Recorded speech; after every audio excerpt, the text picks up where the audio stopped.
Chapter 301. The multinational forces on Dikui Island bombarded Tangjing Villa as if to show off. And the house collapsed. This scene was broadcast on TV. And the host also praised it at the right time. Under the heroic battle of the Dikui Island Joint Forces, the hideout of the Zhuguang bandit army was finally destroyed. Through the picture, we can clearly see that this building has completely become a ruin. And it is basically impossible for anyone to survive inside. The scene of the battle was quite tragic. Although we paid a heavy price, we finally achieved the combat goal. Tang Zheng and his men were also killed and injured. Well, the loss was not small. The camera scanned the ruins of the villa, but basically no bodies were seen. And the host quickly skipped over this topic. Without the main building of the villa, Tang Zheng and his men will no longer be able to escape, because behind them is the vast ocean. We can see that the troops that destroyed the main building have already moved backwards. No matter how hard Tang Zheng and his men resist, they will not have any chance. Next, let's follow the camera and see how they are destroyed. The camera followed the reporter, followed the attacking troops, and ran all the way to the back of the villa. Some of the people watching the TV program smiled with relief, especially Tian Mingfei and Chen Hongchang. They believed that they had made great contributions to Tang Zheng's demise. If it weren't for Tian Mingfei people who first discovered the Zhuguang army, there would be no warning. The Zhuguang army would run wildly in the thousands of miles of uninhabited area, and might not be noticed until they arrived at the Dikui Island bridge. And then everything would be too late. Chen Hongchang believed that if they had not searched with all their strength and found clues that Tang Zheng had come under the alias of Xiao Fan, Dikui Island would not have been able to respond effectively, and Tang Zheng troops would have likely entered in large numbers, and the Joint Law Enforcement Bureau would have been wiped out. Although they did not eliminate Tang Zheng in the end, they were still very happy that Tang Zheng could be killed so easily. Although they had already established a country, they did not have much confidence in their hearts, because the royal power represented by Li Wuyo is still there, and it is still the strongest power in the entire Hanwei. Moreover, there is Tang Zheng, a war maniac, to help. If they really attack one of their families, they really can't stand it. Now that Tang Zheng has been eliminated and Li Wuyo arm has been cut off, the Hanwei Empire may really become history. From now on, the Hanwei region will enter the Warring States period. On this side of the TV screen, multinational troops rushed into the backyard of the villa. The backyard is connected to the beach, and the area is much larger than the front. It was past 6 in the evening, and the sky was still a little dark, hazy. In the camera lens, a ship was seen heading towards the deep sea. It was a huge hovercraft. Under the dim sky, a crowd of people could be seen standing on the hovercraft. They were the light-chasing army who had just guarded the villa. This time, the reporter even took the initiative to shout out, "Ah! There is a ship!" Tang Zheng ran away. No wonder he chose this place as his foothold. He can board the ship and leave at a critical moment. Don't let him run away. On the multinational force side, many soldiers were running and firing their guns. Tanks were also accelerating, rumbling into the beach, and some even fired at the order of their superiors. Jones and others were so angry that their heads were smoking. Tang Zheng was so cunning that he prepared such a large air cushion landing craft on the shore in advance, and they didn't even know about it. Jones immediately issued a battle order. All tank troops went to the shore and fired at the departing air cushion craft. The sea is now windy, and the waves are high, and the hovercraft is also bumping up and down, so it is not easy to lock the target. It may not be useful to rely solely on tank attacks, and sea interception is still needed. It is not that Dikui Island has no ships, but their naval power is not very strong. Every country here has a Coast Guard ship. Some of these ships are converted from retired naval ships, and occasionally there are a few new ones, which are sent here by their countries. The models of the ships are also different. Some new ships still have main guns on them, but most of the old ships do not have them. After the corrosion of the end of the world, many main guns have been dismantled. Some heavy machine guns, high-pressure water cannons, etc. are the main combat forces of these ships. Of course, Dikui Island also has an air force, but at this moment, the air force is deployed along the bridge to guard against the arrival of the Zhuguang army. In Jones's view, as long as the ships of some countries on the east side of the island are dispatched, Tang Zheng and others who are escaping can be dealt with. Under his order, the tanks chased, and the navy on the east side of Dikui Island also began to move. The tanks chased to the shore and fired at the hovercraft. Many soldiers also raised their guns and shot. But this was no longer effective. The muzzle of the battleship was aimed at the shore, and the hull was tilted. The battleship that Tangjing bought came with 2,200 soldiers. And these soldiers did not need to spend extra money. And unlike other units, these soldiers had clear division of labor when they appeared with the warship. Wang Jufeng was the captain of the battleship and was responsible for command. As the tanks and soldiers gathered on the shore, he issued a battle order. Number 1 to number 3 guns. Fire! The first of the 3-mounted turrets aimed and fired. 3 406mm naval guns launched what may be the first naval gun attack since the end of the world. Because the sky was dark and the sea was dark, the people on the shore focused on the hovercraft and did not notice that there was such a huge ship 1 kilometer away from the dark sea. Boom, boom, boom. 3 huge guns fired at the same time. The 3 guns did not bring harm, but disaster. The multinational forces gathered on the shore instantly became victims of the disaster. 3 violent explosions exploded directly in the crowd. The huge explosions covered the sound of their guns and cannons. The suddenly exploding fireballs and the high temperature of the flames almost devoured everything. No matter whether it was a tank with tight armor protection or a fragile soldier, they could not escape from such an explosion. Many tanks were directly blown up, and the flames that followed did not allow the nearby soldiers to even shout, and they were directly reduced to ashes. At this time, there were nearly 2,000 soldiers gathered on the shore, as well as more than 20 tanks and 30 armored vehicles. 3 guns opened fire in the formation, instantly destroying half of the densely packed troops. The photographer in charge of the shooting was hit by the air wave and sat down on the ground in the distance. But he still recorded everything faithfully. Following the source of the artillery fire, people finally noticed that on the dark sea in the distance, in the undulating waves, there was a huge ship looming. Is that the warship of the light-chasing army? People can't remember how long it has been since they last saw a warship, especially such a huge warship. The first time I saw it, it brought destruction. At this moment, the world was quiet. The impact of the warship on people was no less than the takeoff of the Zhuguang City fighter plane. And even more shocking than that time, everyone didn't know what to say at the first time, and could only open their mouths and look at the figure of the ocean overlord without saying a word. And the battleships of the Zhuguang army did not stop at all because of their surprise. As the 3 guns in front fired, the 3 turrets in the middle followed up with fire. At this time, the coast was already filled with black smoke and flames. But this did not affect anything. Just continue to fire at that area. Boom, boom, boom. Another round of bombardment, continuing to cover this area with firepower. This time it may not be so accurate, but the power of the explosion of this huge cannon is too great, and it still covers many soldiers and chariots. Who made the people there so dense at the moment? One shot hit the reef, and immediately the gravel flew all over the sky, and a rain of stones covered an area of 500 meters in radius. Many people were not hit by the artillery fire, but were killed or injured by stones. The troops on the shore who were still alive, after reacting, immediately fled crying for their parents. This warship was too fierce. They couldn't bear it. But they were on the coast. Where should they run? There was no way to escape except to retreat, facing the high temperature and gunpowder smoke. The soldiers ran around like a camp exploded. At this time, the 3rd round of salvos came again. The 3rd triple-mounted naval gun continued to fire, and the huge cannon plowed the ground. One shot hit the collapsed main building of the villa, turning it into a complete ruin, and also dealt a fatal blow to many people hiding behind the main building.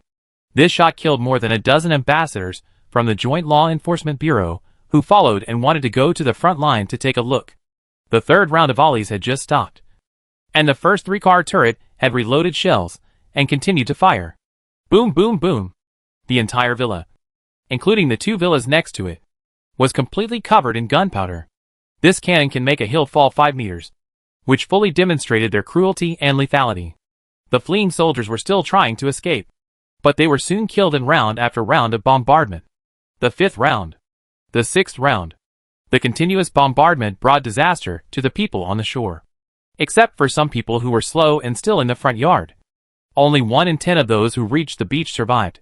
The host and the cameraman survived. She ran in the smoke, and she didn't know where the microphone in her hand had been thrown. She ran and screamed, "Ah! Oh my God!" These idiots from the law enforcement agency didn't even know that a warship was at their doorstep. They should all go to hell. Fuck her. Whoever wants to live stream can live stream. I'm running away first. A person from Bayulan actually spoke Hanwha dialect, which showed that he was really anxious. The photographer, carrying a camera, also staggered and followed, and live streamed the host's complaints. Chapter 302. At the beginning, people thought Tangjung was dead. But they didn't expect that the following series of events would directly reverse the entire battle situation. The sudden appearance of the hovercraft took Tangjung away. The appearance of the battleship shocked the world, especially those who are more proficient in military affairs. They know what level the world's navy is at now. Now, almost all countries in the world that occupy coastal positions are vigorously developing their navy. There are three main directions for developing the navy. That is, there are three types of warships that are their main goals. These three types of warships are battleships, frigates, cruisers, destroyers, and aircraft carriers. The first and foremost is the research and development and manufacturing of battleships.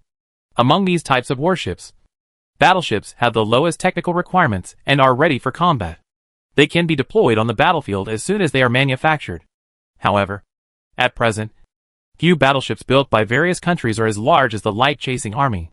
Some countries already have battleships of more than 100 meters in length and about 200 meters in length, and some countries are about to complete them. But this giant battleship of 270 meters in length is unique. If it is made in other coastal areas, everyone can accept it. But what is the reason for the Zhuguang army? An inland area? Is it because of their foaming river? Aren't they afraid that this kind of ship will be stranded there after it is built? Many people are shocked and cannot understand, while some people think it is understandable. After all, Zhuguang City had already built battleship guns long ago and placed one in the inner city. What's so hard to understand? But no matter who it was, after seeing this super battleship suddenly appear and causing a devastating blow to the multinational forces, the shock was beyond words. Everyone knew that Tangjung wanted to take over Dikui Island. The premise of taking over Dikui Island must be landing on the island. This battleship should have come here a long time ago as Tangjung backup. But so far, we haven't seen the Zhuguang army landing on the island. After all, the river bridges are still broadcasting live, and we haven't seen the large force of the Zhuguang army appear. Battleships are powerful, but it is impossible to capture the island with just one battleship. And although the multinational forces suffered heavy losses, they are not paper-made. They will fight back next.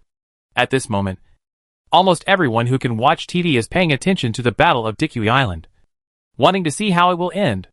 Jones was not affected by the war. When he came here, he did not get too close to the villa, and now he ran far away to command remotely. The appearance of the battleship stunned everyone, but he felt that they might not have no chance. Just think about it, and you will know that Tangjung must have spent an extremely huge price to build this giant ship.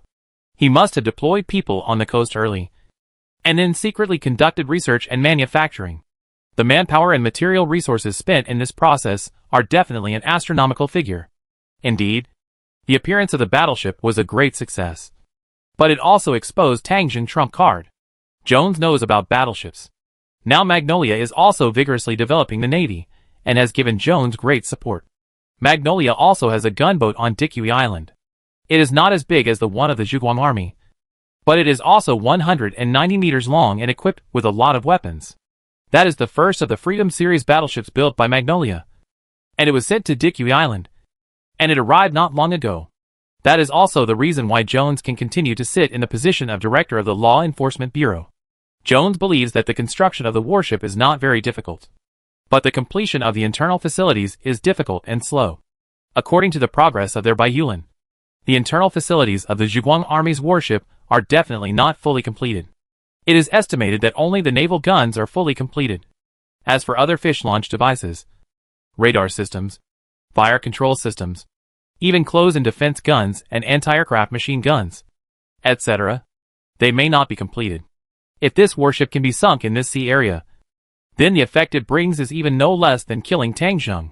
Besides, Tangjung must have escaped to this battleship, killing two birds with one stone. Having suffered such a huge loss, Jones could not give up at all. He was determined to leave this battleship here. Some of the Coast Guard ships he ordered to attack before were already 10 kilometers away from the battleship. Jones asked these Coast Guard ships not to rush to attack for the time being and wait for support. Next, he would use the naval and air force forces that could be mobilized to encircle and suppress this marine monster. There were more than 50 Coast Guard ships on the entire Dikui Island, plus their own gunboats, so they could definitely compete with the battleship.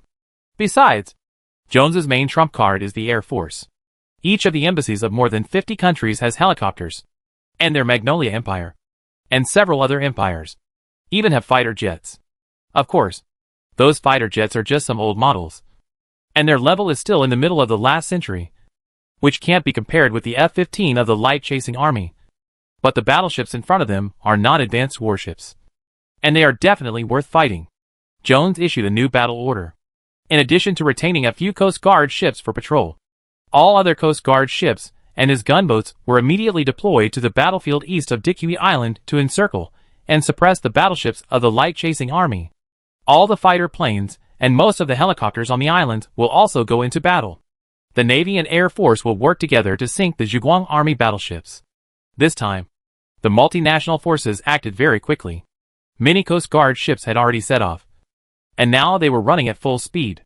Inland, many helicopters also took off and headed in this direction. The main force of this encirclement and suppression battle, the fighters and bombers on the islands, also opened the hangar doors and prepared to participate in the battle. On the dark sea, the TV station's drone hovered in the air, filming everything on the sea with an infrared camera. Above the sea, the battleship cruised slowly. The villa area on the shore was almost flattened, and the smoke gradually dissipated, leaving a mess on the ground. Many tanks had their turrets blown off, lying there like old turtles with their shells removed. The armored vehicles were reduced to debris, and those that were not reduced to debris were still burning. The army had completely failed, and now it was up to the Navy and the Air Force. On the sea, the battleship looked like a huge ship, flashing lights, and did not go far away. Around it, in the distance, small ships were also flashing lights and moving back and forth, like a pack of hyenas eyeing their prey. Those small ships were not actually small. They were all Coast Guard ships, but they were very small compared to the battleships. If there were 1 or 2 of these ships, or even 10 or 8, no one would think they were a match for the battleships. But now there are more and more ships gathering here, more than 30, and the number is still increasing. In this way, the battleship seemed to be in some danger. There were also many helicopters that began to buzz into the sky and circled in the nearby sea. The battleship was not an aircraft carrier, and did not have any carrier-based aircraft. It seemed that it had no way to deal with helicopters in the distance. The host who had escaped and cursed before appeared again. Hello everyone. I am Entourage. We just suffered a shameless sneak attack from the light-chasing army. They used the cannons of the warships to raid our troops gathered on the shore, causing great losses. But Tang Jing also forgot, and thus he exposed his fox tail. Now this huge battleship has been surrounded by our troops of Dikui Island. We can see from the picture that our Navy and Air Force have surrounded it all day and night without blind spots. At this moment, unless this battleship turns into a submarine and enters the seabed, I can't think of how it can leave. Oh, that's our Magnolia gunboat.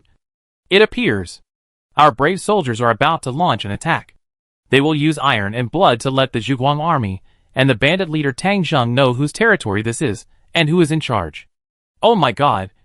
I can't wait any longer. Why don't our troops attack? I can't wait to see this big broken ship sink to the bottom of the sea. Just as the host was complaining, there were bursts of roaring helicopters in the sky. The camera immediately pointed to the sky and captured a shocking scene. Dozens of planes were roaring from the sky in the distance. They were not helicopters, but fixed-wing aircraft. Some aircraft had propellers in front of the nose, and some had double-layer wings. Those who understand military affairs can tell from the appearance that this is a model of aircraft from the middle of the last century. It's an antique, but it's still quite advanced today. The host, Ankila, screamed, "Ah! The planes are coming! Those are our fighter planes. There look to be more than 30 of them. It's over. That battleship is finished. It will definitely be bombed and sunk into the sea. Besides, we have the Navy blocking all its retreat routes. It's dead. It's dead." Entourage danced and screamed loudly, as if she had seen the warship sink. Many people in front of the TV were infected by her and started to discuss and even get excited. Chun Hongchong, Tian Mingfei and others nearby, as well as their TV stations, did not comment on the matter. Tang Zheng was an enemy, And the people on Dikui Island were not friends either. They were all a group of foreigners who had taken over the magpie's nest. Their identities could not be explained at this moment. On the Dikui Island side, the foreigners also danced and danced. They thought that the next scene would be like the war movies of the past, with countless planes encircling the giant ship, bombing and dropping bombs in turns until it was completely sunk. No, this time it was even better than a war movie, because at this moment, there were more than 50 Coast Guard ships participating in the encirclement. The multinational forces had 35 old fighter planes, 55 helicopters, 90 attack aircraft, 50 Coast Guard ships, and a main gunboat, forming an encirclement of the battleship. Seeing that the situation seemed to be under control, Jones issued a battle order, with the Coast Guard ships of the Rainforest Kingdom taking the lead. The first naval battle after the end of the world officially began. At this time, the time was already past 7:30 in the evening. Chapter 303. Because the first naval battle after the end of the world is about to begin, and because there has been no movement on the Jiangqiao on the island, the attention of Dikui Island is now on the battleship. The upcoming large force of the Zhuguang army has been somewhat ignored. In their opinion, as long as the Jiangqiao is guarded, the large force of the Zhuguang army will not be able to land on the island even if it reaches the Sanjiang area. Because once a large-scale landing on the island is carried out, a large number of ships must be used, which is not an easy task. No large-scale ship gathering has been found around this sea area. Moreover, there were no good landing sites on the shore of Dikui Island, which was one of the reasons why they could attack the battleships with confidence. But they overlooked one place. That was the beach of Tangjing Villa, which had just been bombed by the battleship. This was a suitable landing site, but it had just been bombed and was riddled with holes, so it was ignored by the people on Dikui Island. The Sanjiang area on the other side of the villa area. There was a Hao River between here and Dikui Island, and the distance was several kilometers. The large force of the Zhuguang army, under the cover of darkness, crossed the heavily guarded river bridges and quietly came here. The two field regiments of the Zhuguang army, an armored battalion, an artillery battalion, and the direct battalion, the aviation regiment, and part of the engineering regiment have already assembled here. The darkness did not affect anything. Everyone stood by the mighty river, like an iron army coming from hell. It would take too long for so many troops to cross the river by boat, and it would be difficult to transport the armored troops and vehicles alone. But they have another way, a way that no one had thought of. Behind the troops, a large number of vehicles appeared. This is a heavy truck with a huge roof, which is much larger than the body. From a distance, it looks like a transformer. When it reached the river, the vehicle drove down without hesitation. As the vehicle entered the water, its huge roof also unfolded on it, forming a huge platform. The vehicle entered the water, but was not affected by the water flow at all. The platform stretched out, right on the river bank, extending more than 20 meters into the river, forming a water platform that probed into the river. Then, the second car rumbled in, drove forward from the platform, stretched out at the same time, and then entered the water. After entering the water, the two platforms were closely connected, extending the distance of entering the water by more than 20 meters. Then the third car followed in the water and continued to stretch into the river. One car after another followed, and there were hundreds of such vehicles on the shore. This is the new equipment of the Zhuguang army, the pontoon bridge vehicle. This is a strategy that Tang Zheng had deployed long ago. He occupied the villa by the river and had this beach suitable for landing, so that the pontoon bridge troops could be deployed and build a floating bridge on the river. Not only did he have a pontoon bridge unit here, he saw that no one was willing to go over to the villa at the moment. So he simply deployed some pontoon bridges there, allowing vehicles to quickly launch into the water and build a floating bridge to connect the two sides. Floating bridges were deployed on both sides at the same time, and a floating bridge soon appeared on the river surface, and they quickly approached each other. A pontoon bridge is 20 meters wide, and 5 pontoon bridges can extend 100 meters. The naval battle over there is about to start, and no one noticed the dark river surface here. Their bridge construction went very smoothly, as long as the pontoon bridge units on both sides are connected. A floating bridge will be built. This floating bridge can allow main battle tanks to pass through, which will allow the large force of the Zhuguang army to quickly complete the feat of crossing the river. Of course, this requires the cooperation of the Navy. The reason why the battleship did not leave and allow the opponent's Navy and air force to fully surround them was to provide cover for the pontoon bridge units. Otherwise, crossing the river would be a very difficult task if the opponent completely blocked the island. No one in the outside world thought that Tang Jung had such a trick. This was a sophisticated tactical coordination. From the moment the other side attacked the villa, all the developments were within Tang Jung's plan. From the villa to delay time, to the tactical retreat into the sea. Then the battleships appeared to plow the land with artillery, to the decisive battle of the other side's coastal air force. And then the pontoon troops quietly appeared to build a floating bridge. Everything was within the plan.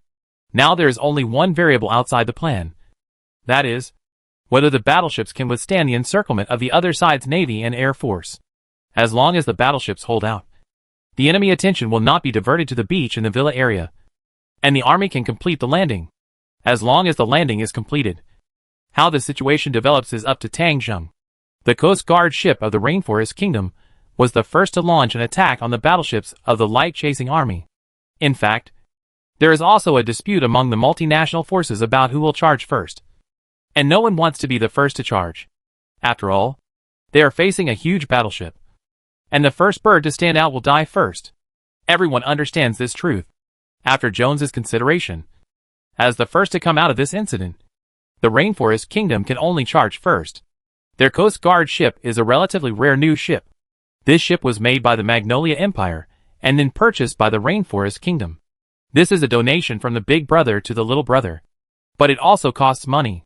The biggest difference between the new ship and the old ship is that there is a 76mm main gun here.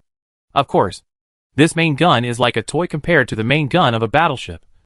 But the battleship itself also has its shortcomings. That is, the hull is too large and difficult to turn. And the three mounted main guns are all located in the bow direction. And the Rainforest Empire's Coast Guard ship launched the attack from the back. The length of this ship is 88 meters, which is not small. But compared with the 270-meter big guy, it looks very petite. The commander of the Rainforest Kingdom drove the Coast Guard ship and approached from the back. He was a little nervous. He was worried that the battleship would open fire on him. But Jones analyzed that the battleship may only be equipped with the main gun, and the rest of the turrets should be basically decorations or fake. If it is true, then the production capacity of the light-chasing army is too amazing. All the Coast Guard ships dared to approach and try to attack. I hope what Mr. Jones said is true. Otherwise we are just going to die. The Coast Guard ship was only about 1 kilometer away from the battleship, and the battleship still did not move. The commander finally felt a little confident. Perhaps what Mr. Jones said is right. How could the Zhuguang army, an inland army, build such a large ship so quickly and install all the weapon systems? Fire! Hit it first. The 76mm main gun of the Coast Guard fired at the battleship. Boom! A flash of fire passed by. And this small caliber gun fired at the battleship. The fire flashed on the battleship's hull. But the hull did not shake at all. The strength of the battleship lies not only in their firepower, but also in their armor. This armor has no great protection against missiles and aerial bombs. But it is a waste of talent to defend against this kind of gun that is not even as large as the caliber of a tank's main gun. To make an inappropriate analogy, the battleship fell asleep, and firepower of this caliber would not wake it up. So the battleship did not fight back against the attack of the Rainforest Kingdom. But it still made some movements. The battleship slowly turned the hull, and the main gun was adjusting the direction, as if preparing to fight back. This discovery greatly excited the people on the Rainforest Kingdom side. Sure enough, they only have the firepower of the main gun. Those secondary guns and machine guns, anti-aircraft guns, and anti-aircraft machine guns should all be fake. Everyone can rest assured. The Coast Guard ship of the Rainforest Kingdom continued to approach, not allowing the battleship to adjust its guns, and became much bolder. Jones still did not act rashly, but continued to observe. After a while, the Coast Guard ship of the Rainforest Kingdom approached the battleship, and these guys even tried to board the battleship, which was of course very difficult. And the soldiers on the battleship appeared, and the heavy hull could not turn quickly, so they fired to defend. The heavy machine guns and rifles continued to fire, which could also attack the Coast Guard ship, and sparks flew all over the ship. Relying on this Coast Guard ship alone, it really can't cause any major trouble to the battleship. Even if they don't fire, they can't get up. Seeing this, Jones finally felt relieved. He waved his hand and issued an order for a general attack. As a result, the Coast Guard ships that were wandering in the surrounding waters started up and rushed towards the battleship. Baiyuan gunboats were also slowly approaching the rear side of the Zhuguang Army battleship. The real killer move was still in the sky. There were nearly 100 fighters and helicopters, which were the main force to attack the battleship. The aircraft engines roared, and the ship's whistle whistled. The naval battle finally started. Those Coast Guard ships didn't care whether their firepower could cause damage to the battleships. They just fired regardless. Anyway, they were not the main attackers. And firing proved that they had contributed. The attacks kept coming, attacking the battleships like forging iron. The battleship's cannons shook left and right, and seemed to be a little panicked and couldn't find a suitable target to attack. This gave more confidence to the surrounding warships and aircraft. And the distance was getting closer and closer. The fighter planes were still hovering in the distance, and the helicopters were approaching. It seemed that it was only a matter of time before this giant ship was sunk. And just when they thought the situation was settled, the battleship finally fought back. Seeing that the enemy was almost approaching, Wan Jufeng finally ordered to open fire. The first target was the Coast Guard ship of the Rainforest Empire. To deal with such a small boat, the main gun was not needed.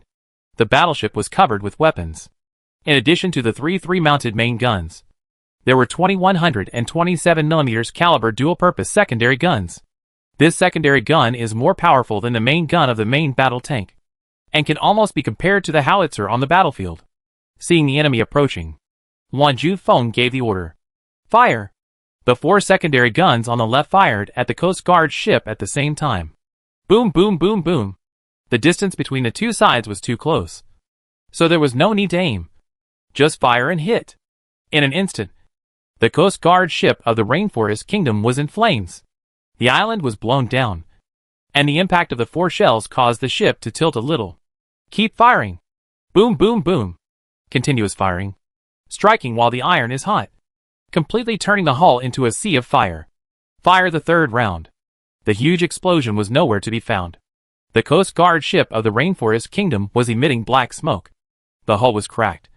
Water was entering the hull, and it began to slowly sink into the sea, becoming the first victim of the naval battle. At this time, the helicopter in the sky had also arrived and began a head-on confrontation with the battleship. Chapter 304. On the battleship, the sailors have already taken their positions. Although this battleship is absolutely powerful, it must respond to the attack of more than 100 combat units with all its strength. The battleship has 9 main guns and 20 secondary guns. In addition, there are 15 40mm caliber anti-aircraft guns and 20 20mm caliber dual-purpose anti-aircraft guns. Those anti-aircraft guns require 4 people to operate, 2 gunners for each machine gun, and 2 ammunition feeders behind. In addition, there are a large number of reserve troops. Once someone is injured, someone must take over. When the helicopter entered the range of the anti-aircraft gun, the shrill air defense alarm echoed on the sea, and the brutal battle began. The cruelty of the war was reflected at the first moment of the exchange of fire between the two sides. The helicopter's aircraft gun fired at the deck, and the warship was instantly hit by black smoke, and flames appeared in some places. These attacks injured the warship, although it was only a superficial injury. Many soldiers fell on the spot. Facing the helicopter, the warship immediately retaliated. The anti-aircraft guns rotated along the trajectory of the aircraft, and the double-barreled machine guns sprayed deadly bullets. Ding ding ding ding. Ding ding ding ding. Boom. The helicopter was hit, and immediately lost power, spinning and falling in the sky. It fell into the sea with a bang, plunged into the water, and floated up and down. After a short period of floating, it sank forever. The second plane flew by, loaded with bombs, trying to drop them by air. However, with the speed of the helicopter, long-range attacks can still play a role. If you want to drop at close range, it is almost the same as committing suicide. Whether it is a 40mm anti-aircraft gun or a 20mm dual-purpose machine gun, it can cause fatal damage to the helicopter. The soldiers held the trigger with both hands, and the machine guns rotated, covering and supporting each other, forming a crossfire network in the air. Ding ding ding ding. A string of aircraft guns attacked, and a soldier fell down. The medical team behind rushed forward, lifted the soldier and left. A reserve team member behind immediately took over and quickly took over his comrade's position. "Ah!" the angry soldier shouted loudly with a vengeful mood. The machine gun fired crazily, and the bullet shells fell down with a clang. The rain of bullets swept the tail of the helicopter, and the propeller at the tail broke. The plane lost control instantly and fell head over heels. Boom! The helicopter carrying the bomb crashed into the sea and exploded on the sea surface. A column of water shot up into the sky, creating waves more than 50 meters high on the sea. Swish! Swish! Swish! Another rain of bullets fell from the sky, hitting the sea surface and creating a string of water splashes, which quickly spread to the warship. The water splashes turned into sparks, spreading all the way to a machine gun. The soldier who fired the gun lowered his head, and the metal baffle of the machine gun blocked the string of bullets. Another helicopter flew over from the side, and the machine gun aimed at the group of soldiers behind. The sparks spread all the way, and the accuracy was not enough at first. But after correction, it was about to hit the group of soldiers. Ding ding ding ding. The anti-aircraft machine gun on the flank of the anti-aircraft gun opened fire. Boom! The helicopter cockpit was hit by bullets. The distance was too close, and the pilot was killed directly in the cockpit. The plane crashed into the sea and exploded right next to the side of the ship. The soldiers of the anti-aircraft gun escaped and gave a thumbs up to their comrades around them. The comrades in the distance also gave a thumbs up in response, and then immediately joined the battle. The buzzing of planes in the sky, the collision of bullets and metal, and the fire of bomb explosions resounded across the entire sea. The battleship was isolated and helpless, and had to fight not only the helicopters in the sky, but also the Coast Guard ships on the sea. In order to provide support for the helicopters, the Coast Guard ships were also firing at full power at this moment, whether it was their main guns or the heavy machine guns on the ship. They took the battleships as targets and kept firing crazily. The battleships were also constantly adjusting during the battle, and the main guns finally locked onto some Coast Guard ships. The huge ship guns locked onto the target and finally started to counterattack. Boom boom boom! A triple-mounted main gun fired a salvo, and a Coast Guard ship was blown up on the spot. Each shell of this kind of naval gun weighs 1,250 kilograms, more than a ton, and can make a hole in the ship. Not to mention the explosion. The damage caused by high explosive shells can kill a large number of people. The damage caused by armor-piercing shells is to directly penetrate the hull. After being hit by 3 shells in a row, this Coast Guard ship is doomed. Boom boom boom! A Coast Guard ship from the Bohemia Empire was hit by 3 armor-piercing shells, and the hull was almost cracked. The seawater rushed in through the gap, and the hull began to capsize at a very fast speed. The crew members ran and howled, frantically put on life jackets, and those who were quick might even take off a swimming ring, and then dived into the sea. The sea was rough, and the people who fell into the water floated up and down. Some people who were lucky might be rescued by other Coast Guard ships, but most people would be drowned by the wind and waves after struggling for a few times. The dark sea swallowed everything, and the people on the sea were still fighting desperately. A Coast Guard ship from the Great East Ocean Island nation was hit by a high explosive bomb. Half of the island was destroyed, and countless people were injured. The hull began to leak, and no one could repair it at this time. Originally, they wanted to retreat from the side and return to the shore, but they were observed by the secondary gunner on the battleship. The 127mm caliber secondary gun gave the Coast Guard ship a heavy blow. The 4 secondary guns attacked in coordination, and the high explosive bombs one after another hit the Coast Guard ship, which was shaking. It's over. There's no going back. The captain of this island nation saw this situation and knew it was over.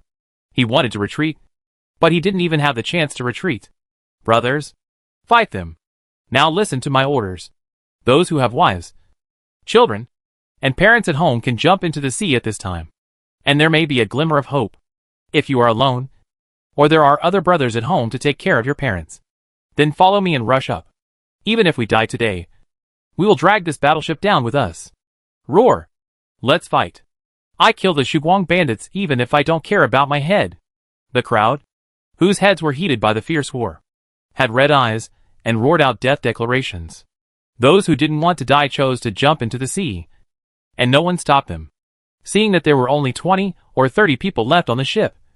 All of them were fanatics. The captain still started the Coast Guard ship, drove at full speed, and rushed towards the battleship. They moved all the ammunition on the ship out, wanting to use suicide attacks to severely damage the Zhuguang army warships. But the course of the war will not be affected by the will of the little people. Their tragic charge was not enough to resist the attack of artillery fire. The charge of the Coast Guard ship was immediately captured by the sailors. So a torpedo was launched. The torpedo was guided by radar. After launching, it brought a line of water and rushed towards the Coast Guard ship. The crew of the island country was still unaware and was still shouting when the ship was more than 300 meters away from the battleship. They even united together and sang the national anthem of their motherland. They stood hand in hand, shoulder to shoulder on the deck, their eyes red, their hats thrown away, screaming and roaring. At this moment, their emotions were extremely excited, and the fear between life and death seemed to disappear. They thought they were doing something great and sacred. They were the death squads on the sea. They were fearless. However, the torpedo was like the scythe of the god of death, swinging a fatal blow at them in the darkness. Boom! The torpedo hit the bow accurately. The explosion rose from the bottom of the ship, and the impact of the explosion instantly lifted the bow. The sky-high flames covered the bow, and people were torn apart in the flames. Their singing and their enthusiasm disappeared at this moment, replaced by death. If they did not die on the spot, they would die soon, whether it was the power of the explosion or the dark ocean. They were the fate they could not resist. If they won, if the collision was successful, then they might really be praised by future generations, and even called heroes. But there is no if. History is written for the victors. They failed. Then, they are a group of stupid groundhogs. The hull was abandoned and fell. And after falling, the bow sank and the stern rose. The Coast Guard ship sank headfirst into the sea. The destruction of the island country's Coast Guard ship is just a fragment of these Coast Guard ships. Those Coast Guard ships hit by the main guns did not even have the chance to perish together, and would sink directly into the ocean. After launching a torpedo, the battleship's torpedo compartment was also opened. The battle has entered a white-hot stage at this moment, and torpedoes can be released freely. The battleship carries a total of 30 torpedoes. At this moment, the sky has completely darkened. The Coast Guard ships use the battleship as a target, and the battleship also uses them as a target. Torpedoes rush rapidly in the dark ocean. Some hit, and some miss.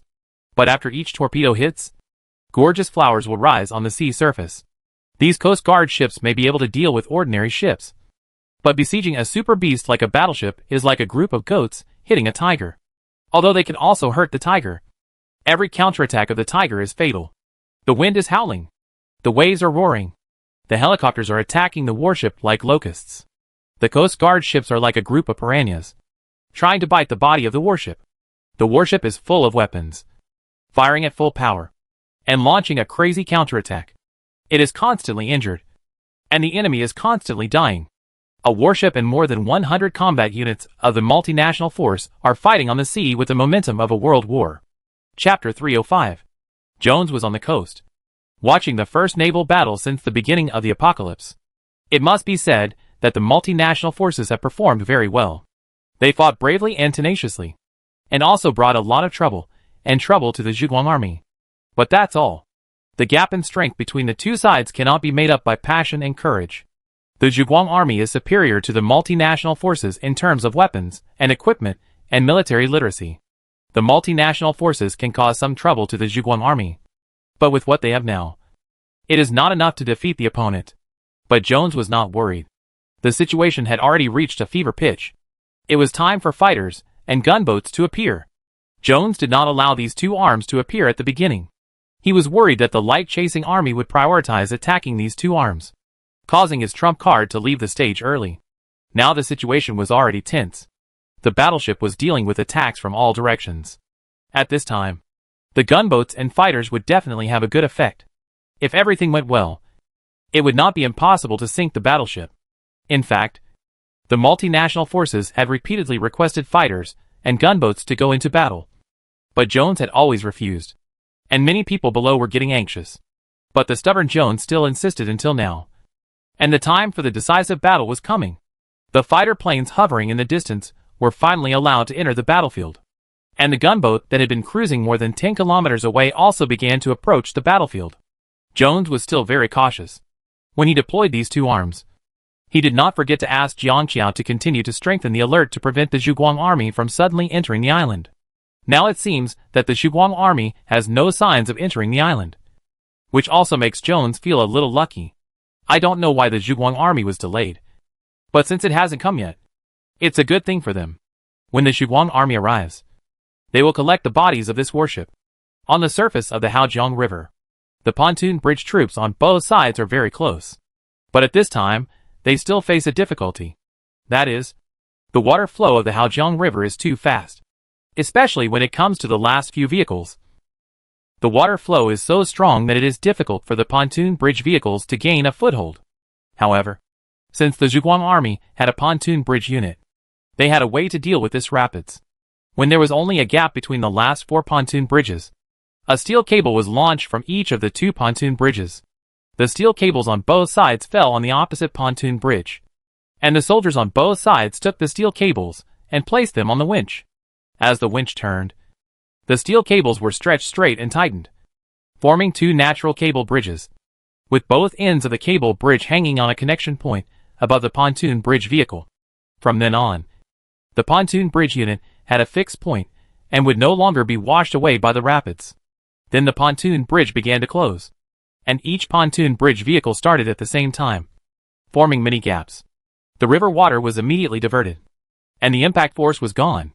Next, the last 4 pontoon bridge vehicles were launched, and the pontoon bridge began to close quickly. Bang! The pontoon bridges on both sides finally joined together successfully and closed successfully. It took about an hour before and after, and a floating bridge across the Hao River was built. The Zhuguang army officers, who had been watching from the Sanjiang side, immediately ordered to get on the bridge. The first Hummer off-road jeep rushed up first, easily and extremely smoothly. Then, various jeeps and troops of the direct battalion quickly crossed the bridge. On the shore, a large number of armored vehicles, tanks, heavy trucks, etc. were waiting there in a black mass. The speed of the Zhuguang army would not be slow at all, but it would probably take several hours for so many vehicles to cross the bridge. The first thing they had to do was to transport some troops over, seize the beachhead, and prepare to welcome the counterattack of the multinational forces. It will take about an hour to transport some troops and arrange defenses. The battle on the naval side has now entered a white-hot state. I hope my colleagues in the Navy are strong enough to buy them an hour. The naval battle that has attracted the attention of the world is still going on. Up to now, both sides have paid a considerable price. On the multinational force side, 50 Coast Guard ships and 50 aircraft participated in the battle, and now almost half of them have been destroyed by the warships of the Zhuguang army. The battleship was also covered in black smoke, although there was no sign of capsizing. The casualties were certainly not small. The crazy attack of the multinational forces was not without results. Some machine guns and secondary guns had already been silenced, which reduced the combat effectiveness of the battleship. Many people watching TV were proficient in military affairs, and they were also calculating something. The most critical point was that the ammunition of this battleship should be running out. From the beginning of the battle to now, the main guns of the battleship have been bombarding non-stop, and the other secondary guns and machine guns have also been firing continuously. Even nearly 30 torpedoes have been released, which is the limit of weapons a normal battleship can carry. It was isolated and helpless on the sea, and there was no way it could receive any ammunition supplies. Then, the battleship should have no firepower. At this moment, the fighters, bombers, and a gunboat of the multinational forces appeared. When the roar of fighters sounded in the sky, cheers finally sounded from the multinational forces that were suppressed by the Zhuguang army. You know, there were a total of 20 fighters on the multinational forces side. Although these planes were antiques from the last century, they were still useful against battleships. Moreover, a gunboat has also arrived. This 190-meter-long ship is a giant, if not compared with the battleships of the light-chasing army. The TV host, who had been quiet for a while, started to shout again. Dear audience, our ace troops have finally appeared. The end of the light-chasing army's warships has come. It's ridiculous that the light-chasing army sent a large force to Dikui Island, but under our strict defense, they didn't even have a chance to land on the island. Those land forces could only watch on the shore, watching their warships being sunk by us. But they couldn't help it all. Tang Jung's plot was shattered. He never dreamed that we not only saw through his tricks, but also had such a strong fighting force. He lost both his wife and his troops. That's probably what it means. Ridiculous Tang Zheng. Now his hovercraft is gone to who knows where. He must be afraid of running away. Ridiculous Hanwei people. Inferior people. For safety, the female reporter brought the photographer to live broadcast at another beach villa. She became more and more excited as she spoke. And she was completely in the mood. Some discriminatory words even kept coming out of her mouth. This problem existed before the end of the world. But it was not easy to say it openly due to many things. But now it is different. After the end of the world, the unbridled volatile nature has been regarded as the golden rule by many people. Anyway, there is no law to punish them. Not to mention that they are in a foreign land. Who can do anything to them? The radio waves transmit her live broadcast. And everyone can see it, including some warships with built-in TVs and air cushion landing craft. The air cushion landing craft of the Zhuguang army also has built-in TVs and can receive TV signals. Except for the fact that TV programs cannot be seen in the deep ocean. They can also be easily received on the shore. Tang Jing saw this program at this moment. And the people around him also saw it. Some people were very angry. The clouds above the sky have gradually begun to thin. Unlike the dark clouds at the beginning of the end of the world, fighter jets flying in the sky will not be disturbed too much by the clouds. Besides, that warship was really conspicuous, hovering on the sea, with flashing lights and black smoke. It was impossible not to see it. Dongyao Dongyao. This is Dongwai. Please reply. Please reply. Oh! The pilot of a Magnolia fighter flying in front sent a signal to their headquarters. Dongwai Dongwai. This is Dongyao. Received. Please speak. Oh! I have approached the combat area and found the Zhuguang army warship. Please give instructions. You fighters will form a 3-3 formation and attack in 5 teams. The most important thing is to cover the 5 bombers behind. After all, you can't really deal with such a big guy without airdropping bombs. You have to suppress the firepower and suppress the people on the warships. Do you understand? Understood. Enter combat mode. Divide into groups. And launch an attack in 1 minute. Coconut Madden. The pilot of this fighter is an ace pilot on the island. Before the end of the world, he was a retired pilot of the Navy with rich flying and combat experience. Although this old plane cannot be compared with his previous fighters, he is still confident in dealing with this battleship. Isn't it just avoiding the opponent's anti-aircraft firepower and launching a counterattack? This kind of thing is easy for him. 15 fighters began to group in the air, and a total of 5 groups. He took 2 fighters and began to dive towards the battleship. Roar! You Hanwei kittens. Taste the firepower from Baiyulin. Control the joystick. And the plane dived down. At the same time, the aircraft guns opened fire and began to strafe from a distance. On the battleship, the soldiers of the Zhuguang army drove the anti-aircraft guns and began to attack the leading plane. However, this pilot is worthy of being an ace. When he was about to approach the sky above the battleship, the plane suddenly pulled up at a 45-degree angle and flew diagonally from the side of the battleship. The machine guns and anti-aircraft guns behind him did not hit him. You successfully attracted the firepower. You did a great job. Lander. The pilot called Lander and cheered for himself. Just as the plane flew over the warship, he saw a tall metal tower standing on the warship. There was a sphere on the metal tower, and around the sphere, there was a magical electric light. What is that? Is the transformer leaking electricity? It doesn't look like it. Lander muttered to himself, and was about to control the plane to pull back and give the light-chasing army a surprise. Suddenly, a current burst out from the sphere and headed straight for his fighter. It was just a moment. The speed of lightning is the fastest. When you see it, you are almost hit. Randall felt a light flash in front of his eyes, and all the instrument panels of the plane suddenly shattered. All the power systems were out of control in an instant, and the plane was like a huge kite with a broken string, and plunged into the vast sea. Chapter 306. This strange scene was captured by a drone. Because it was dark, the drone's footage was not very clear. They only captured that a current suddenly appeared on the warship of the light-chasing army, quickly swept through a space of nearly 1,000 meters, and hit a flying fighter. The fighter suddenly lost control and plunged into the sea, causing a violent explosion. The water column of the explosion rushed into the sky, which was the most common scene tonight. No one knew what happened. The plane they led, controlled by the ace pilot, just crashed. Oh my god! What is that? Is there a magician in the light-chasing army? These people were puzzled. But it was useless to say anything at this moment, because the exchange of fire between the two sides had already begun. The first fighter was shot down, but it was not without gain. At least it bought time for other fighters. The rest of the fighters still fired at the battleship. The point they hit was the area where the anti-aircraft guns had misfired before. In their opinion, this area was either destroyed or out of ammunition. In either case, it was quite advantageous for them. But when they arrived at this area, they were surprised to find that the artillery fire of the light-chasing army roared again, and the intensity of the firepower was unprecedented. All the anti-aircraft guns and anti-aircraft machine guns in this area were deployed at the maximum firepower at the same time. And in an instant, a dense rain of deadly bullets was fired.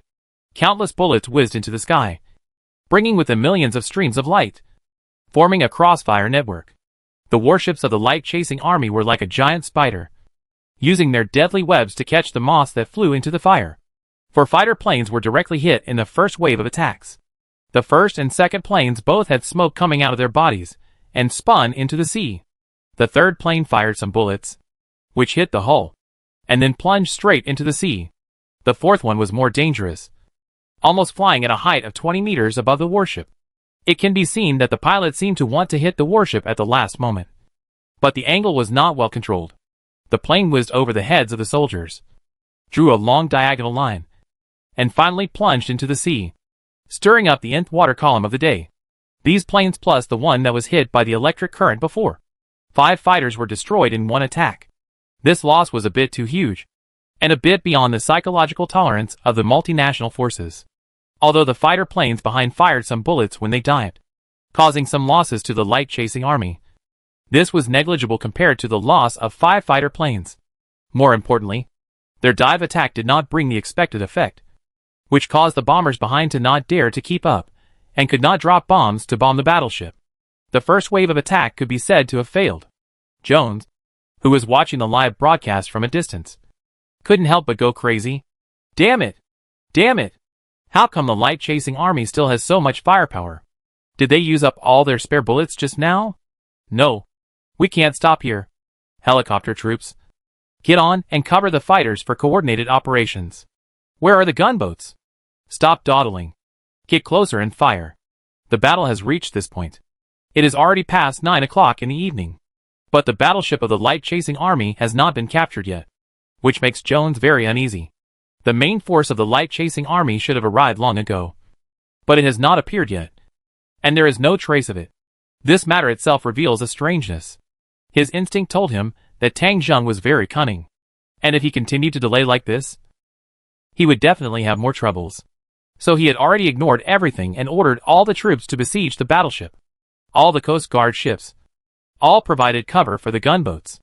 All the helicopters, all provided cover for the fighters and bombers. No matter what tricks the light-chasing army could come up with, he firmly believed that they could win with such concentrated firepower. Under Jones's strict order, all the troops besieging the warship moved. Jones had already said that those who escaped from the battlefield would be executed, and no one dared to disobey. Besides, they were also very dissatisfied. Could it be that the battleship of the Zhuguang army was an indestructible cockroach? The war began again.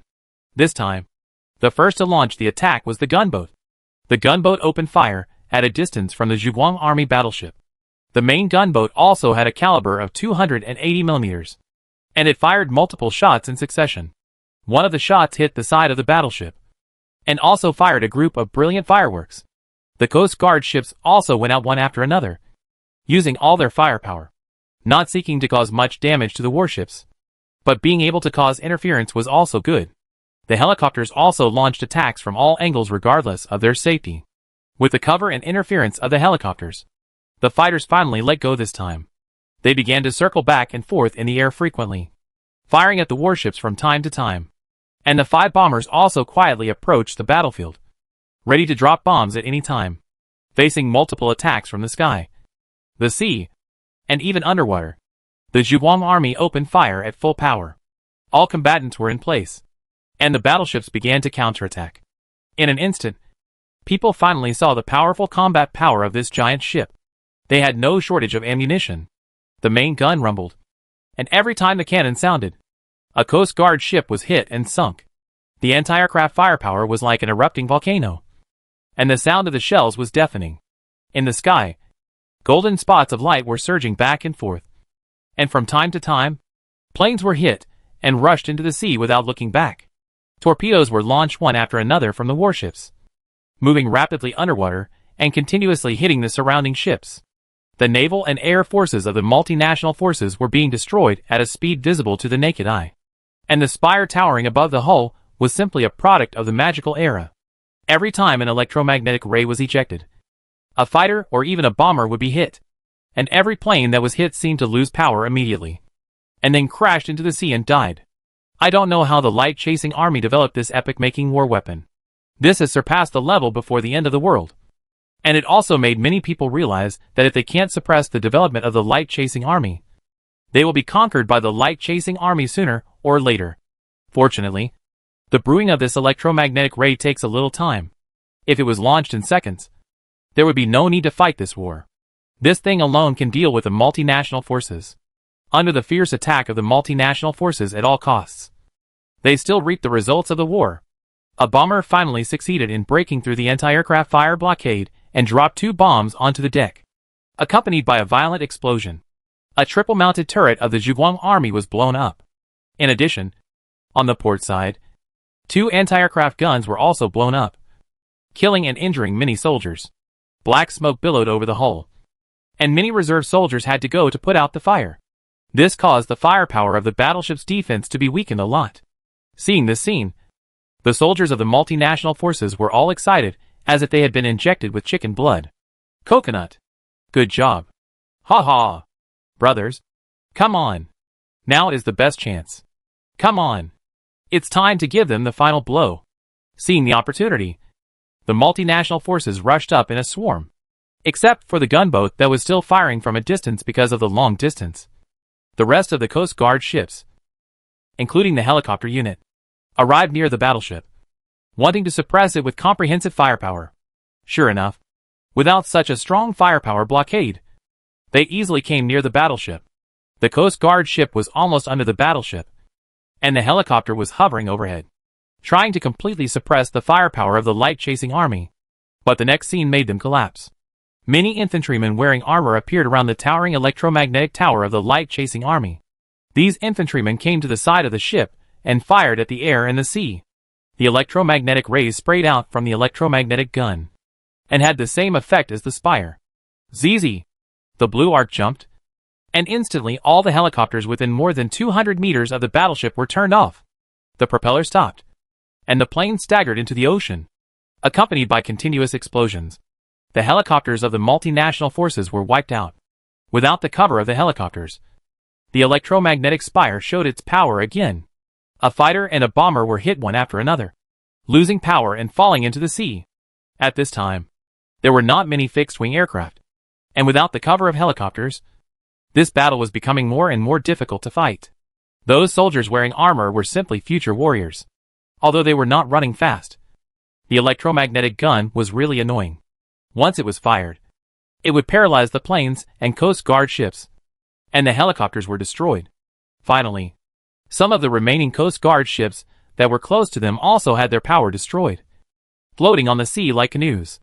The battleship hit the drowning dog and fired continuously, sinking the power-off Coast Guard ships one by one. The Coast Guard ship force was wiped out. At this point, the only multinational forces that could still fight were 5 or 6 old-fashioned fighters that dared not approach, and a gunboat. Without the obstruction of the Coast Guard ship, the gunboat and the battleship finally faced each other. Now some of the battleship's injuries were caused by the fighter, and many of them were caused by the long-range firing of this gunboat. Now that there is no interference, it is finally time to decide the outcome. Battleships blasted against each other. The battered battleships of the light-chasing army fought back and forth with the gunboats of the reinforcements in the distance, opening the final chapter of the naval battle. Looking at the battleships of the light-chasing army, which were still stronger than their own gunboats, many people felt the breath of defeat. They turned their eyes to Jones. Dikui Island is not without power. There are still a large number of troops guarding several river bridges, which are their main force. But can those people be transferred over? If they leave, What will the Zhuguang army do when crossing the river? Jones is in a dilemma at this moment. He always feels that if he tries harder, he can sink the Zhuguang army battleship. But in fact, this big guy is still fighting fiercely here, and his health bar is so thick that he can hardly see the end. This makes it difficult for him to make a choice at this moment. If he doesn't destroy the battleship, he will not be willing to pay such a high price. If he destroys it, he is still worried about the loss of the island. Just when he was in a dilemma, a thunderbolt of news came. Director, something bad has happened. The Zhuguang army's large force has landed on the beach of Tangzheng abandoned villa. Chapter 307. After hearing the news, Jones and the ambassadors present were all panicked. Jones' lips trembled, and he grabbed the messenger. Do you know what you are talking about? Do you know what crime you should be punished for disturbing the morale of the army? The river bridges from Sanjiang to here are all blocked, and there is no large-scale fleet nearby. How did the Zhuguang army get across the river? Are you exaggerating here by mistaking some of their airborne troops for a large army? The messenger was about to cry, Director, I really didn't exaggerate. The Zhuguang army didn't have boats or bridges, but built a floating bridge on the river. The troops came along the floating bridge and have now landed in the villa area. They are still setting up defenses there. The follow-up troops haven't come yet, and the landing is still going on. If you can't do it, just go over and take a look and you know. An ambassador next to him was even more incredulous. Nonsense. Can a floating bridge be built overnight? A few hours ago, there was no sign of a bridge. The communicator gestured anxiously. It's not an ordinary floating bridge. It's a pontoon bridge vehicle, connected together. The floating bridge is built. Hearing this, Jones and others finally believed it. The communicator couldn't lie, because the lie would be exposed immediately. If it was a pontoon bridge vehicle, then it would be possible to build a bridge in a short time. Thinking of the various technologies that the Zhuguang army had ahead of them, this matter might really be true. When he thought about the arrival of the large force of the light-chasing army, this Dikui Island might really be lost. Jones was a little flustered, but he still forced himself to calm down. You mean? Their landing has not been completed yet, and is still going on? Yes, the landing is in progress, and many people in Jianbei have not come yet. Quick! Quick! Notify everyone to rush to the villa area in the northeast corner. No matter what, we must block the light-chasing army there, and not let them complete the landing. An ambassador questioned, Director, if we all block the floating bridge, what if they turn to other bridges? Jones' face turned cold. Blow it up. Blow up the other bridges. But if the bridge is blown up, our trade will be interrupted, and our lives will be in trouble. Jones was furious. What kind of life? If the bridge is broken, we still have sea and air transportation. If the Zhuguang army comes, you will lose your life. So what kind of life can you talk about? Execute immediately. Faced with the furious Jones, no one dared to say anything more, and immediately began to execute the task in a hurry. About 10 minutes later, huge explosions were heard from several river bridges. In order to protect Dikui Island, they blew up the river bridges to cut off their retreat. Regardless of whether they won or lost the battle with the Zhuguang army, they would have troubles in the future. And just when the river bridges were blown up, the battle on the sea was also decided. The black smoke and flames on the battleships of the Zhuguang army had basically disappeared after all-out efforts to put out the fire. After fighting with hundreds of combat units for several hours, the battleship did not suffer much damage, except for some guns that were muted. The rest were still alive and well, and their ammunition reserves were simply incomprehensible, and they could suppress the Baiyuan gunboats with firepower. At the last moment, the Zhuguang army fired more than a dozen torpedoes in succession. Baiyuan gunboats could not dodge this and that, and finally suffered 3 consecutive torpedoes. The gunboat was hit hard 3 times in a row and finally couldn't bear it. The damage in the middle of the ship was the most serious, and a lot of seawater poured in. The captain urgently sent people to repair the cabin and make a final struggle. A large number of people entered the cabin to prepare for rescue, and another collapse happened.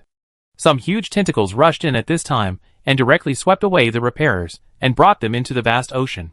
Before these people were swept away, they made a final resistance, but it was of no use. This deep-sea monster was so powerful that it was irresistible. Guns were useless to it. All they could do was shout words like sea monster and Godzilla. And then, they were completely pulled into the sea. Without the rescuers, the gunboat finally couldn't hold on. As the seawater poured in, The hull began to sink rapidly. Just like when the Titanic collapsed. The hull broke in the middle, and the sailors on it fell into the sea like dumplings. The warship lost power and fell into darkness. The gurgling seawater came from all directions, and the bow had stood up 90 degrees. The last officers and soldiers stood on the bow and called for help. But it was no use.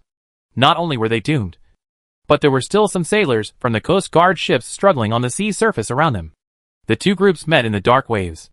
If it were normal, Tang Zheng's Zhuguang army would not abuse the prisoners too much, and would save them if possible. But not this time. Tang Zheng had no sympathy or mercy for these foreigners, who forcibly occupied Hanwei territory. These people deserved to die in the sea. Some marine creatures were also attracted by the delicious food here. From time to time, some huge fish jumped out of the sea and swallowed the people struggling on the water. There was even a huge great white shark, more than 30 meters long, just like a blue whale, which swallowed 5 or 6 people in one bite. The sea surface was rolling with splashes and screams. The fate of these people was already determined. As for the remaining planes in the sky, after the battleship emitted another arc of electricity and shot down the surviving planes, the remaining 4 or 5 planes finally ran away without looking back and returned to the airport on Dikui Island. This battleship was too terrifying. It was simply an indestructible cockroach. No, it's not Xuqiang. Xuqiang doesn't have such strong attack power. This is an indestructible mantis. It is not only durable, but also can launch fatal attacks at any time. The first naval battle after the end of the world finally came to an end after 5 hours. The multinational forces, with 55 Coast Guard ships, a medium-sized warship, more than 50 helicopters, and 20 fighter jets, besieged a battleship of the Zhuguang army, but were defeated in the end. Only 5 aircraft escaped, and the rest were all destroyed. Thousands of Navy soldiers and Air Force soldiers. Only a few survived. The warships of the light-chasing army are famous for their powerful firepower, extraordinary ammunition load, and high-tech electromagnetic technology. The naval battle has come to an end, and the war on the ground has just begun. Jones has confirmed the news from the communicator that the large force of the light-chasing army is landing. At this time, he is not far from the northeast corner. He almost ran away as soon as possible, and then ordered all the troops on the island to gather here. The entire Dikui Island is a huge island with a population of nearly 20 million. After the end of the world, many foreigners from the entire Bulk province, Zhonghai City, Qianjiang City, and other places have fled here. It is almost a country within a country, and the number of troops on the island is not small. Each family has at least a few hundred people, and a little more than 1,000 people. Large countries such as Baiyulan, Xijing, and Daliao have more than 5,000 troops. So the total force of the entire island adds up to a full 100,000 people. Some were lost in the battle just now. More than 10,000 people are needed to guard the embassy and maintain basic operations. The remaining troops almost all rushed to the northeast region. The total number of these troops reached 80,000. According to their pre-war analysis, the number of troops coming from the Zhuguang army this time is about 40,000. 40,000 people are moving along a floating bridge. The speed is not too fast. Even if all of them take a car, it may take a whole night to cross it completely. From the construction of the floating bridge to now, more than an hour has passed. It is amazing that 10,000 people can come over there. Jones thought it was no problem to use 80,000 people to block 10,000 people. Even if the Zhuguang army was strong, it was impossible to fight 10 with 1. At least, he thought it should be possible to drive the Zhuguang army back to Jianbei. And Jones thought he had an advantage in fighting in the villa area. The villa area had a large area and no tall buildings, which was more suitable for large troops to deploy, especially the armored troops. According to reconnaissance, the Zhuguang army first landed on the island with infantry. It was estimated that they would rely on buildings to fight street battles to defend and gain landing space for the follow-up troops. However, this open terrain is more conducive to armored forces. Jones believes that this is a failure of the Zhuguang army. As long as he sends armored forces over, the Zhuguang army will definitely not be able to hold on. So Jones is not discouraged at this moment. As long as the Zhuguang army's large forces are not allowed to land on the island, he is not afraid. The battleship is now invincible. But he can't drive it to the shore. As long as they guard the island, they have already asked for help from their own country. After that, as long as they hold on for a while, and wait for reinforcements from various countries to arrive. He will let Tang Zheng, this arrogant guy, taste the taste of failure completely. Damn Tang Zheng. Just wait for me. I will drive you back to that shitty place in the Northern Territory. And I will personally lead the troops to defeat you and kill you. Jones gritted his teeth and threw himself into the new command operation.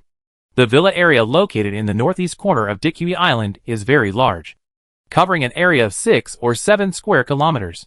The people living here are either rich or noble, and they are all people of status.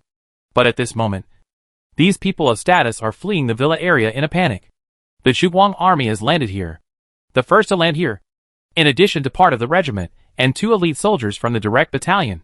There were also people from the Military Intelligence Bureau led by Ji Yuntian. The people from the Military Intelligence Bureau took dozens of jeeps and even kept overtaking on the floating bridge, passing military vehicles on the river, and quickly rushed to the bombed villa area. The soldiers who arrived in front were quickly arranging defenses and quickly driving away the people in this villa area. However, there are also disadvantages to defensive operations at this moment. That is, the road ahead is flat, and it is estimated that the armored forces of Dikui Island will arrive soon. The purpose of Ji Yutian and his men coming here was to cut off the enemy armored forces' advance route. Beside Ji Yutian, there were also several strong young men. All of them were carrying large packages and were physically strong. These were a new type of soldiers of the Zhuguang army, developed and unlocked by He Shui, demolition engineers. Chapter 308. These people have recently joined the Military Intelligence Bureau and are also carrying out special tasks. When Ji Yutian and his team rushed to the island, the multinational forces on the opposite side had not arrived yet. Ji Yutian drove the car himself, pulling the 4 young people in the car, and his feet were almost in the gas tank. Now it was a race against time, because the Zhuguang army wanted to occupy the position as soon as possible. The more people who came up at the first time, the better. So the front ones were all infantry transport trucks. The armored forces were behind and did not catch up in the early stage. The position of the Zhuguang army is the villa area on the shore. This area is not small, but if you want to defend it, you can't let the enemy armored forces come in. So Ji Yuntian's task is also very heavy, to block the road as soon as possible. The way to block it is also very simple. That is to blow up the 4 skyscrapers located in front of the villa area and across the road. It is not easy to use the air force to blow down these 4 buildings, because the enemy not only has air defense forces, but also the air force's bombing is unpredictable. Maybe after a few missiles, the building will collapse, but no one knows where it will collapse. And it will not play the role of blocking the road. But the fixed point blasting is different. It can control the direction of the building's collapse. This is the technical research made by He Shui, which led to the emergence of blasting engineers. All 4 of them carried large backpacks, which contained special bombs. Ji Yutian drove the jeep and rushed out of the villa area. At this moment, the villa area was in chaos. A large number of celebrities living here all ran out crying. The Zhuguang army strictly implemented the landing plan. And of course they would not let these foreigners delay their progress. Everyone left immediately. Even if you were taking a shit, you had to stop. The soldiers would wield their guns and hit those who refused to cooperate. If they still refused to cooperate, they would be shot dead on the spot. These celebrities also tried to talk about the country behind them. But unfortunately, the soldiers of the Zhuguang army did not buy it. Since they have come to Dikui Island, who cares about the country behind you? These celebrities had no choice but to flee the villa area in a panic. Ji Yuntian drove the jeep and rushed out of the villa area, even knocking over several people on the road, which attracted a lot of scolding. Ji Yuntian snorted disdainfully, ignored these guys, and rushed out of the villa area and came to the vicinity of the first high-rise building. The car slowed down. A soldier opened the door and jumped out, rolled on the ground, stood up quickly, and rushed straight to the high-rise building. Ji Yuntian turned on the tweeter in the car and shouted at the people watching the show on the high-rise buildings. Everyone in the 4 buildings on the roadside has 5 minutes to leave. Those who are still in the building within 5 minutes can only be buried with these buildings. In fact, it takes nearly 10 minutes for a demolition engineer to blow up a building. But Ji Yuntian only said 5 minutes, so that these people could be quicker. Some people were scared and chose to leave the high-rise building. But some people didn't care and pointed at Ji Yuntian's jeep and cursed. They were all foreigners, and had already regarded Dikui Island as their own territory. They were definitely not welcome to the Zhuguang army. Ji Yutian just snorted coldly, really not knowing how to live or die. It was true that they didn't want to kill civilians. But if the civilians didn't know what was going on, that would be another matter. He continued to put down the remaining 3 demolition engineers. And several people ran to their respective targets. Ji Yutian drove around here for a while. And about 10 minutes later, he picked up 4 demolition engineers. The backpacks of several people were empty. And the bombs for fixed-point blasting had been placed. With the press of a button, the 4 buildings would be reduced to ashes. Jones and his team did, as the Zhuguang army expected, and let the armored troops lead the way. Under the mobilization of ambassadors from various countries, almost all tanks and armored vehicles on the island came. There were thousands of tanks and chariots, gathering from all directions of the island to the northeast corner. Jones personally commanded the armored forces to advance, gritting his teeth and cursing Tang Zheng and the Zhuguang army. As long as his armored forces entered the villa area, he vowed to kill all the Zhuguang army and throw these invaders into the sea to feed the fish. The chariots roared, and the metal tracks rolled over the concrete road surface, leaving cracks on the road surface. In the future, the Zhuguang army will pay for all these things. This is all the damage they have caused. Jones cursed as the armored troops approached the neighborhood near the villa area. Above his head, the TV station's drone was still following. The female reporter from Ankila was hiding somewhere and broadcasting live. And she was still shouting, "Look! Our armored troops are on the scene. And the troops who landed on the island from the light-chasing army are just some infantrymen. They will pay the price for their stupid behavior. We blew up the river bridge with the determination to die in glory rather than live in disgrace. This forced the light-chasing army to take the risk and take this approach to land on the island.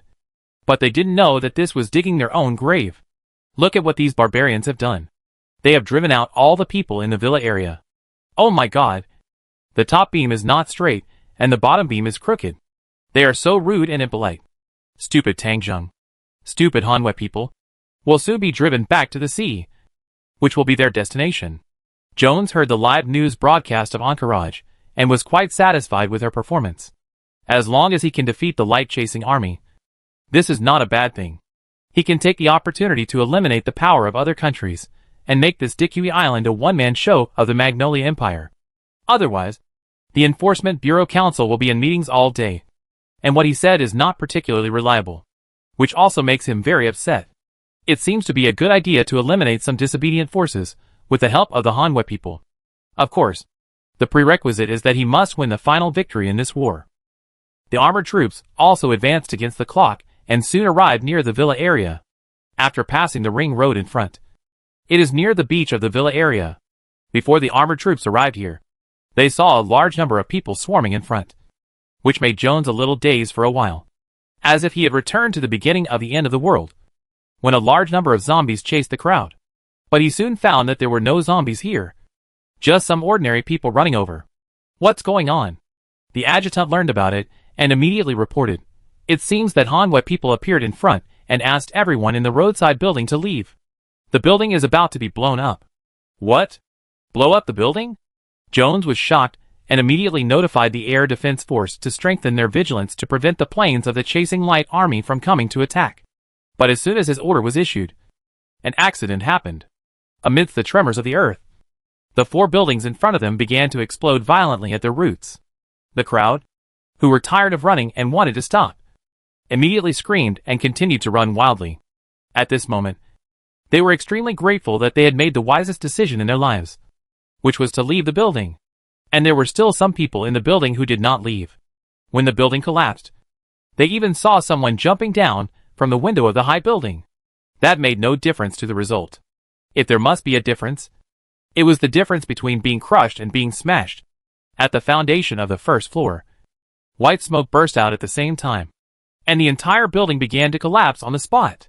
The force of the collapse was like an earthquake, and in an instant, the entire area was covered with smoke and dust. 2 of the buildings collapsed and directly blocked the entrance to the nearby ring road. The other 2 buildings collapsed directly near the 2 gates of the villa area. Of course, all this was revealed later, and now the sky is full of smoke and dust. People screamed crazily. This scene of 4 buildings collapsing at the same time had never been seen before the end of the world. Some people cried, some screamed, some collapsed, and some were completely dumbfounded. The cruelty of war was fully reflected at this moment. They thought that the powerful Dikui Island was not that powerful. The Navy was defeated, and the Air Force suffered heavy losses. Next, they had to block the landing of the light-chasing army. Could they really do it? Compared with the masses in the crowd, Jones was full of anger and fear at this moment. He knew the purpose of the Zhuguang army blowing up the 4 buildings. That was to block the path of the armored troops. And it was obvious that they had done it. It would probably take a month or so to clean up the ruins and garbage brought by the 4 buildings. Moreover, the place where the Zhuguang army blew up was very clever. Just blocking the road and the gate of the villa. It would be difficult for the armored troops to enter the villa area now. Maybe he could find a way in from somewhere else, such as taking a detour, then find a place to push down the courtyard wall, and then break through the green belt to find a small path to enter. But that would undoubtedly take a lot of time, and it would be easy for the Zhuguang army to target them. Now time is the most important thing. If it takes too long, the Zhuguang army will land on the island, and I am afraid everything will be irreversible. He was even more terrified. The more he knew about the Zhuguang army, the more terrifying he felt about this army. This technology of fixed-point blasting was so beautiful that if Jones had not stood on the enemy side, he would have wanted to applaud the Zhuguang army. But now he couldn't. He had no other choice. He could only go all out. The armored troops had to stop and began to retreat, taking detours and looking for other breakthroughs. The infantry troops behind them quickly followed. Soldiers, this is the highlight of your life. The light-chasing bandits have landed on the island, and they are afraid of us. They want to stop us in this despicable way. And behind us are our homes and loved ones. You also saw that they blew up our high-rise buildings without hesitation. At least several thousand people died tragically. This is the style of the light-chasing army. They are demons. We must ignore life and death now. Crawl through this ruins and attack the villa area immediately. Our goal is the northeast corner of the villa area. Even if we have to use piles of people and lives to fill it. We must blow up the floating bridge. Charge! Jones roared at the top of his lungs. And tens of thousands of soldiers from the multinational forces began to abandon their vehicles and use their own feet to rush through the ruins and smoke-filled ring road to the villa area. Chapter 309. On the sea in the distance. The air cushion landing craft is not far from the landing pontoon. Tang Jing sat in the cabin, looking at the TV screen.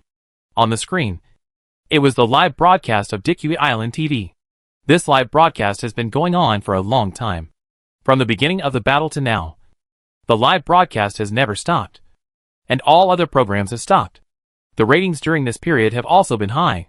What is being broadcast on TV now is the charge of the multinational forces.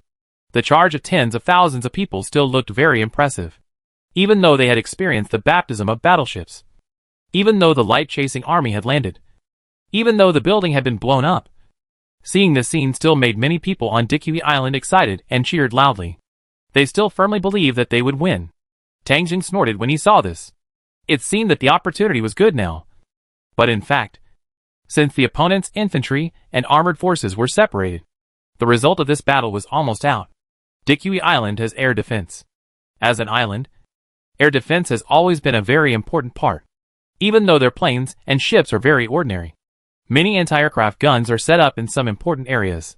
Although there is no anti-aircraft firepower in the northeast corner, there are a large number of anti-aircraft infantry. These infantrymen all use individual anti-aircraft missiles. They were originally used in conjunction with the armored forces, but now the armored forces have separated from them. And these infantrymen are currently being used as rocket launcher fighters. This gave Tang Jing an opportunity. He didn't care about the charging infantry. The Zhuguang army's current positions were well organized and solid. Although they had a large number of people, they couldn't be easily defeated. Tang Jing's target was directly aimed at the armored troops that were advancing by a detour. The best way to deal with the armored troops was to use airplanes. When Tang Jing came here, he considered building an airport, but found that there was not enough space. The island was too crowded. The only airport was occupied by the enemy. So he didn't build it. He would just use the enemy airport after he captured the island. But now the opportunity has come. And Tang Jing has his own way. There is no place to build a new airport on the ground. So just take off directly from the sea. Tang Jing opened his system. There are 2 weapons on it. And you can start buying them. F-14 Panda carrier-based aircraft. Length 19.1 meters. Wingspan 19.5 meters. Height 5.3 meters. Maximum speed 2.38 Mach. Maximum ceiling 19,000 meters. Empty weight 18,191 kilograms. Maximum takeoff weight 33,700 kilograms. Bomb load 14,000 kilograms. Upgrade Star wants to increase bomb load by 2 tons. Equipped with 4 Sparrow air-to-air missiles and 2 air-to-ground missiles. Wingspan can be folded at a maximum angle of 75 degrees to save deck space. Priced at 150,000 gold.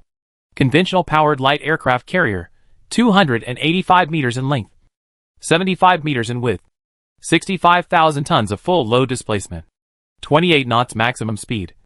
Can carry 35 carrier-based aircraft. For helicopters, 3,300 crew members, 30 45mm caliber close-in defense guns, 8,000 rounds per minute maximum firing rate, 50 torpedoes, all-weather radar system, fire control system. Price, 3 million gold, medium-sized shipyard required. Aircraft carrier. Carrier-based aircraft. Tang Zheng had previously spent more than 5 million gold on the purchase of battleships and pontoon bridge units. And the funds in his hands were still as high as 68 million. He clicked to buy a light aircraft carrier and spent 3 million gold. An aircraft carrier comes with 3,300 crew members and does not need to be staffed. But this is not the entire cost of an aircraft carrier. The most expensive thing on an aircraft carrier is the carrier-based aircraft. An F-15 fighter costs 150,000 yuan per aircraft, and an aircraft carrier can accommodate 35 of them. Tang Zheng spent 150,000 yuan each time and clicked 35 times in a row. For 0.75 million gold, continue to buy 35 Air Force pilots, spending another 35,000 gold. Then 4 more Apaches, with another 400,000 gold. The Apache crew consists of 3 people, and the price of 3 people is 2,000 gold. Another 8,000 gold is spent to buy the crew. After finishing all this, the standard configuration of an aircraft carrier is completed. A total of more than 8 million funds were used to build an aircraft carrier, which is Tang Zheng's most expensive combat unit at present. Perhaps it is not appropriate to call it a combat unit. It should be called a combat body. While purchasing troops, Tang Zheng equipped the battleship with 3 Apache helicopters. There is also a helicopter platform on the battleship. But the previous battle was too intense. And even if the 3 Apaches appeared, they would probably be shot down. But there is no problem now. More than 300,000 funds were spent. And the battleship also had aircraft. At this time, Tang Zheng could mobilize 35 F-15 fighters and 7 Apache helicopters at any time, as long as they don't go to places where the enemy anti-aircraft firepower is dense. These fighters are enough to sweep the entire island. And Tang Zheng's current target is the more than 1,000 tanks and armored vehicles from the enemy large army. This is a big piece of fat meat. As long as these armored forces are eliminated, the armored forces will basically be invincible in the subsequent landing operations of the Zhuguang army. Different arms restrain different arms. And Tang Zheng has played this set very well. Sitting on the air cushion landing craft, Tang Zheng looked at the sea silently. After a while, a huge warship appeared silently on the dark sea. Even after the shocking baptism of the battleship, Tang Zheng was still shocked by this aircraft carrier. So cool! The 285-meter-long ship is 15 meters longer than the battleship. And the battleship is only 30 meters wide, which is slender. The width of the one Tang Zheng built now is 75 meters, which is thick and long. Even before the end of the world, some aircraft carriers had a larger tonnage than this one. But they were not his after all.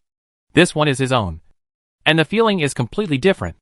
After the aircraft carrier appeared, the officers and soldiers stood on the deck and saluted Tang Zheng. Tang Zheng did not go up to inspect it now, but just took a look and then silently waited for the appearance of the carrier-based aircraft. The speed of the carrier-based aircraft was much faster than that of the aircraft carrier.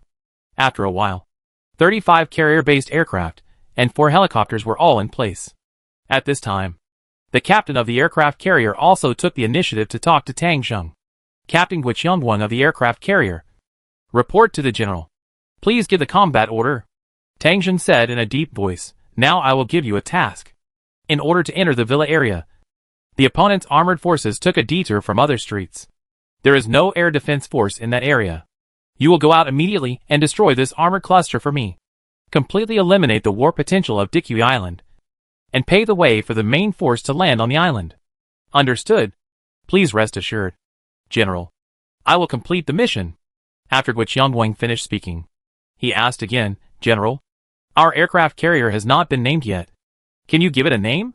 At this time, the captain of the battleship, Wan Jufeng, also called, and the Apache helicopter over there also arrived. General, our battleship has not been named yet. And I have good news for you. After the naval battle just now, our battleship has been upgraded to 2 stars, with full ammunition, thickened armor, and a lot more displacement. It is like brand new and can continue to fight. As for the battleship, Tang Zheng had already replenished the sailors. After all, the battleship lost several hundred soldiers, and now it is fully staffed after the replenishment. I didn't expect that the battleship would be upgraded now, so it can continue to participate in the battle. However, Tang Zheng has not yet decided on the names of the 2 battleships. He just told the 2 not to rush and to think about it after the battle. After the battle and taking over Dikui Island, Tang Zheng decided to build an aircraft carrier battle group to defend his own maritime rights. After receiving Tang Zheng's order, Guiqiang and Wan Jufeng immediately started the warship and prepared to engage in a new battle. On the aircraft carrier, the carrier-based aircraft also started one after another, preparing to start air strikes. The Apache also began to take off, preparing to cooperate in the battle. After all, the Apache has the reputation of being a helicopter killer. Watching the warship start, Tang Zheng knew that the outcome of this battle had been decided. He watched the TV program, and on the TV, the female reporter from Dikui Island was still scolding him. Tang Zheng hated this woman a little bit, like a shrew, but he would not pay any attention to such a person. It would be a loss of his status to argue with a woman, but it was inevitable that he felt a little suffocated in his heart. After all, Tang Zheng was also a human being and would get angry. Taking a deep breath, Tang Zheng wanted to go outside to get some fresh air. He turned around suddenly and found that Zhu, who had been sitting quietly not far behind him, was gone. When did this girl go out? She probably went back to sleep. Tang Zheng didn't care, but he didn't want to go out for a breath of fresh air. He focused his eyes on the TV again. It won't be long before he can see the scene of his fighter planes attacking the armored forces here. On Dikui Island, the multinational infantry is rushing towards the villa area, while the armored forces are starting to deter. More than 1,000 vehicles of various types rumbled around the road blocked by the building and walked 3 blocks before they walked out of this area full of ruins. With the tanks leading the way, they deterred for 7 or 8 kilometers and finally got on the ring road again. The villa area was a little far from here. After they got on the road, they began to speed up and rush towards the villa area. As long as they moved fast enough, they should be able to catch up with this wave of battle. Damn Hanwha people. Damn Tang Zheng. He actually came up with such a despicable method. But it's useless. The villa area is nothing more than a wall. We can still catch up with this battle after breaking through the wall. Your infantry will definitely not be able to stop our armored forces. The tanks gathered and pulled out a long dragon of several kilometers. In the villa area in the distance, the sound of killing was deafening. Dense bullets flew back and forth, and flares were constantly launched into the air, lighting up the midnight night. The anxious armored forces increased their horsepower and rushed forward. In the opposite sky, the black god of death had already appeared, but they were still unaware. Chapter 310. The F-14 fighter and the F-15 are both leaders among the third-generation aircraft. But the F-14 is a carrier-based aircraft. Its biggest feature is that its wings can be folded, which can save deck space to the greatest extent. In terms of all aspects of the performance of the fighter, the F-14 is the king among them. In terms of weapons, a 20mm caliber Gatling gun may not be of much use when facing an armored group, but the 8 missiles carried on the aircraft are definitely deadly weapons. Moreover, the jamming radar on the aircraft can interfere with the flight trajectory of enemy missiles. Under normal circumstances, the main combat skills of F-14 are air-to-air, and it is relatively rare to face ground forces completely. Originally, most of the missiles it carried were air-to-air missiles, such as Sidewinder and Sparrow missiles. However, this type of missile can be adjusted. This time, they carried air-to-ground missiles for the mission, starting from the sea not far away. It took less than 2 minutes to arrive above Dikui Island. This is the ring road around the island. The armored group of Dikui Island is passing here and rushing straight to the villa area. The arrival of the F-14 battle group did not even attract the attention of the armored forces. The night sky was pitch black, but a large number of flares were occasionally launched above the battle area of the villa area in front.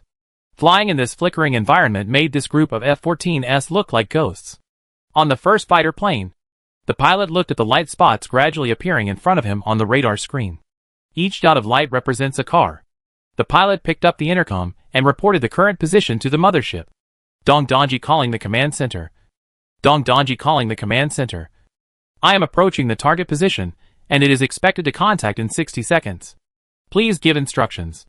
Soon. A reply came from the aircraft carrier. Please note that all units. Dongdonji to Dongdongwu. Your first formation will not perform the first wave of strike missions, and will circle over the target area like a lighthouse. There are still air forces on Dikui Island. You must ensure that the first wave of strikes goes smoothly. After the first wave of strikes, the second formation will exchange tasks with you. And so on. Understood. Received. After 30 seconds, execute the attack. The aircraft carrier headquarters issued an order, and the carrier-based aircraft began to disperse. 5 F-14s separated from the main force and began to turn and perform the beacon-style hovering over the combat area. The so-called beacon-style hovering is that the aircraft flies around a fixed target. This action can be used for attack or for alert. Generally, the aircraft that are suitable are some old fighters and gunboats. For third-generation aircraft such as F-14, because of its high speed, the circle used for this kind of hovering must be larger. And because of the missiles carried, this kind of hovering is not done much. And it is basically used for cruising and alerting. Their mission now is to be on guard. The Air Force on Dikui Island suffered heavy losses, but they were not completely wiped out. They might come again. So for the safety of the battlefield, they must be on guard. 5 fighters circled like beacons, turning this area into a restricted area. It was impossible for the Air Force on Dikui Island to intervene. The 30 fighters behind, and the 7 Apaches that followed were all deployed in the strike group. The reporters of Dikui Island TV station were not only following the scenes of their large forces attacking the villa area, but also a drone was filming the march of the armored forces. In this situation, they were not worried about leaks, because in their opinion, there were almost no secrets between the two sides at this moment, and everyone's strength was there. So the task of following the armored forces was also carried out simultaneously. And the TV also used the picture-in-picture technology to divide a small screen to shoot the march of the armored forces. The people on Dikui Island were almost watching 2 pictures at the same time. The frontal battle in the villa area had already started. Facing the fierce concentrated firepower of the Zhuguang army, their troops were attacking one after another. This kind of real war scene is completely different from watching TV dramas. The scenes of machine guns roaring and enemies falling to the ground in large numbers on TV are almost impossible to appear in actual combat. When the enemy has sufficient firepower, charging headfirst is a foolish thing to do. Everyone needs to move forward in a roundabout way, find cover, and attack the enemy while trying to save themselves. If it is in a complex environment, so-called accurate shooting is rare. The opponents are people, not zombies. They are more flexible and know how to seize opportunities. It is not advisable to show up on the battlefield rashly. Generally, they are suppressed by firepower. Raise your gun and fire in the general direction to suppress the enemy, and create opportunities for snipers and rocket launchers behind you. That is what ordinary soldiers should do. Often a field battle or street battle can last for several days, or even more than 10 days. The Zhuguang army took advantage of the terrain and started a defensive battle, while the Dikui Island came over in overwhelming numbers and began to attack with its numerical advantage. However, when the battle just started, the scene did not look fierce. The soldiers of Dikui Island also moved forward in a roundabout way, slowly moving forward, and would not charge rashly easily. Although the Zhuguang army was landing, it was too dangerous to charge rashly. They were still waiting for the armored troops to come over, and the infantry and tanks to fight together. So the gunshots kept ringing on the screen. But the progress of the battle did not speed up at all. For a long time, the large army of Dikui Island was circling around the edge of the villa area. The lack of progress made the people of Dikui Island anxious and frothing at the corners of their mouths. They all hoped that the armored troops would arrive as soon as possible, launch an attack with the infantry, and kill and eliminate the Zhuguang army as soon as possible. So many people adjusted the main screen to the armored forces. And even if they didn't adjust it, they were always paying attention, just as they were watching the armored forces with great attention. something unexpected happened. What they saw was the perspective of the TV station's drone, looking down from the sky, watching the long steel dragon moving forward. And suddenly, a flash of fire flashed across the TV screen. It was a missile, with flames at the tail, falling from the sky at a very fast speed. The first tank in front of the troops was immediately hit by a devastating blow. Boom! A ball of fire shot up into the sky with the explosion. The rising flame seemed to make the people in front of the TV screen feel like they were watching a 3D movie and felt its temperature. This sudden change made many people in front of the TV lean back instinctively with their eyes in astonishment. But their astonishment would soon turn into shock and collapse. Swoosh! Swoosh! Swoosh! Missiles fell from the sky and began to bombard the armored clusters on the ground. Whether it was a tank or an armored vehicle, facing the attack of such air-to-ground missiles, they were simply powerless to resist. A tank exploded on the armored vehicle behind. The anti-aircraft machine gunner barely got out of the skylight and tried to set up the machine gun to shoot at the enemy in the sky. But he soon became desperate, because it was not a helicopter that came, but a fighter. And they were not the old-fashioned fighters that dropped bombs. They were so fast that when you saw them, they had already flown far away. The speed of about Mach 2.4 was not something that a weapon like an anti-aircraft machine gun could deal with. They were far in the sky, and a missile would immediately destroy a tank. And without the protection of the ground-to-air missile vehicle, they were completely targets. The soldier pulled the trigger desperately, and the bullet shot into the sky in vain and powerlessly, not even touching the hair of the fighter plane. A missile fell from the sky and destroyed the armored vehicle. Faced with the sudden attack, the armored troops were completely stunned. They had no way to effectively fight back against the enemy, and could only turn the car around in panic and try to return the same way, because the front had become a sea of fire. Many destroyed vehicles were parked on the road, blocking the way for the tanks behind, so they could only turn back and try to re-enter the island and use the terrain to avoid the attack of enemy aircraft. At this time, something desperate happened again. 7 Apache armed helicopters appeared at the tail of the armored force, and they fired missiles from a distance as soon as they appeared. Hellfire missiles specialize in attacking ground armored targets. Under precise laser guidance, they hit one by one without exception. In terms of lethality and efficiency against ground armored targets, the Apache is still better than the F-14. The helicopter hovered far in the sky, beyond the range of the anti-aircraft machine guns, but their missiles could easily attack the enemy. The lack of missiles in the tanks of Dikui Island was their fatal flaw, and it was an irreparable gap. The destruction of the tanks in the rear was not the most fatal, but the most fatal thing was that they blocked the way back. This time, this armored unit could neither advance nor retreat, and became a turtle in a jar on the ring road, near the beach. Although they had more than 1,000 combat units, these dozens of fighter planes were a dimensionality reduction attack that they could not resist. Missiles fell from the sky, and balls of fire bloomed in the dark night. The armored clusters with nowhere to escape even fled to the beach and the sea. But no matter where they fled, they could not escape the missiles that hit their souls. This unequal battle completely collapsed the armored group of Dikui Island. The soldiers began to escape from the tanks and run away on their own feet. After all, in their opinion, the fighter planes of the Zhuguang army would not waste a precious missile for a small shrimp like them. And the fact is that the fighter planes ignored the fleeing soldiers and just attacked the tanks and armored vehicles. Seeing this situation, more and more soldiers began to abandon their vehicles and flee, and soon formed a torrent of defeated soldiers. And those armored vehicles and tanks that were regarded as life-saving straws and attacking pioneers by the villa area were discarded everywhere like garbage and became targets of the Zhuguang army. But the Zhuguang army did not attack those unmanned vehicles, but stared at the manned vehicles and pursued them relentlessly. Continuous explosions continued, and the flames of war illuminated half of the sky. The diffused smoke covered the earth, and a road more than 10 kilometers long became a veritable road of death. Chapter 311. The sudden attack by the Zhuguang army stunned a large number of people on Dikui Island. From the people to the troops, from the troops to the top leaders, almost everyone was stunned. They could accept that the Zhuguang army had battleships, because this place was close to the sea, and it was normal to have warships. They could accept that the Zhuguang army came across the river. After all, pontoon bridges were used to cross rivers. But they could not accept the appearance of fighter jets. They knew that the Zhuguang army had fighter jets, But the combat radius of the aircraft at the airport far away in Zhuguang City was not large enough to cover here.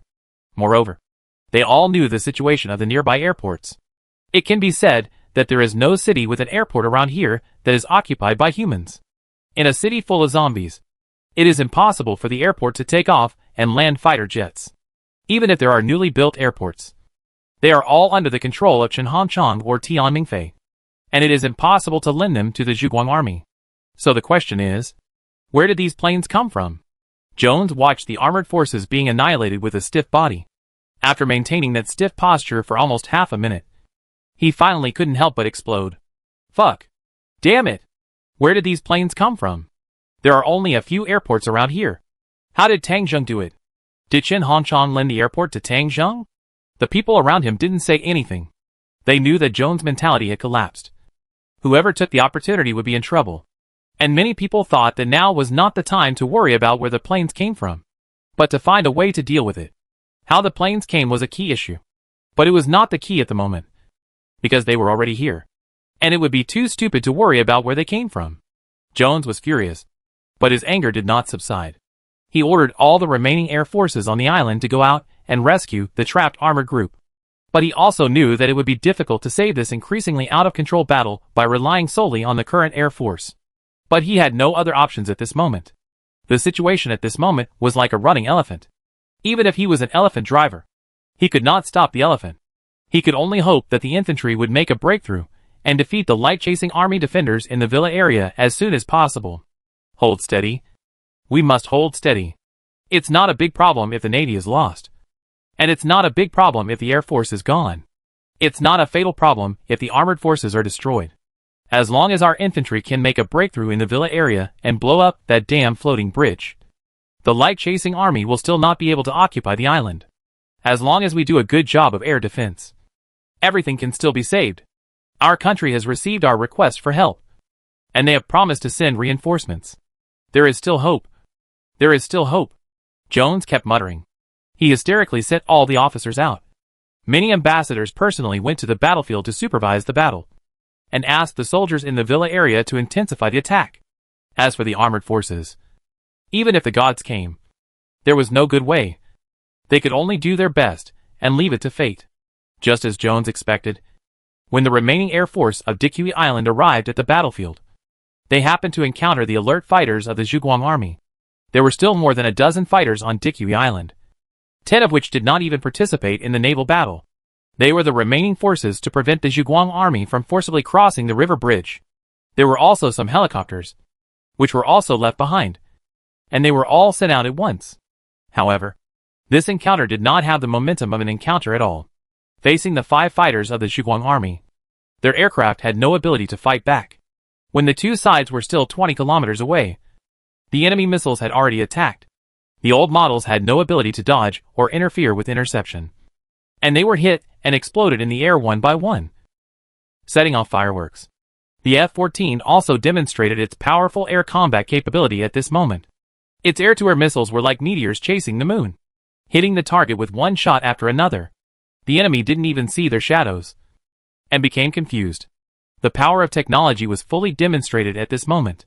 Those planes that were like natural enemies in the eyes of the infantry were now like toys that could not withstand a single blow. The short encounter lasted less than 10 minutes, and the air force of Dikui Island was completely wiped out, and no plane survived. With the destruction of the air force, the armored group also completely lost the last hope of survival. The following battle scene became somewhat dull. The Zhuguang army bombed recklessly without taking any risks. Their complete destruction was only a matter of time. The battlefield in the villa area, compared with the armored forces. This is the highlight of tonight. The main battlefield. The armored forces encountered sniper attacks, but it did not cause the multinational forces to collapse, because behind them, a large number of supervisors arrived. The role of these supervision teams is to prevent soldiers from becoming deserters after being defeated. If anyone dares to escape or retreat on the battlefield without authorization, only ruthless bullets will be waiting for them. All the people in the villa area have fled here. Now every villa has been occupied by the Zhuguang army and started defensive operations. On the floating bridge, the large troops are following up one after another. The soldiers who arrived earlier just need to delay time. The annihilation of the armored forces has become a stimulant at this moment. Knowing that if they could not take over the villa area and blow up the pontoon bridge as soon as possible, they would be shot dead or become prisoners of war. These soldiers burst out with unprecedented motivation and enthusiasm. Under the command of the supervision team, they began a crazy charge. Since the beginning of the war, the Zhuguang army, which had been fighting with the other side, was waiting for this moment. In each villa here, there were at least 2 platoons of soldiers guarding. They set up heavy machine guns on the windows, and metal baffles provided them with protection.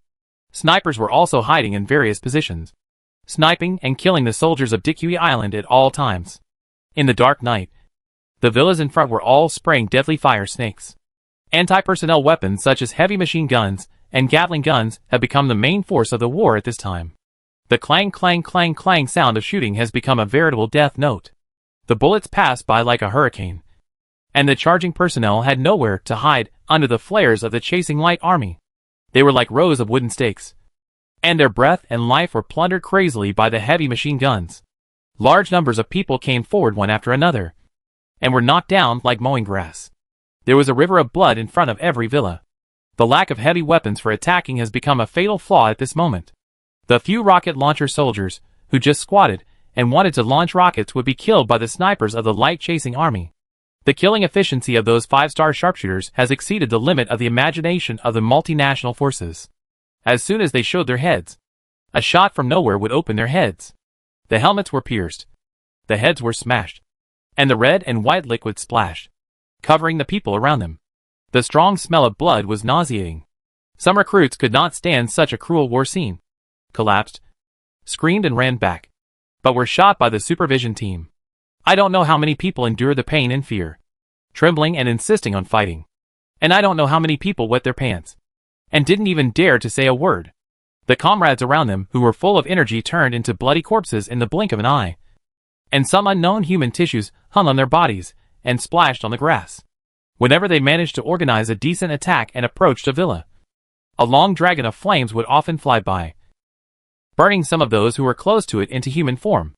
The soldiers ran around with flames all over their bodies, and their screams were terrifying. At this time, some soldiers could not help but shoot their companions, ending their painful lives. Flares overhead, grenades flying around, a long dragon of flamethrowers, and a metal torrent of bullets. There were corpses around them, within reach, blood and sticky stuff everywhere, the wailing and screaming of people at the moment of death, and the fear of not knowing whether they could live to the next second. These things tortured the soldiers of the multinational forces all the time. But they had no choice. Under the fanatical incitement of officers and the guns of the supervision team, they continuously launched waves of suicide charges. The casualties ratio between them and the Zhuguang army was not equal. The Zhuguang army relied on the villa for guarding, with sufficient firepower and geographical advantages, and their combat loss ratio was much lower than that of the soldiers of the multinational forces. According to post-war statistics, this ratio even reached an astonishing 100 to 1. And the multinational forces launched the charge in such a difficult environment. And the scene was shocking. Many people on Dikui Island could no longer bear it. They lowered their heads in pain, and everyone felt a strong sense of defeat. Can they really seize the pontoon bridge? Can they really wait until the day when their own large forces come to support them? There is another picture on the TV. That is the TV station's female reporter Ankila. This fanatical female reporter was still screaming wildly at the camera. No problem. No problem. Our heroes. They are charging forward. They are fighting. The light-chasing army is already trembling under our powerful offensive. They are already filled with fear. As long as we open a breakthrough, everything will be reversed. Tang Zheng, the warmonger, will either be defeated and killed, or be brought to a military court and sent to the gallows. Fuck. I curse him. Some people who are afraid to watch the war scenes turn the TV channel here, listening to the roar of Encourage to increase their confidence and courage. Unexpectedly, Encourage suddenly stopped on TV. She stared at a corner in a daze, with a hint of jealousy in her eyes, and then spoke angrily. Who are you? Why are you here? This is the TV live broadcast room of Dikui Island. Why would you let in strangers? Security! Get this guy out. Suddenly, the TV screen shook. I saw several people in security uniforms suddenly rushing towards Ankila, accompanied by a scream. Ankila was thrown down without any suspense. And then the cameraman was also thrown down. The camera that fell to the ground could only capture the scene on the ground. In the picture, Ankila's throat was ripped open and his neck was broken by the security guards. Blood gurgled out, and the scream stopped. The sound of eating made everyone's hair stand on end. Zombies appeared again on the Dikui Island, which had been peaceful for a long time. Chapter 312. The appearance of zombies immediately aroused the vigilance of the people on Dikui Island. For this reason, Jones even sent a team of soldiers to the place where Ankila was broadcasting to deal with those zombies. When the soldiers arrived at the scene, they found that the security zombies had finished eating and were wandering around. This low-level zombie posed no threat to the soldiers, so they raised their guns and shot them. But it was strange that apart from these security zombies, there was no trace of other people here. In the TV show, no one knew who the mysterious person mentioned by Ankila was, because Ankila had asked the security guards to take this person away. She was obviously not talking about these security zombies. But the scene was in a mess. In addition to Ankila and the photographer, no third person was found.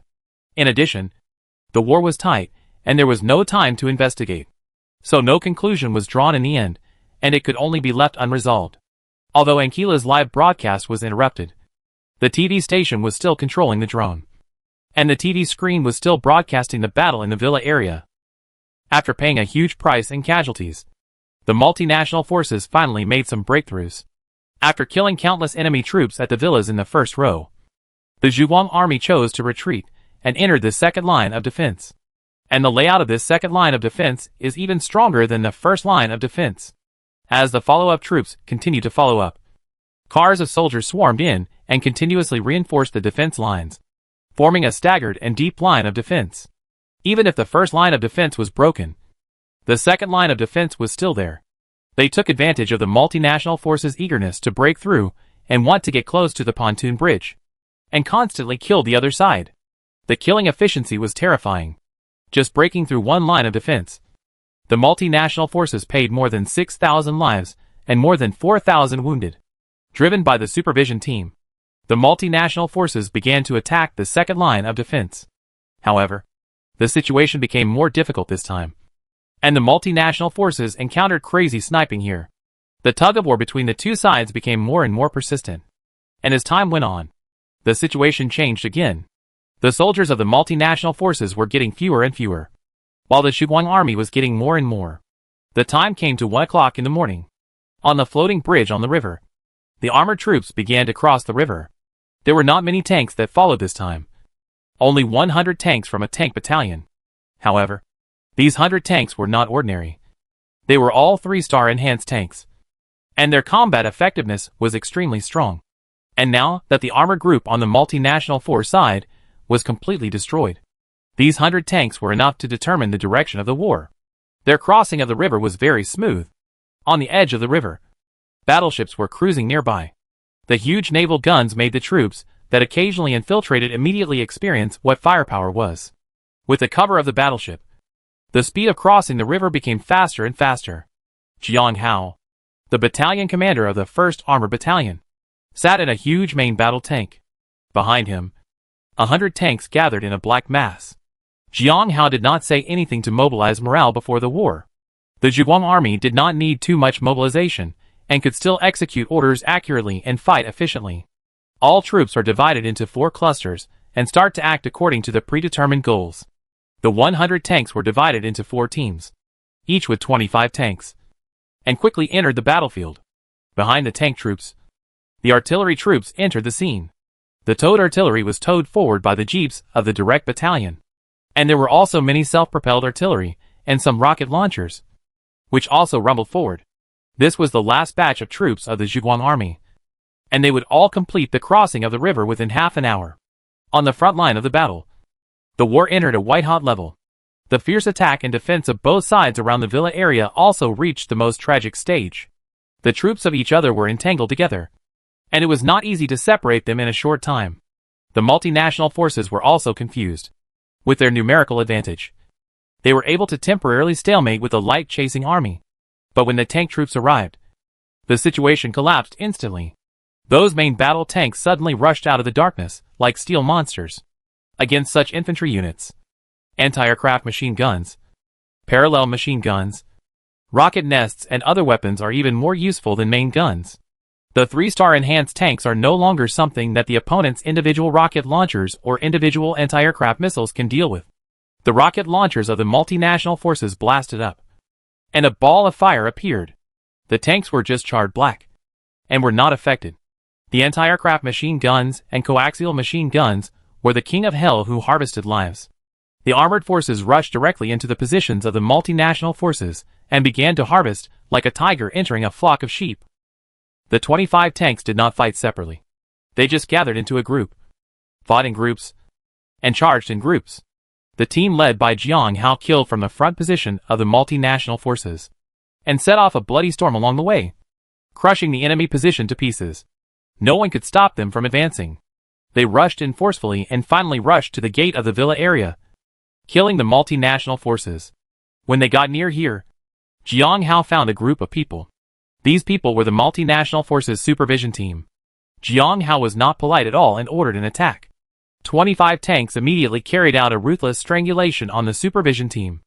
A burst of artillery and rockets covered the supervision team. Except for a few people who cleverly escaped in advance, the rest of the supervision team were all left here. After killing the supervision team, they immediately turned around here and fought back. The nearby enemies were firing machine guns, and the enemies in the distance were launching rocket attacks. After 2 rounds of fighting, the soldiers of the multinational forces finally couldn't hold on. The completely unequal battle completely destroyed their nerves, especially when they found that there was no supervision team behind them. Running away was the inevitable result. When someone ran away, someone else immediately followed, and this battle area immediately collapsed. A large number of deserters ran away, wishing that their parents had given them 2 less legs. This large-scale battlefield defeat immediately triggered a chain reaction. The situation in the other battle areas was similar. They were killed by the tanks of the Zhuguang army. Seeing that other battlefields had been defeated, the soldiers here immediately followed suit. Even if there were supervisors, they could not stop the fleeing soldiers. In order to save their lives, the soldiers, who were almost red-eyed, even pointed their guns directly at the supervisors. There was even a brief gunfight between the 2 sides. After all, the number of supervisors was small, and they could not stop the attack of the defeated soldiers at all. And they were soon beaten to a pulp. Seeing that the situation was out of control, some of the supervising team members simply joined the deserters and began to flee far away. The heavy guns had become a burden at this moment. In order to escape faster, these soldiers directly threw away their guns and backpacks and went into battle lightly, just to leave the battle area as soon as possible. However, such behavior led to more disastrous consequences. After the jeep of the direct battalion landed, it immediately joined the pursuit and annihilation battle. In Tangjingview, these soldiers who could be armed again at any time were an unstable factor. At this critical stage, we must try to annihilate as many as possible to ensure that the next action will be smoother. The soldiers of the direct battalion drove the jeep and began a crazy pursuit. Wherever the Gatling gun passed, no grass grew. The Zhuguang army guarding the position also rushed out of the position at this moment and joined the team chasing the defeated soldiers. The picture taken by the TV station's drone was that the multinational forces ran out from the northeast corner, and the defeat spread to the island. And the picture behind was the Zhuguang army chasing and killing. At this point, even those who knew nothing about military affairs knew that the multinational forces were finished. The Navy was destroyed. The Air Force was destroyed. And the armored forces were destroyed. Now the infantry forces were also destroyed. There was no power left on this island, and no one could stop the light-chasing army. There were also some fanatical people who were looking for their ambassadors of the Joint Law Enforcement Bureau, hoping that they could stand up at this time and find a way to save Dikui Island. But soon someone discovered that the ambassadors, including Jones, had disappeared at this moment. Jones didn't know where the other ambassadors went. But at this moment, Jones was already running towards the riverside. Ever since the armored troops of the Zhuguang army landed on the island, he knew that Dikui Island was completely hopeless. So he chose to leave the scene immediately. He couldn't stay here and be captured by the Zhuguang army. In the car, he made a few phone calls in his dying struggle.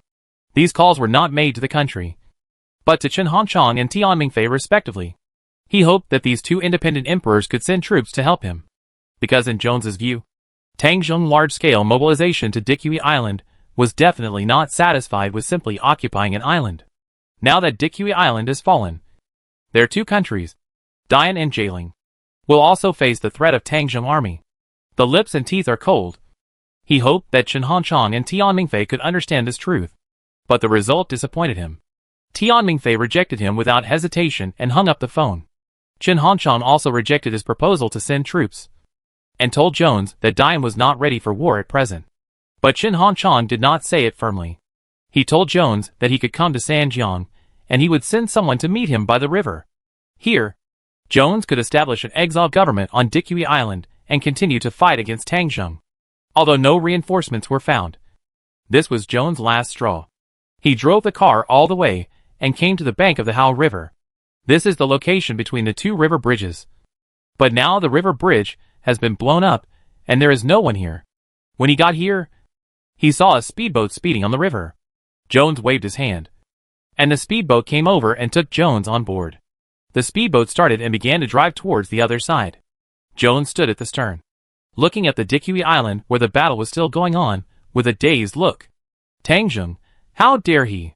He dared to be enemies with so many countries at the same time, and forcibly took over Dikui Island. This matter will not end. After I establish the exile government, I will immediately call on our country to send troops. Tang Zheng will soon get retribution. Chapter 313. The battle on Dikui Island lasted until dawn, when it gradually subsided. This wonderful night finally came to an end. That night, the Zhuguang army dispatched 45,000 troops, almost completely annihilating the 120,000 troops on Dikui Island. The navy was destroyed, the air force was destroyed, and most of the army was also annihilated. The multinational forces on Dikui Island had more than 60,000 casualties, and 30,000 wounded and captured. There were more than 20,000 people left, who escaped at the last moment. They were scattered into the civilian population of Dikui Island, and it was not easy to find them for a while. The Zhuguang army entered Dikui Island and quickly controlled some strategic locations, such as the headquarters of the Joint Law Enforcement Bureau, the TV station, the airport, the dock, etc. Although the battle of the regular army was over, the situation on the island was not stabilized. At this time, in Sanjiang, Jones had announced on TV that the exile government of Dikui Island had been established in the Sanjiang-based city of Dian, and he called on the people of Baiyulan and Dikui Island to unite and oppose the illegal occupation of Dikui Island by the Zhuguang army. Jones was not the only ambassador who fled to Sanjiang. Some ambassadors also fled to Sanjiang through various channels during the chaos last night. With the support of Chen Hanchang, they began to give speeches on TV, encouraging their people to stand up and fight Tang Zheng and the Zhuguang army to the end.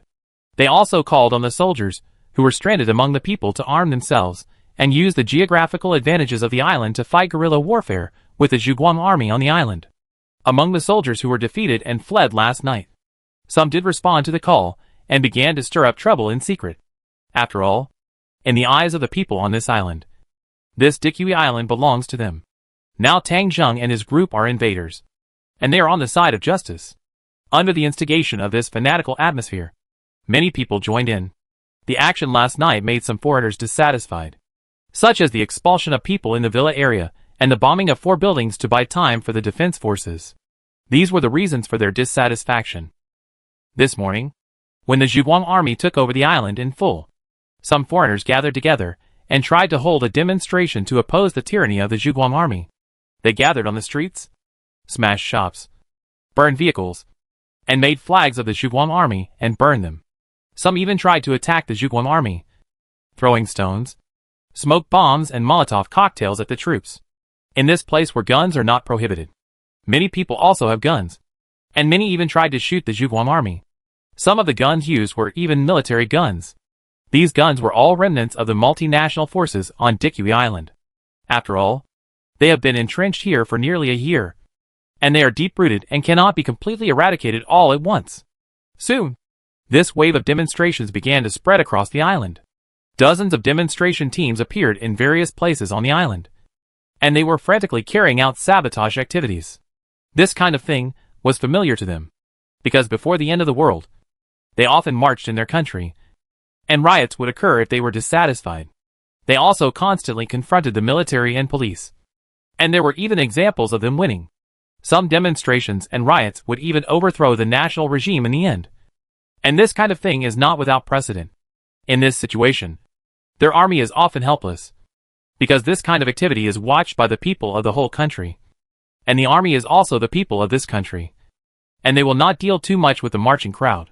So in their view, at this moment, the Zhuguang army, as an occupying army, must focus on appeasing people's hearts. After all, after the end of the world, everyone has figured out a truth. That is, during this period of time, the most precious resource is people. The population is already very scarce. And those powerful warlords and those emperors who founded the country all want to have more people under their command.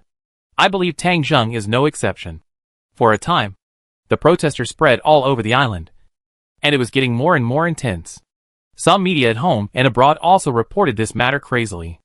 In their mouths, the attack of the Zhuguang army last night was considered a barbaric invasion, and the current protest storm is the resistance of the righteous people. Many media believe that the Zhuguang army cannot gain a foothold in this resistance storm. Without the support of the people, they will roll out of Dikui Island in disgrace and return to where they came from. In this storm, many people on Hanwei side also expressed their positions. Chen Hanchang took the lead in saying that the Zhuguang army's invasion of Dikui Island was an invasion and lacked moral stance. He demanded that the Zhuguang army must withdraw its troops immediately and return to Zhuguang city. Otherwise Dine would declare war on the Zhuguang army, and all the consequences in the future would be the responsibility of the Zhuguang army. After Chen Hanchang expressed his position, Tian Mingfei also made a televised speech. He announced that the upstream Haojiang waterway would be immediately blocked, prohibiting any ships from entering the waters around Dikui Island, and all commercial exchanges would be stopped. Dikui Island is an isolated island surrounded by water. Now that the river bridge has been blown up and land transportation has been interrupted, if the water trade is interrupted, then there will be no foreign materials entering here. This behavior can be called cutting off the descendants and is extremely cruel. In addition, in the southeast region, some newly established countries have condemned Tangzheng behavior and asked him to withdraw from Dikui Island immediately. This is not his sphere of influence. Some foreign media have also spoken out, saying that they will send troops to rescue the people who are oppressed by the Zhuguang army on Dikui Island, and hope that the people will actively resist and work together to drive the Zhuguang army back to their hometown.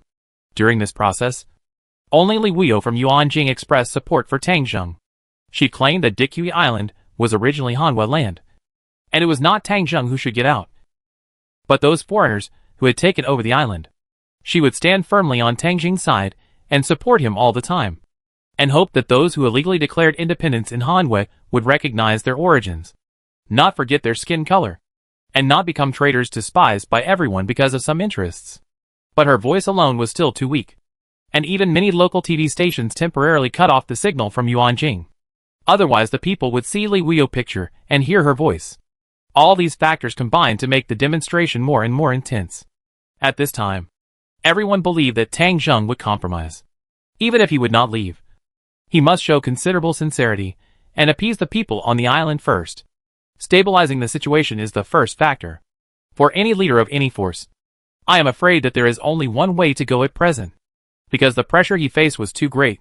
The resistance on the island, the appeals of the original forces, the declaration of war by the surrounding countries, and the threats from dozens of foreign countries. Who could withstand this? But no one expected that Tangzheng had no intention of giving in to this matter. Tangzheng didn't pay any attention to the pressure from both inside and outside the country. The inherent forces of Dikui Island have been defeated, and they have nothing else to do except talk. As for the emperors, who are not legitimate, such as Chen Hanchang and Tian Mingfei, if they dared to use force, they could have started last night, instead of giving some warnings here now. Tangzheng didn't care about the foreign forces. They were irreconcilable with the attack on Dikui Island, and now he would not consider their opinions.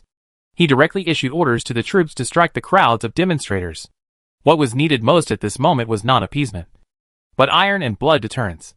Tangzheng wanted to make them understand that this was not their country, their territory. This was the place of the Hanwei people, and now it was the place of the Zhuguang army. If you want to live here, you must abide by their rules. These demonstrations will not work here. The soldiers took up their guns, drove vehicles, and began to take to the streets. When the light-chasing army appeared, the demonstrators attacked them. Stones, Molotov cocktails, clothes or cotton products soaked in gasoline were thrown at the light-chasing army. The fanatical crowd roared wantonly, shouting slogans of freedom and shouting for the light-chasing army to get out of Dikui Island, and launched an attack in a fanatical atmosphere. Some people even held guns in the dark, waiting for the light-chasing army soldiers to get off the car, and then fired in the dark. According to their past experience, the light-chasing army should line up and hold up shields to resist their attacks, and then fight back with tear gas, smoke bombs, or high-pressure water guns. The people in the front row may arrest some people, but they don't care. They are fighting for justice and freedom, and they have solid backing. But the result of the matter is completely different from what they imagined. Facing their impact and attack, the light-chasing army did not get off the car at all. This time, all the law enforcement vehicles were armored vehicles. The machine guns on the armored vehicles were already set up. They thought they were just for show, but they were not. Facing the crowd, the armored vehicles started. The heavy machine guns on the roofs began to fire wildly at the dense crowd. Facing these thugs, the soldiers of the Zhuguang army showed no mercy. Just like dealing with multinational forces, ruthless bullets poured down freely. In an instant, the crowd was stunned, faced with the whistling metal torrent. They had no resistance at all, and countless people were shot into sieves in an instant. Where the bullets passed, human tissue was shot all over the sky. Attacking the crowd was even easier than attacking zombies. The crowd that had just been organized collapsed in an instant. Some of them might be soldiers, but that was only a minority. Some might be gang members with ulterior motives, but that was not too many. Most of the people were ordinary people who were dissatisfied. How could they have any fighting power? No one had expected that Tang Zheng would not play by the rules and use troops to slaughter people directly. The heavy machine gun shot them mercilessly, treating them like zombies. The grand parade was ruthlessly suppressed. The collapsed crowd fled in all directions. No one's agitation would have any effect at this moment. Mom, those light-chasing soldiers are barbarians. I want to go home. Chapter 314. Just when the demonstration on Dikui Island reached its peak, and the Zhuguang army went out to suppress it, Tang Zheng, under the protection of the guards, entered the International Bank on Dikui Island. Tang Zheng had been coveting this place for a long time. Dikui Island is not a small county town in the inland. It is close to Zhonghai, and Zhonghai is the international metropolis of Hanwei, the financial center of the Hanwei Empire, and the richest place. The foreign exchange reserves and gold reserves of the major banks here are probably only comparable to the royal head office and the treasury in Yuanjing. Even though Dikui Island is not in Zhonghai City, the wealth here is not comparable to that of inland cities. Many people in foreign countries regard Dikui Island as their colony and a springboard to enter Hanwei, so they have given active support in all aspects. So this is a rich treasure land. There are some security guards in the bank here, but when Tang Zheng arrived, those security guards had already fled and disappeared. Tang Zheng did not need bank staff to open the vault, because scientific research soldiers were born to do this. Guiyun took out his toolbox, fiddled with it for a while, and opened the door of the vault of the International Bank. The bank is divided into dozens of areas. Each area represents a country, and each country area also has a separate security door. In the past, only the ambassadors of their countries could open these security doors, and one person was not enough. It required the cooperation of multiple people, and everyone verified fingerprints or retinas to open the doors of these vaults. Of course, these did not stump Guiyun. He retrieved the surveillance video on the spot, zoomed it in, and directly copied their retinal data based on the situation of the people who opened the vault before, and opened the doors of the vaults one by one. When he opened the first vault, Tang Zheng knew that this time, after traveling thousands of miles and taking over Dikui Island despite the world's disapproval, he finally got his reward. The gold reserves of various countries should be here, and there are not only gold, but also many antiques, calligraphy and paintings, precious gems, etc., which are obviously valuable at a glance. Tang Zheng directly started the looting mode. Whenever Guiyun opened a vault, he went in to loot it, and almost cleared out all the wealth inside, except for some extremely precious rare treasures that Tang Zheng kept. All other wealth was converted into funds in the system. This process of plundering lasted from morning to after lunch. But Tang Zheng did not feel tired at all. His nerves and cerebral cortex were all occupied by excitement. It can be said that he fell into the eyes of money, and could not see anything else. It was not until the treasury was completely empty that Tang Jung stopped and found that the funds in his system had reached a shocking 210 million. After buying battleships, aircraft carriers, fighter jets, and replacing the fallen soldiers, only 48 million of the original funds were left. And this time, more than 160 million funds were obtained. I'm afraid that the total amount of funds Tang Jung has collected since the establishment of the army is about the same as this number. Get rich overnight. This is a real overnight wealth. Tang Jung washed his face with cold water to calm his overly excited emotions before leaving the bank vault. Stay calm. Stay calm. This is just the beginning. There must be more funds on this Dikui Island. Other small banks can also try to collect them. There are also 20 million people on the island. There must be a lot of funds circulating among the people. I dare not say how much more. But there must be 50 or 60 million. And even hundreds of millions is not impossible. However, the money will come slowly. Now these people on the island are still in a hostile state with the Zhuguang army. The money in hand now is the most real. After leaving the bank, Tang Jung led the team to the headquarters of the Joint Law Enforcement Bureau. This building is located in the center of the island, occupying the feng shui treasure land of the island. There is also a beautiful lake nearby, covering an area of more than 10 square kilometers. And in the northwest direction of the headquarters, you can directly reach the airport of Dikui Island. On the way to the headquarters, Tang Jung can see his troops everywhere. Armored vehicles and tanks now serve as patrols, and they are rampant in the streets and alleys of Dikui Island. The armed-to-the-teeth light-chasing army holds guns, and is always on the lookout for some lawless riders. The sound of metal tracks echoed, and no other vehicles or pedestrians could be seen. Blood was flowing everywhere in the city, and many thugs' bodies fell dead on the roadside. These were all spoils of the light-chasing army, and they also had a great deterrent effect on the people on this island. Those frenzied thugs who were inside it finally became afraid under the iron-blooded deterrents. The slogans of freedom that they always kept on their lips could no longer be shouted out. At this moment, they truly realized that the master above them had changed. Tang Jung of the Zhuguang army is not like those politicians in their country. This man is cruel and ruthless. He is a terrifying dictator. From Tang Jung rise to now, almost no one who has opposed him has a good ending. But under this dictator, people are living happily. Their laws are sound and public security is good, which is very rare in the end times. Such a contradictory strongman has now become the master of this island. They didn't know whether this island would be occupied by other countries or forces in the future. But they had understood one thing. It would be the most foolish thing to go against Tang Jung now. The killing this morning had frightened them to death. If the crowd hadn't fled everywhere and given up the parade, they had no doubt that the light-chasing army would kill everyone here. Those who used to take themselves seriously now knew one thing. In Tang Jung's eyes, they were nothing. The situation on the island has temporarily stabilized, although there are still undercurrents behind the scenes. At least no one dares to cause trouble on the surface. According to incomplete statistics, there are 53 parade teams on Dikui Island, with about 1.2 million people participating. The Zhuguang army gave a ruthless suppression. During the conflict, about 40,000 radical demonstrators were shot dead and more than 20,000 were injured. In addition, about 20,000 people were captured and became prisoners. The captured troops and some of the troublemakers caught today were all locked up in the prison on Dikui Island. Almost 50,000 people were stuffed into the prison at once, almost bursting it on the spot. This incident became a big deal. Public opinion around the world was in an uproar. All forces at home and abroad were shocked by the iron-blooded approach of the Zhuguang army.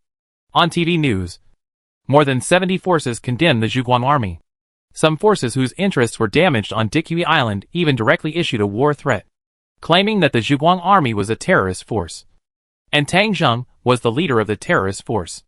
Their existence hindered the development of human civilization and must be wiped out from this planet. But Tang Jung doesn't care about that now. His first priority is to expand the army. The current number of the Zhuguang army is about 100,500, and there is still a gap of more than 90,000. And taking over Dikui Island is not without hidden dangers. The situation on the island is still okay, but the external forces may not stop. In recent months, acid rain and acidic air have completely disappeared, and every force is developing rapidly. Whether it is civil, military, technology, industry, etc.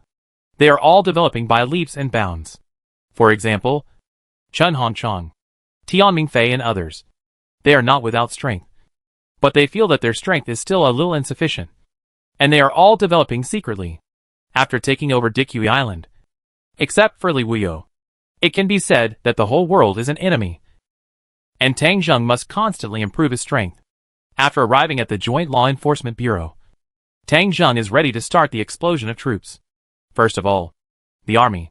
This time, the army that followed to Dikui Island has a total of 2 reorganized regiments and several battalions, which are not enough. The first thing Tang Zheng expanded was the armored forces. The Zhuguang army had 2 armored battalions and 200 tanks, which were enough at the beginning. But now it is obviously not enough.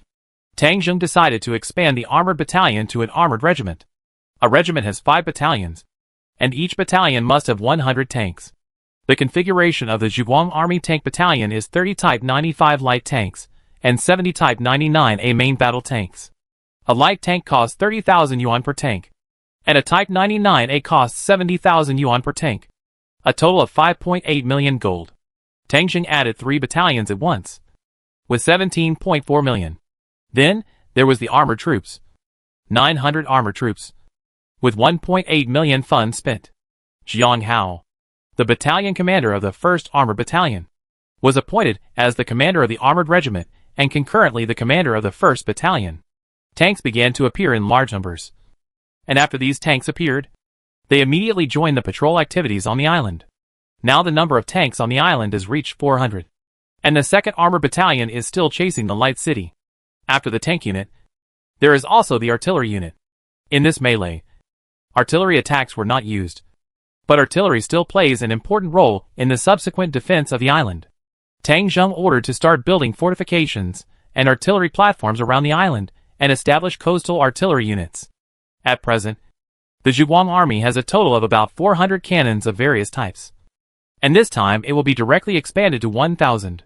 All the cannons form an artillery regiment, of which the 1st to 3rd battalions of artillery are field artillery, while the 4th and 5th battalions are all coastal artillery, responsible for coastal surveillance. Various rocket launchers, howitzers, and anti-aircraft guns appeared one after another.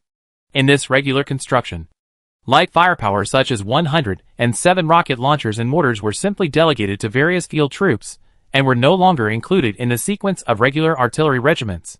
Even though the price of artillery is cheaper than tanks, there are more of them, so the cost is even higher.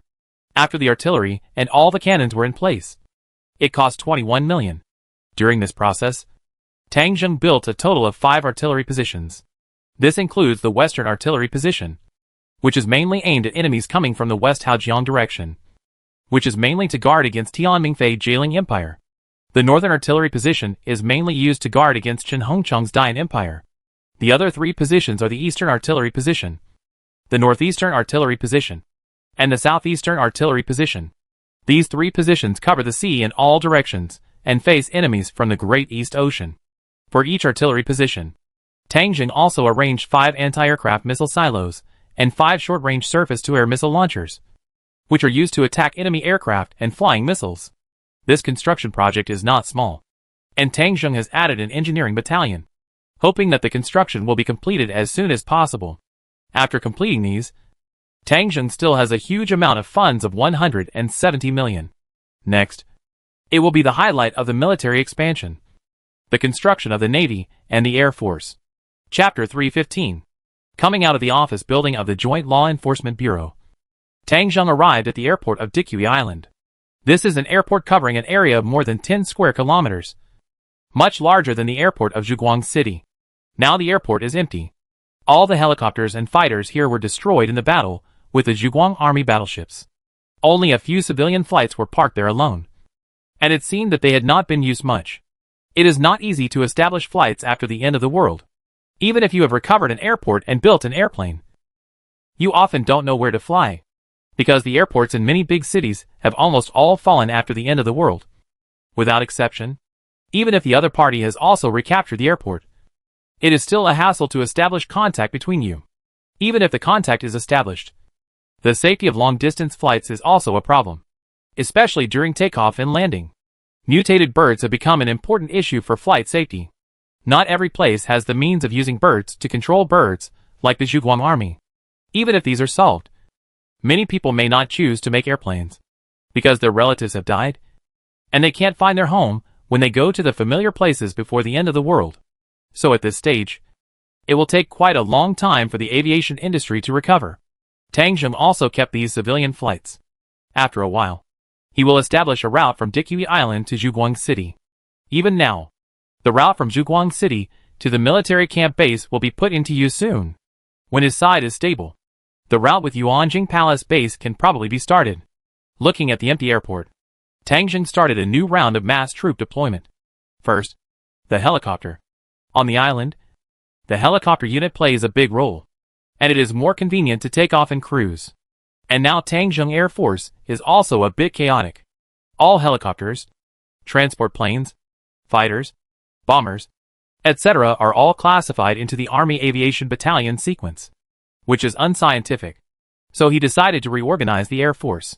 The Army Aviation Battalion will be upgraded to a regiment, under which all transport helicopters and armed helicopters, as well as A-124 large transport aircraft. Of course, helicopters on warships are not included. It has airborne troops and some Air Force ground support troops. The Zhuguang Army's current aviation battalion has 20 transport helicopters and 20 Apache armed helicopters. But none of them came this time. Tang Zheng decided to establish 5 aviation battalions, each with 45 aircraft, including 30 Apaches and 10 transport helicopters, as well as 5 A-124 large transport aircraft, and each battalion with 2,000 airborne troops. Soldiers alone are not enough. They must also have the ability to airborne with heavy equipment. Each battalion must also be equipped with 5 light tanks, 5 main battle tanks, and a number of armored vehicles and jeeps, etc. These vehicles can be deployed to the war zone at any time to fight behind enemy lines. The purchase demand this time is relatively large. 30 Apaches cost 3 million. 10 transport planes cost 500,000. And 5 large transport planes cost 1 million, totaling 4.5 million. 2,000 airborne troops cost another 1 million. There are also various types of combat vehicles and tanks, as well as the equipment of Air Force ground crews. Each aviation battalion needs 6 million. After considering it, Tang Zheng decided to build 4 aviation battalions here. Zhuguang City will be used as the first aviation battalion on the basis of the original one. For Army aviation battalions, a total of 24 million in funds. But in fact, only 21 million was spent, because Zhuguang City had 20 A-124 large transport aircraft, and Tang Zheng asked them to fly 15 of them, which saved 3 million in funds. In this way, the Army Aviation Battalion of Zhuguang Army officially became the Army Aviation Regiment. The regiment has a total of 225 aircraft, 10,000 airborne soldiers, 2,000 Air Force ground crews, and 4,000 pilots and crew members. The full strength of the regiment is 16,000 people. After the Army Aviation Corps, the real highlight is here: Air Force. In addition to the Army Aviation Corps' Air Force, Tang Zheng now also has fighters and bombers in Zhuguang City, as well as fighters and helicopters on the Navy's aircraft carriers. The Navy's carrier-based aircraft belong to the Navy, and Tang Zheng wants to build a group of Air Force units on Dikui Island. The Air Force units are not easy to divide into squadrons and platoons. In the Hanwei military system, a flight squadron is a company, a flight brigade is a battalion, and then above is the aviation regiment. As for those below the company level, they are single aircraft or temporary formations. The unit that Tang Zheng decided to build is an aviation regiment. The aviation group consists of 5 flight squadrons, each of which consists of 5 flight squadrons. A flight squadron consists of 10 aircraft, including 8 fighters and 2 bombers. The main fighter of the Air Force is the F-15, which costs 150,000 gold each. The bomber is the Bear bomber, which costs 200,000 gold each. The purchase price of a flight squadron is 1.9 million funds. The price of a flight squadron is 9.5 million gold. The price of an aviation regiment is 47.5 million. A total of 250 planes require about 400 pilots. Some planes are 2-seaters, and some pilots also need to be replaced. The price of pilots is 400,000. However, the situation is similar to that of the Army Aviation Regiment. Tang Zheng fighters and bombers in Zhuguang City are enough for a flight squadron. And there are even 5 more planes. These planes also save Tang Zheng 2.5 million funds. Therefore, Tang Zheng only needs to spend a little over 45 million to build an aviation regiment. As the Air Force continued to send troops, Tang Zheng also sent some fighters back to Zhuguang City. Zhuguang City only had a dozen aircraft, which was too thin. He had to ensure that there was a flight squadron. That is, 50 fighters stationed in Zhuguang City. As the Air Force continued to increase its troops, fighters appeared at the Dikui Island airport. Tang Zheng made a supplement to the Air Force, which was the purchase of drones. This type of troops is relatively cheaper. A Reaper drone costs 50,000 yuan each. It is very useful for reconnaissance or attack. 20 drones formed a drone strike team. Another million yuan was spent, and Tang Zheng still had 104 million yuan left. He thought about it and simply bought another 10,000 War Eagles, spending 3 million yuan to ensure the aviation safety of Dikui Island and the reconnaissance of the surrounding situation.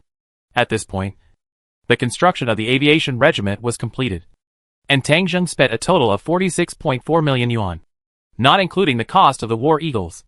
The whole regiment had a total of 400 people. In Zhuguang City, a pilot named Liu Zhenfeng was transferred by Tang Zheng. His fighter jet was already a 3-star fighter jet, and he was also the first F-15 pilot in the entire army. He was appointed as the head of the aviation regiment. Tang Zheng had another project to build with the remaining 101 million yuan. That was the Navy.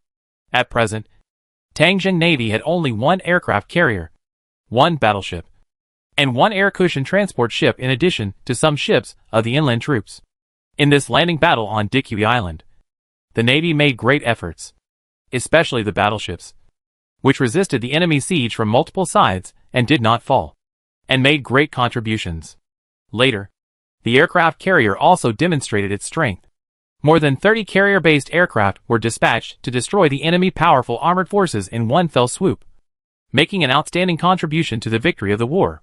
In Tang Zheng's mind, he planned to form multiple naval forces, but the current geographical location limitations and funding issues prevented him from forming a large scale for the time being.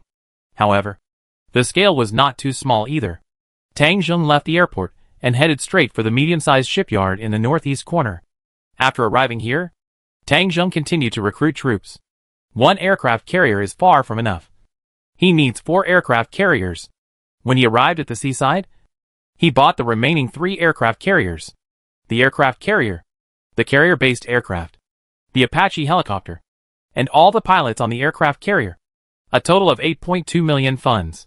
3 aircraft carriers require 24.6 million gold. It is not enough to have an aircraft carrier alone. There must also be escort ships. There are 2 types of ships that can be used as escorts.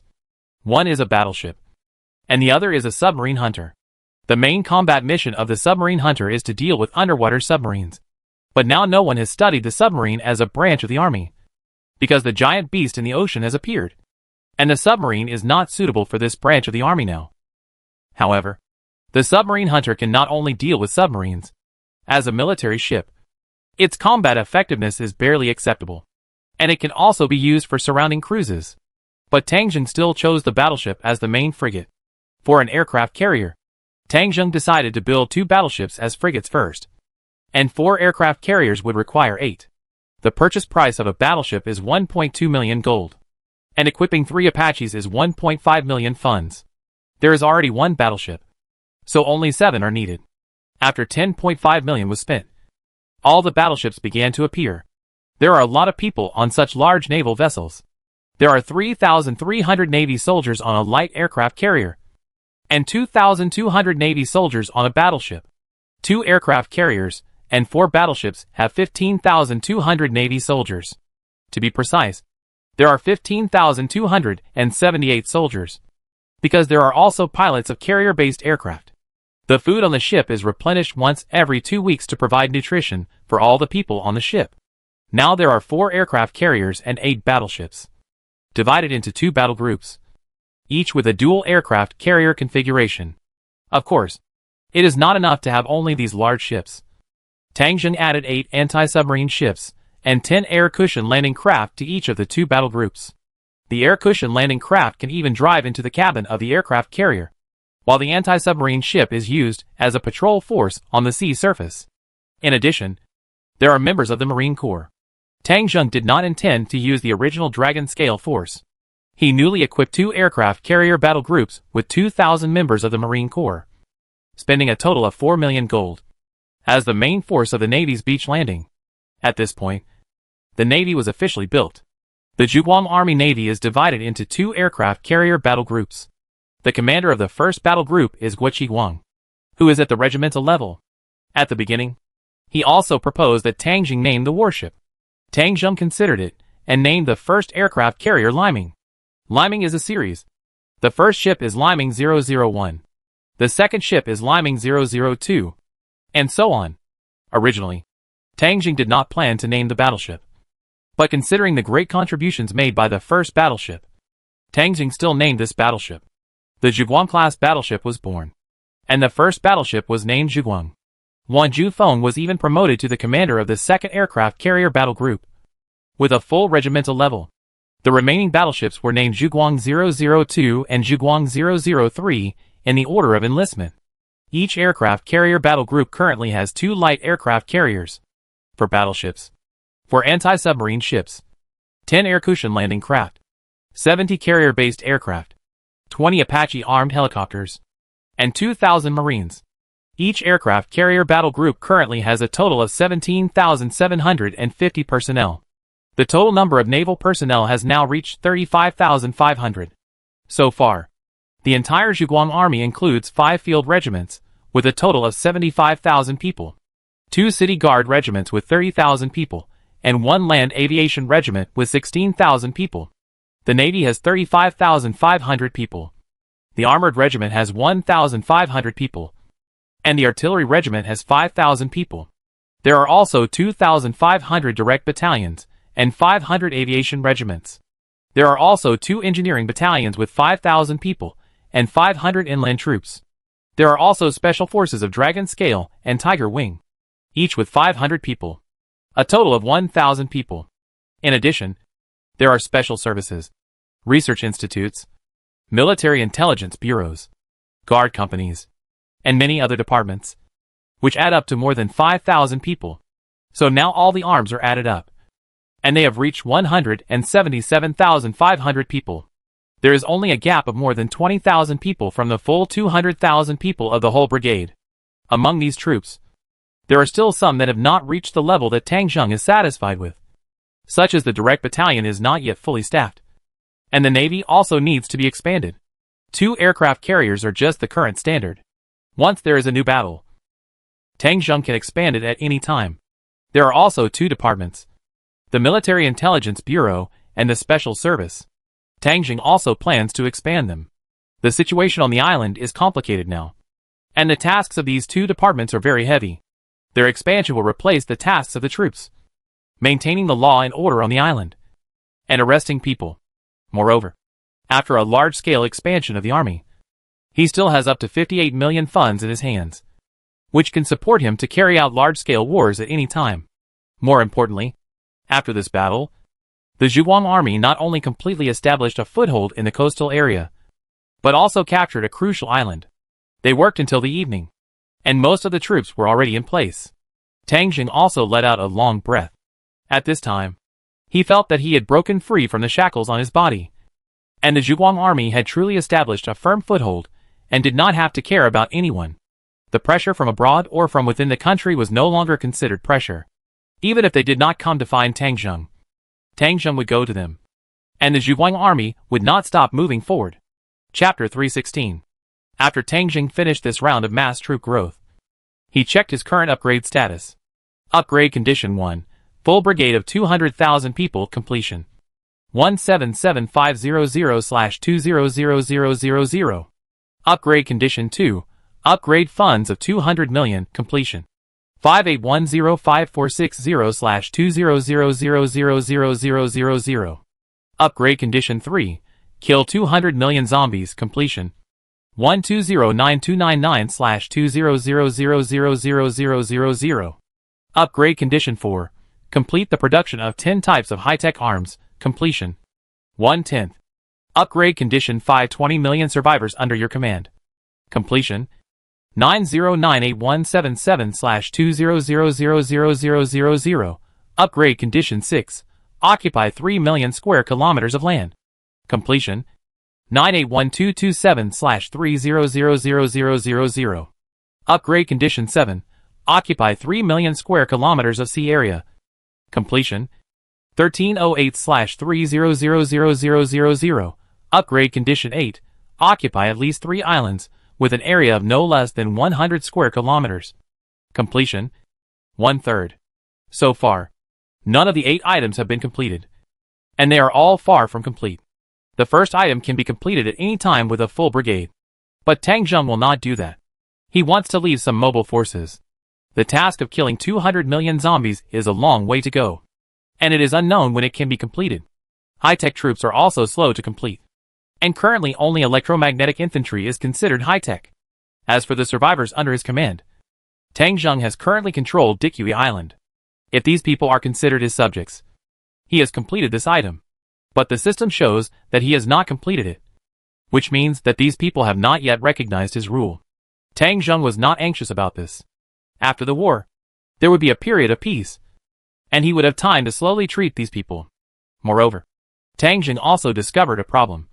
That is, the number of survivors under his rule had increased. When he left Juguang City and came here, the population under his command was less than 6 million. But now it has exceeded the 9 million mark. These newly added people should be the people on Dikui Island. As for which part of the people, Tang Zheng also had a general idea in his mind. That should be the Hanwet people on Dikui Island.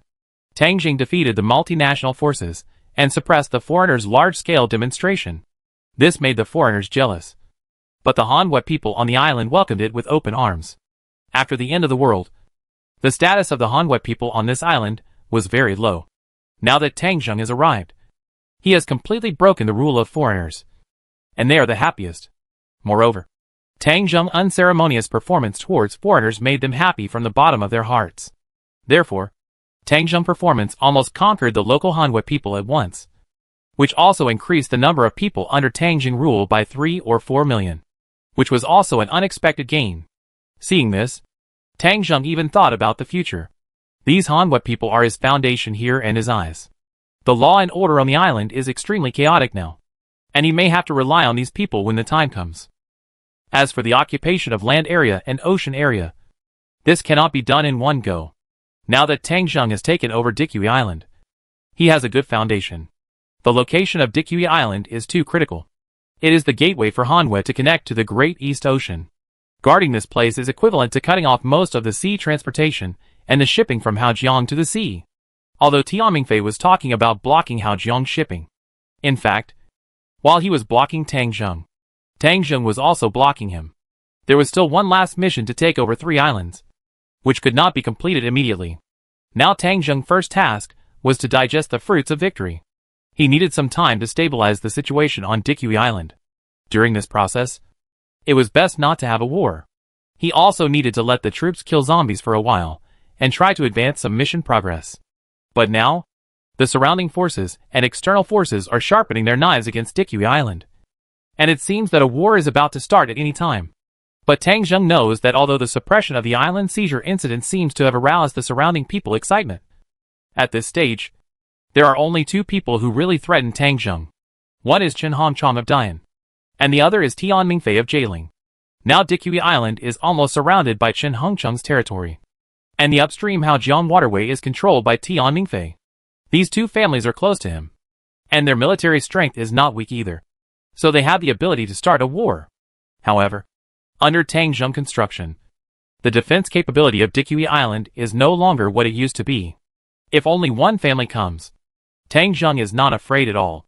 Unless the 2 families start a large-scale attack at the same time, it is possible to threaten Dikui Island.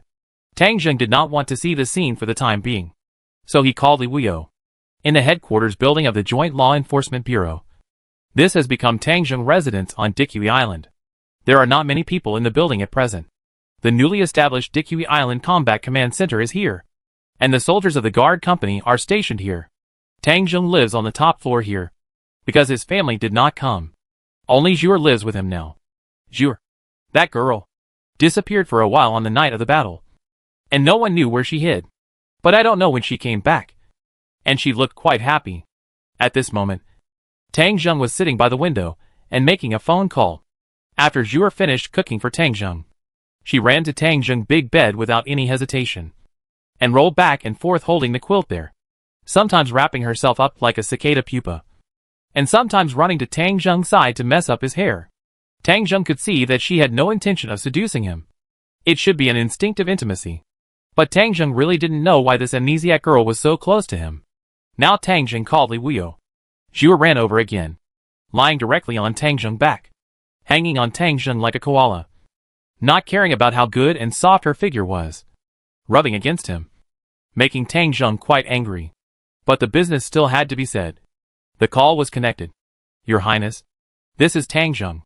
Hello, Tang Zheng. I haven't had time to call you to congratulate you. But it's not too late now. Congratulations on your victory in the battle.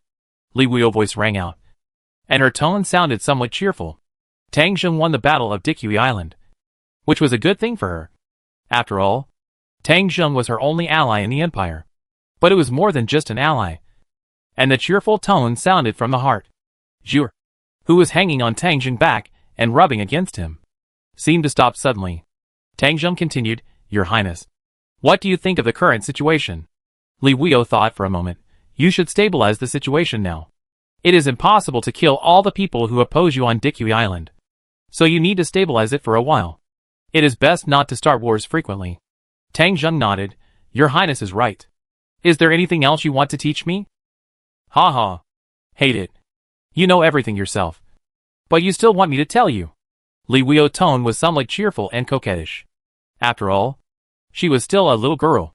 Whenever she chatted with Tang Zheng, she would express some of these emotions naturally. Tang Zheng felt a breath coming to his ear. He turned his head slightly, and Zhu'er's tender red lips brushed against his cheek. This girl actually pricked up her ears to listen to him talking on the phone. She wrapped her arms around his neck and put her head on his shoulder, eavesdropping openly. It was not convenient for Tang Zheng to talk on the phone now, so he could only let her hang on him like this. On the phone, Li Wuyo saw that Tang Zheng didn't say anything, so he could only continue. You don't have to pay attention to those foreigners for now. They are far away from you, and they can't come whenever they want. Now it's mainly Chen Hanchang and Tian Mingfei. They have declared war on you. What are you going to do? Tang Zheng thought for a while. This is exactly why I called her Royal Highness the Princess. I think it's not a good thing for an army to be idle. The royal guards have been idle for too long. It's time to move them around.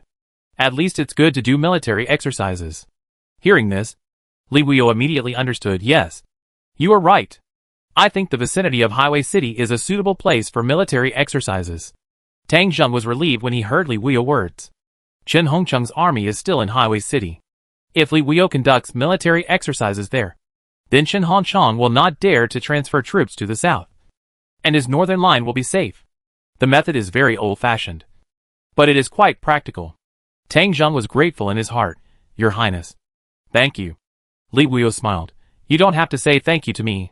I always remember the promise you made to me, and I have been looking forward to that day. Now if I don't have you, I may not be able to hold on. I should be the one to say thank you. Tang Zheng also smiled. Talking to Li Wuyo always makes people feel happy. The two talked for a while, then said good night to each other and hung up the phone. Putting down the phone, Tang Zheng grabbed Zhu'er in front of him and said seriously, Have you heard enough? Zhu'er shook her head slightly, her hair fluttering. She had no idea that she was caught eavesdropping, but asked back, No. Is this the Princess of the Empire? Yes, the Princess of the Empire. Li Wuyo. I know her. I've seen her on TV. She's so pretty and has a nice voice. Is she your girlfriend? I don't know when Zhu'er started calling Tang Zheng brother. Li Wuyo is certainly not Tang Zheng's girlfriend, but an ally to be more precise. But Tang Zheng did not deny that he had some affection for the princess. But this affection was a long way from love, probably equivalent to a close friend. Tang Zheng didn't know how to explain to Zhu'er. He just grabbed her little hand and gently patted her hips. Children should not interfere in adult matters. Zhu'er felt despised. She said unconvinced, I understand. There are bad guys who want to trouble my brother. So you asked the princess for help. You trust her more. Tang Zheng hummed a few times indifferently. It was true, but it was useless to explain too much to Zhu'er. A little girl with amnesia. It would make her feel tired. At this time, Ji Yuntian, Su Lu and others came to find Tang Zheng. This time, the Zhuguang army expanded its army. But their department had not been expanded yet. Now the situation on the island is very complicated. They think they should expand it to maintain the law and order on the island and to arrest people. Tang Zheng asked them to come over and prepare to expand the Military Intelligence Bureau and the Special Service.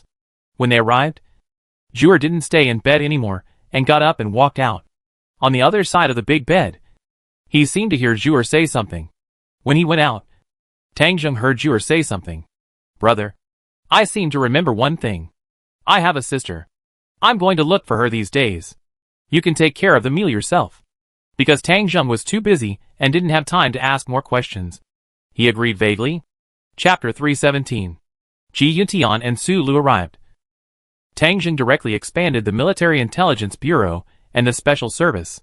He equipped each of these two departments with some cars and a few bird helicopters. And then the total number of Special Service was expanded to 3,000. And the Military Intelligence Bureau was also expanded to 2,000. This expansion was not small, directly bringing the total number of Tang Zheng troops to 180,000.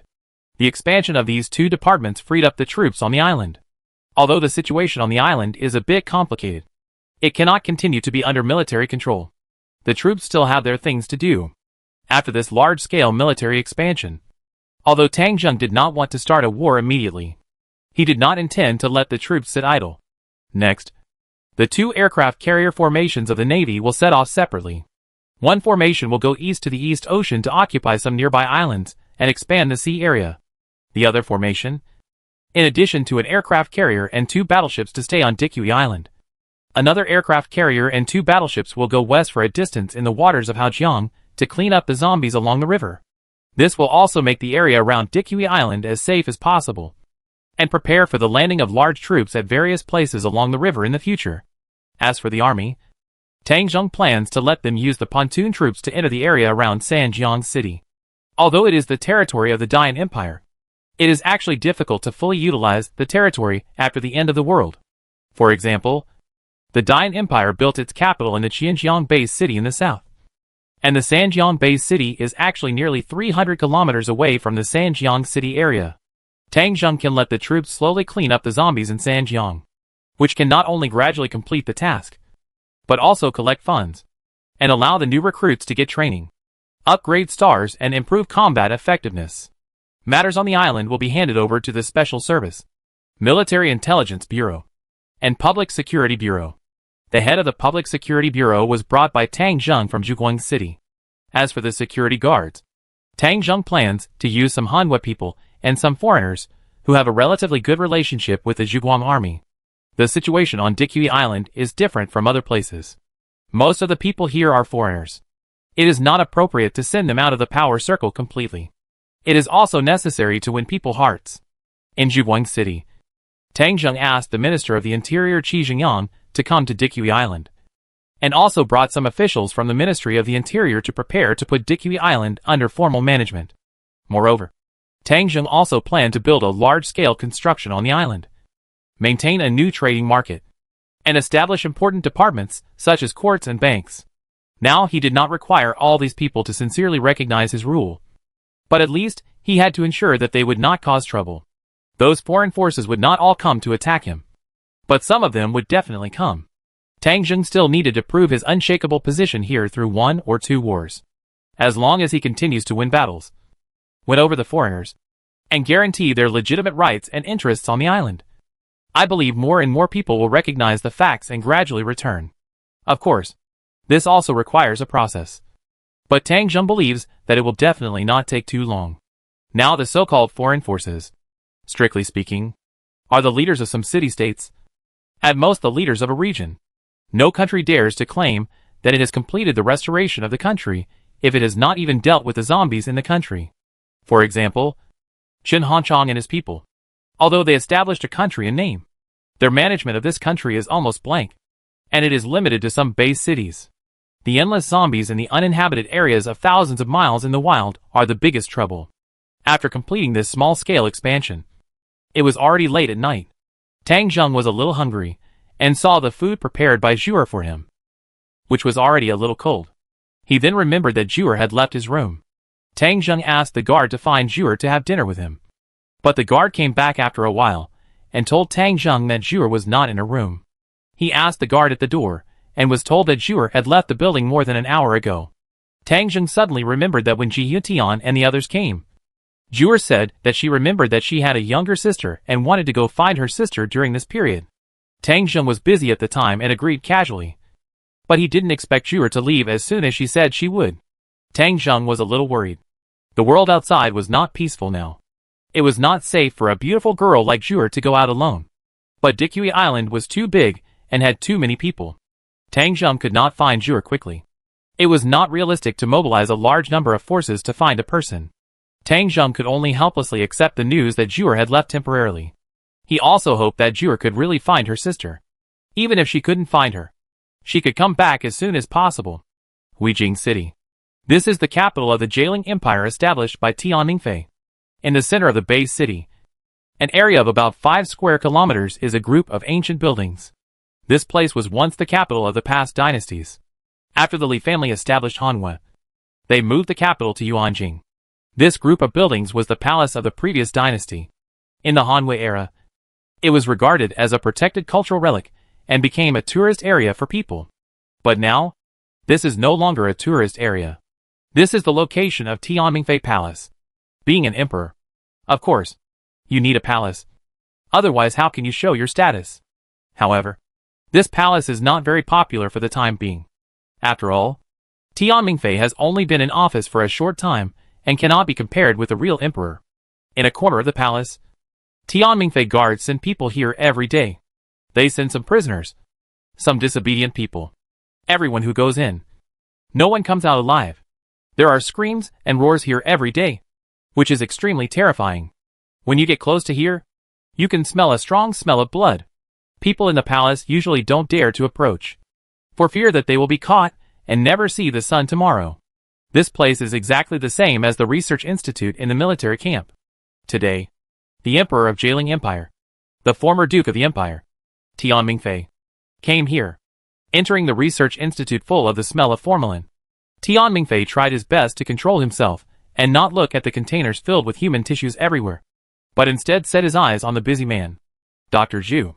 Tianmingfei called out, and Dr. Zhu turned around. It was the doctor who ran away when Tang Zheng entered the military camp. Seeing Tianmingfei, Dr. Zhu smiled. It's your majesty. How come your majesty has time to come here? Shouldn't you be busy joining forces with Chen Hongchan to attack Dikui Island recently? When he spoke, all the other people in the research institute bowed and saluted Tianmingfei. That was the traditional etiquette of Hanwei, and it was a respect for the emperor. But Dr. Zhu didn't do that, and Tianmingfei wasn't angry, as if Dr. Zhu's identity wasn't simple. Tianmingfei snorted, "Don't mention it." Li Wheel launched a military exercise near Highway City, and the rumbling of guns and cannons scared Chen Hongchang. The main force of his troops is currently stationed in Highway City, and they dare not leave at all. They are no longer able to threaten Dikui Island. Dr. Zhu was holding a scalpel and cutting something bloody. Hearing this, he said without raising his head, "This is normal. Chen Hongchang's trump card is the navy he is building. It is said that he has made a lot of money. The shipyard in Highway City is his current reliance. He dare not abandon it. So of course, he can't cooperate with you." Tianmingfei was a little distressed, but I have declared war on Tang Zheng. And now is indeed a good opportunity to take over Dikui Island. Unfortunately, the Zhuguang army is quite powerful. The battleships are fine, but the fighter planes that annihilated the armored forces of Dikui Island should be carrier-based aircraft. This shows that Tang Zheng already has a powerful weapon like an aircraft carrier. I am afraid that my family can't take him down. Dr. Zhu smiled. "Your Majesty came here to see my progress." "That's right. I wonder how your human transformation plan is going. When can we really put them on the battlefield?" "Almost. We have already completed 4 types of cyborgs: bomb cyborgs, pistol cyborgs, rifle cyborgs, and flamethrower cyborgs. As for rocket launchers and machine gun cyborgs, it will take a little more time, but not too long. It will be about half a month. As for more advanced cyborgs, such as flying cyborgs, it will take even longer." As he spoke, Dr. Zhu showed Tian Mingfei some real objects. He came to the door of the first laboratory, and there was a zombie inside. However, this zombie looked quieter and less violent, and he had no hand on his left hand, but an automatic rifle instead. The entire left arm was a rifle ammunition compartment, and it was obvious that there was a lot of ammunition stored inside. Dr. Zhu came to the door of the laboratory and gave orders to the zombie directly. 30 meters ahead. The center wall. Fire! The zombie suddenly opened his eyes. His eyes were blood red, and he roared, raised his arm, and started shooting. Da-da-da. Da-da-da. Bullets were fired continuously. Sparks flew all over the wall. The shooting accuracy was very high, with a small error. Although he was not a top-level sharpshooter, he was definitely a qualified soldier. Tian Mingfei's eyes widened when he saw this scene. He had never thought that this kind of half-zombie could do these things. These guys were fearless. And Dr. Zhu had installed bulletproof helmets on their heads, and even had protection inside their bones, which instantly made these guys like super soldiers. If there are tens or hundreds of thousands of zombies like this, they will be invincible. Seeing this, Tian Mingfei was immediately delighted. Dr. Zhu, you are really a genius. I'm afraid you are the only one who can do this after the end of the world. I really don't know how you developed this technology. Where did you work before the end of the world? Dr. Zhu snorted from his nose. Don't try to trick me. Don't ask about my background. You just need to know that I am helping you now. Don't forget our agreement. One day, when I need you to help me, I will explain it to you. Tian Mingfei nodded frequently. Although he was the emperor of Jailing, he was not in charge of Dr. Zhu in front of him. This person's origin was very mysterious, and the technology he mastered was simply black technology, like technology that would only be available in the future world. However, Tian Mingfei didn't care about that. He and Dr. Zhu were in a cooperative relationship.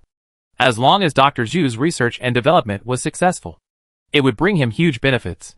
The zombie army, which had always been invincible, could sweep the world if used well. According to Dr. Zhu, there was still half a month left. After half a month, the machine gun transformation man and the rocket launcher transformation man would also be completed. By that time, perhaps Chen Hanchang would no longer be needed, and he could almost handle Tangzheng alone. Chapter 318. The Sea Guard City is located in the middle of the Inner Bay, not far from Yuanjing. It was originally built as the Guard City of Yuanjing, because it is on the coast. It is called the Sea Guard City.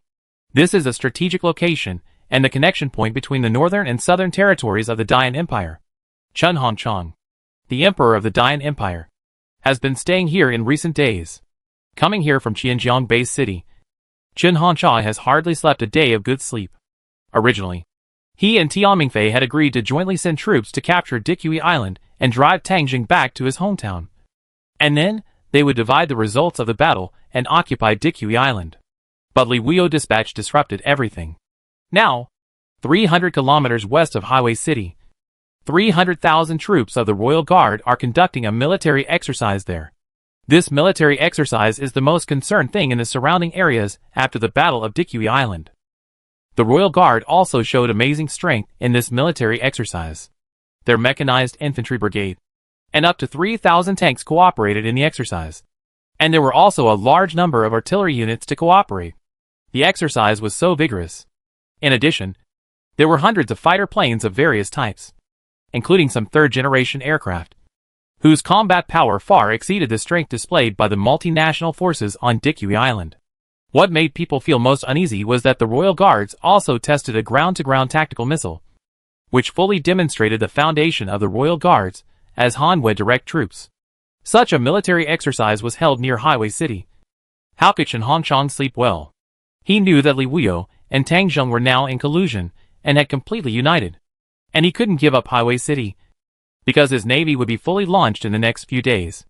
If he didn't station a large force here to guard, the Royal Guards might come all at once and completely bury his ocean dream. If Highway City was lost, he wouldn't be able to defend the territory in the north. The Yunhua Empire, which was independent from the First Army in the northeast, would never give up the opportunity to seize the territory. Li Haoqing, the emperor of the Yunhua Empire, was not a pushover, and Chen Hanchang knew this very well. So he transferred his main force to Highway City to guard it strictly, fearing that something might happen during this period of time. The original plan to send troops with Tianmingfei was completely shelved. Now he felt that he could not protect himself. The royal guards had 500,000 people, and their combat effectiveness had always been good.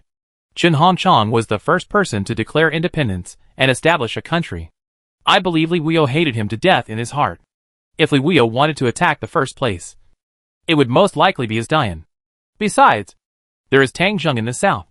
If Li Wuyo launches an offensive in the north, Tang Zheng will definitely take advantage of this to send troops to the Sanjiang area, which will put him in a situation where he will be attacked from both sides. This will not work. There will be problems. Qin Hancha has been thinking about this matter these days. He feels that it is difficult to resist this situation with his own strength. So he needs to find an ally. It is not okay to find Tianmingfei. I broke my promise first. And Tianmingfei will not cooperate with me now. It is not okay to find Li Haoqing in the northeast either. That guy will definitely take the opportunity to make excessive demands. Qin Hanchang thought about it, but couldn't find a suitable candidate for a while. At this time, his subordinate, Zhao Buxiong, the commander of the 1st Division of the 1st Army, recommended a partner to him. Your Majesty, the Great Snake Empire in the Great East Ocean has had some contact with us recently. Their military industry has recovered very quickly, especially the construction of the Air Force and Navy, which is even better than ours. And I know that they have established a naval base in the Chongqing Islands. During the last incident on Dikui Island, the embassy of the Great Snake Empire was almost blown up by Tang Zheng. They also hate Tang Zheng to the core.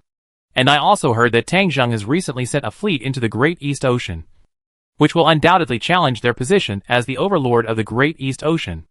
I think, can we invite them to come and sign a strategic alliance? And then we can also have a joint military exercise. After all, we all have common interests and enemies. After hearing Zhao Buxiong's suggestion, Qin Hanchang fell into deep thought. If it were any other country, he might not hesitate. But he had to be cautious about the country of Orochi. This is a nation that is greedy by nature. A few decades ago, Orochi had a great war with Hanwei. That war lasted for 10 years, and Hanwei suffered heavy losses. The conflict between the two countries was deep. That country was entrenched in the Great East Ocean, surrounded by the sea. Because of its limited land, it has always been thinking about expanding outward and occupying more land and population. Zhao Buxiong is now in touch with them, which is not necessarily a good thing. But Zhao Buxiong is right about one thing. That is, he and the Great Snake Empire now seem to be natural allies. After all, he is no longer the commander of Hanyu, but the emperor of the Dian Empire. But despite this, he still can't make up his mind. Seeing his hesitation, his 1st Army commander Song Yinghao spoke. Your Majesty, I have the latest information here. Say, 3 days ago, Tang Zheng had his armored forces and field troops set out from Dikui Island and entered the edge of Sanjiang. The total number of troops exceeded 50,000. The name to the outside world was to eliminate the zombies in the Sanjiang area, to relieve the pressure on the northern part of Dikui Island, and to facilitate the reconstruction of the river bridge and the restoration of land transportation in the future. Hearing this news, Qin Hanchang felt a little cold in his heart. He didn't believe that Tang Zheng would be so kind as to waste bullets and manpower and material resources for no reason to help his territory annihilate the zombies. He must have other plans. And he might launch an offensive at the same time as Li Wuyo. Especially at this critical moment. He couldn't help but think too much. Seeing that Qin Hanchang was somewhat tempted, Song Yinghao struck while the iron was hot. Your Majesty, you can't hesitate. If you don't make a decision, you will suffer from the chaos. I think that maybe in these few days, Tang Zheng will let his troops march north.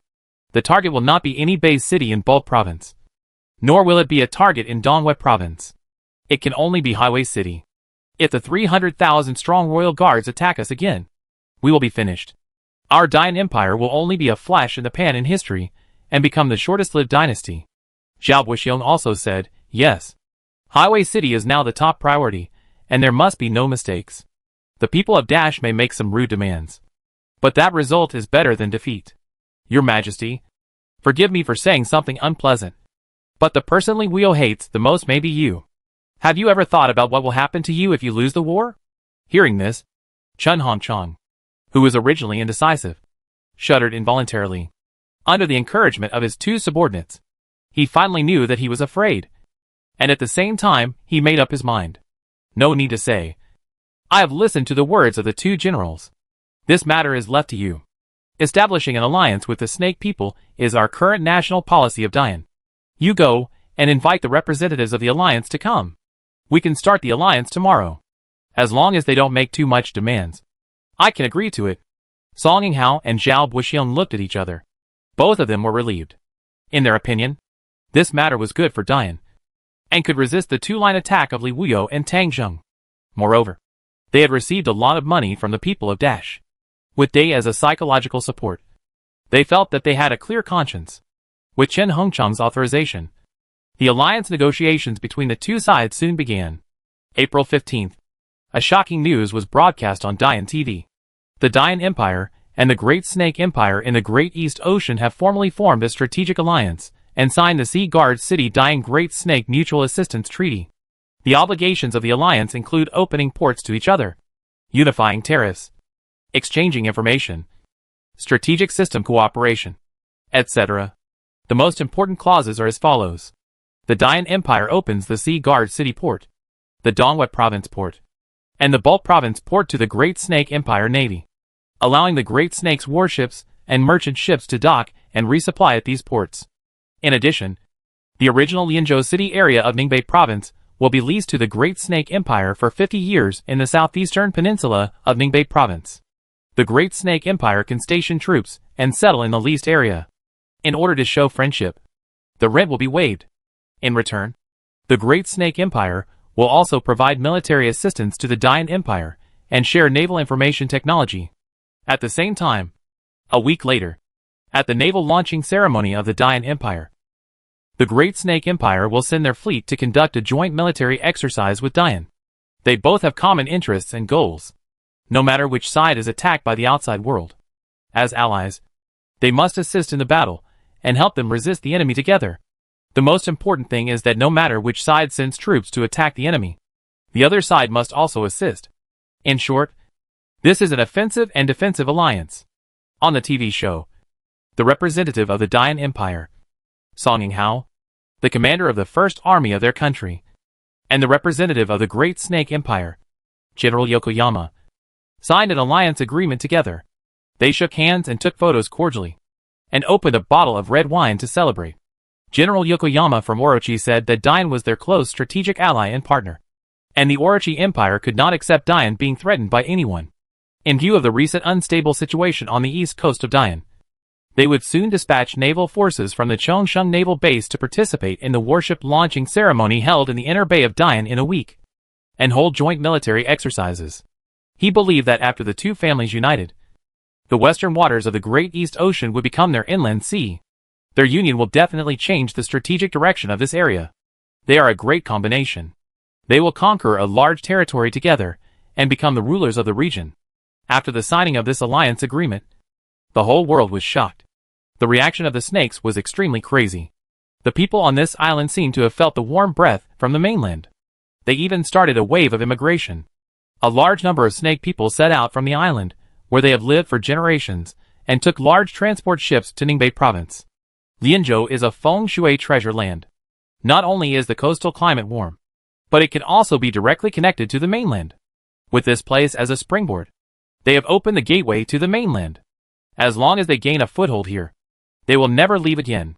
Chapter 319. The sudden news shocked the world.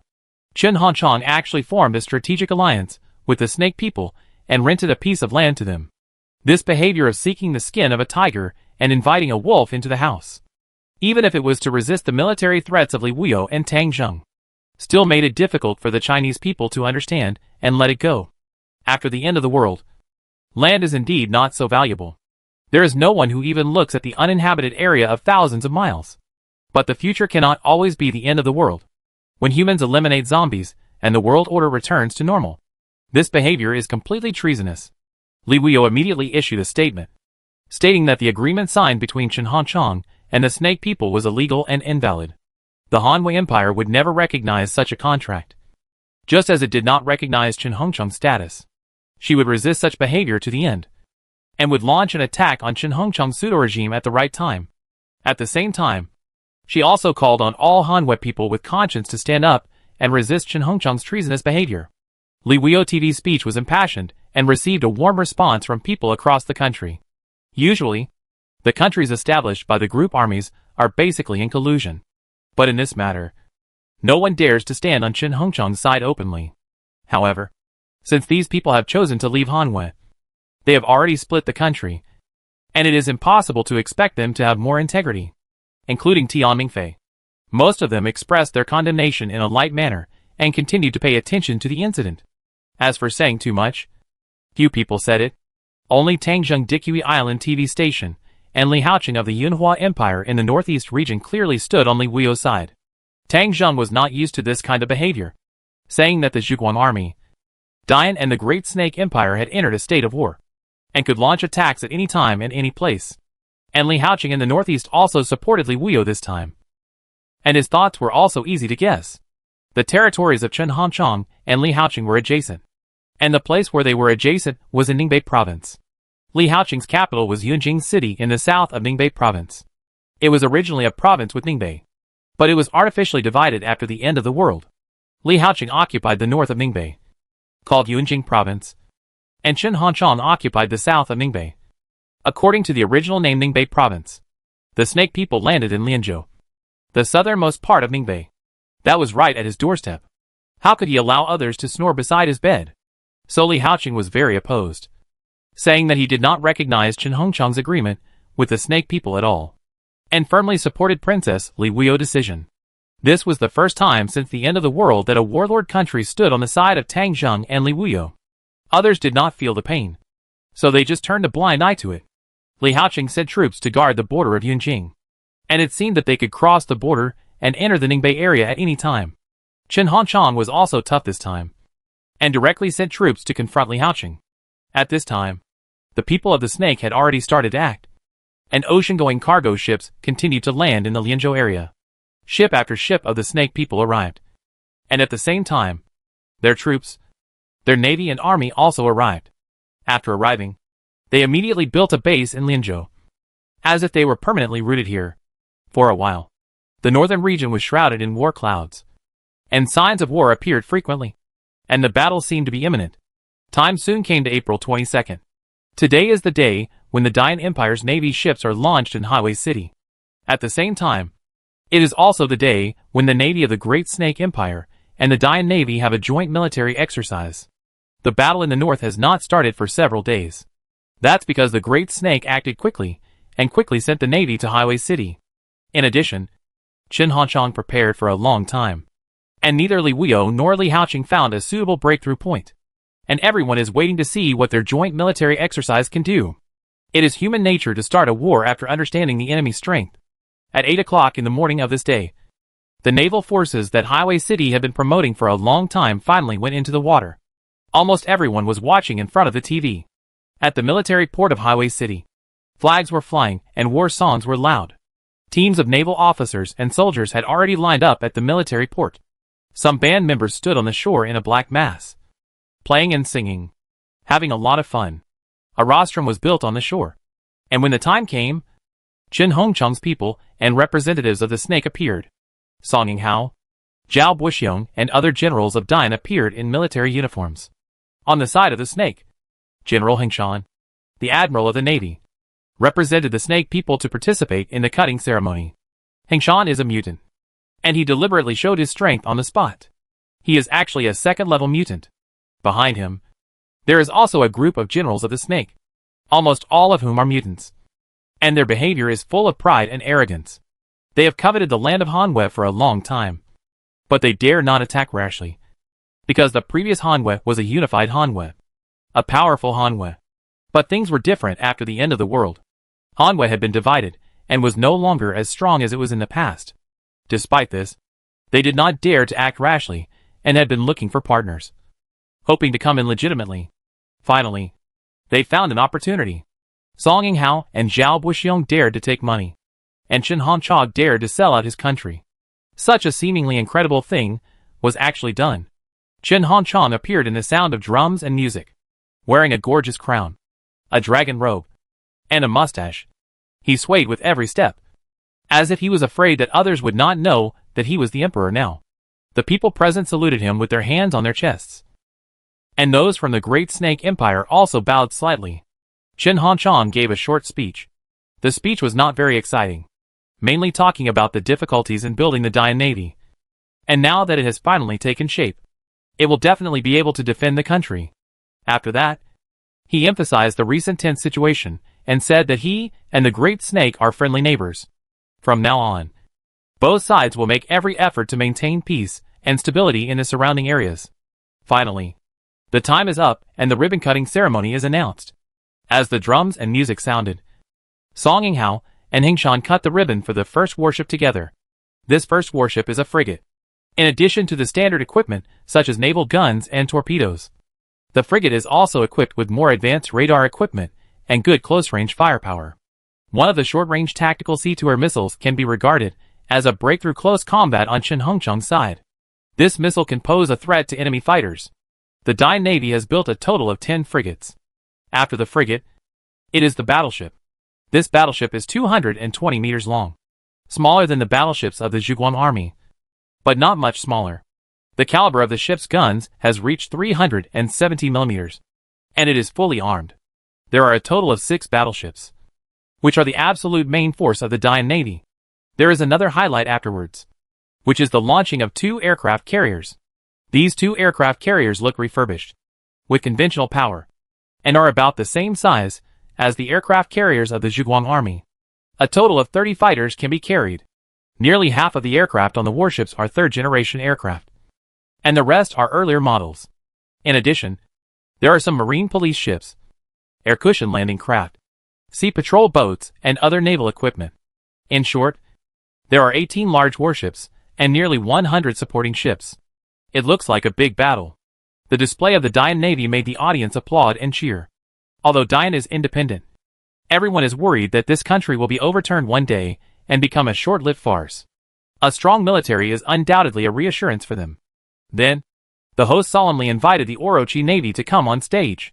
With the sound of drums and music, a fleet of warships came on the sea. Among them, there were several huge aircraft carriers, which looked particularly conspicuous. Although this type of aircraft carrier looked relatively old, as if it was a model retired from the Navy in the last century, it was already very rare to be able to produce it at this time. Moreover, there were as many as 6 such aircraft carriers, and as many as 12 battleships, together with some frigates, forming a huge formation. A fleet of more than 40 large warships appeared on the sea, which was quite shocking. Although these warships were not new models, the fact that they could produce so many of them still showed the strong military and construction capabilities of the Orochi. The fleets of both sides met in the inner bay. General Yokoyama from the Orochi spoke with pride. This apocalypse is not a disaster for our Orochi nation, but a new life. This is natural selection, an evolution of survival of the fittest. We have rebuilt a powerful army in accordance with God's will. The army is not for display, but for fighting. From now on, we will work with Dian's army to create our own glory. Who will be the master of this world in the future? Please wait and see. Tomorrow, we will invite everyone to come here again to witness an even greater ceremony. In 1 year, our alliance will expand our territory tenfold. This is my promise. Hungshan. The snake people at the scene took the lead in applauding, and many people around the rostrum also responded. But almost no one among the people watching the ceremony applauded. Obviously, Chen Hanchang and his people's actions were not popular with the people. But as ordinary people, their voices were not taken seriously, and no one cared about their words. So they could only protest against such behavior with silence. Seeing that the people did not give him face, Chen Hanchang seemed a little unhappy. After the warship was launched into the water, he announced with a stern face that the Dian Empire and the Snake Empire would launch a 3-day joint military exercise in the Inner Bay area. Then Chen Hanchang hosted a banquet in Highway City to entertain Hingshan and his party, full of vigor and vitality. However, the TV did not broadcast the banquet, but broadcast this joint military exercise. In the picture, the warships cut through the waves on the ocean with great momentum. Some abandoned ships were used as targets and imaginary enemies on the sea, and were attacked by the joint forces of both sides. It can be seen that the coordination is still a little unfamiliar, but the firepower is indeed not fake. The fierce firing of the battleships brought a huge sensory impact to people. What is war? The gunfire of battleships is the most representative image of war. Each of Orochi's 6 aircraft carriers carries 30 fighters. In order to make the exercise more shocking, Orochi's fighters also came to cooperate at the Lianzhou military port. Among these aircraft, there are also some third-generation aircraft. Although the proportion is not large, it also shows that Orochi has begun to resume mass production of third-generation aircraft. And Dian also has aircraft coming to cooperate. More than 200 fighters of various models have joined the military exercise. There were nearly 500 aircraft from both sides, and they presented a good flying show on TV. The scene of collective bombing of a deserted island even bombed the island several meters lower, which also brought great shock to people. In contrast, Dian's naval and air force construction was still slightly inferior, and could only participate in this exercise as a cooperation. But at this moment, no one dared to underestimate Dian anymore. With the ally of Dashi, the joint military forces of the two sides, especially the naval and air forces, have formed an overwhelming advantage over the surrounding areas. Chapter 320. On Dikui Island, Tang Zheng was watching the military exercises of Dian and Dash. At this time, more than 10 days had passed since the battle on Dikui Island, and the situation on the island had gradually calmed down. After the Ministry of the Interior entered, Tang Zheng's subordinates carried out a series of convenience measures with extremely high efficiency. The entry of Guangyuan, the exchange of gold, various welfare benefits for the convenience of the people, and the vast resources in Tang Zheng hands all ensured the various needs of life on the island. People succumbed to the pressure of hunger and had to go out of their homes and obey the leadership of the Zhuguang army in exchange for many necessities of life. Gradually, people also found that the leadership of the Zhuguang army seemed to be good. Apart from the difference in race, they even did much better than the original Joint Law Enforcement Bureau. At least the chaos on the island was calming down day by day. During this period, the Special Service and the Military Intelligence Bureau joined forces to fight against criminal activities with all their strength. Those who made trouble on the island were arrested in batches, and many were tried on the spot and executed by firing squad.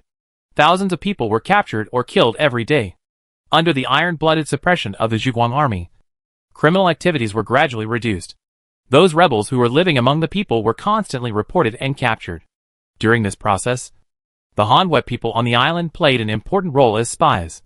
Among them, there were 2 large-scale rebellions, which were caught by the Zhuguang army.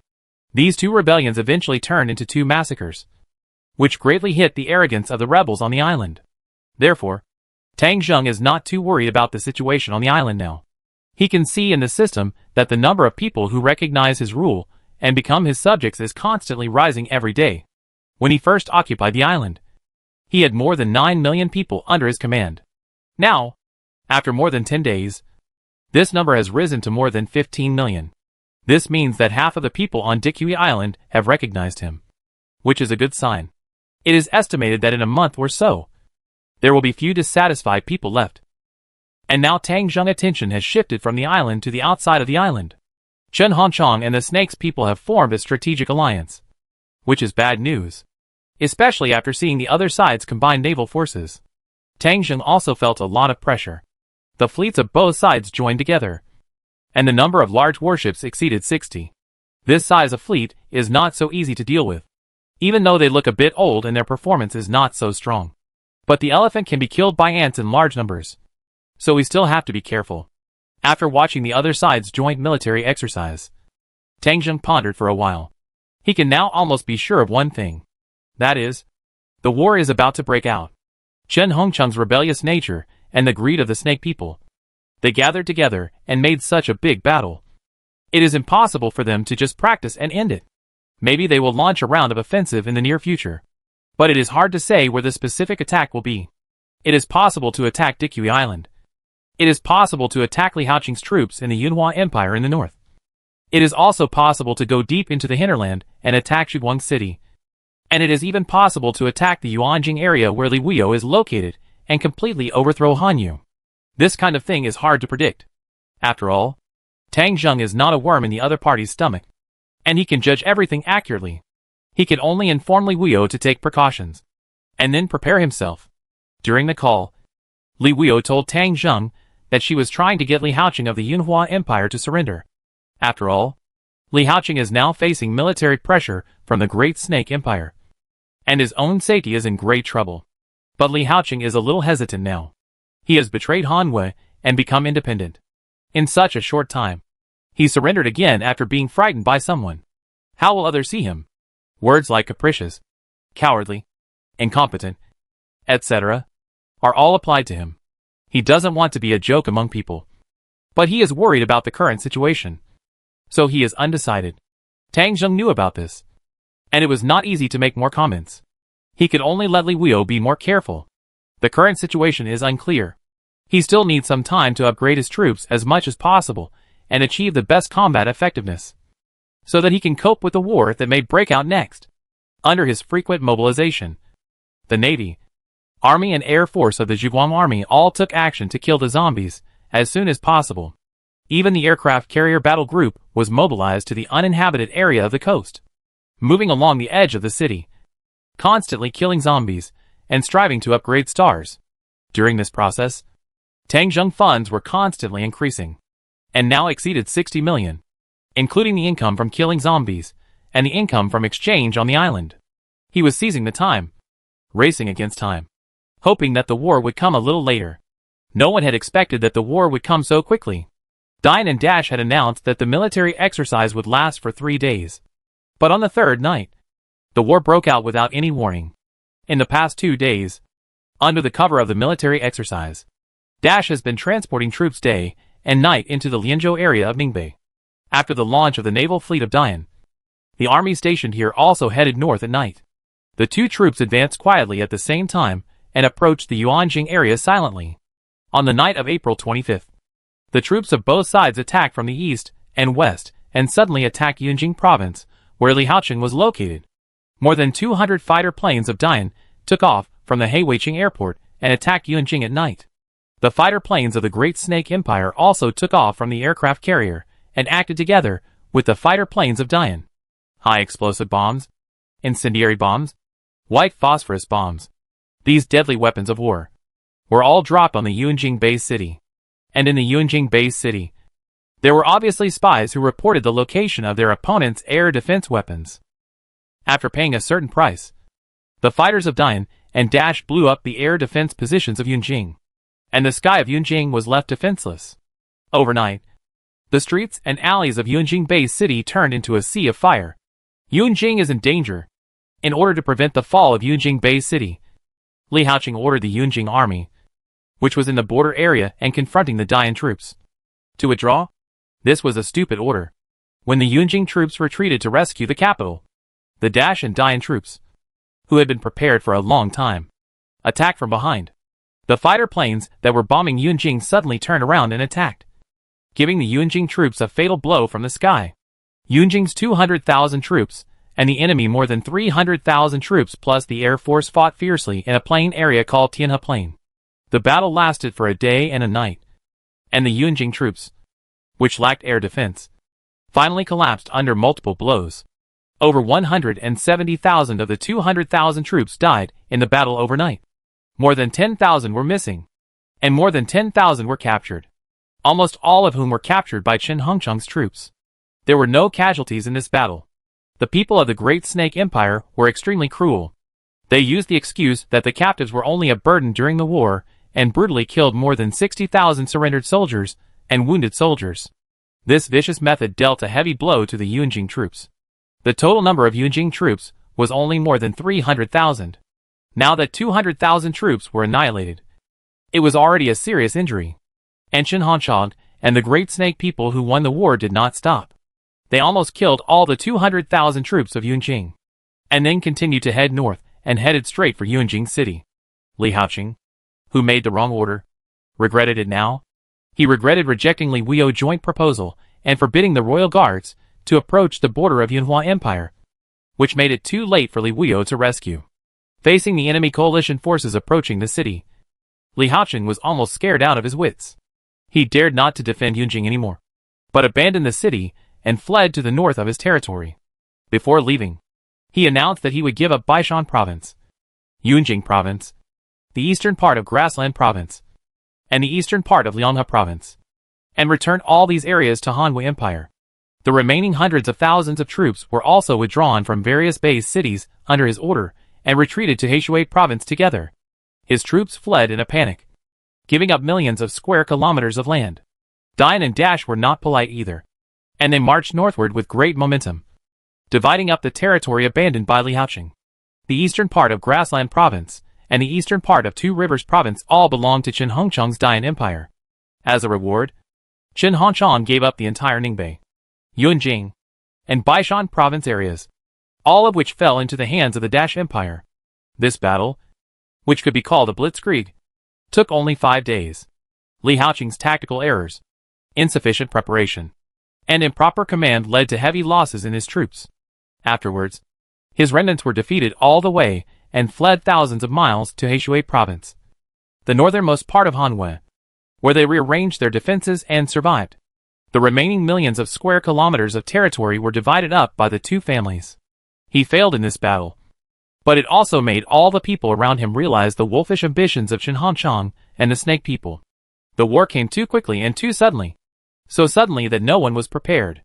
Originally, Li Wuyo was planning to send troops to participate in the war, but Tian Mingfei, who was in the southwest of Yuanjing, suddenly deployed troops on the border, forcing Li Wuyo to send troops to defend, resulting in her being unable to participate in the war. Tian Mingfei move completely cut off the vitality of Li Haoqing's troops, and also made Li Wuyo and Tang Zheng realize how deep the collusion between these parties was. On the surface, Qin Hongchang and the Snake's people are now in alliance, but behind the scenes, Tian Mingfei is probably also secretly in touch with them. Li Haoqing's defeat also brought about a chain reaction. The people of Dash obtained a large area of land in two provinces, which further stimulated their enthusiasm for immigration. They organized a large number of people to enter the new territory and rapidly expanded the army in the occupied area. The troops with seized weapons and equipment were recruited on the spot when there were not enough soldiers, and those who disobeyed were shot. Under the high-pressure policy, new troops were constantly launched and expanded rapidly. Qin Hongchang also followed suit and continuously expanded the strength of the troops. In the northern region, their vicious expansion is like a snowball, and their strength is getting stronger and stronger. The total number of troops on both sides has exceeded 800,000. If this continues, Li Haoqing's remnants will be defeated in a short time, and will soon threaten the surrounding areas. And at this time, another bad news came. There is another country bordering Hanwei province, named Tiger Country. This country is not too big, but its national strength is not weak. It especially believes in the power of tigers. Before the end of the world, its relationship with Hanwei was not very good.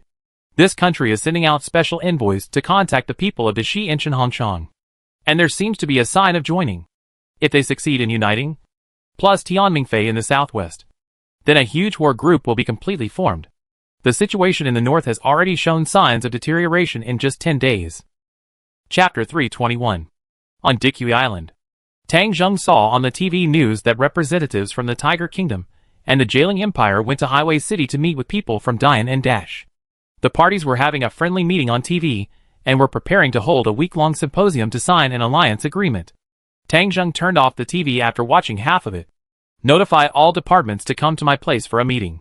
Tang Zheng had not held a formal meeting since he came to Dikui Island, but today, he felt that he could not wait any longer. After a while, a large number of generals of the Zhuguang army came to Tang Zheng official residence, at the conference table of the former Joint Law Enforcement Bureau. The first meeting of the Zhuguang army after entering Dikui Island began. This time, Tang Zheng personally presided over the meeting. At the beginning, he briefly explained the theme of the meeting. Today's news. I believe everyone has seen it. Now, Dian, Jailing, Dash, and Minghu are about to form a strategic alliance.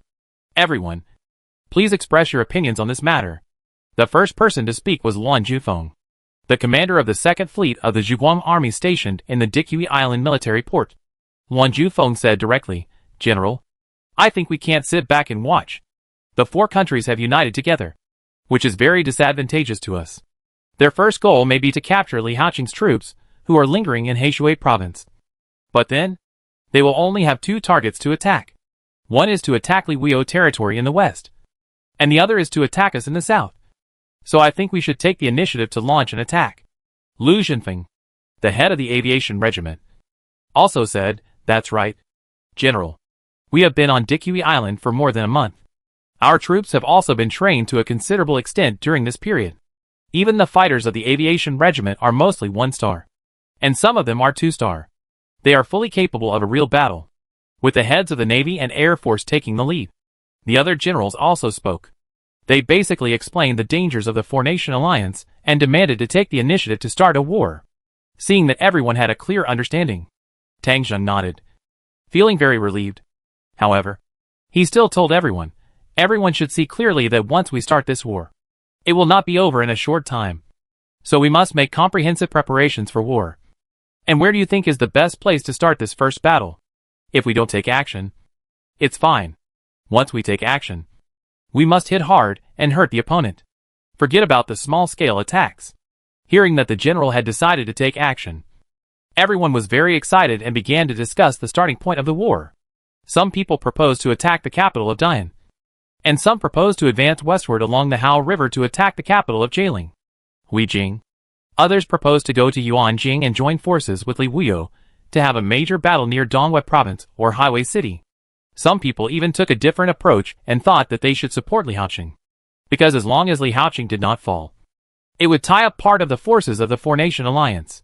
Faced with the various suggestions from his subordinates, Tang Jun just smiled and kept silent, listening to everyone's words. At this time, Tang Jun cleared his throat. Everyone has their own reasons, and each method is actually good. But I don't think any of them are the best. You can think about where the enemy most powerful force, and the force that poses the greatest threat to us are? Everyone looked at each other, and finally came to a unanimous conclusion. That is their naval fleet. Currently, a large number of enemy warships are gathering in Highway City and Lianzhou, with the number reaching 70 to 80. If the war starts, these warships will pose a great threat to Dikui Island. Does the general have any ideas about these warships? Everyone's eyes lit up. If this is true, then this move is big. Tang Jun pointed to the map and said to everyone, as we all know, the reason why Dian has been quiet since the end of the world is because they are waiting for the Navy to appear. Now they have a Navy, and with the cooperation of the more powerful Navy of Dash, their naval power has already posed a threat to us. So we must solve this hidden danger. Killing the enemy Navy is equivalent to cutting off one of their feet. Especially the island nation of Dash, and even the Tiger Nation. Their main reliance is the Navy. Without the Navy, they are just toothless tigers. At least for the time being. They no longer have the power to threaten our Dikui Island. Ji Yuntian, has your intelligence department launched an investigation into their military port? Ji Yuntian from the Military Intelligence Bureau immediately said, General, we have investigated, and we still have some people lurking there. We have a general grasp of the situation there. Then tell me, if I want to attack this military port, where is the biggest threat to us? Ji Yuntian immediately said, if it is a land attack, it is the enemy military camp. If it is an air attack, it is the enemy air defense position. Tang Jun thought for a while. Air attack. Ji Yuntian came to the front of the map and pointed to a place near the bay. General, this is the air defense position of Dikui Island. This was arranged by the Dian people a long time ago. The whole is a semi-arc with a depth of about 5 kilometers. It basically covers the docks and shipyards. If we attack them by air, then this position must be taken down. But then the problem arises. Ji Yuntian coughed and said, their air defense position consists of hundreds of anti-aircraft guns and more than a dozen missile defense systems. There are alarms and surveillance probes everywhere, as well as many guards. It is almost impossible to stop them from sounding the alarm. So we have to make a quick decision. However, this is very difficult. Their military camp is still nearby. Once the surrounding soldiers come to support, it will be easy for us to be thrown there. So it is not that there is no way to enter this air defense position. The difficulty is how to intercept their soldiers coming to support us. We need some time. After hearing Ji Yuntian's words, everyone understood. The Military Intelligence Bureau's people are confident that they can enter the air defense position and destroy the air defense facilities there. But they must block the entrance of the position to prevent the enemy large forces from coming to support. This is very difficult. It is almost impossible to do this without a large force. And there is no concealment when a large force is deployed. This is a contradiction in itself. Unless there is a superhero-like warrior who can block the enemy large force for a period of time, it is possible to succeed. But that kind of superhero does not exist. Even the current second-level mutants or even the hero units of the light-chasing army, cannot do this. Tang Jing also thought of this. But he had a different idea. He turned his gaze to Gui Yun. Director Gui, if I remember correctly, there is a hero unit in our army. Right? Gui Yun nodded, yes. There is also a bottle of potion that can make people hallucinate. I have given it to her. Dahlia. Volcano City. It is now early May, and spring has arrived in the northern region. The ice and snow have melted, and ice sheets have begun to flow on the Tontian River. The frozen surface of the river has thawed, so it is now possible to sail across the river. Normally, Shuguang City and Huishan City are hostile to each other, and the current situation should be quite tense. But Ferdinand is not worried about anything, because Tang Jing went to Dikui Island, and the Zhuguang army has also stopped fighting during this period. Apart from constantly killing zombies in the surrounding area, it has basically not provoked any incidents. The two sides now seem to have a tacit understanding and do not interfere with each other. And Ferdinand was also happy to live this kind of life, because he now had a beloved woman, a woman named Dorina. She was the most beautiful Dahlia woman he had ever seen. In order to pursue this woman, Ferdinand spent a lot of effort, and finally the hard work paid off. Recently, the woman finally agreed to live in his city hall. However, the hard work was not enough, and the most critical step was not achieved. But it was almost done. Today, Dorina invited him to dinner, and it should be the opportunity. At night, Ferdinand happily rushed to Dorina's residence. Dorina had prepared exquisite dishes for him and opened the wine of Dahlia. As the two of them toasted each other, Ferdinand felt that he could succeed today. After 3 rounds of drinking, Ferdinand wanted to spend the night with Dorina. But Dorina said that she was not ready yet, and did not want to do that kind of thing with him for the time being. Ferdinand had no place to vent his lust, and he was so choked up. Dorina was not in a hurry at all, but picked up a book to read. Ferdinand took a look at the book that Dorina was reading, and found that it was a book about military weapons. So he asked for no reason, Nana. You are a girl. Why do you like to read this kind of book for men? Dorina said lightly, I have liked various advanced military weapons and technologies since I was a child, especially those who can invent new weapons. I dream of marrying such a person. Ferdinand immediately became excited when he heard it, and took the initiative to say, what's the big deal? My Volcano City is also developing new weapons and arms. To be honest, 2 of them have been completed. Really? What are they? Delina asked with sparkling eyes. It was the first time that Ferdinand saw Delina's admiring eyes, and he couldn't help but feel a little proud, and said, one is the training of the war bear, which has been completed now, and the other is even more powerful. It is the radiation tank. Delina continued, what is the radiation tank? Ferdinand gestured, it is a very powerful tank, which is made of radioactive materials. It can be used as a normal car at ordinary times, but after the radiation is activated, it can dissolve at a fixed location. During the dissolution process, any flesh and blood life that approaches it within 100 meters will be immediately harmed by the radiation. The strong radiation wave will vaporize the person in a very short time, until it is completely dissolved. No one can get close. It is very powerful. Upon hearing this, Dorina immediately became excited. I want to go and see. Take me to see. Ferdinand hurriedly shook his head. No. This is a military secret. An outsider. Dorina immediately became unhappy. So I am an outsider in your eyes? Forget it. Go away. I don't want to see you. Ferdinand suddenly had a headache. But when he thought about it, it was already evening, and there were not many people in the laboratory. Besides, what could an ordinary woman understand when she entered the laboratory? For the welfare of tonight, Ferdinand gritted his teeth and went. Chapter 322. Mr. Ferdinand brought his girlfriend into the laboratory of the radiation tank, and the staff on duty received them. Ferdinand was still somewhat sober-minded, and asked the female staff on duty to check Dorina's body. But there was nothing. So the two entered the laboratory and began to visit here. Dorina was like a curious baby, walking around and looking around, having a lot of fun. Ferdinand also followed her with a doting look on his face, accompanying her and monitoring her at the same time. However, Dorina showed no abnormality. After staying in the laboratory for about 20 minutes, she asked to leave. Seeing this, Ferdinand was more relieved about her, and the two got up and left. On the way back, Ferdinand became more and more excited. He was going to get what he wanted tonight. After returning to Darina's residence, the two drank another bottle of wine. After drinking, Ferdinand felt dizzy.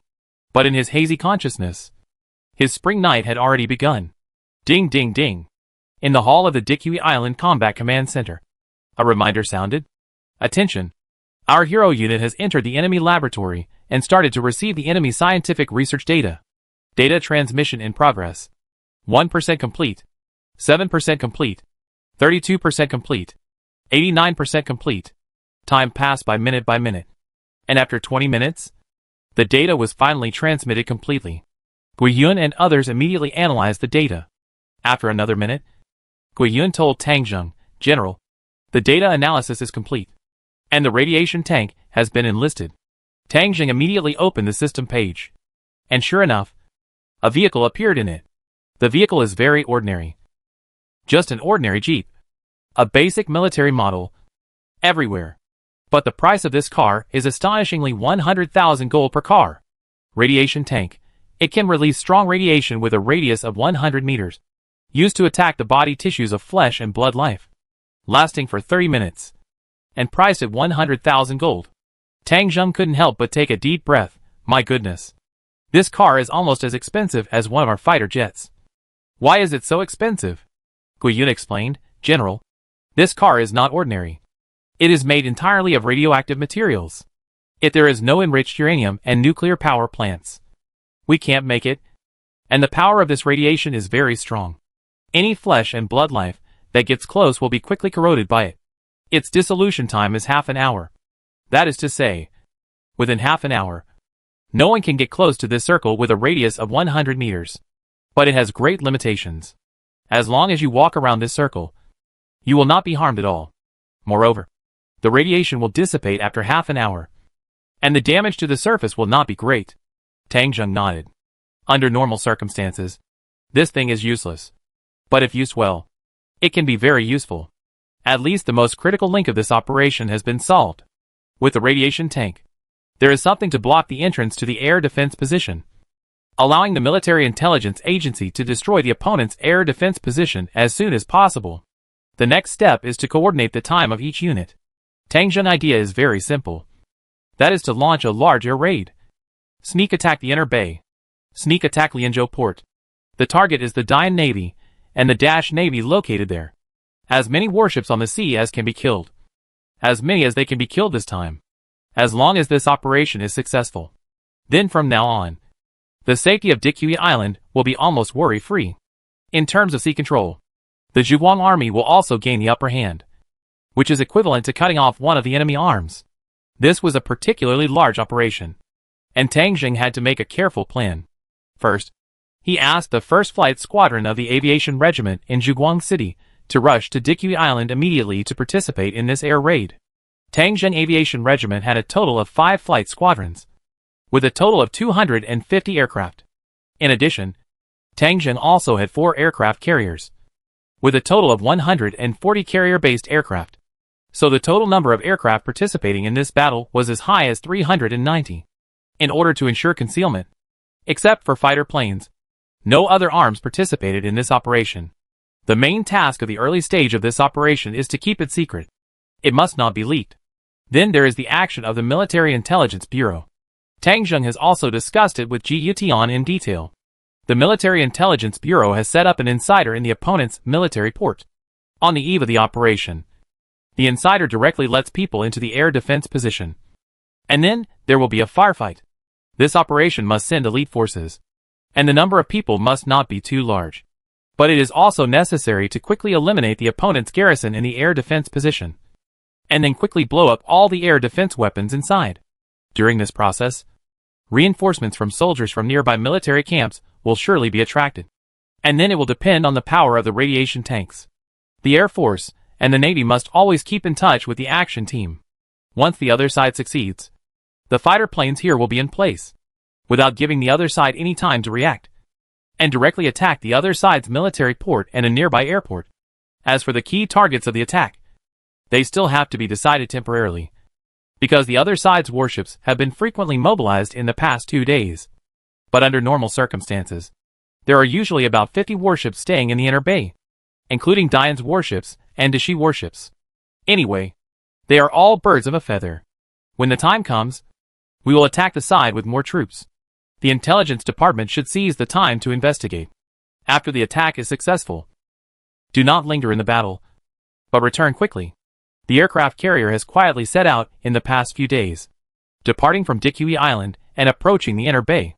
As for the Military Intelligence Bureau, Tangjung has also made corresponding arrangements, attacking the opponent's air defense position. It is not enough to rely solely on the spies of the Military Intelligence Bureau.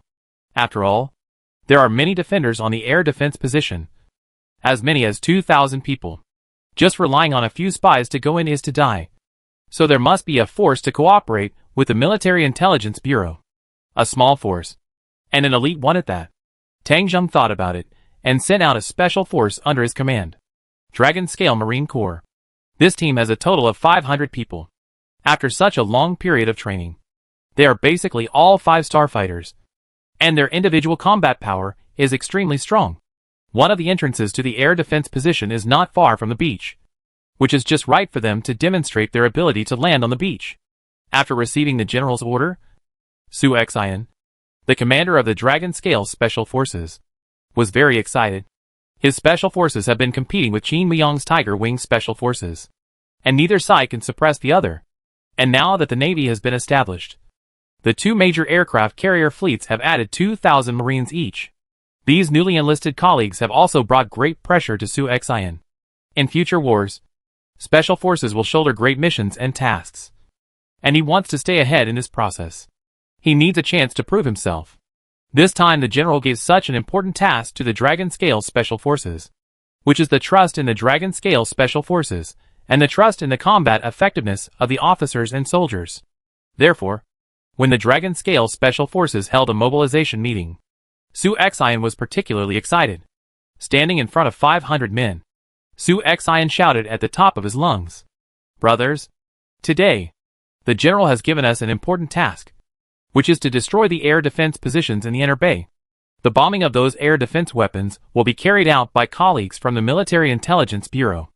Our mission is to eliminate the 2,000 defenders in the air defense positions, clear the field for colleagues from the Military Intelligence Bureau, and evacuate them in the later stage. Others may think that 2,000 enemies are a lot, but we only have 500. But don't forget, we are a Special Forces unit, and an elite Special Forces unit. We can fight 10 with 1. But if we can't defeat the enemy with a small force, what kind of Special Forces unit are we? I suggest that if we can't completely wipe out the enemy in this operation, and if our own casualties exceed 50, then we will commit suicide collectively after we come back. Because we are such idiots. We don't deserve to live in this world. We don't deserve to stay in the Zhuguang army. And we don't deserve to serve the general. Now, tell me loudly, do you have the confidence to complete the mission?" "Yes." The 500 soldiers answered in unison. No one thought this mission was difficult. Everyone was eager to fight. The Dragon Scale Special Forces set off. They were riding on a hovercraft, because the large ship would be detected by the enemy radar, which would not be able to hide. The people at the Military Intelligence Bureau were ready, and were waiting for the Dragon Scale people to arrive. After the arrival of Longlin's people, if the weather is good and not very good, then they will take action immediately. In the TV news, an expected news was finally announced. On May 2nd, the second alliance contract was signed in Highway City. Chen Hongcheng's Dian Empire, Tianmingfei Jialing Empire, plus the Big Snake Empire and the Tiger Empire. The four countries re-signed the Four-Nation Alliance Mutual Assistance Treaty on the basis of the original contract between the Big Snake and the Big Snake. The content of the contract is similar to the original contract. All the ports and harbors are opened, and the tariffs are unified. Dian also leased a piece of land in Dongwei province to the Tiger Empire, which was Liezhou's city, the original city of Dongwei, and allowed the Tiger Empire to station troops and settle here. The same is true for Jialing.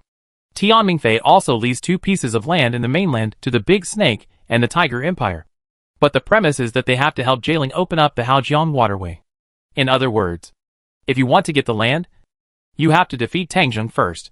The Big Snake and the Tiger Empire also readily agreed. With the 4 countries joining forces, they are almost invincible in the world. Tangjung Dikui Island is easy to capture. On the day the alliance was signed, Chen Hongcheng, the initiator of the alliance, even spoke directly on TV, demanding that Li Wuyo abdicate immediately. The world is changing, and the ruler of the world should be a virtuous person. Obviously, he, Chen Hongchang, is that virtuous person. After having 3 allies, he felt that he was qualified to ascend the throne of Hanwei.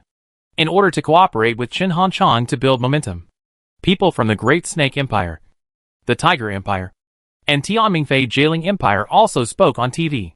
They demanded that Li Haoqing surrender unconditionally, that Li Wuyo abdicate, and that the war criminal Tang Zheng commit suicide immediately. Otherwise, they will definitely face severe attacks from the Four-Nation Alliance, and all the consequences will be borne by Tang Zheng and Li Wuyo and others. Chapter 323. Chen Hongchang asked Li Wuyo to abdicate and Tang Zheng to commit suicide. As soon as these threats came out, the sky over Hanwei was covered with clouds of war. The formation of the Four-Nation Alliance also meant that the war was about to break out. As long as Li Wuyo and Tang Zheng were unwilling to surrender, the war was almost inevitable. Now the Great Snake people have sent more than 200,000 troops to the territory of Hanwei, and at the same time formed a new force of 200,000 here. Chen Hongchang's military strength has also expanded to 500,000. And the 3 armies of the Navy, Army and Air Force are developing almost in parallel.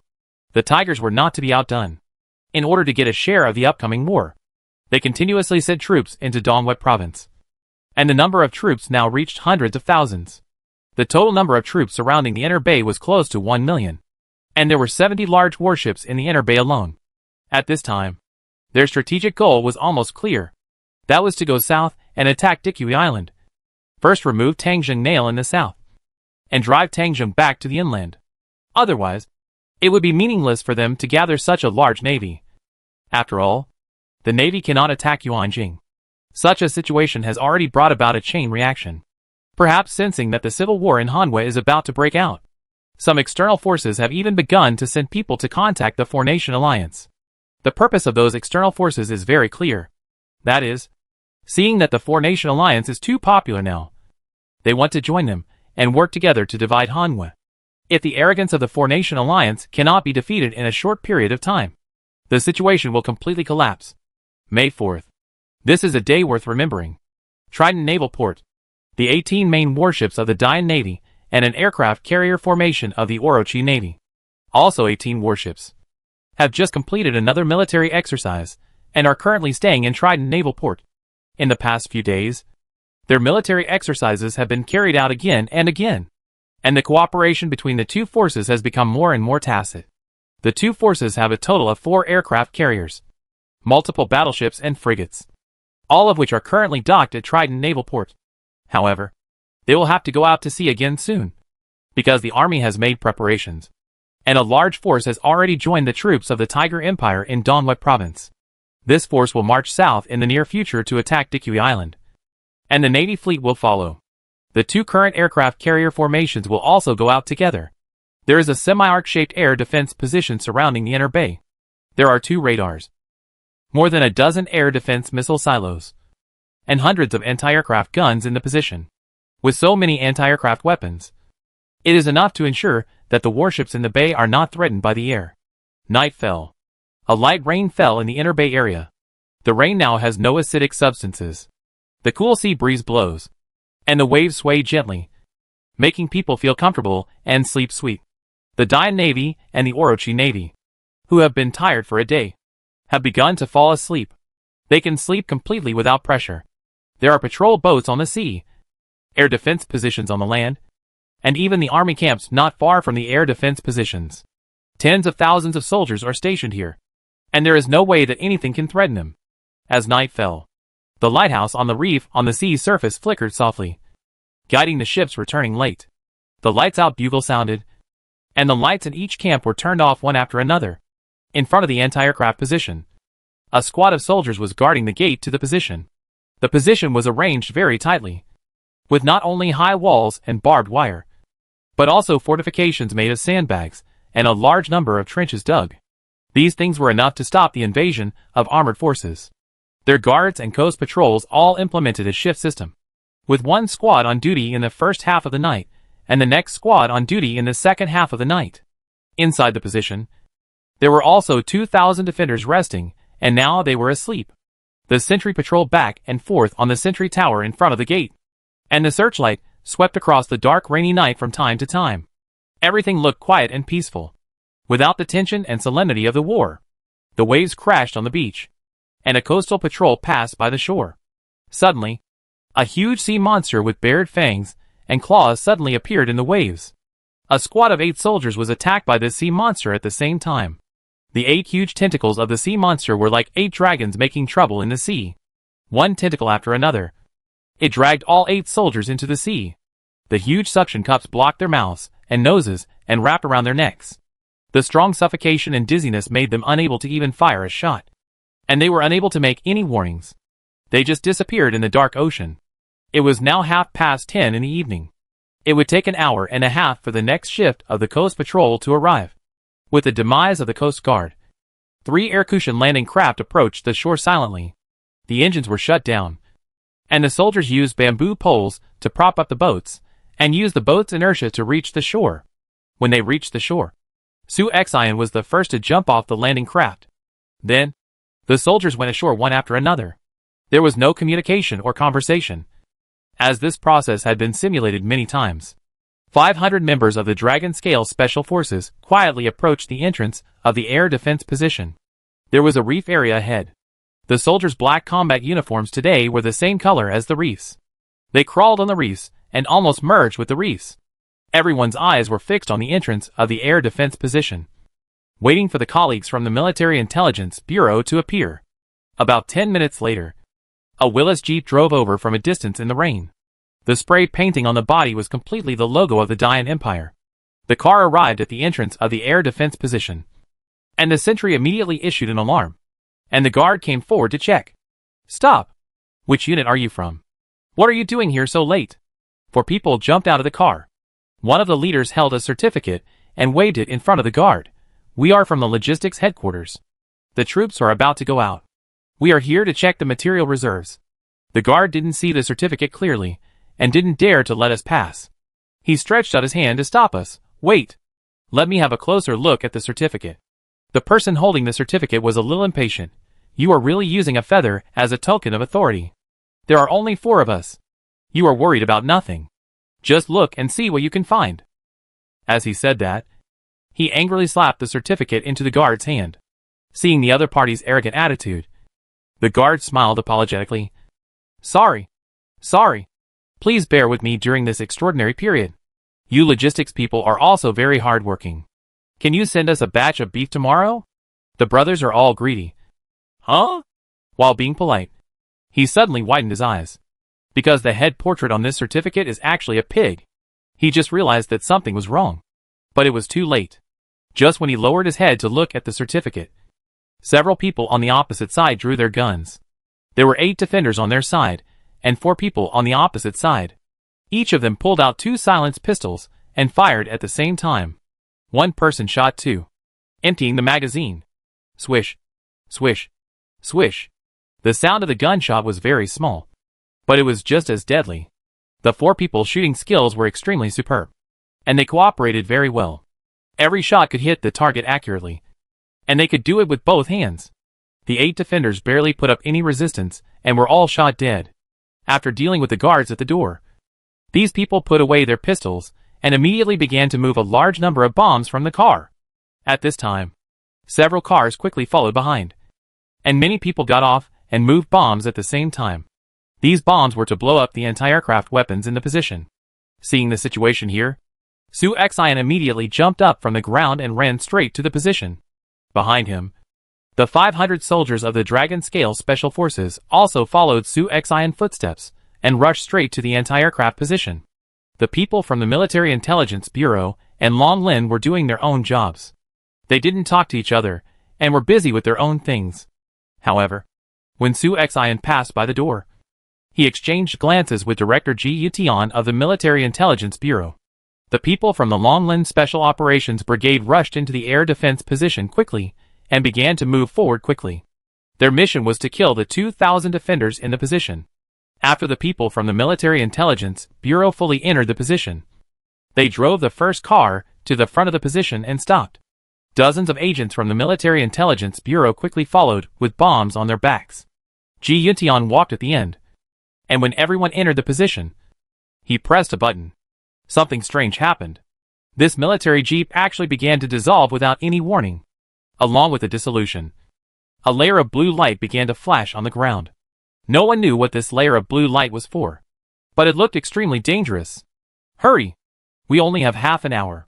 After half an hour, we will complete the mission and return to the seaside, where the warship will pick us up.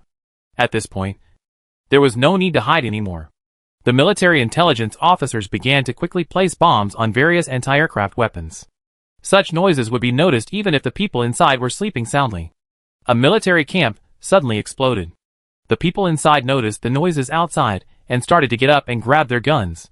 At this moment, a member of the Dragon Scale Special Forces came to the door, kicked it open, and then picked up a flamethrower, turning the military camp into an oven. The fire was blazing, and gunshots suddenly rang out.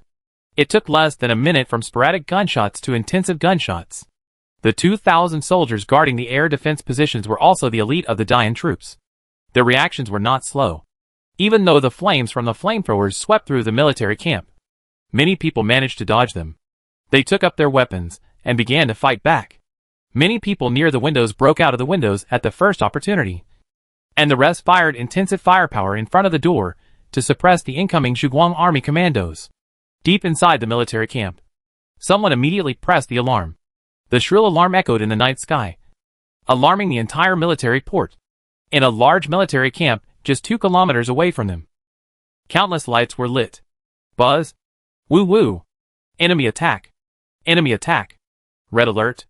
All support the air defense position. Chapter 324. The fierce battle in the air defense position reached a fever pitch in just a few minutes.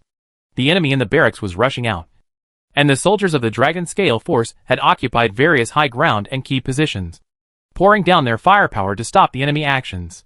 Both sides suffered a large number of casualties at the first moment of the confrontation. Of course, this wave of casualties mainly came from the defenders of the position.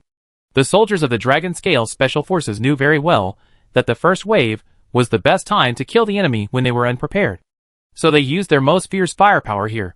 The equipment of the Dragon Scale Special Forces is different from that of ordinary troops.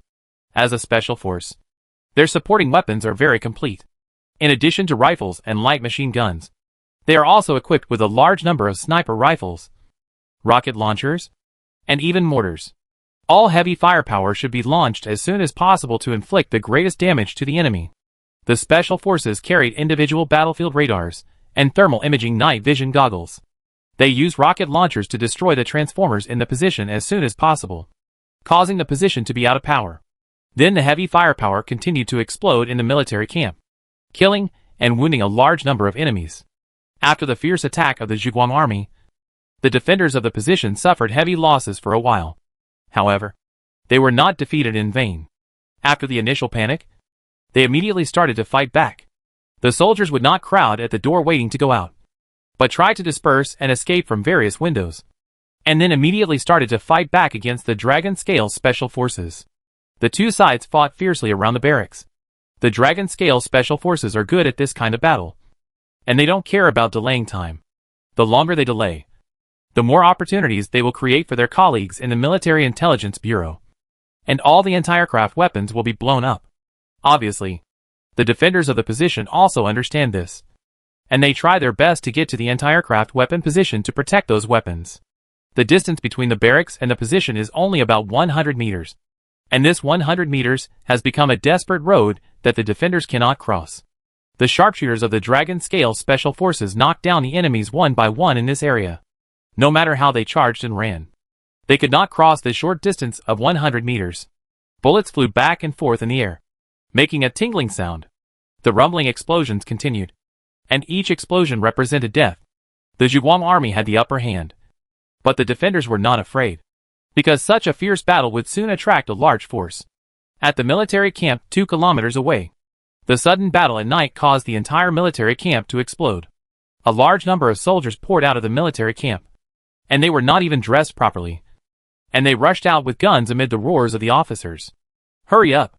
Fuck you! What are you dawdling for? If the anti-aircraft missiles are blown up, we all lose our heads. Hurry up. Didn't you have dinner tonight? Don't let the people from the 2nd Battalion get ahead. They are so bold.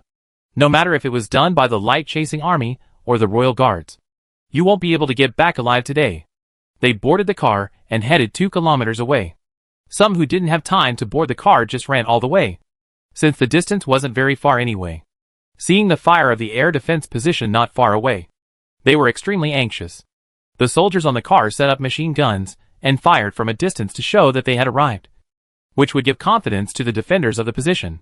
The car stepped on the accelerator a few times and rumbled to the vicinity of the position, and then rushed towards the gate. The blue light on the ground was not very conspicuous. Of course, even if it was conspicuous, it would not be taken care of now. If it was late by 1 second, the air defense weapons might be destroyed. The first car rushed over. The car rumbled through the blue light area, and then crashed into a pile of sandbags in the distance and overturned. The driver of the second car couldn't help but curse, "What a fucking waste. You can't even drive a car properly. I'm going 180 kilometers per hour, and I don't slow down when turning. You must have got this skill through the back door." His car also followed into the camp gate area and into the blue light area. Then, a hot, uncomfortable, indescribable feeling came over me. The driver opened his mouth wide, and his body began to decompose and melt rapidly. It changed from normal human color to red, then from red to black, and then vaporized with a bang, just like a piece of burnt charcoal being smashed. The several companions around him were all like this, without exception. Then the out-of-control car, like the first car, crashed into the obstacle in the distance and turned upside down. Then, the third car followed with a rumble and crashed in another direction. The cars were all normal, but the people inside had disappeared, and it was still unknown. In this way, cars rushed forward one after another. Even if someone found something wrong, they could not control it after entering the camp gate. The last thing they could see before they died was the vehicles that were staggering in the distance. But they could no longer issue warnings. The people behind could only see vehicles entering the position one by one. The position was still in flames. They were shocked by the number of enemy troops and could only step on the accelerator. Trucks loaded with soldiers began to rush into the position, and then immediately repeated the same mistake, following the footsteps of the trucks in front. There were 40 or 50 people in a truck, and they were turned into ashes silently. It was not until 7 or 8 trucks were buried in this death zone that the people behind realized something was wrong. There must be something fishy in that blue light zone. When an unlucky soldier was sent by an officer to test it, and was immediately vaporized. Everyone was dumbfounded. A large group of soldiers crowded in front of the door of the air defense position, watching the fierce battle inside, completely helpless. Chen Hongchang was still in a dream when he learned that the air defense position was attacked. When the communicator woke him up, Chen Hongchang was dumbfounded. After a long while, he finally reacted. He hurriedly asked the people in the barracks to support the air defense position, and notified the Navy to prepare. Even if he didn't understand military affairs, he knew the purpose of the enemy attack on the air defense position. Destroying the air defense is to pave the way for the air strike.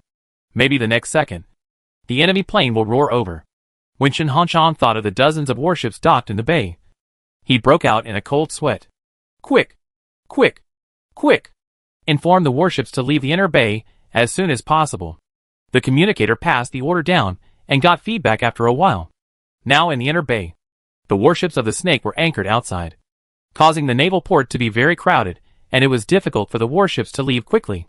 Chen Hongchang hurriedly asked the communicator to communicate with the Snake and let them leave the warships as soon as possible. But it is not so simple to let dozens of warships leave. It takes time for the warships to leave one by one, and the enemy obviously will not give them this time. The communication here has not yet ended, and more bad news keeps coming. The military camp troops supporting the air defense position have suffered setbacks. The enemy did not know how to create a layer of radiation in front of the military camp gate. The intensity of the radiation is very deadly to the human body. It will burn the human body into charcoal in a very short time and quickly vaporize. Now a large number of military camp troops are all crowded in front of the air defense position, but they can't get in. Hearing this news, Chen Hongchang's mouth blisters suddenly rose. Before he could react effectively, the thing he was most worried about finally happened. There was a violent explosion at the air defense position. The rumbling sound of the explosion resounded through the sky, and balls of fire shot up into the sky. Behind each explosion, it represented the scrapping of an air defense weapon, either an anti-aircraft gun or an air defense missile that he had spent a lot of effort and cost to make. This showed that the enemy attack was very fierce, and the defenders of the air defense position could not withstand it. Otherwise, these precious air defense weapons would not have been blown up like this. Chen Hongcheng's muscles began to twitch with pain, and he gritted his teeth and gave an order. Tell the people in the military camp. Tell Song Yinghao and Zhao Buxiong that the air defense position is destroyed. No matter what. We must not let those who blew up the position escape. Let them hold on to it. Kill these people for me no matter what. Otherwise, I will never get rid of the hatred in my heart. The order was passed down, and the communicator continued to communicate with the people on the snake side, asking them to drive the warship away as quickly as possible. At this time, Chen Hongcheng suddenly remembered that he still had an airport on his side. Hurry! Hurry! Let the fighter planes take off and prepare for defense. The enemy may launch an attack from the air. The airport was also in chaos at this moment. At the beginning, they received the news of the attack, but they were at a loss because they were not sure from which direction the enemy would come. Until now, they have not figured out the identity of the attacker. The attackers may be the light-chasing army or the royal guards. Where to take off to meet the enemy is a key. The pilots at the airport also began to run towards the plane under the orders of their superiors. They were waiting for news from the radar station. The radar station was also monitoring the sky with all its strength. Once an aircraft entered the airspace detected by the radar, they would immediately sound the air defense alarm. But suddenly, the radar seemed to have a problem. The person in charge of operating the radar suddenly broke out in sweat and hurriedly reported the matter to his superiors. The superiors came to the radar in a hurry, operated it vigorously, and finally turned on the electronic countermeasures. After all the anti-interference systems were turned on, the radar image appeared vaguely again. This busy time delayed them for 7 or 8 minutes. When the radar screen appeared, everyone was dumbfounded. On the radar screen, a large number of red dots were rushing towards Triton from the land in the south and the sea in the east. The enemy was too cunning, and the timing was just right. When the radar malfunctioned, it must have been the electronic jammer hidden somewhere nearby that played a role, delaying them for a few minutes. These few minutes were too fatal. The fighter planes would arrive within 5 minutes, and everything seemed too late. Sound the alarm. The light-chasing army is coming. The station master of the radar station yelled at the top of his lungs, as if he had seen the scene of himself being sent to a military court and then hanged. Woo! Ah! The sharp air defense alarm resounded throughout the military port, and the scalps of those who heard it tingled. Enemy attack! Enemy attack! The enemy is coming from the south. There are also enemy planes on the sea, suspected to be fighter planes of the light-chasing army. They are very fast, flying at a speed of more than Mach 2.4. Hurry! Hurry! Prepare to fight. God! Let's run for our lives. Chapter 325. The fighter group of the Zhuguang army split into 2 groups and headed for the inner bay. One group of fighters set out from the airport of Dikui Island, which was the entire aviation group of the Zhuguang army. 250 aircraft formed a huge cluster and headed straight for the inner bay. The other group took off from the ocean on the east side of the inner bay, from 4 aircraft carriers. There were a total of 170 fighters here, forming the second cluster. The 2 battle groups had the same goal, which was to attack the warships of the Highway City military port. During the flight, they all controlled a certain speed and kept in touch with the troops attacking the air defense position. When they learned that the air defense position had been controlled and the air defense weapons were about to be blown up, the plane accelerated. In the dark night, the whistling fighter planes flew across the night sky. The zombies on the ground felt the plane passing by, raised their heads and looked up at the sky, baring their teeth and claws, roaring at these war weapons without knowing whether to live or die. They still tried to chase, but in the blink of an eye, the fighter planes had already flown out of their perception range. Wei Mingguang is a bomber pilot of the Zhuguang army. The plane he flies is a Bear bomber. This plane was the first bomber to serve in the Zhuguang army and was originally parked at the Zhuguang City airport. Wei Mingguang has participated in many battles, including the Battle of the Little Corpse Sister Siege. He has rich combat experience. He is already a 5-star pilot, and his car is also a 3-star bomber. It can be said that he is an ace bomber pilot. This time, he was going to perform a special mission. His comrades in 5 fighter planes protected him, separated from the main force, and accelerated to the inner bay. Hearing the mission, it was to bomb the airport in the inner bay. According to pre-war intelligence, there were about 230 aircraft of various types parked at the airport in the inner bay. Some of these aircraft belonged to Dian, and some belonged to Dash. The Zhuguang army had no good feelings towards these two enemies, and even had hatred. The country of Dash has always been an enemy of Hanwha. In the last century, they committed heinous crimes on the land of Hanwha. As long as they are normal Hanwha people, no one likes this country. The country of Dash is not large in area, but it has always been a dangerous enemy. There is an indisputable fact. That is, the people of this country are relatively united. They live on an island country. After the end of the world, they are unable to recover all the islands. So they start to recover the southernmost island with all their strength. After several months of struggle, they finally succeeded, recovered the southernmost island, and concentrated most of the people on this island. This country used to have a population of more than 1 billion, and now the population is about 30 million. Although they did not recover all the territory, in a sense, they have completed the restoration of the country. After that, they began to restore the military industry rapidly. Although they could not produce the cutting-edge weapons before the end of the world for the time being, they paid more attention to practicality and began to mass-produce weapons that could be produced. For example, aircraft carriers. They can modify this kind of weapon with giant cargo ships, or take out the products of the last century and refurbish them. The main function of an aircraft carrier is to carry carrier-based aircraft. As long as it can take aircraft into the sky, it is a qualified aircraft carrier. Based on this principle, they are extremely fast in manufacturing. As an island country, they have a unique advantage in shipbuilding. Soon they built a fleet and began to build a naval base. The local naval base was once the largest military port. Chongsheng Naval Base was once their largest overseas military port, and Naihewen and Lianzhou are their largest military ports at present. They sent half of the country's naval forces here to invade Hanwei territory on a large scale. Their last defeat in the last century did not teach them a lesson. Now that the end of the world has come, they feel that they have started a new round of conquests, occupied the mainland, and finally developed into a superpower. Therefore, the Zhuguang army has no good feelings towards this nation and this country. Now that they have the opportunity to fight them, Wei Mingguang feels very happy and honored. The other is Dian. Chen Hongchang, a shameless traitor, is essentially more hateful than the invaders. There is no need to say anything. Just fight to death. The more than 200 planes on this airport are the main attack targets of the Zhuguang army, and the priority is even higher than the fleet. Previously, the various departments of the Zhuguang army cooperated in the action, almost taking the tactics to the extreme, especially the electronic jammers jamming the enemy radar signals. The 7 or 8 minutes of delay is the most critical move. Now the Highway City military port has missed the golden time for self-rescue. He must race against time and fly over the airport to carry out the bombing.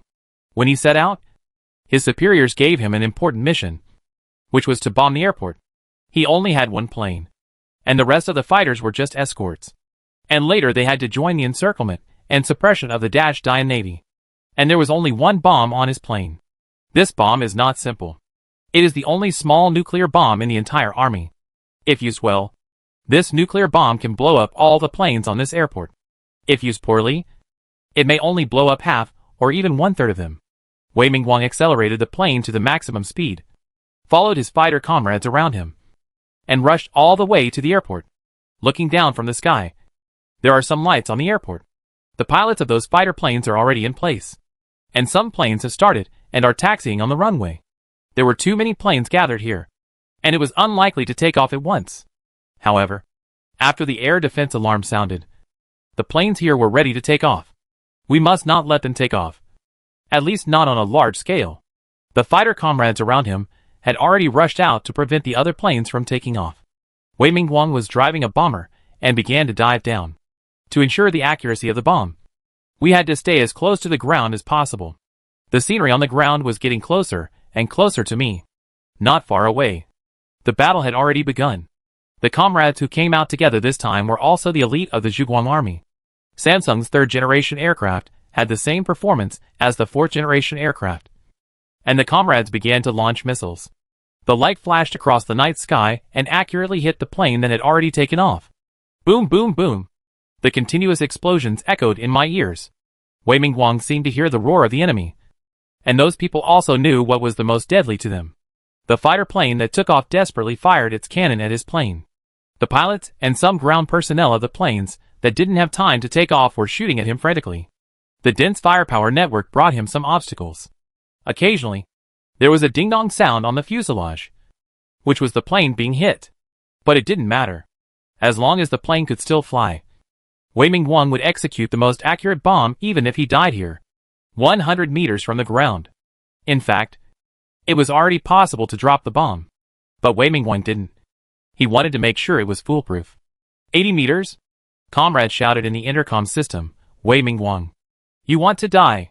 Wei Mingguang did not speak. Although he was a soldier produced by the system, he was still a living person in essence. And a Hanwei person. In his eyes, completing the mission is the first priority. As for life and death, the soldiers of the Zhuguang army are not afraid of life and death. 60 meters. Wei Mingguang took a deep breath, pulled the plane up suddenly, and then opened the bomb bay. A huge small nuclear bomb fell from the sky. The snake people on the ground were still shouting something. In their opinion, one bomb was not enough to cause much damage to the airport. The Dian rebels were still trying to hide. They even thought that when the planes took off in large numbers, the planes of the Zhuguang army would definitely be shot down here. They had received orders from their superiors to take off immediately to support the military port. There were a large number of warships in the military port, and the warships also had air defense. With their planes here, the final victory was still uncertain. But then, this bomb completely cut off all their hopes. You dogs, die! With Wei Mingguang's shout, the plane took off and the bomb landed. Boom! A dazzling ball of light, like a bright little sun, bloomed on the ground of the airport. This ball of light expanded rapidly, and a mushroom cloud rose into the sky. A strong shock wave swept across the earth, destroying everything within its attack range. A large number of planes were engulfed by the shock wave with flames, and a violent explosion occurred instantly. 1, 2, 10, 20, 100, 200. All the planes at the Triton airport that had not taken off became fuel for the mushroom cloud. The few planes that took off sporadically were also caught up and swallowed by the flame shock wave because of insufficient preparation. They disintegrated in the air and turned into slag, becoming the dust of history. And the buildings at the airport and the rebels on the ground were completely annihilated along with this sinful place. The fighter planes of the light-chasing army were well prepared. They had already taken off before the explosion and flew away quickly. They circled at high altitude to prevent any fish from slipping through the net at the airport. No fish slipped through the net. Only Wei Mingguang drove his bomber and rushed out in the extreme seconds, almost under the pursuit of the flame shock wave. The flame chased the tail of the bomber. At the beginning, the power was strong. But later the power was exhausted, and it still could not catch up with the bomber. Wei Mingguang came out alive. The bear bomber roared, which was the celebration of the winner. This extreme operation allowed Wei Mingguang to completely eliminate all the enemies at the Triton airport with one bomb. Whether there are still people alive in the airport is not important. What is important is that all 270 planes were destroyed, and not a single one could fly out of the purgatory formed by the nuclear bomb explosion to support the Navy. And Wei Mingguang is still alive, which makes his comrades very happy. The Zhuguang army needs heroes, and the nation needs heroes. But in Tangjing view, what he needs more is living heroes. If possible, all heroes do not need to die to become heroes. This is Tangjing point of view. Chapter 326. In Highway City, the big bubbles on Chen Hongchang's mouth appeared one after another. It's not that he is inexperienced, but the gap between reality and ideal is too big. In the news 2 days ago, he was still brazenly asking Li Wuyo to abdicate. At that time, he really felt that he had a chance to win the throne of Hanwei. Chen Hongchang even thought privately that if he became the emperor, it would not be a bad idea to restore the name of Hanwei. After all, he felt that he was still a Hanwei person, although he was scolded by Hanwei people for signing a contract with a foreign country. If he can restore the name of Hanwei, he will be able to restore some reputation. Chen Hongchang has been in high spirits these 2 days, especially after Tian Mingfei expressed his support for him. He felt that the throne was his.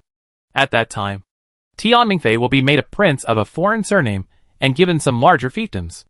As for the big snake and the tiger, he is only temporarily relying on their power. After ascending the throne, he can still drive them out at any time. Sometimes Chen Hanchang would laugh unconsciously when thinking about it. Of course, there was another stumbling block for him to ascend the throne. And that was Tang Zheng.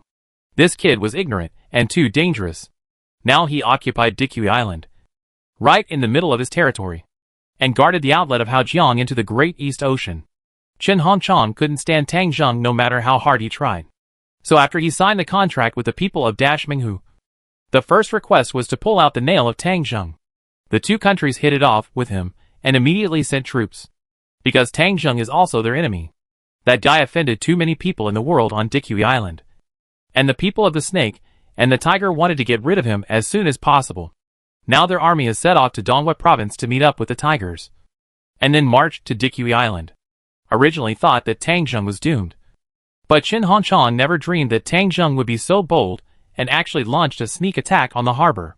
The special forces entered, attacked the air defense positions, and blew up the air defense weapons. A strange radioactive vehicle blocked the door, and his tens of thousands of troops were helpless in the face of deadly radiation. The fall of the air defense position became a fatal problem. The fighter planes of the Zhuguang army roared in, and the military port was in danger.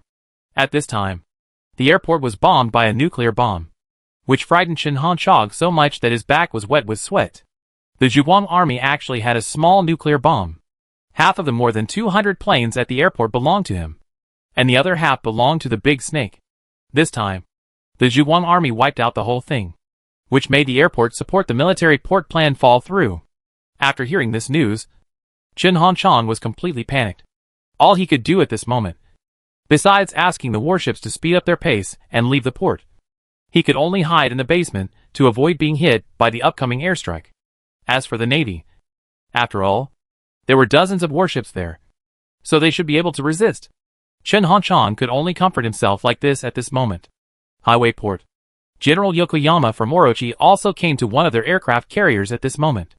Now the military port is in chaos. The navy of Orochi and the navy of Dian have boarded the ship. The navy of both sides is panicking at this moment, and they want to leave in a hurry, causing congestion in the harbor. Yokoyama wanted to get the aircraft carrier off duty, but it was hit by a battleship of Dian. The collision caused the aircraft carrier to shake, and a carrier-based aircraft did not stop and fell into the sea. Such a situation and loss made Yokoyama so angry that veins on his forehead jumped. These Dian pigs. Can't they even figure out who is the main force? There is no spirit of sacrifice and risk at all. In his opinion, his fleet is the main force here, so they should be allowed to leave first. And those Dian navy should make sacrifices for the overall situation at this time. Unfortunately, the people of Dian also thought so. The people of Dian believed that this was their territory, and of course they should prioritize the safety of their masters. These people of Dash could not even figure this out, and they were hopelessly stupid. Song Yinghao, who was in charge of the command, was also in a state of panic. The navies of both sides had cooperated closely a few days ago, but now they had almost become enemies of life and death. The sailors of both sides even confronted each other with guns on the deck, demanding that the other side retreat and ensure that they would leave. Some people also set up high-pressure water cannons to try to drive the other side away. The other side was not to be outdone and picked up water cannons to fight back. The warships of each other were also scraping and rubbing against each other, and it became a mess until the air defense alarm sounded and the light-chasing army was about to arrive. This chaotic scene came to a temporary end. The captains of all the warships hurriedly commanded their sailors to take their positions. After all, they were all driving warships and could fight against fighter planes. If they continued to entangle, everyone would die together. Moreover, Hengshan and Song Yinghao have another thing to rely on. That is, the carrier-based aircraft on the aircraft carrier. Dashi has 2 aircraft carriers here, and Dian also has 2 aircraft carriers. There are a total of 120 carrier-based aircraft on these 4 aircraft carriers. It is true that the Zhuguang army is coming with great momentum, but they may not be unable to fight with the joint efforts of sea and air. But the idea is good, but the reality is not so beautiful. He urgently ordered the carrier-based aircraft to take off, and the Zhuguang army had already arrived. The first to arrive at the battlefield were the carrier-based aircraft on the Zhuguang army aircraft carrier, from the Great East Ocean. 140 fighters roared in from the sea. On the side of the combined fleet, carrier-based aircraft also began to take off to fight. In the eyes of Yokoyama and others, the fighters of the Zhuguang army may not be that strong, because the fighters of the Zhuguang army have only performed in actual combat once. That is, annihilating the armored cluster on Dikui Island, facing armored vehicles without air defense. Fighters are of course dimensionality reduction strikes. And real air combat is the direct manifestation of the performance and combat effectiveness of fighters. The pilots of Dian and Dash drove carrier-based aircraft and took off to fight. As soon as the two sides came into contact, the gap in their combat effectiveness was revealed. The carrier-based aircraft of the Zhuguang army were all F-14 fighters, also known as Panda carrier-based aircraft. These fighters carried at least 8 missiles. And the Zhuguang army had a bug, which was that ammunition could be replenished at any time. In Tangjung's system, ammunition could be purchased, as long as Tangjung opened the authority. The pilots of these fighters could replenish ammunition at any time. Tangjung usually does not grant permissions, because the cost of directly purchased ammunition is very high. If it can be produced through the arsenal, it can save 80% to 90% of the cost. For war, this is a huge number. So Tangjung usually does not grant permissions. But this moment is different. This naval battle must be won. And it must be won cleanly and beautifully. So Tangjung gave permissions to all pilots. Use missiles as you like. And shoot as much as you can. With this infinite ammunition bug, the performance of the fighter planes of the Zhuguang army is infinitely improved. As soon as the fighter planes of both sides came into contact, the joint fleet suffered a devastating blow. All the carrier-based aircraft of the Zhuguang army immediately launched 4 air-to-air tactical missiles. Usually, 1 missile locks on one target. But now it is almost 3 or 4 missiles lock on one target. No escape. The fighter planes of the joint fleet also retaliated. And some of the third-generation aircraft also launched missiles to retaliate. But the momentum of both sides is not at the same level at this moment. Their missiles were intercepted. And they also wanted to intercept the enemy missiles. But it was a missile rain. After intercepting one, there were still 10 behind. It was impossible to intercept them. It was impossible to intercept them at all. Boom, boom, boom. Boom, boom, boom. Above the sky, large groups of fireworks kept blooming. And the planes of the combined fleet were beaten to pieces, turning into parts all over the sky and falling into the sea. There were a total of 120 fighters on the 4 aircraft carriers. They originally thought that they could compete with the carrier-based aircraft of the light-chasing army for a while, and then buy time for the warships below. But they didn't expect that more than 80 of them were destroyed in one encounter. The remaining 30-odd fighters, like 30-odd moths that had strayed from the flock, wanted to turn around and run away. But the pilots of the light-chasing army, who had a rare luxury, would not give them such an opportunity. With their super-fast flying speed, they quickly caught the tail of the other fighter. On the rainy sea, the chase ended quickly. Each fighter fired 2 more missiles. Even if some were wasted, they had to take down all these fighters. In the desperate eyes of the pilots of the combined fleet, their fighters were almost hit by several missiles one after another. In fact, the precision strike was only 1, and the subsequent missiles were all hit in vain. But this attack method more directly hit the human mind. It was a feeling that the opponent was irresistible and invincible. The air battle between the two sides on the sea lasted less than 10 minutes.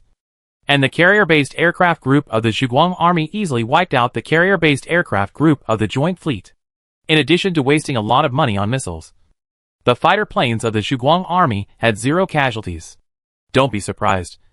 In the battle between aircraft, performance determines everything. When fighters of different levels fight in the air, the party with poor performance really has no power to fight back. Moreover, the Zhuguang army itself has the advantage in numbers and the guarantee of unlimited ammunition. So it is difficult not to win. The carrier-based aircraft that Hingshan and Songinghao had high hopes for was easily destroyed. If there is only one thing that can make them see a little hope, it is that the Zhuguang army annihilated their own carrier-based aircraft, which consumed a lot of ammunition. And the next attack on the fleet should not be so strong. But the next scene is even more despairing. After the carrier-based aircraft of the Zhuguang army chased and killed the carrier-based aircraft of the combined fleet, it circled like a lighthouse and turned back to kill. The military port is now crowded with warships. And without the interference of carrier-based aircraft and the constraints of anti-aircraft weapons, It can be said that the sea is wide for fish to leap, and the sky is high for birds to fly. The pilots of the light-chasing army continue to launch missiles without hesitation. Concentrated fire. The first target is an aircraft carrier of the Great Snake. On this day, no one will agree not to bomb it. Each fighter has a missile, and more than 100 missiles are like a rainstorm, whistling from all directions. Boom, boom, boom. Boom, boom, boom, boom. Waves of missiles hit one after another, with a time difference of a few tenths of a second. The first batch, the flight deck caught fire, and the island collapsed. The second batch, the hull was pierced and the cabin was flooded. The third batch, the engine room was blown up, and the hull was broken. The fourth batch, smash it. Ascend to the sky. The sky-high explosion raised a cloud of flames hundreds of meters high. An aircraft carrier was directly knocked over by the concentrated fire. It didn't even have time to fight back. It sank into the sea in pieces. Chapter 327. The carrier-based aircraft of the light-chasing army focused fire on an aircraft carrier at an extremely high speed, and sank an aircraft carrier of the Great Snake in just 2 minutes.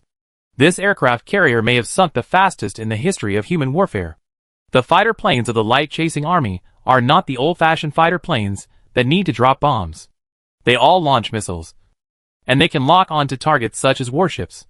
And there is almost no one that cannot be hit. When the aircraft carrier was destroyed, there was a loud roar in the south, and the fighter group departing from the Dikui Island airport also arrived. This batch of fighters had more fighters, mainly F-15 fighters, and there were also many Bear bombers. A total of 250 planes, after appearing, were immediately deployed on the battlefield. The main attack targets of these planes were Dian's battleships. Missiles fell from the sky one after another, setting the battleships ablaze. The soldiers on the battleships controlled the anti-aircraft machine guns to fire in vain. But the enemy planes were not within the range of the anti-aircraft machine guns at all. The fighter planes of the Zhuguang army first fired high-explosive bombs. When this bomb landed on the giant ship, it immediately caused a large-scale explosion. One missile would damage nearly half of the ship's surface, and the huge explosion killed a large number of soldiers in the flames. Moreover, the fighters of the light-chasing army coordinated very well. Several fighters formed a squadron. Whenever a warship caught fire on the surface, the remaining fighters were like wolves that smelled blood, and they concentrated their fire on the warship one after another. After several high-explosive bombs were fired in succession, the surface of the warship became a sea of fire, and a large number of soldiers operating anti-aircraft weapons died and could no longer fight back. The remaining soldiers shouted and tried to put out the fire, and the rescue team began to try to rescue the wounded. But the Zhuguang army would not give them this opportunity. Every time this happened, fighter planes carrying armor-piercing shells would come to make up for it. No matter how strong the armor protection of the battleship was, it could not withstand the bombardment of armor-piercing shells. After a few missiles, the battleship entered a semi-sunken state, and the hull was either tilted or cracked. Even gods could not save it. The crew shouted, wailed, and fell into the sea. Those who were good at swimming swam hard to the shore. But in such a battlefield with flames rising to the sky, there were very few people who could survive. The whirlpools, fallen masts, flying shrapnel, and some metal debris caused by the sunken warships could take their fragile lives at any time. And those Bear bombers were even more ferocious.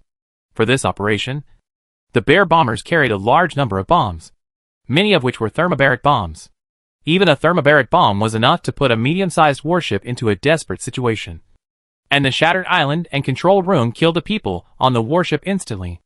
And the powerful penetrating power of the thermobaric bomb would also cause a second explosion in the cabin. Once the cabin exploded, the scorching heat would turn the hull into a living coffin. Whether it was fire or seawater, it could easily take away human lives. These more than 200 fighter planes were deployed on the battlefield, immediately turning the battlefield into a living hell. Warships caught fire, exploded, and sank one after another. The billowing smoke formed huge smoke columns that filled the sky over the entire military port. Like a doomsday scene after a volcanic eruption, the sea was full of sailors who had fallen into the water. They struggled and called for help. But at this moment, there was no one who could rescue them, and everyone was in danger. Yokoyama stood on his aircraft carrier in despair. One of Orochi's 2 aircraft carriers had sunk, and his was the second one. He tried to get the aircraft carrier to leave, but he couldn't do it at all. There were sunken warships everywhere, and a battleship even stood upright in the water, blocking the aircraft carrier's way forward. Boom! 2 consecutive armor-piercing shells hit, and the hull began to shake continuously. The warship's dashboard began to alarm continuously. Ding! Beware! Beware! The hull is damaged. Please close the damaged cabin as soon as possible. Beep beep. Warning. Warning. The engine room is faulty. Please repair it as soon as possible. Attention! Attention! A torpedo is approaching on the right. Boom! Please start the backup motor as soon as possible. The power system will stop working in 20 seconds. Boom! Beep beep. The lights on the dashboard went out completely, proving that the aircraft carrier could no longer hold on. Standing in place, the foot slipped, and the warship began to tilt. Yokoyama's body was swaying. He had seen defeat, but he was very unwilling to accept it. Why? The Zhuguang Army is a team of survivors who started in the inland area. Why can they build such a strong air force and navy? The air force and navy that our Great Snake Empire has focused on building are so vulnerable. Are those planes really third-generation planes? Why did they continue to fire after launching more than a dozen missiles? Could it be that their ammunition compartments are Doraemon's pockets? The glory of the Empire is disgraced because of me. Yokoyama drew the saber from his waist, as if he wanted to commit seppuku. A flash of fire rushed in front of him. Another missile fell, and then the scorching air wave engulfed Yokoyama. The war did not end with the death of the highest commander. The attack of the light-chasing army was still continuing. None of the more than 40 warships here could stay on the sea. The circling fighter planes of the light-chasing army were like a group of vultures, and the warships on the sea were like a group of dying beasts, struggling in vain. But the vultures came down from time to finish off the attack, accelerating their death. Gradually, the entire craft firepower that could still fight back was extinguished.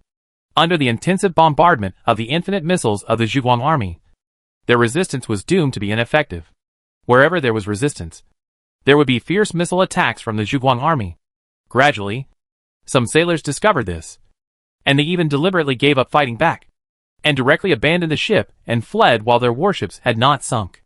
After all, the Zhuguang Army's attack focus was on the warships, and these sailors, who had no combat effectiveness when they left the warships, would not attract the opponent's focus of attack at all. This was a grand fireworks show that had lasted for nearly 2 hours. And it had not yet ended, but it was nearing its end.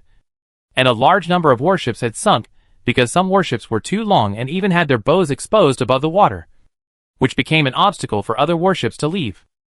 The rumbling sound of the explosion began to weaken. Even if some warships had not sunk, it was only a matter of time. As the number of targets available for attack decreased, the Zhuguang Army's continuous firepower could be more concentrated. During this process, Dian and Dashi people did try to rescue them, but the Zhuguang Army was well prepared and had a strict plan. They blew up the anti-aircraft positions and the airport at the first time, which cut off the fleet's survival, unless they sent troops from Lianzhou military port, or asked the Tiger Empire in Dongwei to come to support. But it was obviously too late. The Zhuguang Army's attack speed was too fast. In more than an hour, the battle was almost over. The billowing smoke swept across the sky, and the pungent smell of gunpowder was everywhere. The sea had become a hell on earth. The fleet had lost its value for rescue. They were even worried. In this case, even if Lianzhou's fighters or fleet came, they might just deliver food to the Zhuguang Army. After all, everyone saw how the carrier-based aircraft was destroyed by the carrier-based aircraft of the Zhuguang Army. This scene was hard for the people of Dash and Dian to accept. But they were powerless. This battle was lost, and it was a miserable defeat without any chance of fighting back. The first defeat was due to information. The Zhuguang Army's actions were mysterious and interlocking. From the beginning of the battle, they fell into the Zhuguang Army's trap. The warships should have left their posts and headed north to Lianzhou military port to join forces with the troops in Lianzhou as soon as the air defense positions were attacked. The aircraft should have taken off as soon as the attack occurred, instead of waiting foolishly for news from the radar station. As a result, the Zhuguang Army's attacks continued one after another, and the air defense positions watched the air defense weapons being bombed, and the radar station was even subjected to electronic interference, which delayed the time by several minutes. It was these fatal few minutes that prevented the aircraft from taking off in time to meet the enemy, resulting in the annihilation of the entire navy. More than 40 large warships. Just gone. Especially on Dian's side. These naval fleets are the foundation for Chen Hongchang to fight for hegemony in the end times. This is his confidence. If he loses the navy, then his strength in the four-nation alliance can almost be said to be the bottom. The fleet that took so much effort to build has now sunk into the sea. Chen Hongchang really can't accept such a blow. The day before yesterday, he was still full of confidence, thinking that he could become the emperor of the entire Hanwei and create an unprecedented feat. But just 2 days later, he suffered a fierce blow from Tang Zheng. This blow was not fatal, but it hurt to the bone. The defeat of the navy did not mean the defeat of Dian. But this blow was enough to make Chen Hongchang's dream of becoming emperor a joke. Without sufficient strength to support him, neither the snake people nor the tiger people would support him to become emperor. He could even think that next, Tian Mingfei would become the latest candidate for the emperor, and his Dian would probably become a younger brother in the alliance. In the basement of his official residence, Chen Hongchang's eyes were dull, and his mind was a little dazed. The bad news of the sinking of warships made him a little numb. When his subordinates reported that 2 more warships had sunk, he suddenly asked, "What about those soldiers of the Zhuguang army who attacked the anti-aircraft position? Were they all eliminated?" The communicator spoke with some difficulty. "Your Majesty, those troops received fire support from enemy aircraft. The troops in front of the anti-aircraft position could not resist and had to retreat. Those sneak-attacking troops took the opportunity to escape to the seaside and boarded the ship and left." Chen Hongchang's fingers trembled, and he was speechless for a long time, with a hoarse sound in his throat. Tang Zheng, my son, you and I are irreconcilable." Ugh! Puff! A mouthful of blood spurted out. Chen Hongchang's body shook, and he fell to the ground. Chapter 328. The naval port of Triton. The huge fleet on the sea has disappeared. Some destroyed warships occasionally have their bows and sterns exposed on the sea, proving that they once existed. The smoke has not dissipated, and countless corpses are floating on the sea. Some big fish in the sea are flopping in the water, devouring the corpses, doing the work of ocean scavengers. The fighter planes of the light-chasing army flew away in the smoke, leaving the people on the shore with helpless and desperate eyes. This sneak attack finally came to an end. In this battle, the Zhuguang army traveled 3,000 kilometers, departed from Dikui Island, and attacked the Highway City military port. After the cooperation of the Zhuguang Army Military Intelligence Bureau, Longland Special Forces, Aviation Regiment, Aircraft Carrier Battle Group and other departments. After 2.5 hours of fighting, the Highway City air defense position was destroyed and more than 2,000 air defense troops were annihilated. The airport was bombed and more than 270 fighter planes were annihilated. Finally, they made a concerted effort to annihilate the Dian and Dash joint fleets docked at the military port, sinking more than 40 large and medium-sized ships and annihilating more than 39,000 naval forces. During this process, the appearance of radiation tanks, the use of electronic jammers, and the throwing of small nuclear bombs, etc., are all key factors in determining the outcome of the war. This is a perfect battle fought with the cooperation of multiple arms. The grasp of time and opportunity can be written into textbooks. Of course, the excellent performance of the light-chasing army's fighters and the huge amount of bombs they carry are also the key to the final victory. After this battle, the combined fleet assembled in the Inner Bay area has lost more than half of its troops before the battle even started. The Dian Navy was completely destroyed. The Dash Navy lost an aircraft carrier battle group, and another aircraft carrier battle group was located in Lianzhou military port. The Tiger Empire also has a single aircraft carrier battle group located in Liaozhou military port in Dongwei province. Originally, it had an overwhelming naval advantage over the Zhuguang army, but now it has almost reversed. This sneak attack also kicked Chen Hongchang off the throne of the emperor. Although he is still the emperor of Dian, he almost never has the chance to ascend the throne of Emperor Han Yue. This battle also announced to the world that the Zhuguang army was never a soft persimmon that could be easily squeezed. The four-nation alliance thought that they could do whatever they wanted by uniting together. Tang Zheng gave them a loud slap in the face and completely woke them up. And those countries that originally wanted to rush to Hanwei and join the four-nation alliance also stopped their steps at this moment. Because of the loss of most of the naval forces, the situation in Hanwei began to become confusing. It seems unwise to rashly join a certain side at this time. After the Zhuguang army attacked the Highway City military port, it also represented the full outbreak of the Hanwei War. Chen Hongchang, with a haggard face, scolded the Zhuguang army for its shameless behavior on the TV news, and expressed his intention to retaliate twice. Although the navy was lost, Dian still had a large number of land forces. And there was also the cooperation of the Great Snake and the Tiger Empire. And Tianmingfei was also restrained in the southwest direction.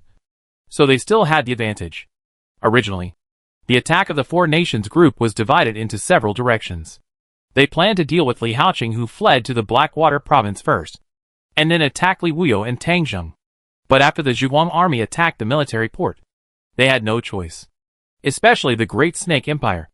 After losing 2 aircraft carriers and more than 20 warships, if they could not retaliate against the Zhuguang army, they would be drowned by the spit of their own people.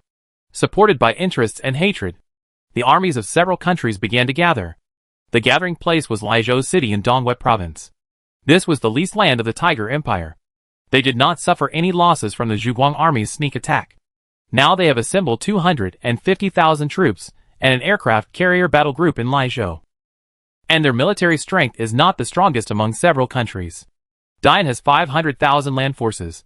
Dash also has more than 300,000 land forces. And there is also an aircraft carrier battle group in Lianzhou. In order to kill Tangzheng, they launched all their war potential. In addition to leaving the necessary garrison to guard against Li Wuyo, the rest of the troops entered Dongwei province in an all-round way. Dishi aircraft carrier battle group also left Lianzhou military port and entered the waters near Laizhou City. Every failure makes a wiser person. In order to guard against the air force attack of the Zhuguang army, this time, they once again transported a large number of air defense forces from their own country and began to equip them in the army. During this process, they even spent a huge amount of money to buy a considerable number of surface-to-air missile vehicles from Daliao. This Daliao person is not Ferdinand of Volcano City, but a representative of the Daliao royal family. Although Daliao has not completed the restoration of the country, their country is located in the north, with vast coastlines in the north and east, and there are almost no enemies. As a powerful country in the world, their military industry has recovered quickly and is now able to mass-produce missiles. Ferdinand is a warlord in Daliao and cannot truly represent Daliao. Although Daliao did not join the Four-Nation group, it has already started selling weapons and making profits from it. Gold, rare minerals, oil, coal, steel, food, precious metals, zombie crystals, mutant beast meat, and even population, etc., are all what they need in order to have sufficient confidence to deal with Tangzheng. Chen Hanchang and Akita, the military commander of Dash and Hanwei, have traded with the Daliao people. Chen Hanchang sold some of the few resources in his hands to support the next war. The people of Dash used the resources collected from the northeast of Hanwei to trade with the people of Daliao. The targets of their trade were also relatively consistent, mainly anti-aircraft missile vehicles. No one knew how many they had purchased. But for this matter, they stayed in Dongwei province for 10 more days, waiting for the missile vehicles to arrive. After this transaction was completed, their large forces began to move south. The army had 750,000 people, plus the navy had more than 60,000 people. Such a huge combat body was moving towards Dikui Island at a speed of about 500 kilometers per day. However, the command power this time is not in Dian's hands. The general commander is Admiral Akita of Orochi, a guy who was an officer before the end of the world. Before the army set out, Akita made a promise to the people of his country. Now it is mid-April, and he will lead the Three-Nation Alliance army to end this southern expedition before the traditional Dragon Boat Festival in Hanwei, completely defeat the Zhuguang army, and avenge his comrades, who died in the Highway City military port. As an ally of the three countries, Tianmingfei and Huijing also responded positively. Tianmingfei had 3 armies under his command. He sent one army to continue to contain Li Wuyo in the north. The other 2 armies, as well as the Haojiang Navy and Air Force, also began to advance eastward along the Haojiang River. Tianmingfei troops should have been over 200,000, but according to the reconnaissance report, the number of people Tianmingfei sent out this time seemed to have exceeded 300,000. No one knew where the extra 100,000 people came from. It might be an expansion of the army, but Tianmingfei did not publicize this to anyone. At one time, the army of more than 1 million from the Four-Nation Alliance began to slowly move towards Dikui Island, although the marching speed was not particularly fast. This steady pace could better ensure the safety of the march. Having suffered a loss once, they made up their minds this time to play it safe and resolutely not give the Zhuguang army a second chance to launch a sneak attack. As long as they could advance to the shore of Dikui Island, this army of more than 1 million could take down Dikui Island just by relying on the pile of people. With 1 million troops approaching, the pressure on Dikui Island doubled. In order to relieve the pressure on Dikui Island, Li Wuyo began to send the royal guards to participate in the war. Liu Bang, the deputy commander of the royal guards, led 300,000 troops to try to attack Highway City. The Three Kingdoms Alliance had also been prepared for Li Wuyo actions. They also deployed more than 100,000 garrisons in an area called Jialing Mountain, from Highway City to Dongwei Province. Jialing Mountain is the only way from Yuanjing to Highway City. Originally, the highway here was connected to a tunnel, but now the tunnel has been blown up. The royal guards can only fight through the mountainous area, which has long been occupied by Dian's garrison. When the royal guards arrived, the battle in the Jialing Mountains began. The two sides met in the hilly area between the mountains, and a fierce battle broke out. Both sides used cannons, tanks, fighter jets and other weapons to participate in the battle. The 400,000-man army fought a life-and-death battle in this area. The royal guards are independent of the 10 major armies of Hanwei. If placed in ancient times, they can be called the Imperial Guards. In the early days of Hanwei, the royal guards did have a great reputation and strong combat effectiveness. However, the royal guards had not participated in any major battles for hundreds of years since the founding of Hanwei. They had few opportunities to train, and basically only had some military exercises. This time, the royal guards exposed many shortcomings in the real battle. They lacked actual combat experience, the team did not cooperate well, and the officers and soldiers did not have a strong fighting will. Even some seemingly good recruits were afraid of fighting. They had an advantage in numbers, and their weapons and equipment were not bad at all. But when facing the multinational forces, they did not have the upper hand at all. If it weren't for Liu Bang 5th Army's former members, who had experienced iron and blood baptism and turned the tide many times, I'm afraid the royal guards would have suffered a great defeat. A position, a hilltop, often had to go through repeated battles, and the battles were fierce and cruel. The royal guards could not make a breakthrough in the Jialing Mountains, and could not stop the multinational forces from moving south. Li Wuyo wanted to increase her troops, but she only had 500,000 troops. And after the battle in the Jialing Mountains broke out, an army group on Tianmingfei's side had already approached the border of Yuanjing, forcing her to send troops for defense, and she no longer had the ability to reinforce the front line. In this way, the 800,000 troops in the north and the 300,000 troops in the west marched forward in parallel, slowly heading towards Dikui Island. The media at home and abroad also turned their attention here. In their view, this battle was the one that would determine the fate of Hanwei. If Tang Zheng was defeated, Li Wuyo would be unable to support the country alone and would surely follow in his footsteps. At that time, Hanwei would truly become history. Chapter 329. Dikui Island. Tang Zheng was in the official residence. Looking at the report sent from below, the report was prepared by the Operation Command Center, and the main content was how to fight a defensive battle. This was almost impossible. The two fronts of the enemy army were advancing steadily, and neither of them was so easy to deal with. Although the Zhuguang army was powerful, it was still at a disadvantage in terms of numbers. If the battle was fought in the open plains, I am afraid the result would not be too good. Tang Zheng could not count on others at this moment. Li Wuyo had tried his best. The battle in the Jialing Mountains was very fierce. The multinational forces had arranged defenses early to wait for the opportunity, and the royal guards suffered heavy casualties. The tug-of-war in the Jialing Mountains might be able to achieve a breakthrough in the later stages, but it would not be over in a short time. Tang Zheng estimated that this battle would probably take more than 1 or 2 months to finish. So at this time, Tang Zheng could only rely on himself. The report produced by the Operation Command Center was very detailed, and the use of each branch of the Zhuguang Army's navy, army and air force was almost maximized. The main point was that they planned to rely on the Haojiang River Basin as a defense line to resist the arrival of the multinational forces. But Tang Zheng still felt that this method was not very good. If time went back 3 months, this method would be fine, because at that time, everyone had almost no missiles, and relying on Haojiang's defense was indeed possible. But it is no longer possible now. Missiles, rocket launchers, and howitzers are now being equipped in various troops. The enemy cannons are set up on the opposite bank, which will pose a threat to Dikui Island. and the war should not be fought at home as much as possible. Fighting here will ultimately hurt the headquarters the most. Tang Zheng does not want the peace that Dikui Island has finally achieved to be destroyed. But if we don't fight at home, then where should we fight? The enemy troops are advancing along the plains. Step by step. Very steadily. It is no longer feasible to launch an air strike. In addition, there are 300,000 people from Tianmingfei side advancing along the Haojiang River, which is also a problem that must be faced. Tang Zheng must allocate a part of the existing troops to fight against Tianmingfei troops.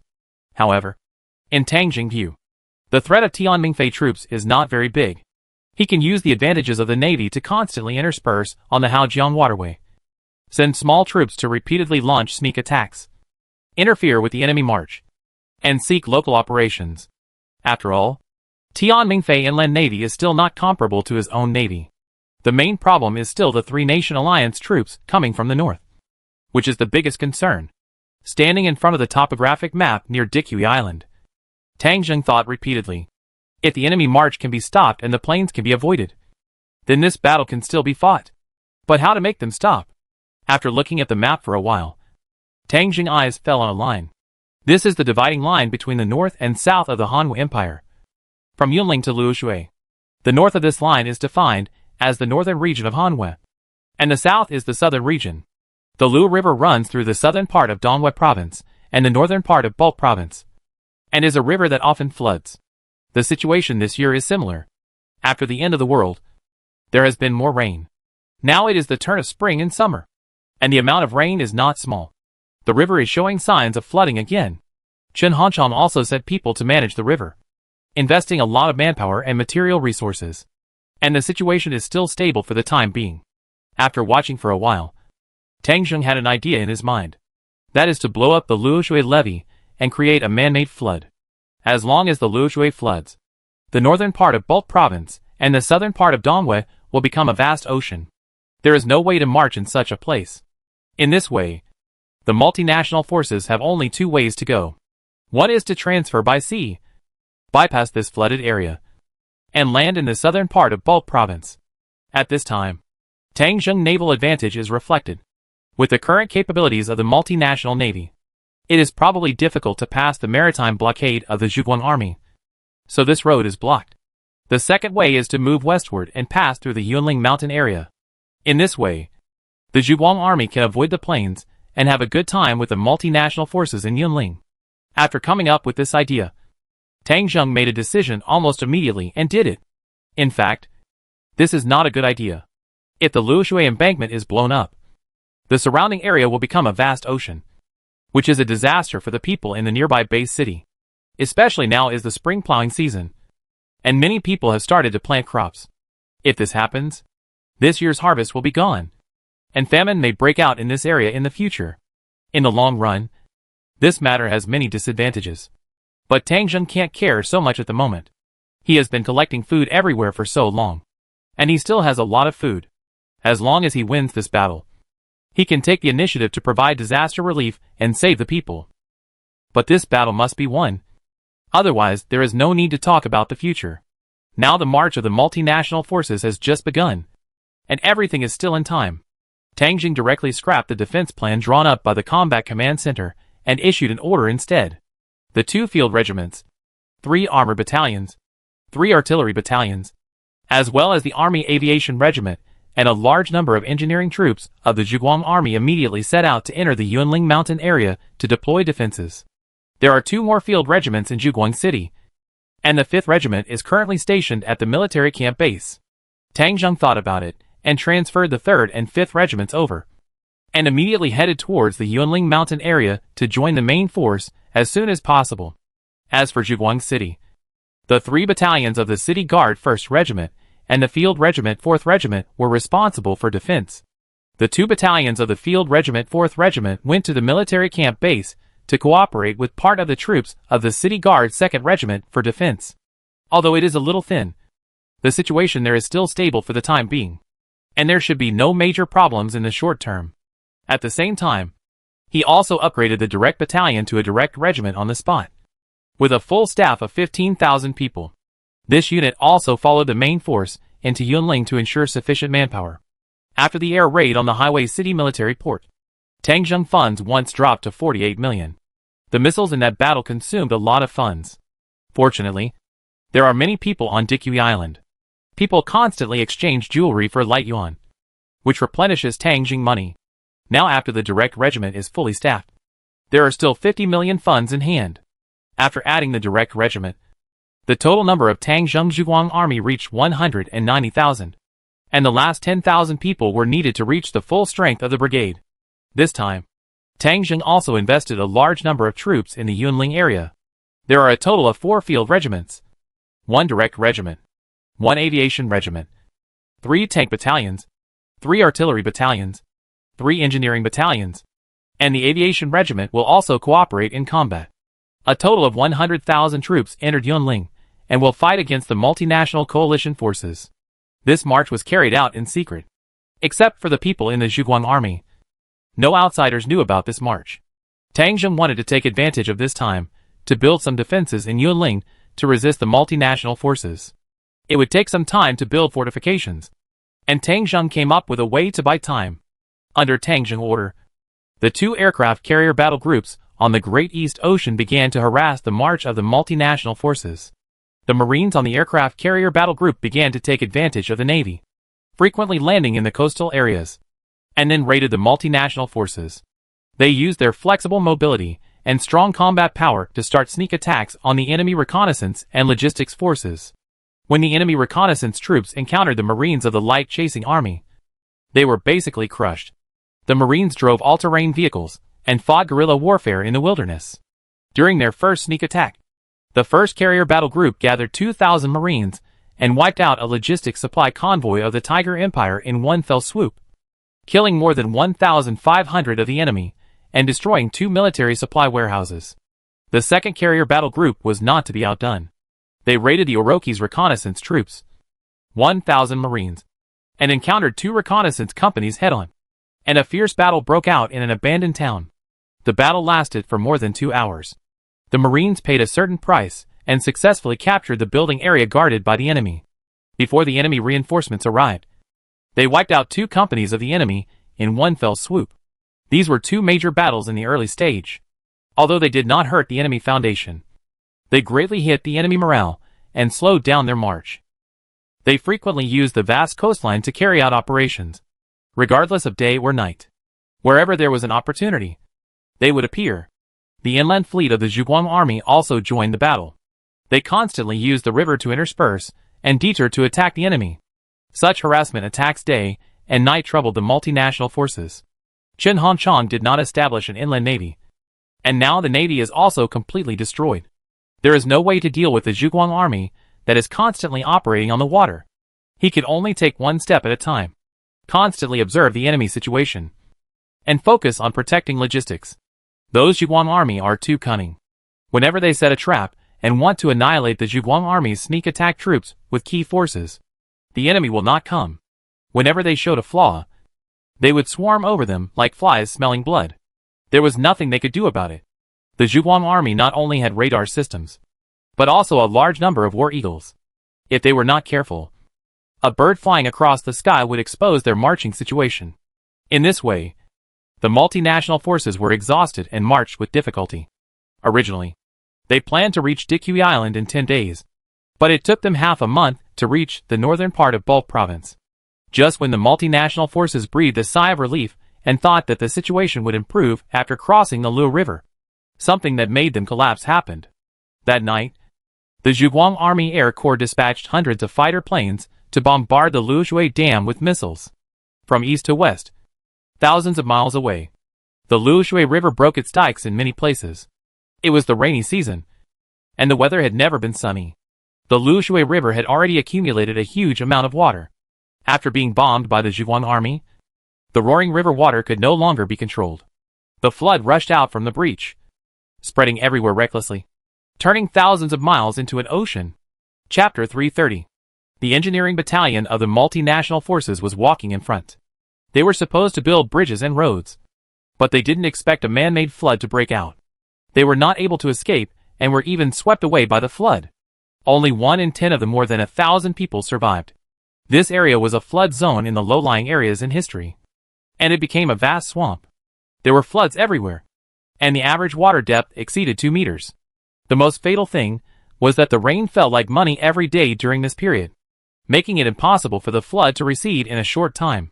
At this time, both Song Ying-hao, who led the Dian team, and General Akita, who led the Dash team, were completely dumbfounded. The flood would not recede for about 20 days. Even if it did, the soft land soaked by the flood would not be suitable for marching. If it continued to rain, the march might be delayed for more than a month and a half. Tang Zheng was so insidious and vicious. He could have blown you up earlier, but he chose to blow up the dam when they arrived near Luoshui, which put the multinational forces in a dilemma. Their plan to attack Dikui Island was aborted. On a high hill, Akira, Song Ying-hao, and Jin Junxian, the general of the Tiger Empire, stood here, looking at the endless ocean, looking at each other. Tang Zheng. Akira gritted his teeth and uttered 2 words. Jin Junxian was a man in his 30s, wearing a gorgeous military uniform, with beautiful hair, delicate features, and a feminine flavor. He stared at the flood for a long time and shook his hair. It seems that we have no other choice but to use our empire's fleet to start organizing sea transportation. Song Ying-hao snorted. General Jin, please respect the facts. Your fleet can't even stop the Zhuguang army from landing and causing chaos. How can you carry an army of 800,000? I'm afraid that before we can cross this flooded area, we will be beaten into the sea by the Zhuguang army and fed to turtles. Your navy was completely wiped out by the Zhuguang army. What qualifications do you have to criticize our Tiger Empire's navy? Jin Junxian suddenly showed anger, as if he wanted to turn against Song Ying-hao. At this time, Akita spoke up. Our navy failed because the Zhuguang army felt that attacking us was more valuable. It does not mean that your Tiger Empire's navy is so strong. You did not suffer an attack because your strength was not appreciated by Tang Zheng. Jin Junxian was retorted by the 2 people with words, and his face turned red. He couldn't help but want to talk back, but seeing the gloomy faces of Akita and Song Ying-hao, he didn't dare to move. So what do you think we should do now? Is there any better way to cross this flooded area? Akira cast his eyes on Song Ying-hao. General Song, this is your territory. You are more familiar with it than us. Tell me what to do now. Song Ying-hao took a deep breath. There is no better way. We can only take a detour from Yunling. Although it takes more time, we can still get through. Akira obviously did some research on the terrain, and nodded when he heard it. This is the only way. We can't just go back like this. Otherwise Tian Mingfei will be alone and deep in the territory, and he may be hit hard by the Zhuguang army. If he suffers losses, he may even withdraw from the alliance. Akita called a messenger and started to contact Tian Mingfei. Tian Mingfei should have arrived near Dikui Island by now, but the allied forces were constantly harassed by the Zhuguang army and were delayed. He simply slowed down the march and kept soaking mushrooms more than 1,000 kilometers away from Dikui Island. Obviously, he didn't want to go deep alone. Now that Akita contacted Tian Mingfei, Tian Mingfei decided to wait until the allied forces crossed the Yunling Mountains before he was willing to continue moving forward. Akita did not ask Tian Mingfei to move forward immediately. After the 2 ended the call, the army set out again. This detour would take them more than 2,000 kilometers, and they would have to pass through difficult mountainous areas. This was undoubtedly a torture for them. Several people cursed the despicable Tang Zheng and the Zhuguang army, and then set out on a new journey. With the world watching, the 3 Kingdoms Alliance began to detour, walking nearly 2,000 kilometers along the floodplain, and it took 5 days to reach the foot of the Yunling Mountains. Yunling. This mountain stretches for more than 5,000 kilometers, almost across half of Hanwei. Although this is not the highest peak in Hanwei, its height is not low, with an average altitude of more than 1,000 meters. Before the end of the world, Hanwei proposed to protect the environment and prohibit logging in the mountains. So the vegetation in Yunling was extremely lush. After the end of the world, there were no more loggers, and animals and plants began to grow wildly, and Yunling became a deep mountain forest. The source of Luoshui is in the Yunling mountain area, formed by the confluence of mountain springs and streams. The original highway along the mountain has been blown up by the Zhuguang army, not to mention the bridges across the Lu River. Not a single one remains, and traffic on both sides is completely cut off. When the Allied forces arrived at the foot of Yunling and prepared to pass through the foothills, They found that there were dense minefields here. The highway has also been completely destroyed, and some places have been detonated. There are piles of rocks everywhere, making it very difficult for vehicles to pass. This discovery made Akita extremely angry. The Zhuang army's despicable tricks followed one after another, and their way along the foothills was also blocked. There was no other way but to cross the mountain. Fortunately, the soldiers of Dian were familiar with this place. Some local soldiers stood up and told Akita and others that before the construction of the highway, there was a rural road that could pass through the mountainous area. Although it was not easy to walk, it was still passable. Akita and his men, who had no choice but to accept the soldiers' advice, and began to lead the large army into the mountains. After walking for dozens of kilometers along the mountain, we found the rural road that the soldiers mentioned. The large army began to enter the mountain along this road. After entering the mountain, they found that this road was in very poor condition due to years of disrepair.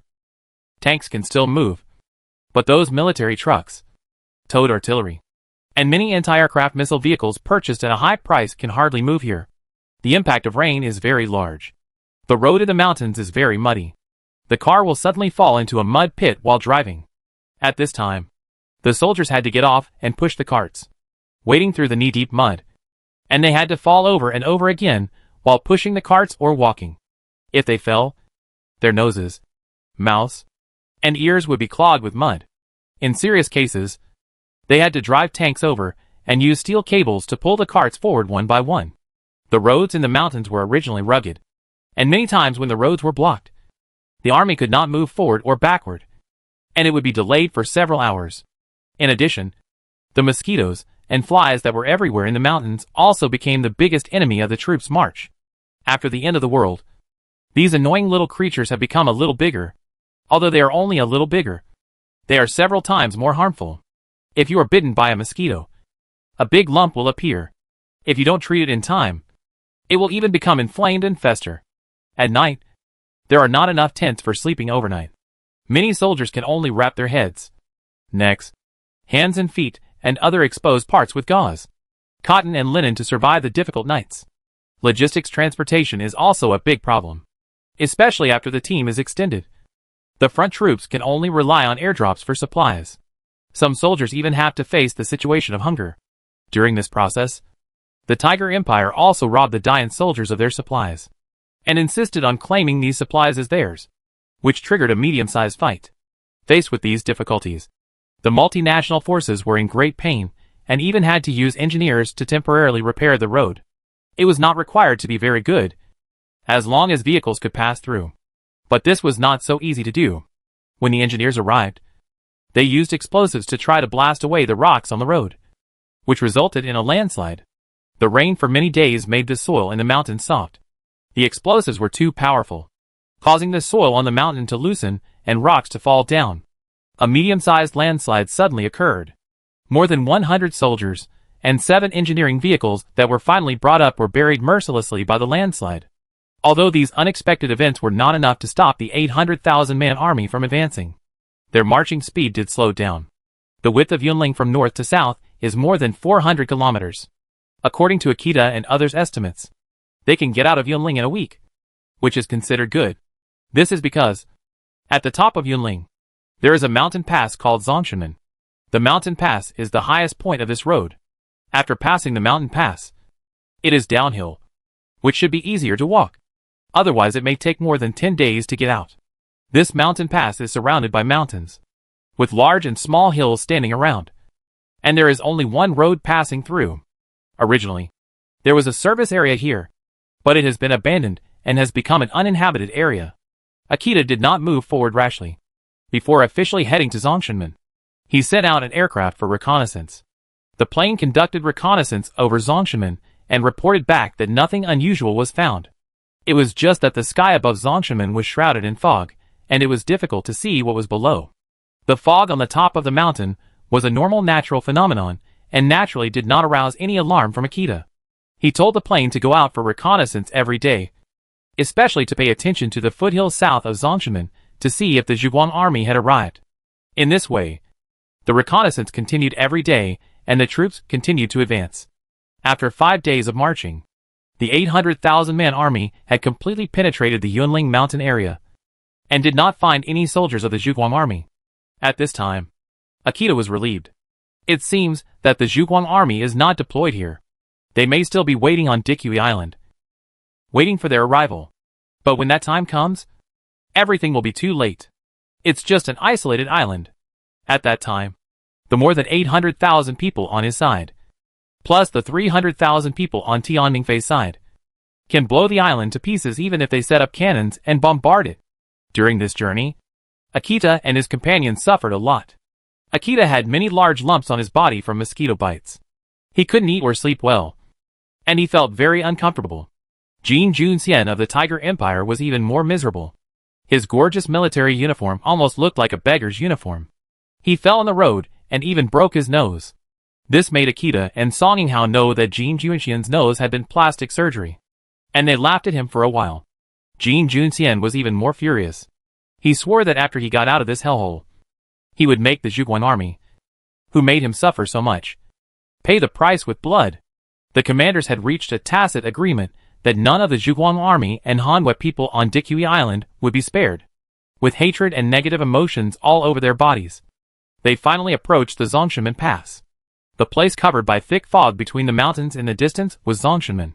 They still had to walk a little further, but after another night's rest tonight, they should be able to pass through here at noon tomorrow and end this difficult journey. Chapter 331. It was late at night. The continuous rain showed no signs of stopping. Although it was not a heavy rain, it was a light to moderate rain that kept falling, making people extremely depressed. The humid air became everyone's enemy. No one's clothes could stay dry in this situation. At the Zongshanmen Pass, for fog generators continuously released fog, covering an area of more than 10 square kilometers.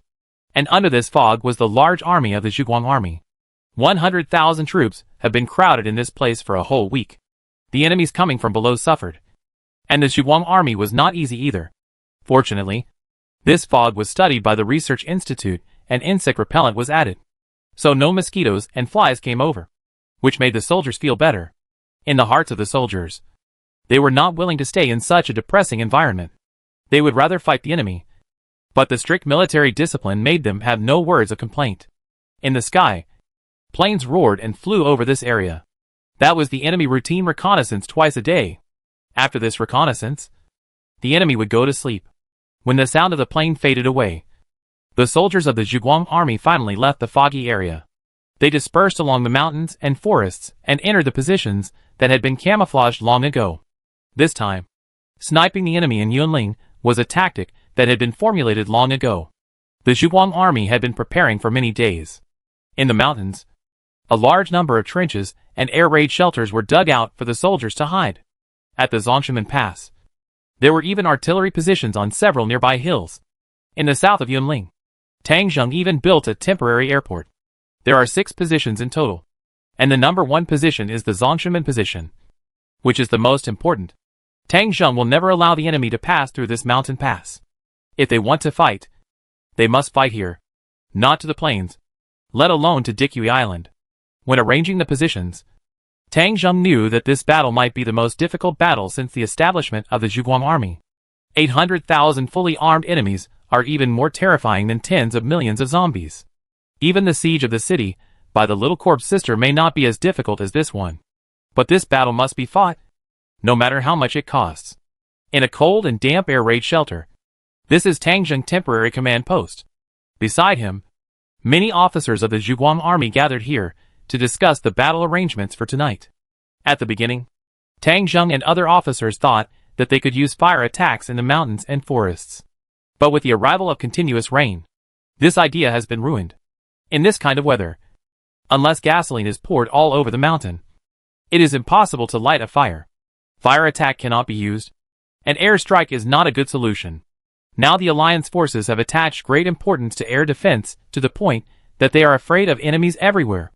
Even when marching in the mountains, they always put air defense as the top priority. Then, there is only one choice, which is ground attack. Nowadays, the mountains and forests are muddy and difficult to walk, and chariots are difficult to use at this time. Only infantry is the most suitable type of soldiers, and choosing the target of attack is also a key point. Now the Zhuguang army has to determine which country's military camp to attack. In the air raid shelter, Ji Yutian from the Military Intelligence Bureau was reporting at a very fast speed. General, the situation has been investigated clearly. Now the vanguard troops of the three countries, Dian, Dash, and Minghu, are all camped and resting in the nearby foothills. The troops in the middle are from Dash. The troops in the east are from Dian. And the camp in the west is from the Minghu Empire. Between the three camps, the troops of Dian and Dash are about 2 kilometers apart. And the camp of Minghu is about 4 kilometers away from Dash, and is still in a valley. Hearing this, Tang Zheng was stunned for a moment. Why are the people of the Tiger Empire so far away from their camp? It's not very clear. It seems that there is some conflict between their chief officers. After all, the two countries dislike each other before the end of the world. Tang Zheng nodded. No matter what the specific conflict between them was, the military camps were so far apart at the moment, which was an opportunity for him. This battle must be difficult to fight. The enemy has too many people, and the battle in the mountains is different from that in the plains. It is unrealistic to want to annihilate the enemy on a large scale. Tang Zheng light chasing army can only seize opportunities little by little and nibble little by little. The enemy 800,000 people stretched for almost 60 to 70 kilometers, and the front and rear armies were far apart, which gave Tang Zheng an opportunity. He looked up and asked Ji Yutian again, how many people are there in the Tiger Empire's vanguard camp? Well, 2 infantry brigades, a motorized regiment, an engineering regiment, and some miscellaneous people. A total of more than 40,000 people. Nearly 50,000 people. 50,000 people? Tang Zheng hesitated a little. The number of 50,000 vanguards was a bit too much, and it would be difficult to deal with them in a short time. At this point, Ji Yutian gave another piece of news. General, the commander-in-chief of the Tiger Empire's troops, this time is called Jin Junxian. This person is a relative of their royal family. This time he volunteered to come here to command the battle. It seems that he wanted to accumulate merits and compete with another person for the throne after returning to the country. However, he has no combat experience. So the person who accompanied him this time is a general named Li Zixing. This person is the actual controller of the Tiger Army and the backbone of the Tiger Empire's troops. He is over 60 years old this year.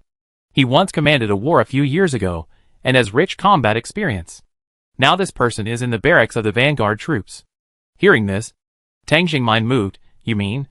Now the actual command of the Tiger Empire's troops is in the hands of Li Zixing.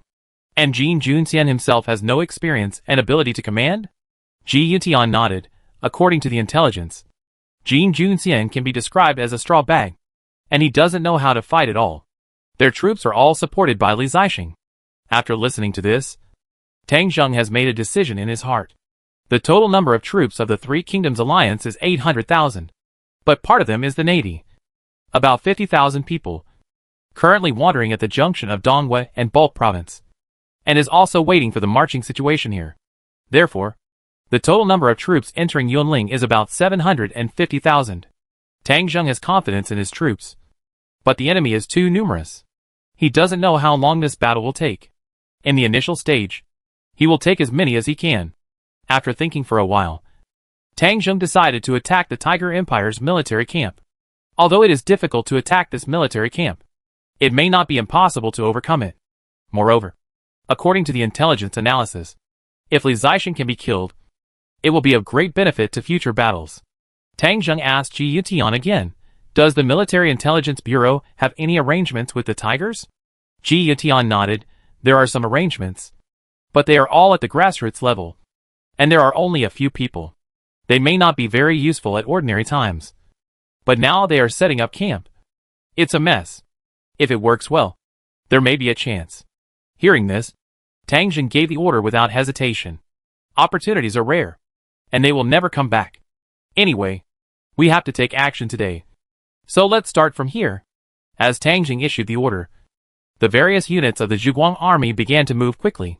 The 1st and 2nd Field Regiments, the Direct Regiment, these 3 units were the main force, and immediately began to move closer to the vanguard camp of the Tiger Empire.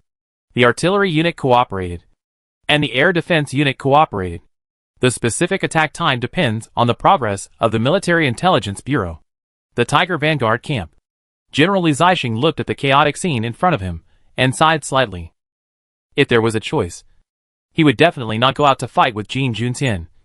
A good for nothing. This person is purely blindly commanding and acting on impulse. For example, during the camping tonight, he was ridiculed by Akita and Song Hao during the day. So he had a grudge against them, and even asked Li Zixing's vanguard to stay away from them to express his dissatisfaction.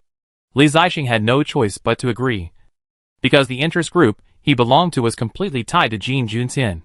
The purpose of this expedition was to make Jin Junxian perform well and win great merits, so that he could have the capital to compete for the throne after returning home. Because in the eyes of those people in the country, this time, joining the alliance of Dian, and Jailing to attack Dikui Island together, it is a sure victory, and there is no risk at all. Since it is a battle that must be won, then we must follow Jin Junxian's opinion, as long as he does not make two stupid mistakes. So for such a small matter as camping, Li Zixing still chose to give in and follow Jin Junxian's opinion. This is a call, and it is possible to camp, but because we have trekked a distance on the mountain road, everyone is tired and hungry when they get here, and the order of camping seems a bit chaotic. Each unit was busy with its own affairs. Soldiers were setting up camp. The kitchen staff was cooking, and a car was stuck on the road. Everywhere was in chaos. It was estimated that it would take 2 hours to finish setting up camp and eating. The rain in the sky was getting heavier. Li Zixing did not return to the car or the tent. He asked the communicator to hold an umbrella and stand here under the protection of the guard squad to watch. In front of him was a group of 7 or 8 soldiers, holding guns, running around like headless flies, looking as if they were lost in the rain and could not find their superiors. In the chaos, these soldiers actually walked towards Li Zixing. The guards of the guard squad saw this and frowned slightly. One guard went up to him and pointed at the leader, who looked like the squad leader, and shouted, "What's the chaos? Which unit are you from? Don't you see the military flag here? This is the location of the general's camp. Go quickly and find your platoon leader and company commander." The squad leader was stunned for a moment and said hurriedly, "Oh, it turns out that General Li is here. We are so reckless. We will leave now. Right now." As he said this, the squad leader turned around, and the soldiers who followed him also turned around. Seeing this, the guards let down their guard and put down their guns. Suddenly, these soldiers suddenly turned around again, pulled the triggers of their rifles, and shot at Li Zixing and his group. And Li Zixing, who was in the middle, was the focus of their concentrated fire. Li Zixing's guards were not in vain. As soon as these soldiers opened fire, they tried to cover Li Zixing with their bodies. But it was too late. 7 or 8 soldiers on the opposite side opened fire at the same time. The dense firepower instantly shot Li Zixing and the guards into sieves. Li Zixing was shot in the chest more than a dozen times, and he was directly hit and sat on his jeep, his eyes wide open. And he died with his eyes wide open. He fought all his life and survived many deaths. Now he is over 60 years old, but he didn't expect to die in a foreign country of Hanwei, and died in the decapitation operation of the Zhuguang army. Or it can be said that he died under Jin Junxian's blind command. If he had followed his idea, the camp would have been set up by now, and this kind of thing would never happen. But everything has become a fact, and no one can change it. Boom! Under the opponent's precise shooting, the fuel tank of the jeep was hit and exploded, setting off a sky-high flame. This ball of fire engulfed Li Zixing's body, and it was also the starting gun of the war. Chapter 332. With the assassination of Li Zixing, the vanguard battalion of the Tiger Empire was in chaos. When a unit does not have an absolute leader, the officers below will fight on their own. The explosion just now caused chaos. The assassins were all wearing the uniforms of the Tiger Empire, but now they could not be found. While the brigade commanders and regiment commanders were still commanding their troops to be on alert and looking for the assassins, the attack of the Zhuguang army arrived. The most suitable weapon for this occasion is the rocket launcher. The Zhuguang army had deployed rocket launchers on the distant hilltops and immediately launched an attack on the Tiger Empire's camp. An artillery battalion of the Zhuguang army was at the most suitable distance, which was just enough to hit the Tiger Empire's camp, while Dian and Dash could not hit them due to the distance. When the overwhelming rockets poured down, the Tiger Empire's camp was immediately in disarray. The reason why Tang Zheng kept delaying time was to build a strong and solid position. These days, the arsenal was running at full capacity, and countless ammunition was delivered. With the arsenal, the cost was greatly reduced, and the artillery could be fired without restraint. In an instant, The camp of the Tiger Empire turned into a sea of fire. Rockets fell not just one, but a large area. Continuous explosions sounded one after another, and the overwhelming flames enveloped the entire military camp. This kind of artillery plowing the land caused enormous damage to infantry and tanks. Neither tanks nor tanks could withstand this intensive bombing. Compared with the air defense forces of Dian and Dash, the air defense of the Tiger Empire was the weakest, because they have never experienced the air raid on the Highway City military port, and have not felt the pain. They do not pay enough attention to this aspect. Dian and Dash have spent a lot of effort to prevent air raids. Not only do they have ground-to-air missile vehicles to prevent aircraft, but they have also imported a lot of Sky Dome missile vehicle-mounted missile defense systems. This short-range ground-to-air defense system is also very effective in intercepting rockets. But the Tiger Empire does not have too many such equipment. Some anti-aircraft weapons did intercept some rockets in the early stage, but the firepower of the Zhuguang army was too strong. Their interception was short-lived, and then they were drowned by the overwhelming rockets. It was a drop in the bucket, and it was useless. The Zhuguang army's rocket launcher fired 5 rounds, and thousands of rockets poured down, blowing the camp into pieces. Tang Zheng had already issued an order for this attack, and the focus was on pursuing a fast one. Assassinating Li Zixing was the first task, and the second task was to achieve the greatest results in the shortest time, and not to give Dian and Dashi people a chance to support. In fact, Dian and Dash did not dare to provide too much support. After learning that Minghu was attacked, they were also a little nervous. No one could have thought that the Zhuguang army would set an ambush here. They were panicked and did not go to rescue the first time, but to defend the first time to prevent the headquarters from being attacked by the Zhuguang army. This is the disadvantage of the joint force. When things go smoothly, everyone can rush to join the battle, fearing that they will fall behind. When they are attacked and passive, the first thing they think of is self-protection. In this way, the golden time for rescue was missed. After the artillery plowed the land, the Zhuguang army launched a general attack. On the mountain at night, the bugler picked up the bugle and blew it fiercely. Ding ding ding da da ding. Bang bang. Several flares were launched into the air, lighting up the camp of the Tiger Empire. The Zhuguang army field troops, which had already arrived near the camp, began to charge towards the enemy camp like a tiger descending from the mountain. They did not charge mindlessly. The large troops were responsible for the charge, and the heavy machine guns and Gatling guns behind them were responsible for covering and shooting all visible enemies in the camp. The Tiger Empire soldiers, who had suffered heavy casualties from the rocket launchers, just wanted to resist, but were fiercely shot by machine guns and could hardly raise their heads. Facing the charge of the light-chasing army, they became powerless. The large force of the light-chasing army rushed into the camp, and a fierce battle broke out. The Tiger Empire's 50,000 people had lost more than half at this moment, and many of them were injured. They could not stop the light-chasing army's fresh troops at all. After a short period of shooting, the two sides quickly entered the rhythm of hand-to-hand combat. The Tiger Empire soldiers, suppressed by firepower, tried to fight back with bayonets and other weapons when the enemy approached, but they soon learned what a martial arts shooting team was. The individual quality of the light-chasing army was so high that every soldier could easily beat 3 or 5 people on the other side. This kind of hand-to-hand combat can best reflect this. A Tiger Empire soldier just came out from behind the tent and ran into a light-chasing army soldier. He stabbed out with a knife, but before the blade got close, the opponent's blade had already pierced through his throat. His comrade behind him wanted to shoot from 3 meters away, but the soldier of the Zhuguang army rolled on the ground and arrived in front of him in the blink of an eye. He raised his hand and looked back at the moon, and stabbed his heart with a knife in a martial arts performance. The other side was even more exciting. 2 people besieged one at the same time. The opponent did a somersault and jumped up. The bayonet swung in the air, killing 2 people with 2 knives, and the body fell to the ground after killing them. After landing, he raised his hand and fired another shot, killing a soldier of the Tiger Empire who was trying to take advantage of the opportunity not far away.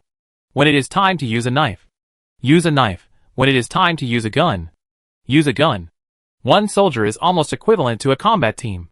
This huge difference in combat power makes it impossible for the soldiers of the Tiger Empire to resist.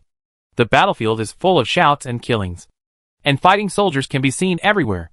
This is like the fight between black and white chess pieces on the chessboard. If the Zhuguang army represents white, then the black chess pieces are getting fewer and fewer. and it is obvious that there is no way to turn the tide. The fierce battle lasted for half an hour, and the reinforcements from Dian and Dash finally came out. They drove heavy anti-aircraft vehicles. Soldiers held anti-aircraft rocket launchers, and anti-aircraft guns also marched in formation, fearing that they would be attacked halfway. Such an action would certainly not be quick, which gave the Zhuguang army time to retreat calmly. As another military call sounded, the soldiers of the Zhuguang army retreated.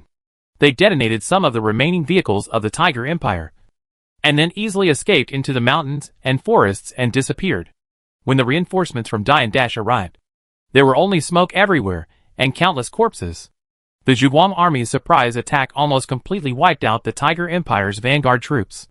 There were 50,000 troops, more than 30,000 soldiers, and more than 10,000 wounded. When the reinforcements arrived, there were less than 2,000 people who could still stand up, and almost all of them had to lie on the ground and pretend to be dead to escape. The news was passed back to the rear army, and Jin Junxian, with gauze tied on his nose, cursed Li Zixing for being a waste, and said that his combat experience was bullshit and a disgrace to the reputation of the Tiger Empire. But no matter how he cursed, the incident had already happened. Jin Junxian could only bite the bullet and move forward, leading the large army to rescue their wounded, sort out the remnants, and prepare for the next battle. This surprise attack also made Song Yinghao, Akita, and others alert. The Zhuguang army had already set up an ambush here, and it might not be easy to pass the Zongshanmen Pass. But if you think about it from another angle, they were too tired to march.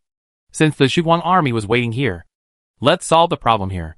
The large army of the Three Kingdoms Alliance changed from the forced march mode to the positional warfare mode.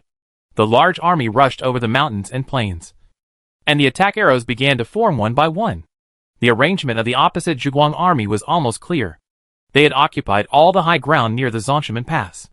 If they wanted to pass through Zongshanmen, they had to fight to the death here. At this time, Akita was still full of confidence, because the Zhuguang army was also their research object. Although the opponent's combat effectiveness was strong, the number of people did not seem to be too large, and the total number should not exceed 200,000. Moreover, they still have to stay in the northern region, and part of the navy has to be removed. The number of troops that can be sent here is almost the limit of 100,000. Although the Tigers suffered a blow and lost 50,000 troops, their total force is still 700,000, a ratio of 7 to 1. I don't believe that they can't kill the light-chasing army, as long as this part of the light-chasing army is eliminated.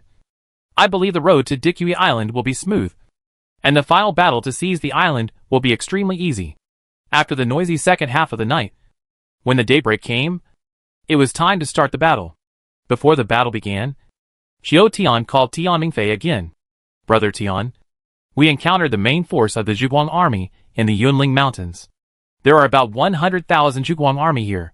Although they took despicable means to sneak attack the Menghu military camp, we still have an overwhelming advantage over them. So you can move forward boldly. The Zhuguang army cannot have too many forces left on Dikui Island. Just go for it.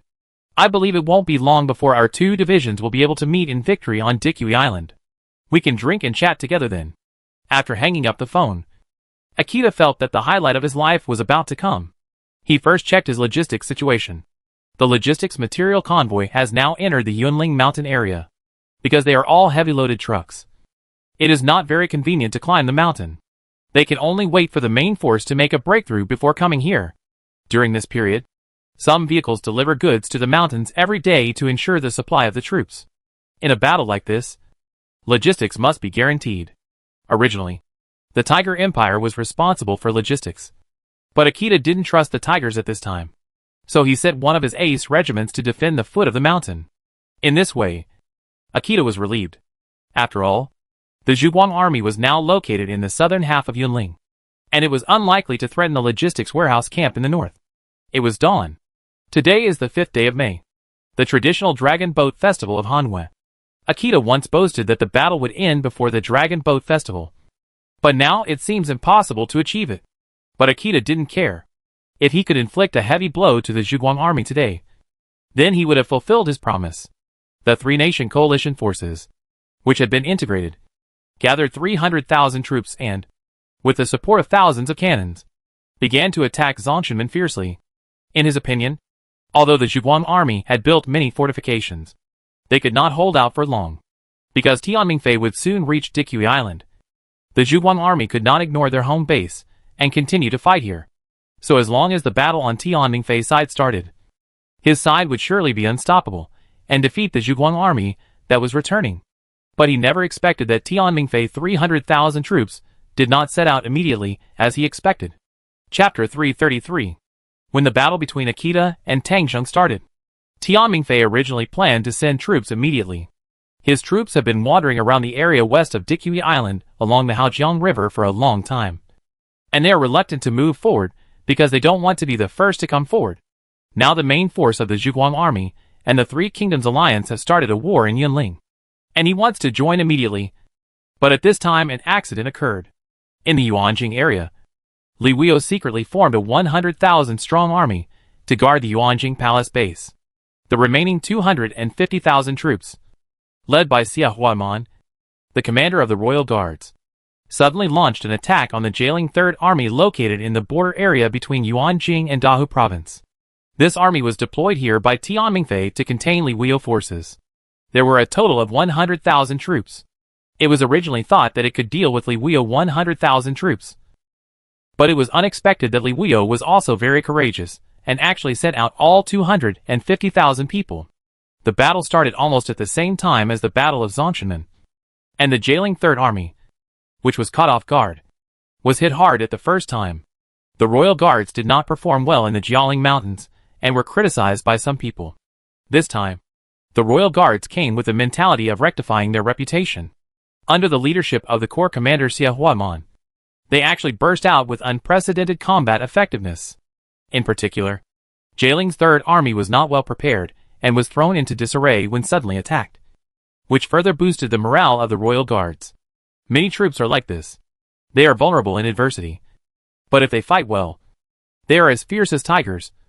Not to mention that they originally outnumber the opponent. The battle lasted for more than 10 hours. Finally, under the leadership of Xia Huaman, the Royal Guards finally broke through the position of Jailing's Third Army and marched straight in. The Jailing defenders lost 40,000 to 50,000 people and were defeated. Tens of thousands of defeated soldiers began to flee to their old nest, Huijing, while Xia Huaman led a large force to chase them. The defeated soldiers fled to Huijing Bay City and began to organize defense. This is the capital of the Jailing Empire and Tianmingfei Old Nest, which must not be lost. Tianmingfei, who was going to march eastward to Dikui Island, had no choice but to give up attacking Dikui Island and return to Huijing. The Royal Guards also had confidence at this time. They did not choose to attack Huijing behind the high walls, but chose to fight a decisive battle with Tianmingfei in the plain area in the east of Huijing. In Xia Huaman's view, he still had 240,000 troops, which was about the same as Tianmingfei 300,000 troops. As long as the tactics were appropriate, it was entirely possible to defeat the opponent in one fell swoop. As long as Tianmingfei troops were dealt with, the pressure on Dikui Island would naturally be gone. He may even go to Yunling to support Tangzheng in the later stage, and join forces to completely defeat the Four-Nation Alliance. In this way, 240,000 Royal Guards and 300,000 Jailing Empire troops are about to start a war in the eastern plains of Huijing, with the full participation of the Royal Guards. The civil war in Hanwei has reached a peak.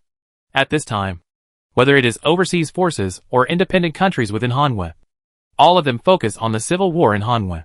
There is a difference between civil war and external war, and it will not last too long. The battle of the main force can often decide the outcome of the war. It is rare that the people are unwilling to give up after the war and continue to fight guerrilla warfare, because they are originally a family. But they have to choose to fight because of the different positions of the rulers. Therefore, many people believe that if either side can win the Battle of Yunling or the Battle of Huijing Plain, it will become the winner of the war.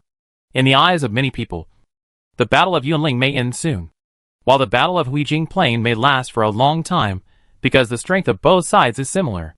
But the result of the battle was beyond many people's expectations.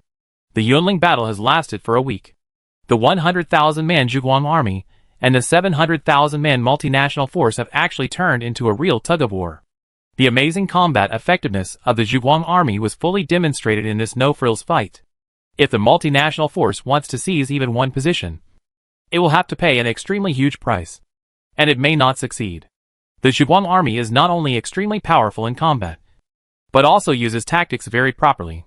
When to use what type of troops, and what tactics to launch. They are all executed very well.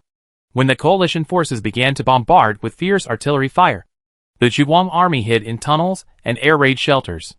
The fortifications they built were extremely strong, enough to withstand the bombardment of artillery fire. When the enemy began to attack, the Zhuguang army sharpshooters were like the god of death, and their accurate shooting brought huge casualties, making the enemy attacks return in vain again and again, leaving behind corpses all over the mountains. The Zhuguang army's artillery fire was also fierce. Once the enemy artillery positions were exposed, they would be counterattacked by the Zhuguang army. Sometimes, it is difficult to distinguish between the attacking side and the defending side, because the Zhuguang army will counterattack with equally fierce artillery fire, making the alliance side miserable. The Zhuguang army also has an advantage. That is, sufficient logistical support.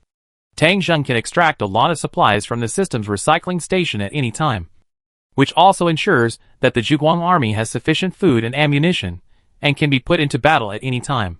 So after a week of fighting, the Three Kingdoms Alliance only took down a piece of the Zhuguang army's position, and it was taken when the Zhuguang army deliberately gave up. As for the Zongshimen Pass, it is still firmly in the hands of the Zhuguang army, and the Three Kingdoms Alliance has never made a breakthrough. Compared with the fierce battles in the Yunling area, the battles in the Huijing Plain have undergone amazing changes. On the 8th day of May, the Battle of the Huijing Plain began. The Royal Guards and Tianmingfei main forces fought here.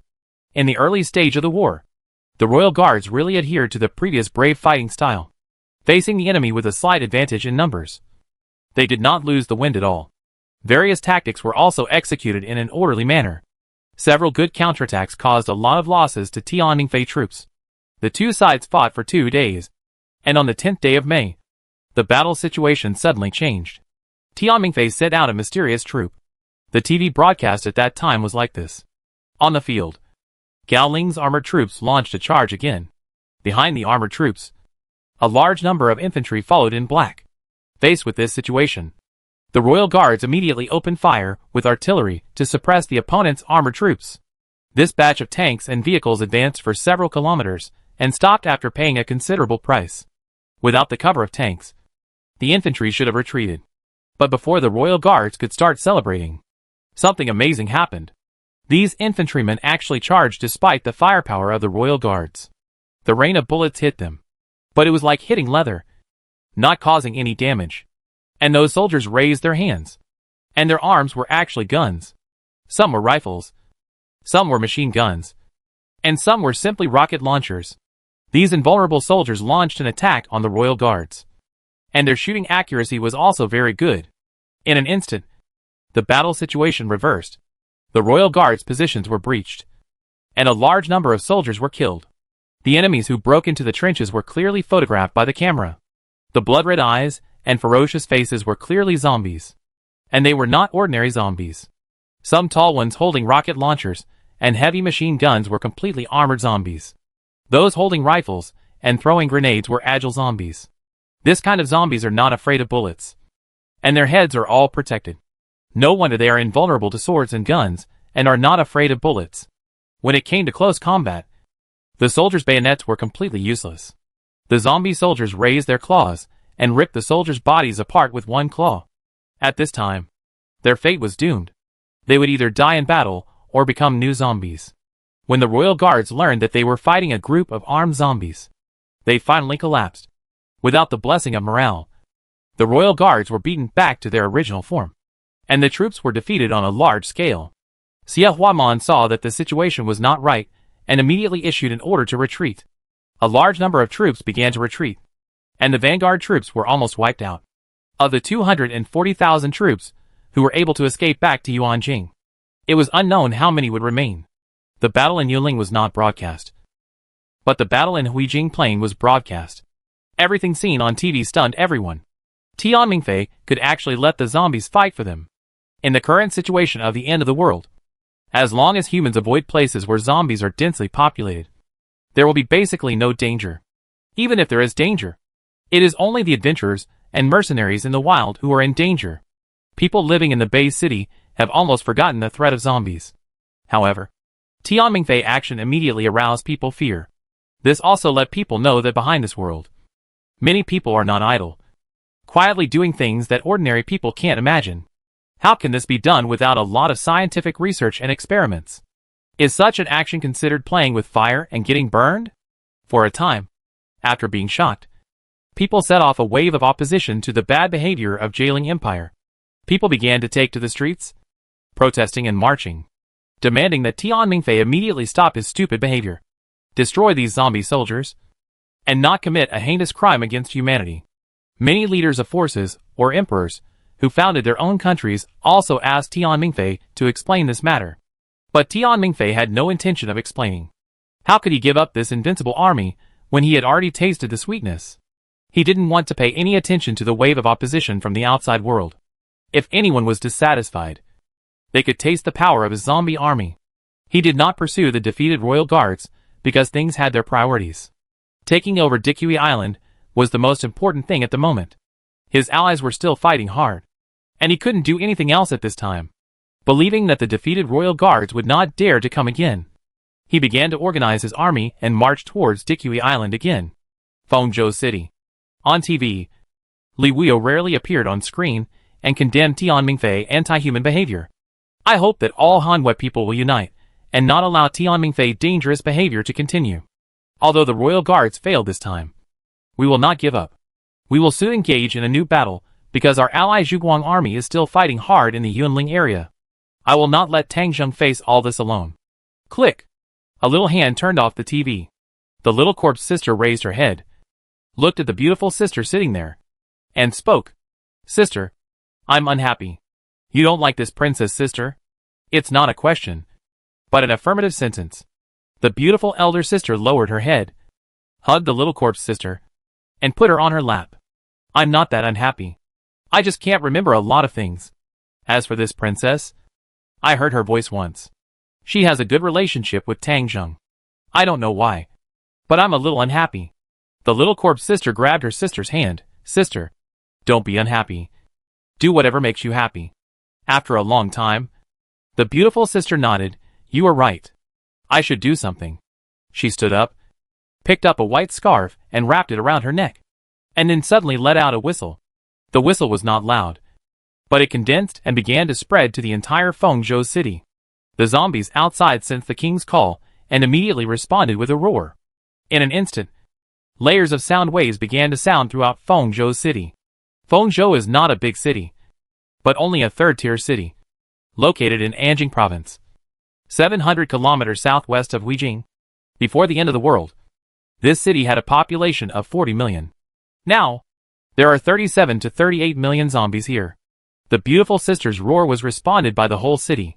Layers of sound waves overlapped and spread out from the center of the city, spread to the commercial district, to the residential area, to the suburbs. More than 30 million zombies in the entire city responded and began to move towards the king's area. Among them, there were countless high-level zombies, and level 2 gorilla zombies, and lickers were everywhere. Some level 2 zombies were even about to evolve to level 3 zombies. The roar of the zombies made the black cloud surge, and the stench that rose to the sky even condensed into substance. Such a shocking scene was of course clearly felt by the little zombie sister, who was also the zombie king. She clenched her fists. Her scarlet eyes filled with admiration. Sister is so awesome. The beautiful sister smiled. Her red eyes turned. Will you come with me? The little corpse sister said with some fear. Are you going to Tang Ding's place? The beautiful sister shook her head slightly. No, not there. I think it's time to let humans know that they are not the ones who are in charge of this world. Let's go to Huijing. Hearing that they were not going to find Tang Ding, the little corpse sister immediately gained courage and took her sister's hand. Then I will go with you. I can also bring 20 million zombies with me, so I can help you. The elder sister also took the little zombie sister's hand, and the two walked out of the building they were in. Below the building, countless zombies had gathered into an ocean, and above the sky, the number of mutant birds was countless. The two sisters walked out, and countless zombies followed them, heading towards Huijing, 700 kilometers away. According to the current evolution of zombies, these 700 kilometers can be reached in 3 days. Chapter 334. Above Yunling. The arduous battle has lasted for a week. At the Zongshimen Pass, billowing smoke rose to the sky. That was the on-site disposal and burning of corpses. This place has become the main battlefield. During this period, the multinational forces launched hundreds of attacks on the surrounding positions. But except for the strategic abandonment of a position by the Zhuguang army, they did not make any substantial progress. The resilience and tenacity of the Zhuguang army made the multinational forces very troubled. At first, Akita and others were still counting on Tianmingfei to make a breakthrough. But Tianmingfei turned around to fight Li Wuyo. So they could no longer count on anyone and could only attack the Zhuguang army's position. After a week of fierce fighting, the multinational forces left behind 200,000 bodies and nearly 100,000 wounded. The Zhuguang army's position still stood there, and Zongshimen was still in the hands of the Zhuguang army. Although they knew that attacking one side would cost a lot, the price was still too high. So high that Akita and others could hardly hold on. However, their price was not without reward. In the past few days, the counterattack of the Zhuguang army has begun to weaken, and it is estimated that it has reached its limit. After all, the Zhuguang army has only 100,000 defenders, and the casualties during this period are not small. It is estimated that only about 60,000 people can still fight with guns. They still have 400,000 active forces, and they should still be able to win the final victory. This is the confidence and hope that supports Akita and others to continue fighting. In the Zhuguang army's position, Tang Zheng is checking the casualties. The casualties of the Zhuguang army were not as high as the outside world imagined. As high as 40,000 or 50,000. From the establishment of the army to the present, Tang Zheng has been providing soldiers with adequate protection. Bulletproof vests, bulletproof helmets, gas masks, and a large amount of medicine, as well as excellent medical soldiers, which can guarantee the safety of soldiers' lives to the greatest extent. He did have more than 30,000 casualties, but most of them were injured, and the actual number of deaths did not exceed 5,000. Moreover, half of these injuries can be cured, and the real headache is some seriously injured. Tang Zheng was going to transport the wounded away immediately, but Gui Yun told Tang Zheng that he had several special high-tech arms that were about to be developed. So he asked Tang Zheng to wait a little longer. Tang Zheng asked the wounded to stay and receive treatment in the position, waiting for news from Gui Yun. Although the offensive of the multinational forces was still fierce, Tang Zheng didn't care much. Because of the system, Tang Zheng fighting was actually fighting for money. As long as he had money, he could keep fighting. After a week of consumption, Tang Zheng still had more than 30 million in funds. If he continued to spend, Tang Zheng believed that the other party would be the first to be unable to bear it. However, Tang Zheng did not intend to spend all the more than 30 million. He was brewing a plan. But this plan still had some key links missing. He had to wait and see if there was any progress from Gui Yun. While waiting, Tang Zheng also learned the news that Li Wuyo royal guards were defeated in the eastern plains of Huidong. The appearance of the armed zombies reminded Tang Zheng of something. The bomb zombies in the military base were actually a type of armed zombies. But at that time, the people from the research institute ran away, and he never found the mastermind behind the scenes. Now there is no need to find him. The case was solved directly, and the person behind the research institute should be Tianmingfei. This guy was able to create armed zombies. He was just a legion commander in Hanwei at the beginning. It is indeed strange that he could do this. Maybe the problem is still with that research institute. The origin of this research institute is somewhat extraordinary. Tang Zheng has no time to investigate the research institute now, because Tianmingfei defeated the royal guards, and he might go straight to Dikui Island next. In the previous arrangement, Tang Zheng did not take into account the armed zombies, so the battle here must be finished as soon as possible. Otherwise Dikui Island might be in danger. Just when Tang Zheng was still brewing his plan, the system prompt suddenly sounded. General, please note that a supply box has been refreshed at 10 o'clock in front of you on the left, 7 kilometers away. It is available for 1 hour. Please collect it as soon as possible. Hearing this, Tang Zheng was stunned for a moment. The system has not refreshed the supply box for a long time. As Tang Zheng continued to upgrade, he could make many weapons by himself, and ordinary supply boxes were of no use to him. So the system generally would not refresh. And after a long time, Tang Zheng himself had forgotten about it. But it suddenly refreshed today, and the time limit is only 1 hour. So this supply box is definitely not ordinary. Tang Jing immediately took a look at the map, and he found that the location of the supply box was actually near the military camp of the Tiger Empire. This made Tang Jing scratch his head. In 1 hour, it might not be an easy task to get the supply box next to the enemy military camp. The War Eagle took off, and the perspective was switched. You must see the specific location of the supply box, since knowing that the chasing light army can control birds, such as golden eagles. The enemy has a strict defense in this regard. If a General War Eagle takes off rashly, it will probably be shot. Therefore, only the 5-star War Eagle Kunping can perform this task. Tang Jing released Kunping, and Kunping flew out like an arrow. Soon he flew over a distance of 7 kilometers. When passing over the supply box area, Kunping suddenly accelerated, and the speed increased to more than 400 kilometers per hour, which is the maximum speed of the 5-star War Eagle. Relying on this speed, Kunping barely avoided the shooting of the Tiger Empire soldiers and escaped back, and also brought back what Tang Jing needed. The supply box was located not far from the enemy camp, where a dog patrol team rested. The Tiger Empire also brought more than 100 dogs. But in this kind of war, the dogs could not participate in the battle, and could only do guard and patrol work in the back. The supply box was now refreshed in the middle of a dog patrol team. A squad of soldiers, with more than a dozen dogs patrolling here, temporarily rested by the woods, and the supply box was refreshed in the middle of a group of dogs. The soldier was smoking nearby, and took out some wine to drink. After all, the mountain forest environment was uncomfortable, and drinking some wine was also relaxing. It was estimated that they should finish drinking in an hour. But by then, the supply box would be gone. Seeing this, Tang Jing felt that this matter was even more difficult to deal with. Those military dogs might not be difficult to deal with, but the difficult part was how not to alarm these soldiers, or prevent these soldiers from shooting or reporting, and then get the supply box. There must be something to get close to the other side's military dog without being shot and killed by the soldiers at the first time. Soldiers can't do it. War Eagles can't do it. What about our military dogs? I'm afraid they can't do it either. No military dog can withstand the attack of so many dogs on the other side. Thinking over it, as time passed, Tang Jing suddenly thought of an idea. Right. Daliu. Tang Jing immediately opened the system, and let the system directly contact the spy of the hero unit in Daliu. Do one thing immediately. Within 30 minutes, Volcano City. Ferdinand has been living a life of drunkenness and dreaming these days. Now the heir of the Daliu royal family has recovered some base cities, and gradually taken control of the situation. He has also been officially appointed as the Lord of Volcano City, and is in charge of the southwest military region of Daliu. But Ferdinand has no motivation. After all, he is no longer a vassal who controls one side. Moreover, his archenemy Tang Jing is fighting a civil war in Hanwei. The days without pressure make him completely relaxed. This is also good.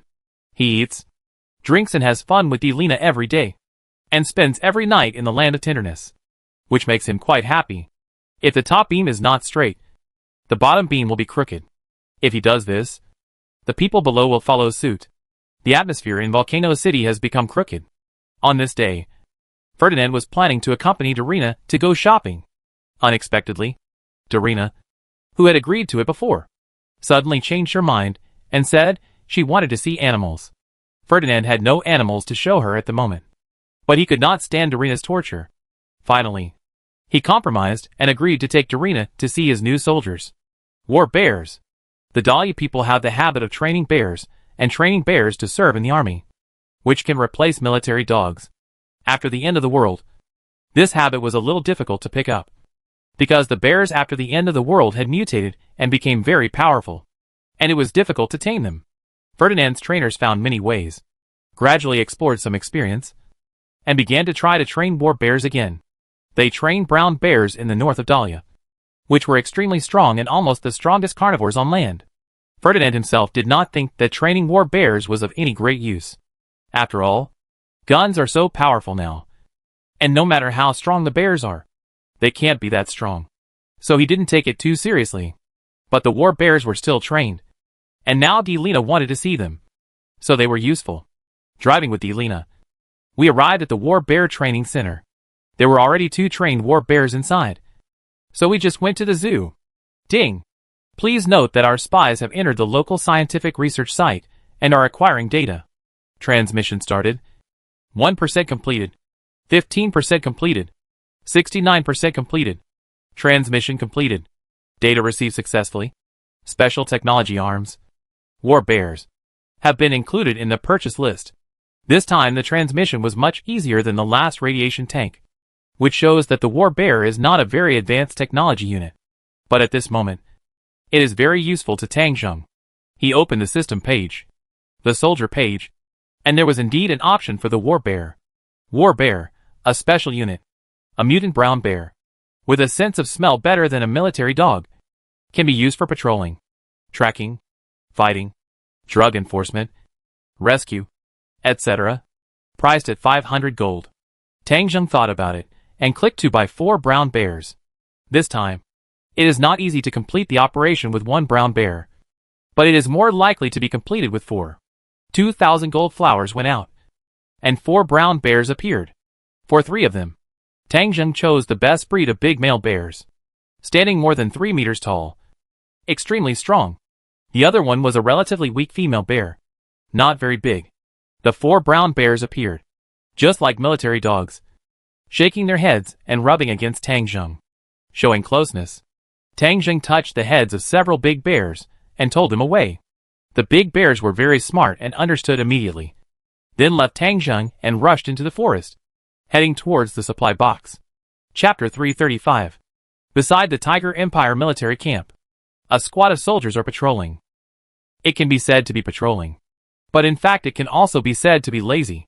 The current battle situation is that the Three Kingdoms Alliance is attacking the Zhuguang army's position. In this case, the Zhuguang army's counterattack is very risky, and the large army is even less likely to leave their fortifications. So these soldiers patrol just to get by. There are no enemies coming, so they take advantage of the patrol time to relax and relieve the pressure brought by the war. Some soldiers brought out some wine, and these people could take this opportunity to have a drink and relax. The military dogs were lying on the side of the road, and the soldiers put down their guns and drank by the woods. The hot wine went into their stomachs, dispelling some of the cold and dampness. They chatted here, talking about what to do after the victory, and they were in a good mood. Suddenly, the military dogs lying next to them suddenly squatted up. Their ears stood up alertly. Their eyes looked into the woods, and they made a humming sound. Several soldiers also became alert and took their guns in their hands. One of them even whistled. If anything went wrong, he would blow the whistle immediately to call for the main force to come to support. There was a rustling sound in the woods. The military dogs began to bark. Several soldiers became more and more nervous, fearing that spies or special forces from the Zhuguang army would come over. But they didn't. The branches parted, and a brown bear appeared in their sight. The soldiers who were about to shoot suddenly breathed a sigh of relief. Ha ha. It turned out to be a bear. Yeah. I got scared. I thought the light-chasing army was here. Should we kill the bear and go back to eat? Let's not shoot yet. Look. Our dogs are about to go. The bear is not big. There are nearly 10 dogs here. We should be able to take care of it. Okay. Let's watch the fun and release the dogs. The soldiers of the Tiger Empire untied the ropes of the dogs, and the dogs immediately rushed up and besieged the brown bear. In the middle of the dog pack, a cardboard box was placed there, but it did not attract their attention at all. This was the system supply box, which would make people who were not in Tang Zheng's system instinctively ignore its existence. The brown bear saw the dog pounce on it, and stood up, waving its claws to fight the dog. These dogs were all trained, and they knew how to cooperate with each other. They did not fight the bear head-on, but kept harassing the bear from the side and back. The brown bear waved its claws and slapped around, but it could hardly hit the agile dogs. He was a little distracted by the dozen dogs, and was exhausted from dealing with them. He slapped the dog, but missed the dog, but sent the cardboard box flying into the woods. The soldiers were still unaware, and cheered for their dogs, having a great time. After a while, the brown bear suddenly stopped fighting with the dog, and rushed into the woods. Chase! Don't let this bear get away. I've never seen such a cowardly bear. Come on, babies. We must catch it. A dozen military dogs immediately rushed into the woods, followed by the soldiers. After running for a while, the military dogs in front suddenly screamed. That was the cry of dying, accompanied by the roar of the bear. Not good. There are more than 1 bears in there. Damn it. We have poked the bear's den. Be alert. Be alert. Don't go any further.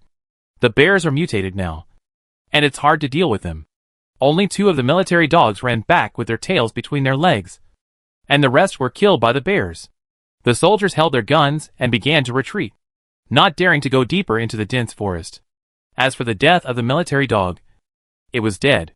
This was a battlefield. There were hundreds of thousands of people who died, so the death of a few dogs was nothing. They retreated, and the bear did not chase them out. From beginning to end, they did not realize that the box that was shot out had long been quietly taken away by a war eagle. When Kunping delivered the supply box to Tang Zheng, 53 minutes had passed, and there were still 7 minutes left. Tang Zheng hurriedly took the box and opened it immediately. Congratulations, General, obtained a special building. A small iron curtain, 1 cubic meter, lasting for 30 minutes. Cooling time for 1 month. Priced at 1 million gold. Note, the iron curtain is an energy shield, a high-tech product, which is 30 years ahead of the times on this planet. It covers the body's surface with energy. During the energy coverage period, it can be immune to most attacks at the current firepower level. There is also a conversion list at the back, which is the peak value of how much attack it can withstand. This small iron curtain is probably immune to all attacks below naval guns and tactical missiles, and if it is attacked by weapons of this level, the iron curtain will be broken. Seeing this, Tang Zheng was stunned for a while. This special type of building is a bit beyond the current level. Energy shield. Immunity to attack.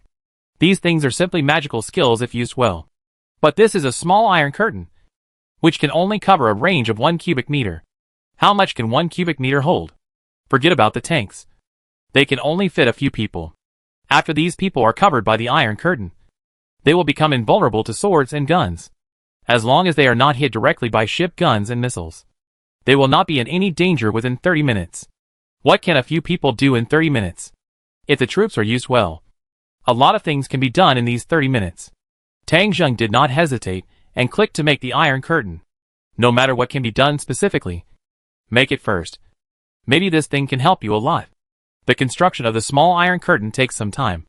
While Tang Zheng was waiting for the completion of the iron curtain, Gui Yun finally came. General, I'm here. Seeing Gui Yun running over excitedly, Tang Zheng knew that he must have brought some good things. Stop talking politely and get straight to the point. You haven't come to report for so long. What have you researched? Gui Yun smiled and said, Of course, it's the new technological arms. I've been busy with this recently. General, take a look. As he spoke, Gui Yun handed Tang Zheng 2 drawings of high-tech arms. Tang Zheng took it and saw that it was 2 new high-tech soldiers. Medical expert, a high-tech soldier modified based on a 5-star medical soldier. It extracts energy elements from the strong growth of animals and plants in the end times to make medicine.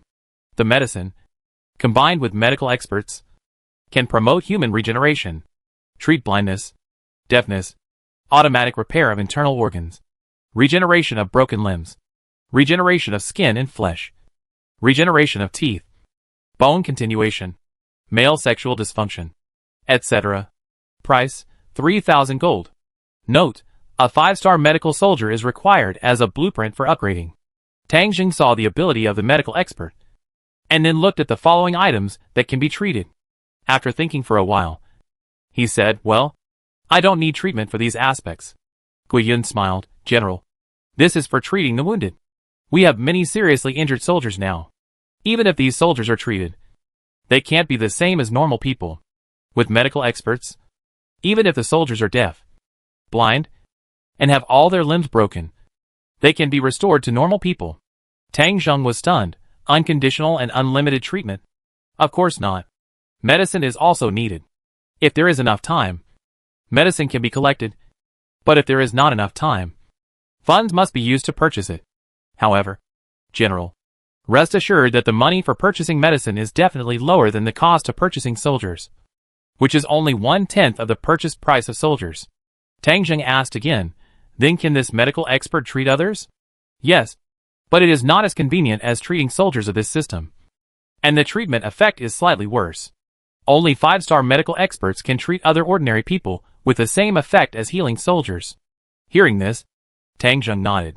This medical expert was so useful. In this way, the lives of his soldiers were protected again. After asking Gui Yun, Tang Zheng knew that the maximum number of people a medical expert could cure in a day was 100.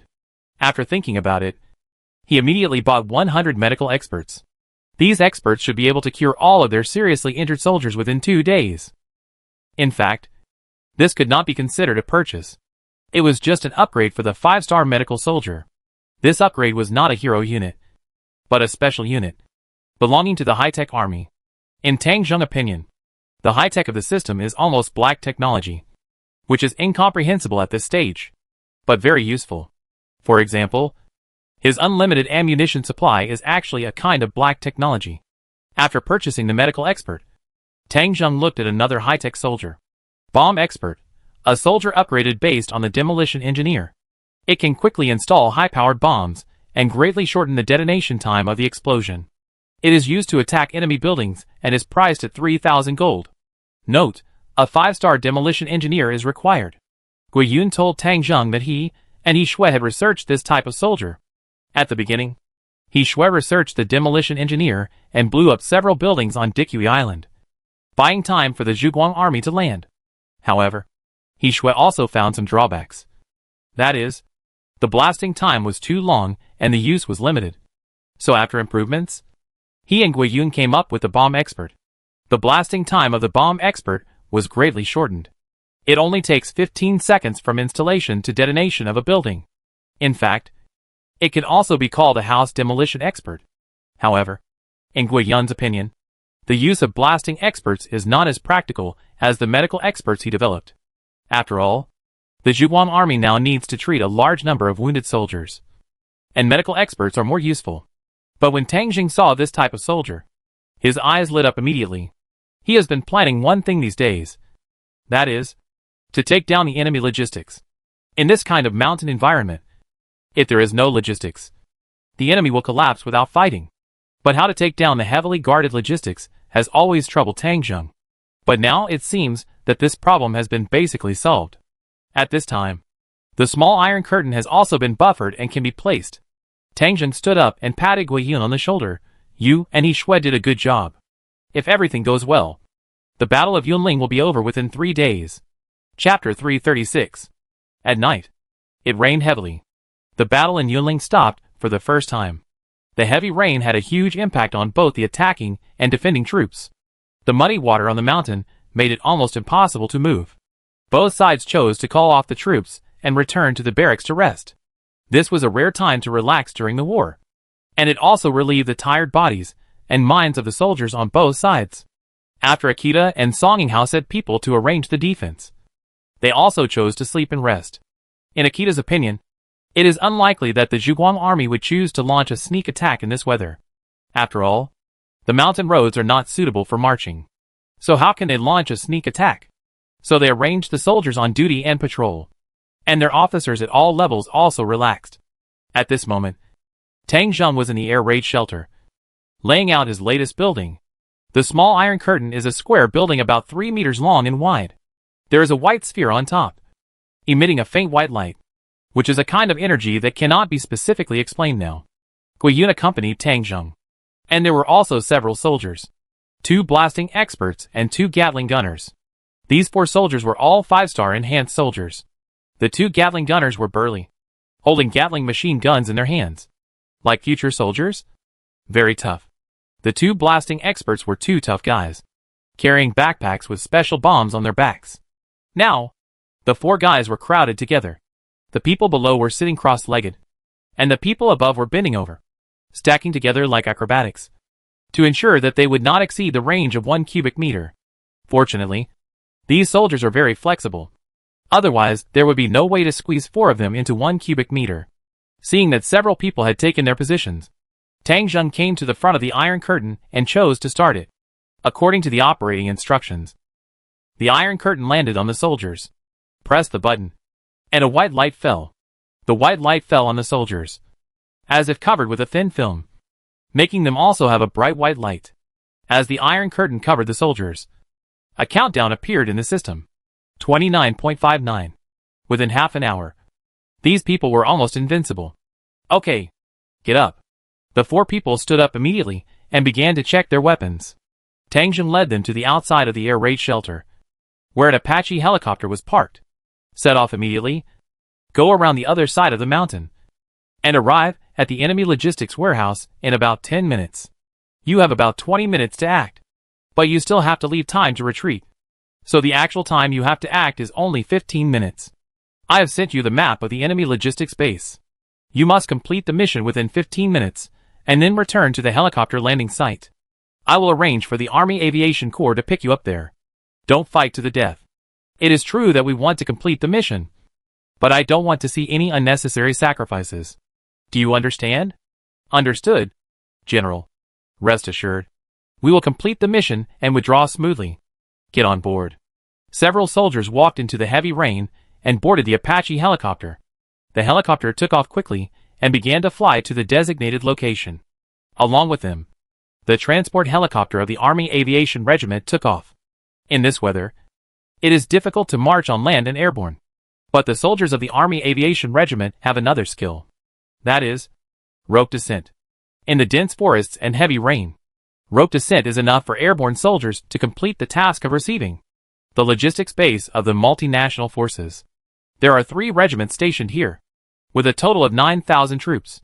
These 3 regiments belong to the Tiger Empire, with 3,000 people in each regiment, and are guarded by Jin Junxian himself. Originally, Akita was going to send a regiment here, but after Jin Junxian's vanguard camp was attacked, he was a little scared and volunteered to come to the rear to guard the logistics, and insisted that one of the Orochi regiments leave. Akita had no choice but to withdraw that regiment. The logistics warehouses of the 3 countries are connected here, and the surrounding security is also quite strict. They are about 40 kilometers away from the main battlefield, although it is only 40 kilometers. For the army, these 40 kilometers are farther than 400 kilometers. The rugged mountain roads and heavy rain almost interrupted the traffic. The vehicles transporting supplies could not set off today.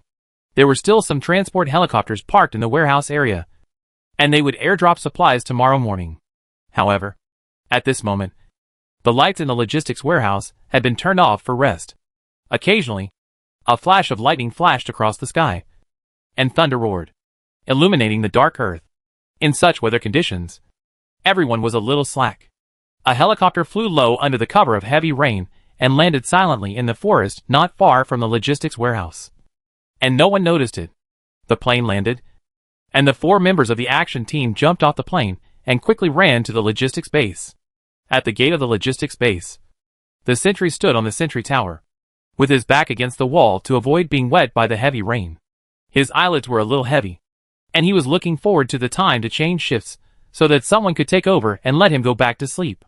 He nodded his head, feeling a little dazed. Boom! The thunder in the sky rang, which made him shudder.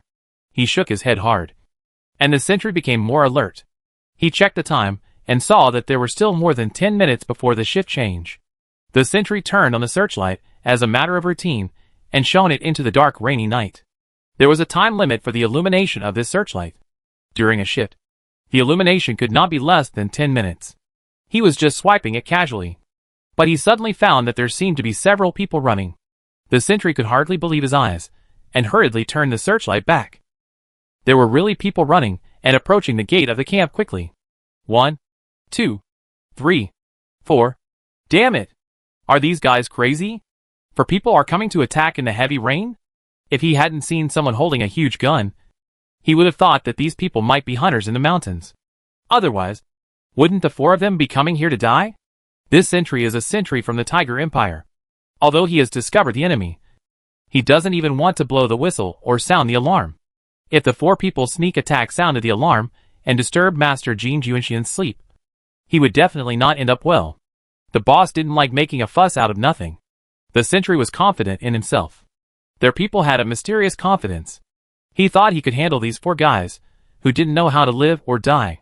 He picked up the rifle in his hand, turned on the safety, and fired at the bottom. Duh.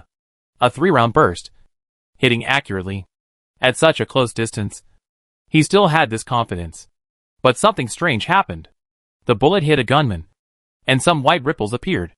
That feeling was like throwing a stone into a pond, which caused a few waves. But after the waves, the pond was still a pond, without any change. The guard was stunned for a moment. feeling that what was happening before his eyes was beyond his cognition. He looked down at the gun in his hand. AK-47. A classic gun. Yes.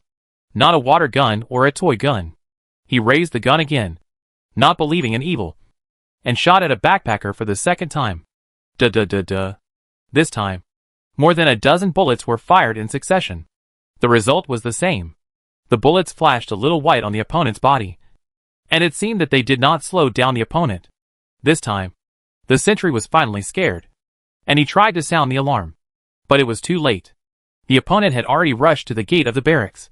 One of the soldiers with guns raised his hand and fired at him with the 6-barrel Gatling machine gun in his hand. Ding ding ding ding. The machine gun swept over, and the whole sentry tower was covered with sparks. The sentry was trembling all over and was shot into a sieve, and fell to the ground. The other soldier with a backpack placed a bomb at the entrance of the barracks, then turned and retreated. Several people lay down one by one, and the bomb exploded. The huge barracks gate was blown to pieces, and the 4 people quickly raised their heads and climbed up, and rushed straight into the barracks. The sound of the explosion aroused the vigilance of the people in the barracks. But it took time for them to get up, dress, take guns, and come out to check. After the 4 people entered the barracks, they immediately separated to the left and right. The soldier with a backpack was responsible for blasting, and the soldier holding the Gatling machine gun was responsible for shooting to cover. The blasting soldier quickly came to a warehouse, took out a bomb from his backpack, stuck it on the wall, and then turned around and ran to the next warehouse at the speed of a 100-meter sprint. There was only one bomb in his backpack, but during the run, he used the authority given by Tang Zheng to buy a second bomb in the system. The Gatling soldier behind followed closely, and the speed of the 100 meters was about 6 or 7 seconds. This is the hard power of a 5-star soldier. Before reaching the second warehouse, he attached the bomb and continued to run to the third warehouse.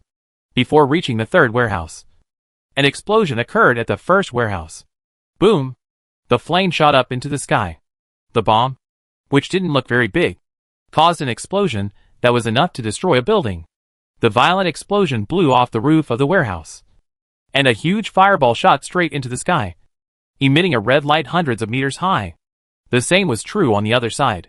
The explosions almost occurred simultaneously. Unless there was a difference in the distance between the warehouses, there was no difference in everyone's efficiency. When they ran to the fourth warehouse, the second warehouse also started to explode. Another mushroom cloud rose into the sky, and at this time, the defenders finally appeared. The door of a barracks was opened, and the defenders rushed out with guns.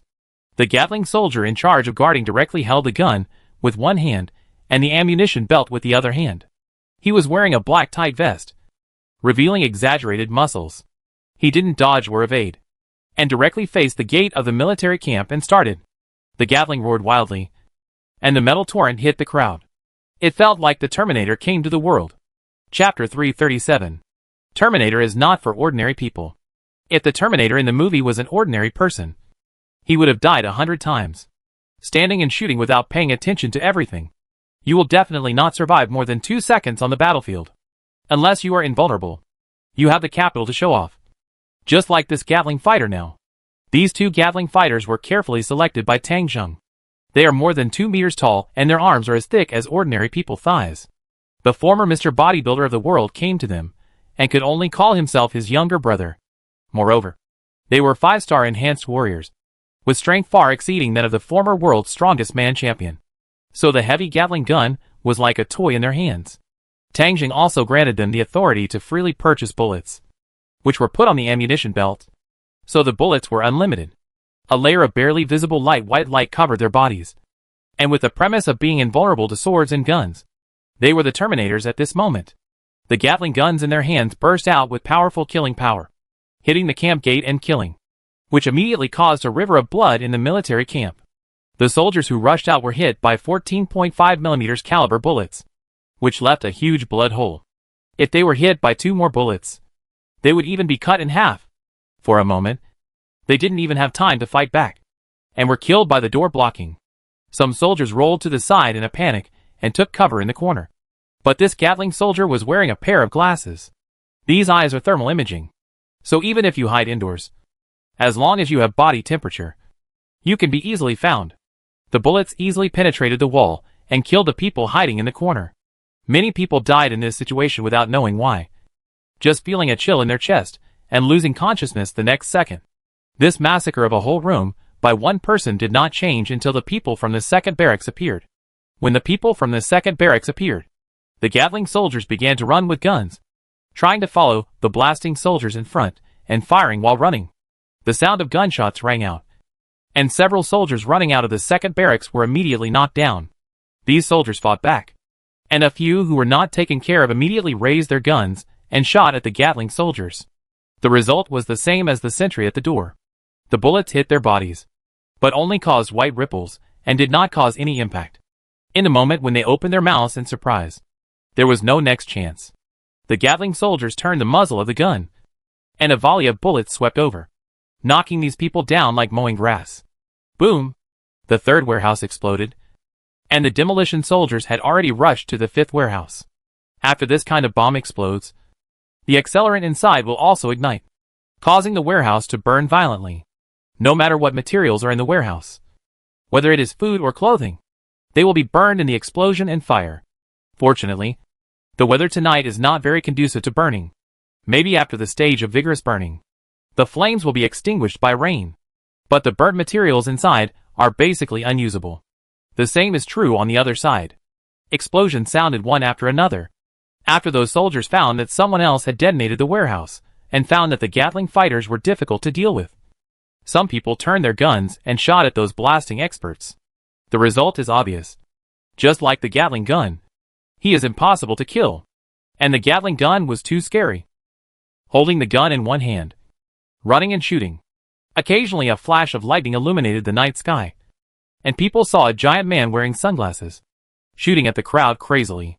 Such a scene is frightening. Whoever shoots at him at this time will immediately attract his crazy counterattack. Watching one person being beaten to a bloody mess may not be a big deal, but a group of people being beaten to a bloody mess by one person. The impact of that kind of impact on people is too great. Devils. These people are devils. They must be from hell. Oh my God. How do we fight this? Can anyone tell me how to fight this? What is the white light on that person? Rifles won't work. Change weapons. Where are the machine guns? Where are the rocket launchers? Shoot them. Some people were afraid, but some people still didn't believe in evil.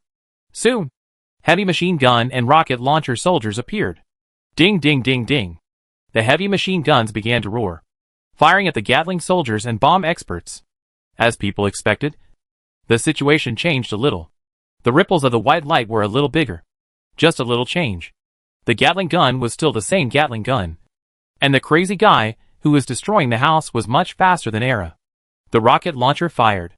A rocket flew out with a smoking tail, accurately hitting the Hulk-like gunman. Boom! A ball of fire exploded on the man, and everyone couldn't help but cheer. But the cheers were halfway through, and got stuck in their throats. There was still a difference.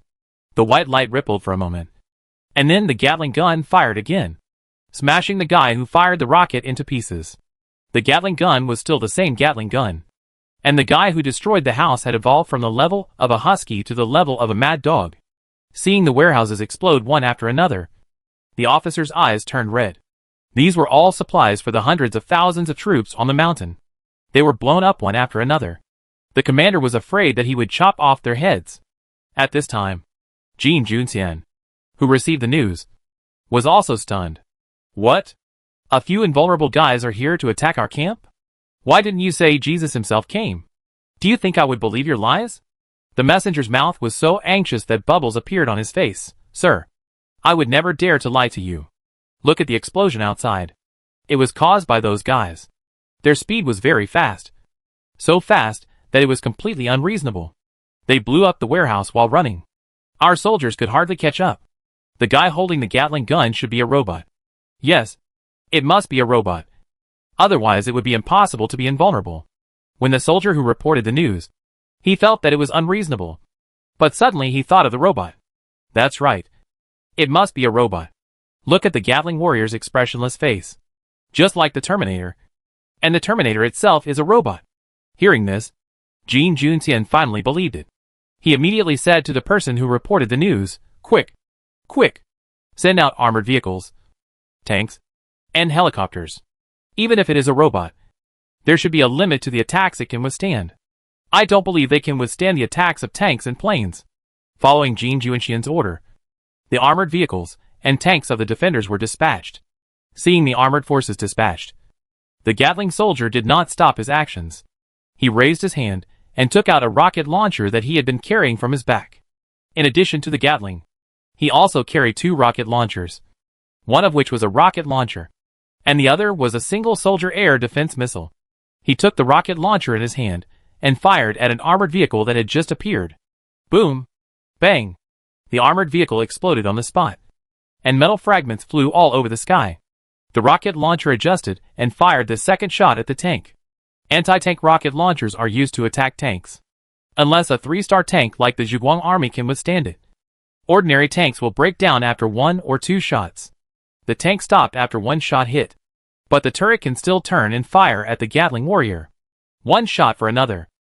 The tank broke down, but the Gatling warrior still stood firmly and fired the second shot at the tank. This shot was more accurate, and it lifted the tank's turret. This time, the tank also stalled. The Gatling warrior switched his movements, holding the gun in his left hand and continuing to fire, while holding the rocket launcher in his right hand. He opened fire when he saw the armored troops. He operated with both hands at the same time, and the defenders cried for their parents. Bang! Bang! Bang! A helicopter took off, and the aircraft gun fired wildly at the bomb expert, who was constantly demolishing the house over there. It was useless. Still useless. The bomb expert was still doing what he had to do. Anyway, if someone approached, he would be killed instantly by the Gatling warrior. So he just had to do his own thing. Whoosh! A single soldier anti-aircraft missile was launched into the air, directly turning the helicopter in the sky into fireworks. The plane fell and broke into pieces on the ground. In this strange scene, the defenders fought desperately with these people, watching the military warehouses being blown up one by one, the armored vehicles being blown up, and the comrades falling in a pool of blood. But they were powerless. Boom! An ammunition depot storing ammunition was blown up. The explosion caused a chain reaction, and the 2 surrounding ammunition depots were detonated one after another. The raging fire and constant explosions made it impossible for people to get close. The guy who was supposed to be killed by the explosion rushed out of the explosion area unscathed, running to the next warehouse with his tongue hanging out. There was no way to fight. There was no way to fight such a battle. The people who originally planned to use flamethrowers now gave up the idea. There was no doubt that flamethrowers would not work. Faced with such a weird scene, they could no longer think of any means to deal with it. From the beginning of the battle to now, about 11 or 12 minutes have passed. The few people who sneaked into the camp have blown up 70 or 80 warehouses, and the losses caused are incalculable. Maybe the losses are not particularly large. After all, they are not valuable things. But the most fatal thing is that these things are to support the army on the mountain. Without logistical supplies, the soldiers on the mountain can't continue to fight. What will happen next is terrifying. Jin Junxian continued to send out troops, planes and tanks. But after that person destroyed more than a dozen tanks and 4 or 5 planes in a row, no soldiers were willing to approach the attackers. No one was willing to participate in this pure act of suicide. In this way, 15 minutes passed. More than 90 of the hundreds of warehouses here have been blown up. The attackers did not blow up the last few warehouses, but chose to retreat. First, their time was up. And second, Tang Jing ordered to leave the last few warehouses. Hundreds of thousands of people. A few warehouses. This little bit of supplies may still have a miraculous effect. Chapter 338. On the second day after the Yunling logistics base was attacked, Tian Mingfei, who was marching in the western part of Bulk province, also stopped. Yesterday, he received a report from Yunling that the logistics base was destroyed by the Zhuguang army, and the direction of the war is not clear at present. The battle report sent by Jin Junxian said that the Zhuguang army dispatched a large number of paratroopers to attack, which led to the destruction of the logistics base. He did not say that there were only 4 people who actually carried out the attack, because once he said that, not only would others not believe it, but even if they believed it, they would think he was too incompetent. In fact, when they finally chased the 4 fleeing people, they were really sniped by the Zhuguang army's paratroopers. The Zhuguang army's paratroopers ambushed in the mountains and forests, picked up the 4 fleeing people, and dealt a heavy blow to his pursuers. The 4 people actually only killed a few hundred people in total, and the subsequent sniping caused Jin Junxian to lose more than 3,000 people. But this also found an excuse for his failure. After hearing this news, Tian Mingfei scolded Jin Junxian for his incompetence, and at the same time, he had doubts about advancing to Dikui Island. It is true that he has 100,000 zombie troops, but his headquarters also suffered heavy losses in the previous battle with Li Wuo Royal Guards. More than half of the Third Army was killed or wounded, and now some troops are left to garrison Huijing. In fact, there are only 250,000 troops attacking Dikui Island, and Yunling has lost its logistics supplies. Tian Mingfei knows that the battle is about to end. Hundreds of thousands of people have no supplies. If they don't retreat, they can only stay in the mountains and become savages. If they don't retreat quickly enough, they may be annihilated by the Zhuguang army. If the main force of the Zhuguang army won in Yunling and returned quickly, it would be a question whether he could successfully take over Dikui Island. When he was hesitating whether to continue to be the first to come forward, a piece of news helped him make up his mind. Your Majesty, someone found a group of corpses in the direction of Fengzhou in the southwest of Huijing. The communicator reported an unconfirmed news, because this incident was discovered by an adventurer team and no video had been taken. He just felt that the news was important, so he reported it to Tian Mingfei. Unexpectedly, Tian Mingfei took the news very seriously and immediately made a decision to withdraw his troops and return to Huijing to defend against the zombies that might come. The retreat of Tian Mingfei troops was another blow to Song Yinghao and others from Akita who were still fighting hard in Yunling. The logistics were attacked, but they still had enough food. They could still hold on for 2 days. If Tian Mingfei marched quickly in the next few days, they could directly attack Dikui Island. As long as Tangzheng retreated, they could still win. But they didn't expect that old man Tian Mingfei actually ran away on the pretext that a group of zombies appeared near Huijing, which made Qiu Tian and Song Yinghao vomit blood in anger. Now that Tangzheng has no worries, he will definitely deal with them with all his strength. No one knows whether Zongshenmin can be taken down in a short time. And they also discovered something. Starting today, the firepower of the Zhuguang army has become more and more fierce. A few days ago, they clearly felt that the number of Zhuguang army guarding the position was getting fewer and fewer. But today it seemed as if they had received reinforcements.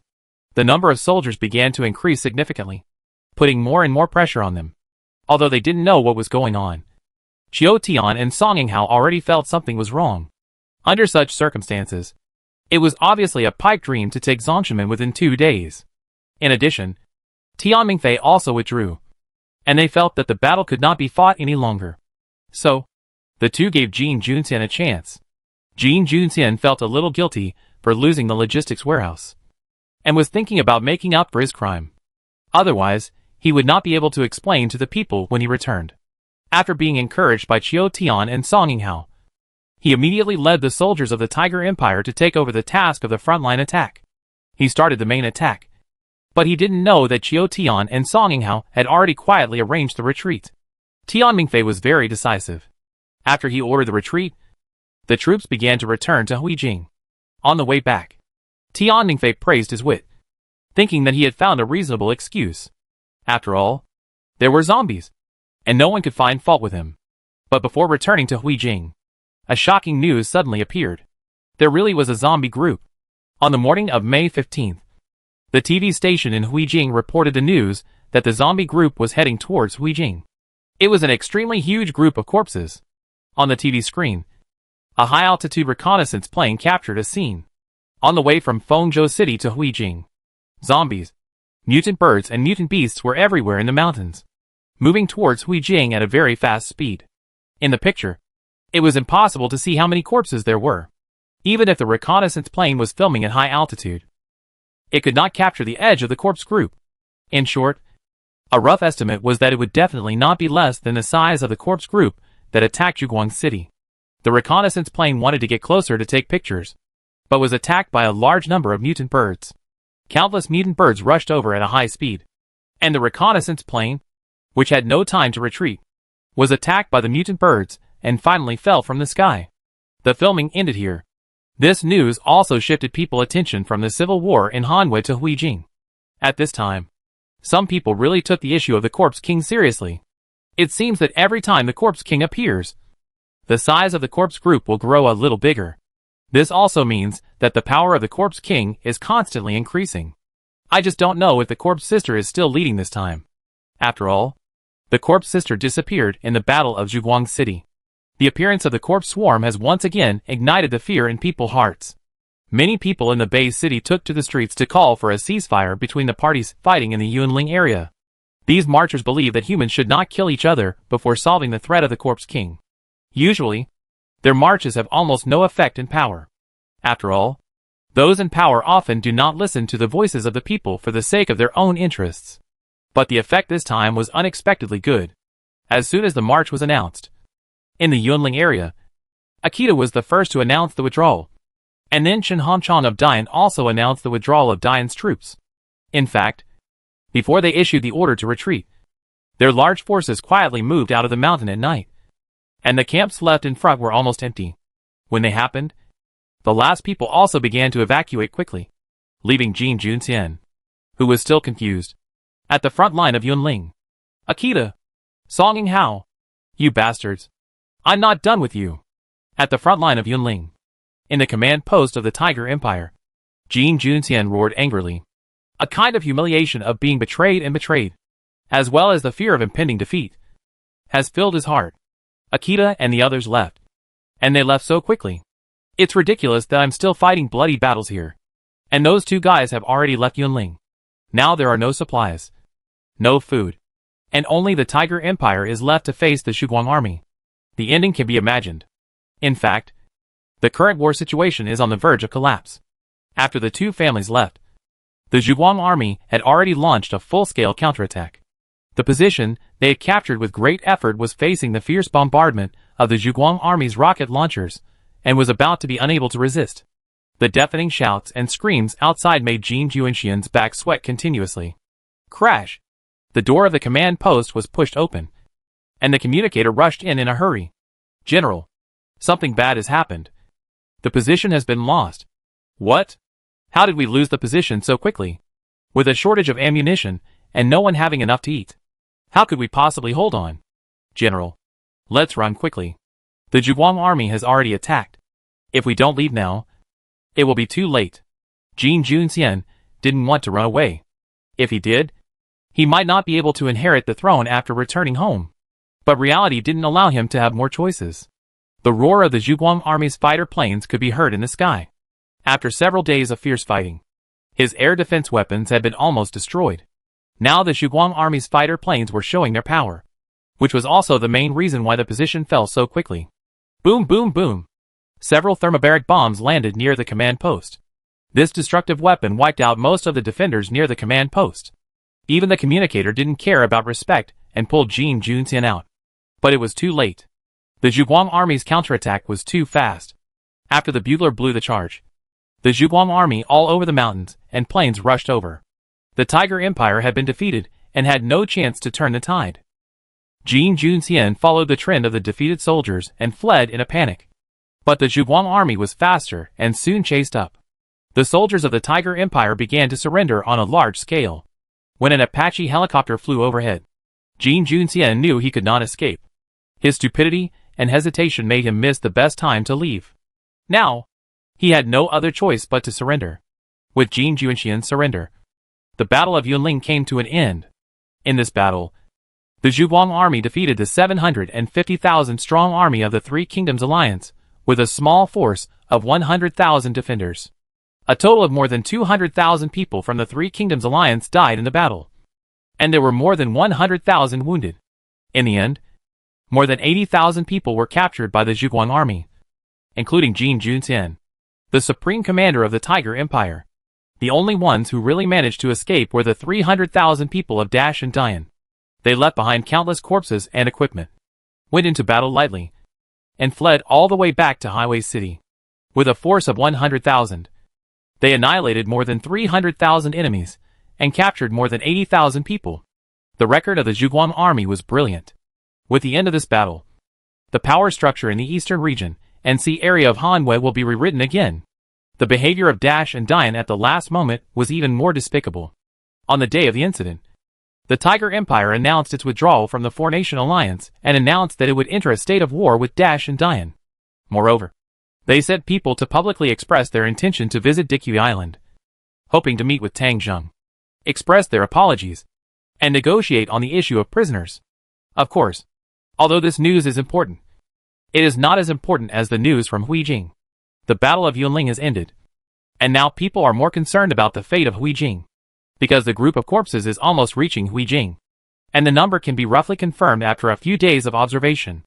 It is difficult to say the specific number, but conservatively estimated that the number of this group of corpses has reached 50 million. Chapter 339. Huijing Base City. Tian Mingfei sat in his mansion, watching the images that were constantly transmitted back, and couldn't help trembling. Although he had confidence in his troops, the huge scale of the zombies was simply too scary. He had already started emergency mobilization in the city and signed a conscription order. Originally, the number of troops in Jailing Empire was more than 300,000. And now after the emergency mobilization, the scale has expanded to 500,000.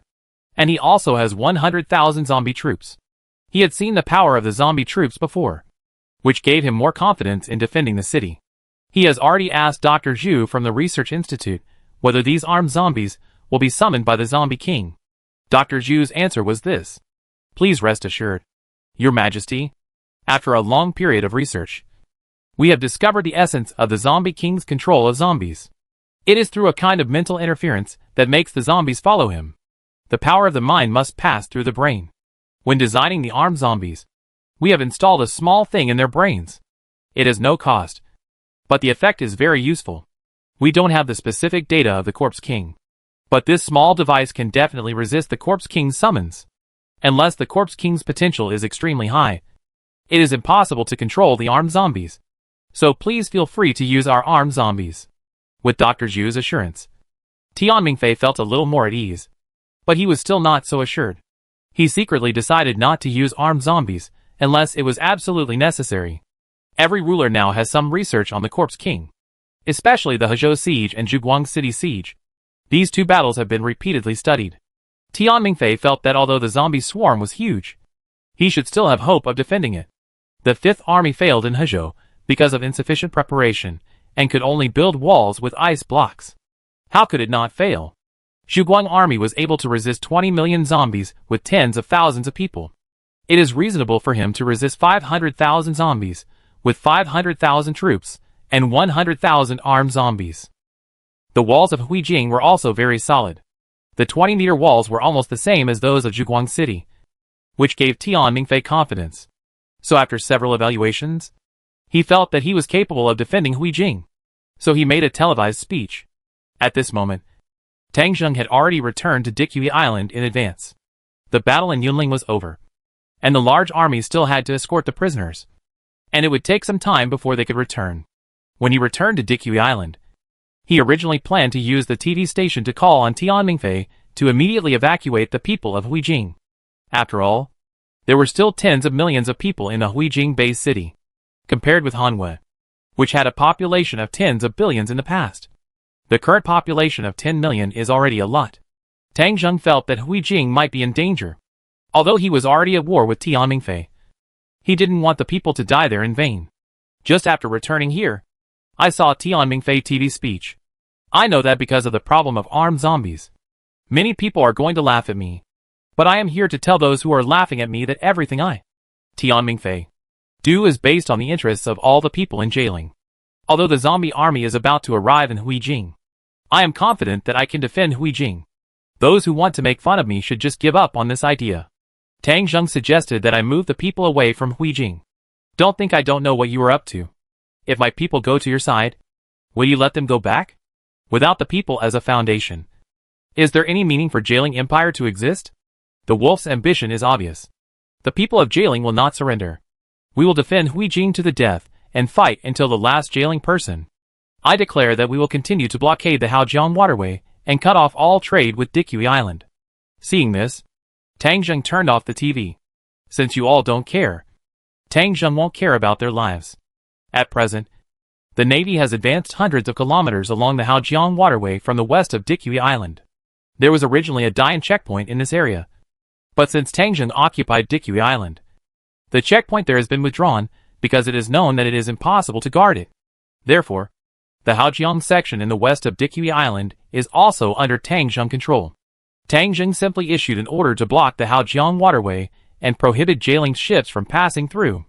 The 2 battleships of the Navy simply drove into the river to block the waterway. About 40 hours later, the vanguard of the zombies arrived at the city of Huijing. The march of 50 million zombies requires a process. After all, the scale is too large. After the arrival of the vanguard, the subsequent zombies followed one after another, and did not attack the city immediately. But like the siege of the Zhuguang army, the zombies first besieged the city. This process will bring great psychological pressure to people. Huijing is a little better, because the Haojiang River runs through the city, and this river cannot be blocked by zombies. At the most critical moment, some of them can still leave through the waterway. It is precisely because of this that Tian Mingfei and others are not under such great psychological pressure, and they are confident that they can defend Huijing. In the next 2 consecutive days, zombies continued to arrive.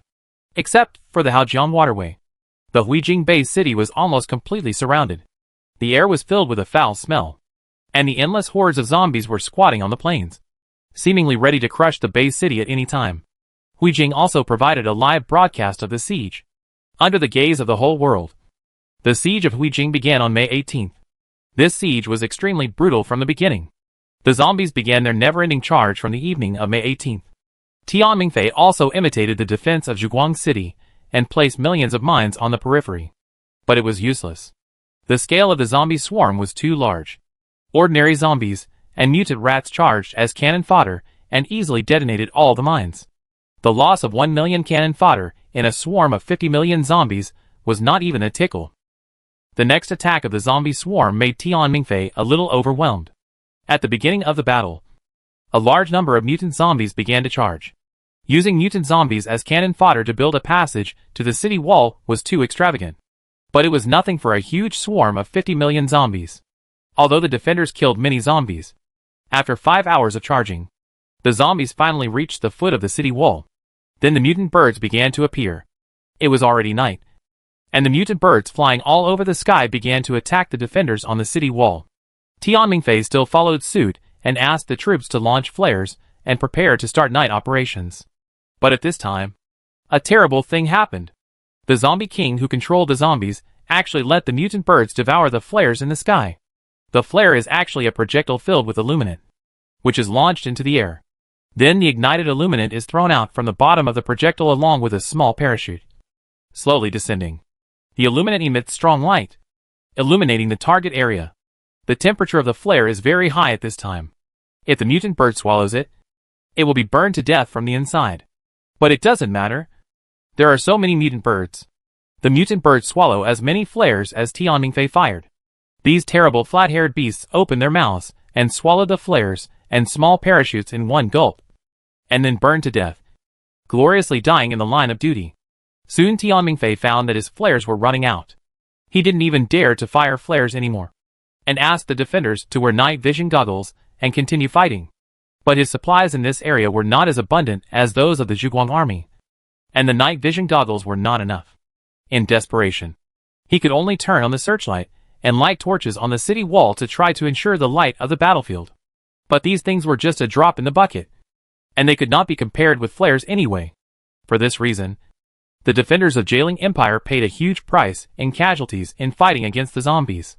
Especially when the pile of corpses reached a certain level, a large number of second-level zombies began to appear. The scale of this group of corpses was really too big. Such a huge group of corpses. Second-level zombies began to appear in groups.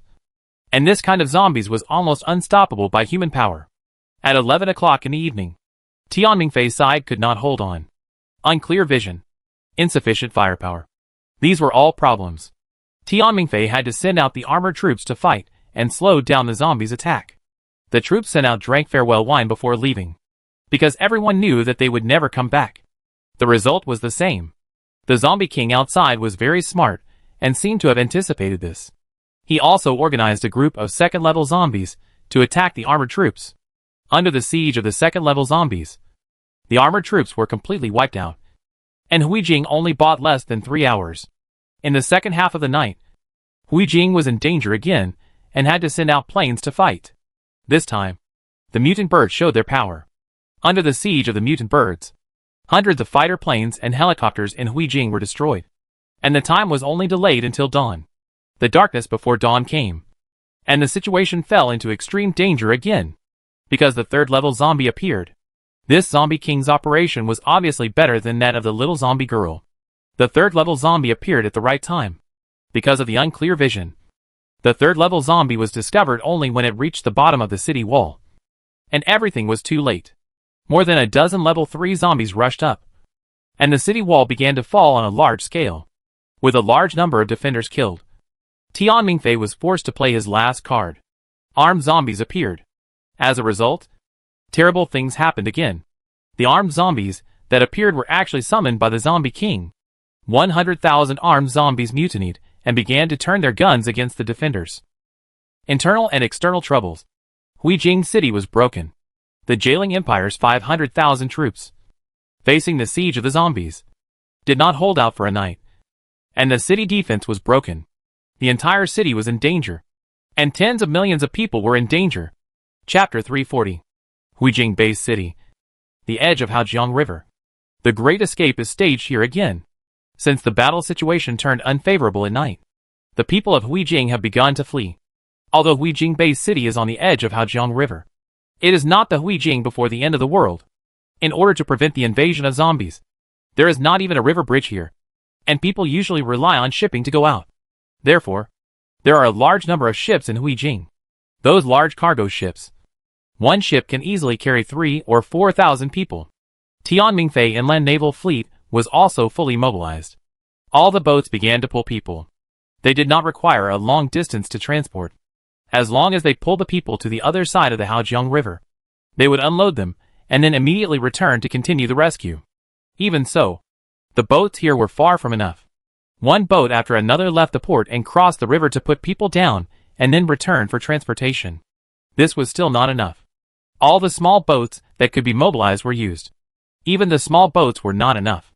People used some wooden boards, bamboo rafts, and even things like bathtubs to leave here by all means. But this is still not enough. It is not easy to transfer tens of millions of people. After a night of transfer, there are still more than 7 to 8 million people stranded on the riverside.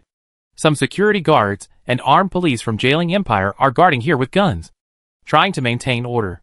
There is a surging crowd on the shore, black and boundless, even crazier than the zombies. The security guard shouted at the top of their lungs. Their eyes were red, and the crazy scene in front of them made their emotions start to get out of control. Hurry! Hurry! Those with children should get on board first. Don't push. Be a gentleman and let the women go. Back off. Back off. If you push forward, I shoot you. Bang! Gunshots rang out, and some people fell down. But death could not control the situation. The people at the back pushed forward, and the people in front were somewhat helpless. Several warships on the river bank came over, set up machine guns and started firing, killing hundreds of people in a row, and finally calmed the restless crowd a little. But everyone knew that this peace would not last long. Once the city was broken, everyone would die. They all knew that they might not be able to hold on. But no one knew how long they could hold on. All shipping forces were running at full capacity, almost using all their strength to transport people to the other side of Haojiang River. But the people of Huijing did not appreciate. Everyone knew something about the battle situation on the front line. The flares could not be fired, and if they were fired, they would be swallowed by the mutant birds. It was almost impossible to win this battle. Tian Mingfei boasted so much before the war, and now he was slapped in the face. Seeing that the shipping force here is weak, and the cloud of death is hanging over everyone's head, no one can calm down. Open the blockade. We want to go to Dikui Island. Let Tian Mingfei step down and negotiate with the Zhuguang army. And let us go north to Zhuguang City. We want to go to Yuanjing. Princess Li Wuyo is the orthodox imperial family of the empire. She will not ignore us people. Tian Mingfei. This bastard. I have been screwed by him. I know the situation on the front line. Now more than 100,000 people have died. The armored vehicles and planes have been destroyed by the zombies. He didn't do anything he promised. And he only knew how to start a civil war. He also made me die in vain for his stupidity. I will not let him go even if I become a ghost. Isn't Chen Hongchang an ally of Tian Ningfei? Why didn't he send a ship to pick us up? They are the same. They don't care about the lives of the people. Such people are not worthy of being emperors. Can the shipping speed be faster? Please. The front line can't hold on any longer. The warship strafing only kept the calm for a while. And soon the agitation broke out again. The giant ship couldn't shoot the crowd endlessly. And the people on it were still patiently explaining. Don't be nervous. Don't be excited. We still have armed zombie troops. And they will be sent to fight soon. This news calmed people down a bit. If the armed zombies could work, maybe they wouldn't have died. However, a shocking news came soon. The armed zombies mutinied and began to attack the defenders. The east, west and south walls were in danger at the same time. The defenders suffered internal and external troubles and died in large numbers. Maybe the city would fall in a short time. The excited crowd broke through the blockade and wanted to get close to the river and board the boats that transported people back and forth. No one was willing to queue up anymore. The jailing navy had no choice but to open fire again, firing machine guns back and forth, killing a large number of people. Otherwise these people could overturn the incoming ships. Now they are still jailing soldiers. And the zombies outside the city have not yet killed them. And they still want to hold on until the last moment. The commotion was suppressed again. But this suppression will not last too long. Originally, people didn't want to go to the other side of the river, because there is no base city in the north of Haojiang. And it is an uninhabited area for thousands of miles. What can they do if they go there? Cities and towns are occupied by zombies. Will they starve to death if they go there? But now no one cares about that. Being able to reach the other side of the river is already a luxury dream. Some of those who can swim can't wait any longer. They start swimming and try to swim to the other side of the river and escape. However, not many people can really cross the Haojiang River. Many swimmers are exhausted and drowned halfway through the swim. More people are attacked by mutant fish in the river. One person died. Blood flowed. 10,000 people died. Blood flowed across the river. A large number of mutant fish were attracted by the smell of blood and began a gluttonous feast. The Haojiang River, which was more than 10 kilometers wide, became a river of 3 ways at this moment. On the front line, bad news came one after another, and the defense line was about to fail. Faced with such a situation, people were almost desperate. Tian Ningfei sat in his palace. His face was gray. How long does it take for a person to go from being an emperor admired by thousands of people to being reviled by thousands of people? One night. Yesterday, he was still the emperor. But overnight, everything was over. He used to fantasize that Chen Hongchang was out of luck, and he should have a chance to become the real emperor of Hanwei. He was still thinking that he could command the armed zombie army and conquer a larger territory. But the arrival of a group of zombies completely destroyed everything. He was no longer able to turn over, or even escape. Where could he escape to? If he were an ordinary person, he might still have the desire to escape. But he was once an emperor, and his life would be meaningless if he fell from this position. He sent people to capture Dr. Zhu from the research institute. This person fooled him. He created armed zombies that would not be summoned by the zombie king. But now it was the armed zombies that gave him the final blow. He wanted to capture Dr. Zhu and kill him. But his people went to the research institute and found that it was empty. Dr. Zhu left at some point and left him a letter. The letter is still on his desk. Your Majesty, I am very sorry that our cooperation did not last. Your Majesty has been eliminated from this cooperation. I have to say that Your Majesty is unlucky. I am not lying to you. Armed zombies are indeed difficult to be summoned by the Zombie King. But unfortunately, the Zombie King that came this time is too powerful. Zombie Kings are also divided into levels. In fact, Zombie Kings have appeared in the South Continent and the Western Hemisphere. But the chaos is far less serious, and the news has not been passed on. The most powerful Zombie King was only at the level of the little zombie girl before. I can only say that Your Majesty is unlucky and encountered the strongest Zombie King. So you are not qualified to continue to cooperate with me. Your Majesty may not know the ultimate purpose of my cooperation with you, nor who I am. But I can tell you with a clear conscience that we are carrying out a great cause. If this cause is done well, it will even achieve a leap in civilization. But you don't need to know the specific details, because it is meaningless for a dying person to know too much. For me, It is not a failure, because I have made a major discovery. But your majesty, you are done. Goodbye. At the end of the letter, there is a signature date, which is yesterday evening. At that time, Dr. Zhu had already left. Tian Mingfei felt a chill all over his body when he read the contents of the letter. He didn't know what great cause Dr. Zhu was talking about. Nor did he want to know. But he knew that his road had come to an end. He took a sip of water from the teacup and tried to calm himself down. He called the TV station over. Send me the last piece of news. After that, you all go to the dock. I will let the city defense troops fight to the death. They can't retreat anymore. We can buy as much time as we can. The TV station staff trembled as they filmed Tian Mingfei and broadcasted the news simultaneously. Tian Mingfei straightened his clothes to make himself look as dignified as possible, and then spoke to the camera. Princess, I'm sorry. Forget it. There's no point in saying sorry now. I declare that the jailing empire is doomed. There's no hope here in Huijing. But there are still people in other base cities. You can find your own way to survive in the future. But I advise you to return to the empire. After all, you are all Hanwei people. Tang Zheng, I failed. If possible, I hope you can try to save the people in Huijing. Although I know you can't do it. Please try to arrange some food for those who left across the river. If you meet people who make armed zombies in the future, be careful. They may have some conspiracy. As for me, I originally wanted to ask someone to help me visit my family's grave. But I think it's better to forget it.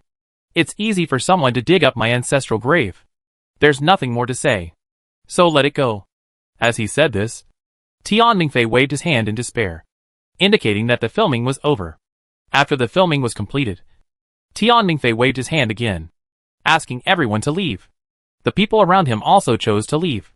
After all, the howling of the zombies outside was getting closer and closer, and no one dared to stay.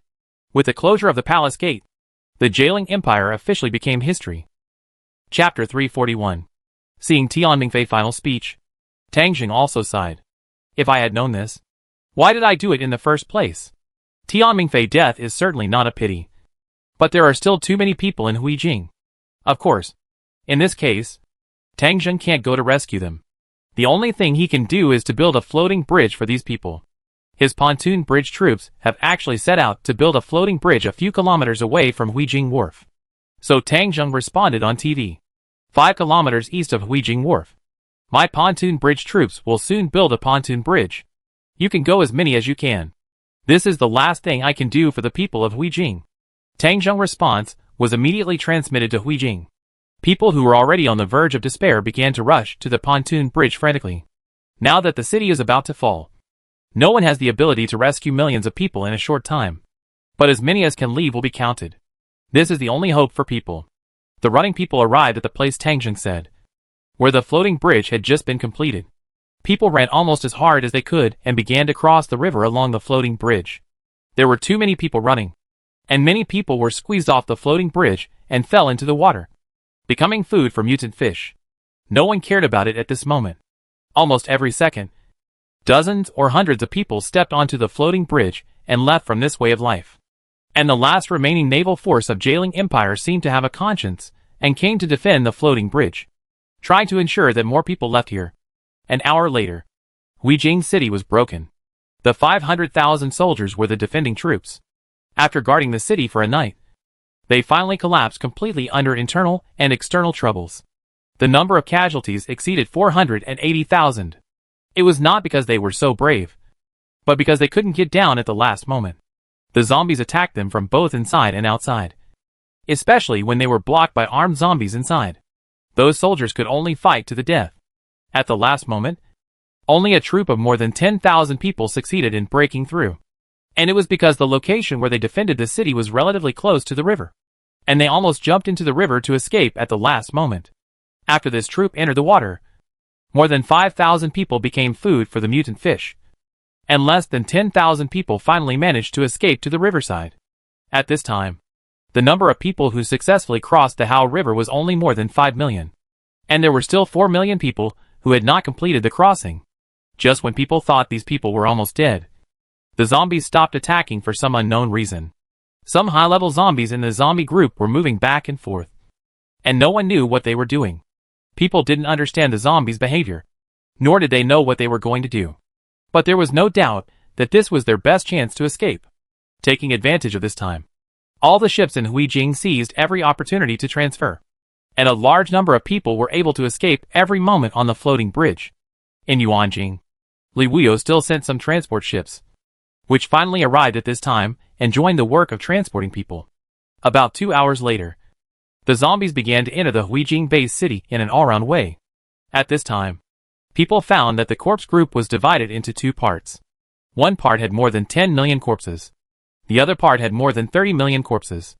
It seemed that this huge corpse group was controlled by two corpse kings. Some people with a keen eye discovered this, and even sent out drones to film. Even Tang Zheng was shocked by this situation. And Dikui Island TV also sent out drones to track and film. Originally, everyone was filming with a fluke mentality, and no one expected to be able to film the corpse king in such a large-scale corpse group. But when a drone from the royal guard approached, the mutant birds automatically dispersed, revealing the true face of a corpse king. A very cute little loli, about 6 years old, with big eyes and apple face, looking as cute as a Barbie doll. A white scarf was wrapped around her neck, and there were a few words faintly written on it. There is love in the world. People were shocked to find that they actually knew this corpse king. That was the little corpse girl who besieged Zhuguang City. The little corpse girl looked at the drone's camera with her big eyes, pouted her lips slightly, and then waved her hand, and even said hello to the drone, looking a little reluctant. Almost everyone watching TV was stunned. No one had ever thought that the culprit of the attack on Huijing this time was actually the little corpse girl. First, she led the corpse group to attack Hezhou and successfully annihilated the Fifth Army. Then she led the corpse group to attack Zhuguang City. Zhuguang City was also very dangerous. Fortunately, the Zhuguang army won in the end. But the little corpse girl was nowhere to be found. Unexpectedly, this time, she appeared in Huijing and controlled a larger group of corpses. She still looked the same, as if she stopped growing after becoming the corpse king. Almost half a year has passed, and she still looks the same as before. People saw the words on the scarf at the beginning, but they didn't see what they were. Now they can finally see them clearly. Almost everyone in Hanwha knows this corpse king. Originally, I thought the culprit this time was the little corpse girl again, but I didn't expect the little corpse girl to wave at the drone, and then waved again. The mutant birds gathered around again, covering the position of the little corpse girl, and people could not see it again. Many people shouted and demanded that fighter jets be sent over to fire missiles at that position, and they must kill the corpse king who threatened human life and safety. But boredom was Li Wuyo or Tang Zheng, or the leaders of other forces did not do so. The corpse king dared to show up, so he was not afraid of the attack of fighter jets at all. Not to mention that there were so many zombies protecting him. Even the mutant bird layer in the sky was almost impossible to break through. Not far away, there was another group of mutant birds with a hole. The drone of Yuanjing TV, which was filming, flew over immediately. They captured a more shocking scene at this place. In the middle of the group of corpses below, a girl in white stood there gracefully. The mutant bird circled around and had no intention of attacking the drone. The drone also knew how to seize the opportunity and simply flew over to film. The girl in white wore a white fox mask, and her appearance could not be seen. But the long dark blue hair, facial contours and porcelain white skin are not what a bad girl can have. The pair of blood-red eyes behind the fox mask prove her identity.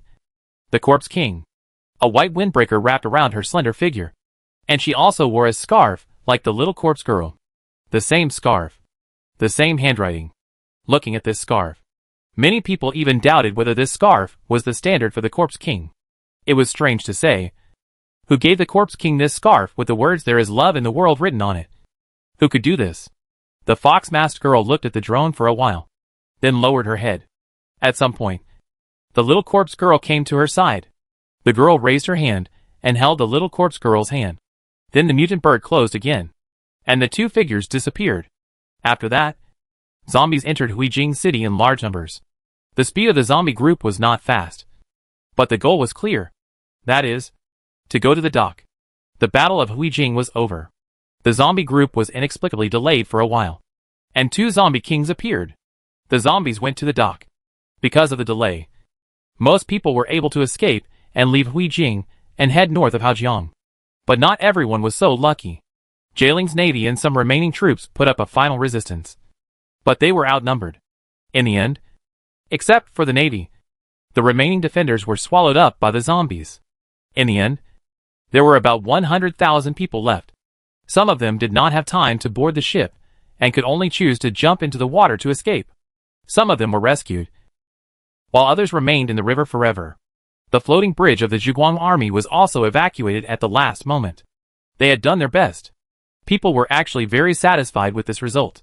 After all, most of the 10 million people were able to escape, which was a blessing in disguise. The zombies did not seem to have any intention of continuing to pursue. After they captured the Huijing Bay city, they settled there.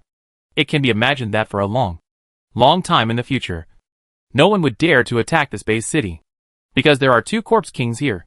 Not only is there the little corpse sister, who is well known throughout the country, but there is also a more terrifying existence than the little corpse sister. People did not see her face, but could only confirm that she should be a young woman. Everyone did not know how to call this corpse king, so someone gave her a name. Call Big Corpse Sister. Huijing, where Big Corpse Sister and Little Corpse Sister are entrenched, has become a veritable devil's den in people's hearts. Tang Jing did not know what others thought, but when he saw this Big Corpse Sister appear, he was completely stunned.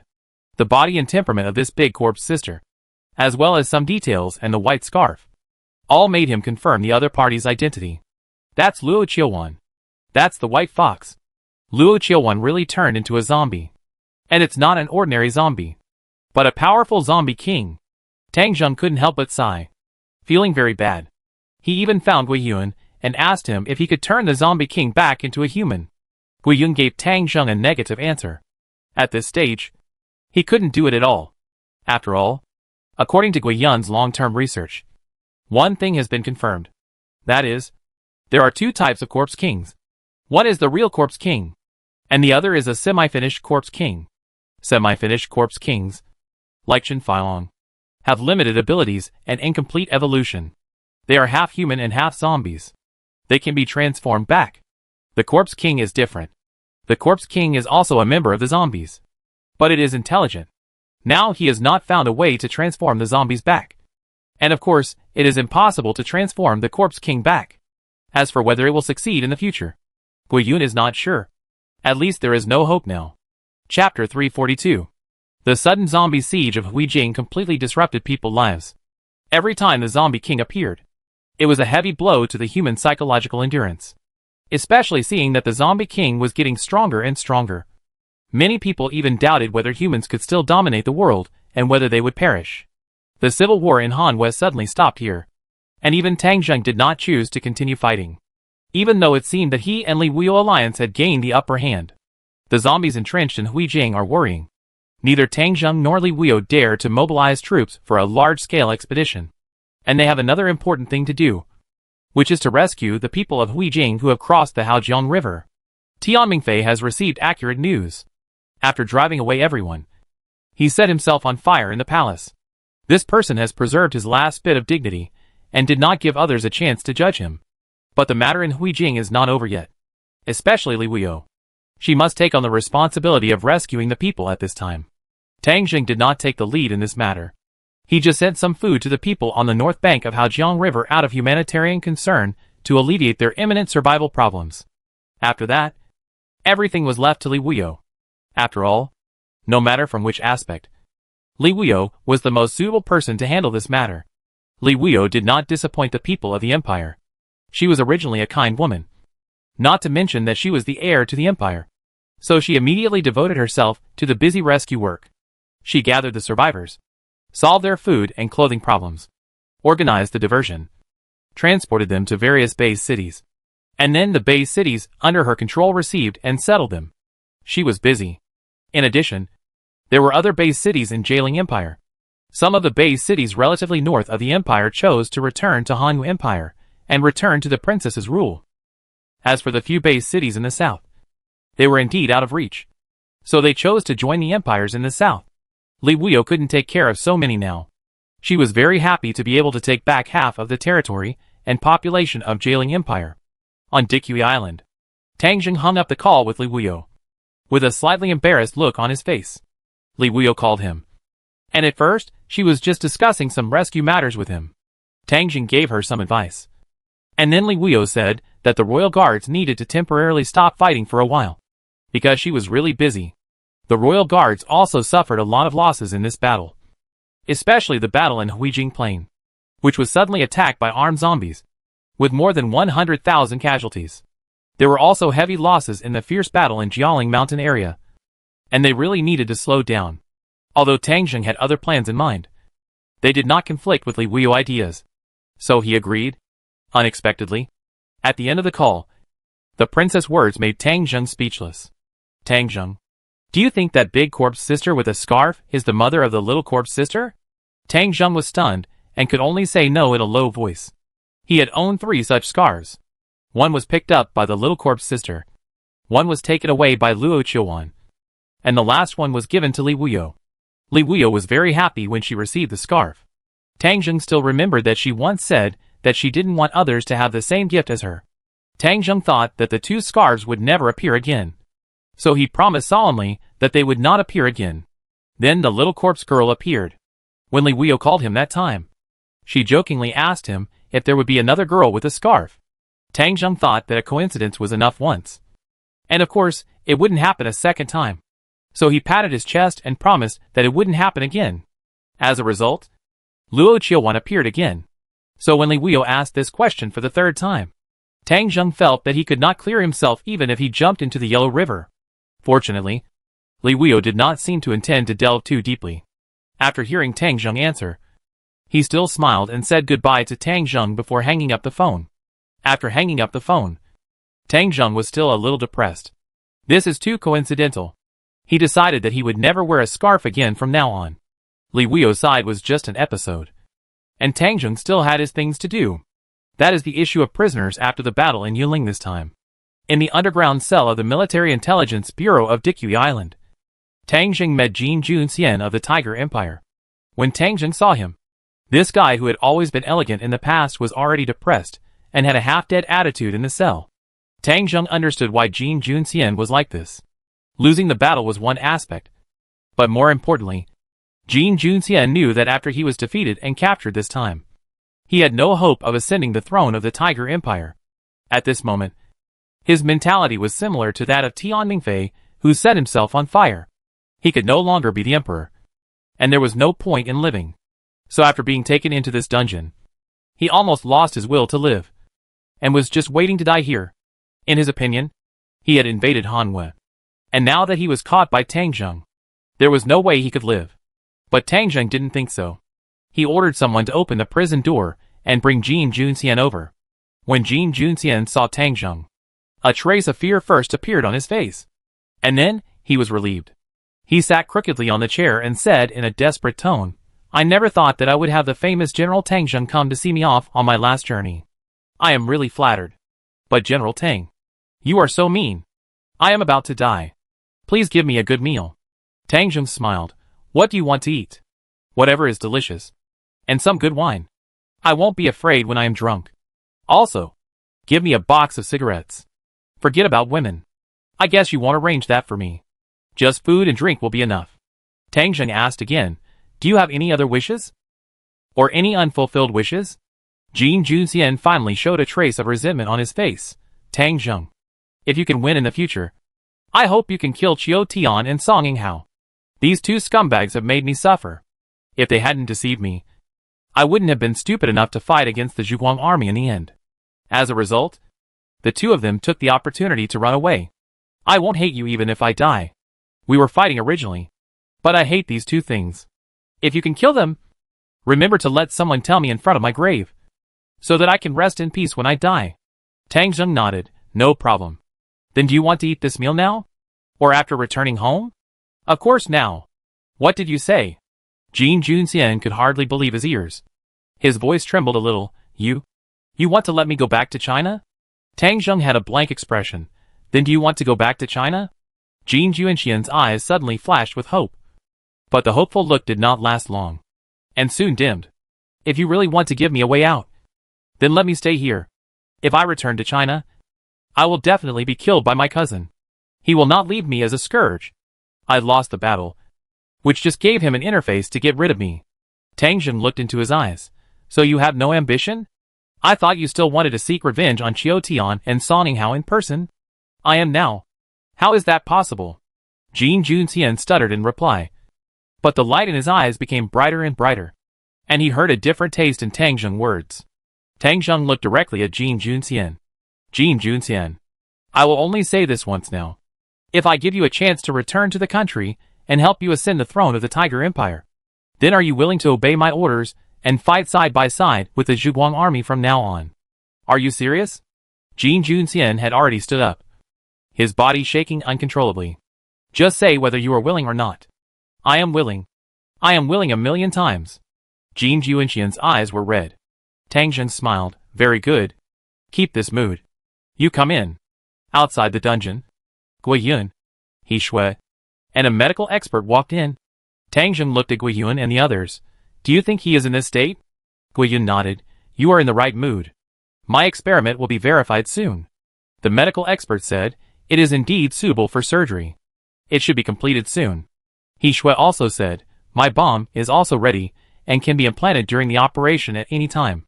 Jin Junxian looked at several people in a daze. Tang Zheng. What are you going to do? Tang Zheng spread his hands. This is a new scientific research result. I will use you as an experiment. Otherwise, it is difficult for me to completely believe you if you are just talking nonsense now. Before Jin Junxian could say anything, the medical expert came over and gave Jin Junxian anesthesia. The anesthetic drug took effect very quickly, and Jin Junxiu was anesthetized in the blink of an eye. Then, the medical expert began to perform surgery on Jin Junxian at a rapid speed. Gui Yun and He Shui helped him. Gui Yun held a chip in his hand, and He Shui held a cherry-sized miniature bomb in her hand. These two things were implanted into Jin Junxian's brain one after another. After a while, the operation was over, and the suture was completed. The scar was in the hair, very light and almost invisible. Tang Zheng then looked at Gui Yun. Did it succeed? Gui Yun nodded. It succeeded. General. His emotions were just right. He really wanted to surrender to the general and help him regain the throne at that time. So the operation was almost flawless. This chip will maintain his thoughts just now and will always be loyal to the general. He Shui also added, even if he has other ideas. Don't be afraid. My bomb is connected to the chip. If he really has the idea of betrayal, the bomb will explode in his brain and completely eliminate him. But the probability of that is very, very low. Just in case. Tang Zheng was happy to hear this. Very good. This method is very good. Is this a kind of high-tech soldier? Yes, General. This is an implant technology, which can also be called an implant soldier. Tang Zheng nodded. It is indeed a kind of high-tech, and often this kind of technology, if used well, is enough to reverse the situation of a war.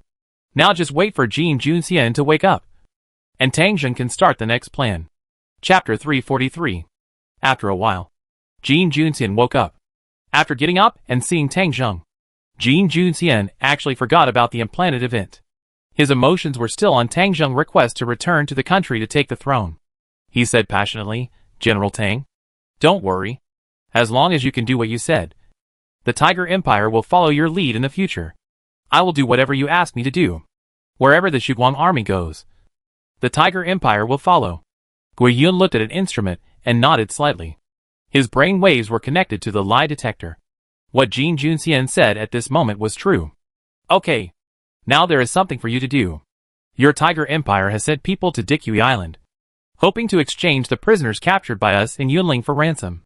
The ransom figure has not been agreed upon yet. If you ask your empire to pay 100 tons of gold, I will release you and all the prisoners. This figure must be met. Jin Junxian felt that 100 tons of gold was a bit too much, because he knew the family background of the Tiger Empire. The Tiger Empire was not a big country like Hanwei, and its gold reserves were limited. Moreover, it was the end of the world, and a lot of gold was in big banks, and it was difficult to take it out.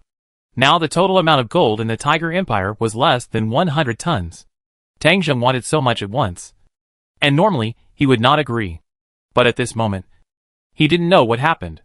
He just didn't want to go against what Tang Zheng said, and agreed without hesitation. He even patted his chest and said, leave this matter to me. I will communicate with the delegation. If they want us to return home, the gold must be taken out. No discussion. But General Tang, the Tigers have not recovered many cities so far, and I am afraid that the gold will not be enough. Can we use some jewelry and gems instead?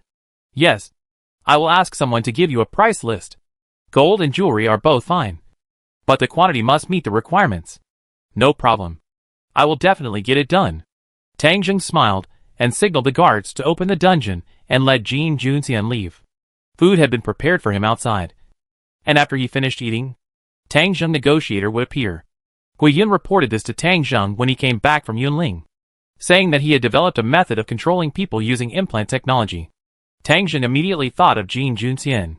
At this moment, Meng Hu and Dian Dash had a falling out, and he could just use this opportunity to let Jin Junxian return to the country to take power.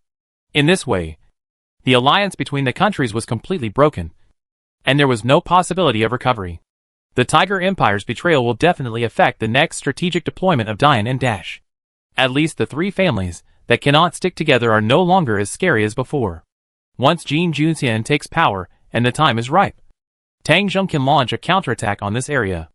The situation on Dikui Island is better now, and there are not many that can directly threaten Dikui Island. In addition to Dian and Dash, the main ones are the zombies in Huijing Base City. However, Dikui Island is blocked by rivers and seas, and it is difficult for the zombies to land here by force. So there is no need to worry too much. And Tang Zheng didn't know why, but he always had a feeling that this group of zombies didn't seem to threaten him. He didn't know when this feeling came. Maybe when the people of Huijing retreated and the zombies delayed for 2 hours inexplicably. Or maybe when Luo Qiuwan appeared and took the initiative to appear on camera for some reason. In addition, the zombies attacked Huijing, which actually helped him a lot. Not only did they beat back Tian Mingfei troops, but they also annihilated the Jailing Empire, causing the enemy two-line attack to collapse, which solved his worries. Although reason told Tang Zheng that it was just a coincidence, he still had some good feelings for this group of corpses and felt that they could live in peace for the time being. This war lasted for more than a month, and a lot of things happened in this month. The biggest thing happened in Heishui Province. In Heishui Province, Li Haoqing led the remnants of the First Army to retreat, and was already in a state of lingering. During that time, Li Haoqing was in a state of panic, fearing that the troops of Dian and Dash would advance northward and completely kill him. But with the outbreak of the Hanwei Civil War, he was actually safe. Li Haoqing didn't know how to do it, but he actually got in touch with the Dalian people in the north. When the war was in full swing, he announced that Heishui Province became a protectorate of the Dalio Empire.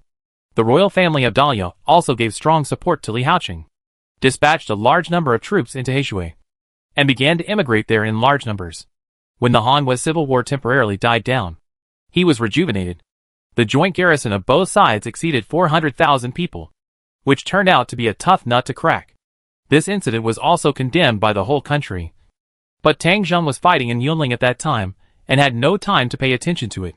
This incident happened in the southeastern waters of Hanwei, on the Pearl Islands in the Coral Sea. The Pearl Islands in the Coral Sea originally belonged to the defense zone of the Third Army of Hanwei. When Shen Hongchang and others established their own countries, this archipelago did not establish a country. The reason may be that the sea transportation was not fully restored at that time, and the conditions for establishing a country were not met. Another reason is that some people speculated that the commander of this group army had a good relationship with Li Wuyo, so he was unwilling to establish a country. Because the commander of the Third Army is the only female commander among the 10 major armies of Hanwei. This girl is called Tang Yifei, and she is also a female Grand Duke. Tang Yifei is not very old, 25 years old. She was originally a female earl, the commander of the Imperial Division, and she was once on the Military Weekly of Hanwei. After the end of the world, she was also promoted by Li Wuyo. For such a long time, the Third Army has not established a country, and has not shown any inclination, and it is considered a neutral force. During this period, the situation in the Pearl Islands was a bit unstable. Several overseas countries in the southeast had united and requested to station troops in the Pearl Islands, but were rejected by Tang Yifei. These countries include the Coconut Kingdom, Java Kingdom, and Mineral Kingdom. There is also news that the Great Snake Navy located on Chongsheng Island is also somewhat involved in this matter. After Tang Yifei rejected the proposals of several countries, there was some tension in the southeastern waters.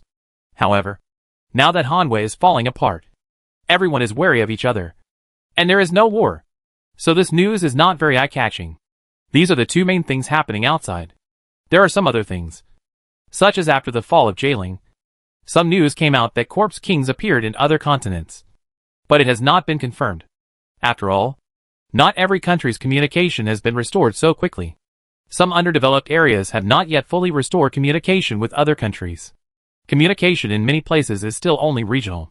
Even Tangzheng Zhuguang City and Dikui Island have not achieved nationwide signal coverage. Many signals are broadcasted by TV stations in various regions, and foreign news is also transmitted in this way. Such news has some lag. If someone does not want a certain news to be transmitted to other areas, then he will not broadcast it, and places far away from him will not get the news. Tangzheng analyzed these pieces of news and put them aside. He can't control the things in Heishui now. And if there is a headache, it will be the people of Dash. They occupied Baishan province and were destined to confront Liaoqing and the people of Daliao. If they went to war, it would be something Tangzheng would be happy to see. And he could just sit back and reap the benefits. He couldn't take care of the Pearl Islands for now. After all, there was a vast ocean between them and Dikui Island. Even if he went there, he wouldn't have a clear position. So Tangzheng didn't want to take care of these two things. The most important thing was to get the funds from the Tiger Empire as soon as possible and then help Jin Junxian take the position. Soon, Dikui Island and the Tiger Empire began to negotiate on the issue of prisoners. Their actions also touched the hearts of countless people. Highway City, Chen Hongchong basically no longer stays in Xinjiang and spends most of his time in Highway City. The air defense position of Highway City has been rebuilt, which consumes a lot of resources and manpower. Dian's second phase of naval construction plan has also begun, but it is unlikely to take shape in a short time. In the eyes of their emperor Chen Hongchong, these things are already a bit of a last resort. Ever since Song Yinghao returned from the defeat in Yunling, Chen Hongchong has been drinking all day in his residence. The continuous blows and the death of Tian Mingfei have made him feel like a rabbit dying and a fox mourning. And he is in a state of collapse, sitting on the dragon chair in his temporary palace, with a pot of old wine and a plate of peanuts in front of him. Chen Hongchong drank by himself, looking at the sunset outside the window, lost in thought. Creak! The door was pushed open, and Zhao Buxiong walked in from outside. Behind Zhao Buxiong, there was a little old man with glasses, whom Chen Hongchong did not recognize. Chen Hongchong glanced at him and said nothing. Zhao Buxiong's behavior was very rude. He came with a stranger without saying hello, which made Chen Hongchong unhappy. But at this moment, he did not want to scold him. He was even looking forward to something new that would make him happy. Zhao Buxiong came to Chen Hongchong, bowed and put one hand on his chest to greet him, then looked down at Chen Hongchong's appetizers and shook his head slightly. Your Majesty, you can't do this. Drinking to relieve your sorrow will only make you more sorrowful. This will not solve the problem. You still have to cheer up. Chen Hongchong leaned back lazily on the back of the chair. What else can I do if I don't drink? Continuous defeats, empty treasury, loss of troops, loss of territory. Even this inner Bay Area. I'm afraid the people of the Big Snake said it better than me. Life is meaningless. Zhao Buxiong advised, Your Majesty. All the methods are thought up by people. Who could have thought that Tangzheng was so powerful and could win under such circumstances? Hearing this, Chen Hongchong was also angry. Tangzheng is really lucky. If the zombies hadn't suddenly attacked Weijing, Tian Mingfei wouldn't have gone back. I'm afraid Dikui Island would have been taken down long ago. What do you think of Tangzheng's reason? Is it because he is a pretty boy that even the female zombies were deceived by him? Support him at the critical moment? Zhao Buxiong smiled bitterly and didn't respond, letting Chen Hongchong vent. Chen Hongchong was a little tired after scolding for a while. He knew that Tangzheng couldn't have any connection with zombies, but he just couldn't accept this kind of luck. At this time, the old man with glasses who followed Zhao Buxiong and finally spoke. Chapter 344. The old man pushed his glasses on his nose and said in a deep voice, Your Majesty, it's not that there is no way to solve the problem. Chen Hongchong then looked at the inconspicuous old man and snorted coldly. Who are you? The old man smiled. Who I am is not important now. Even if I tell you now, Your Majesty will not take it seriously. But after I finish talking to Your Majesty, maybe Your Majesty will care more about who I am at that time. Chen Hongchong nodded indifferently. Then tell me. Let me hear if there is anything unique. The old man sat down on a chair at the side and quickly said, "Your Majesty, what do you think is the most dangerous thing for Dian now?" Qin Hanshan thought for a while. "They are all dangerous. When we let the big snake in, they are dangerous to me now. But now the people of the big snake have to be distracted to deal with Li Haoqing in Heishui province. So they are unlikely to attack me. What is more dangerous is the negotiation between the tiger and the Zhuguang army. I am very worried that the two will unite. If that happens, the big snake may be driven out of Hanwei, and I may end up like Tian Mingfei." The old man continued, "Then, Your Majesty, do you think Meng Hu will get involved with Tang Zheng?" Qin Hanshan did not hesitate. "It is very likely. Meng Hu has withdrawn from our tripartite alliance. Moreover, Jin Junxian is still in Tang Zheng hands. Tang Zheng can make him a success or a failure.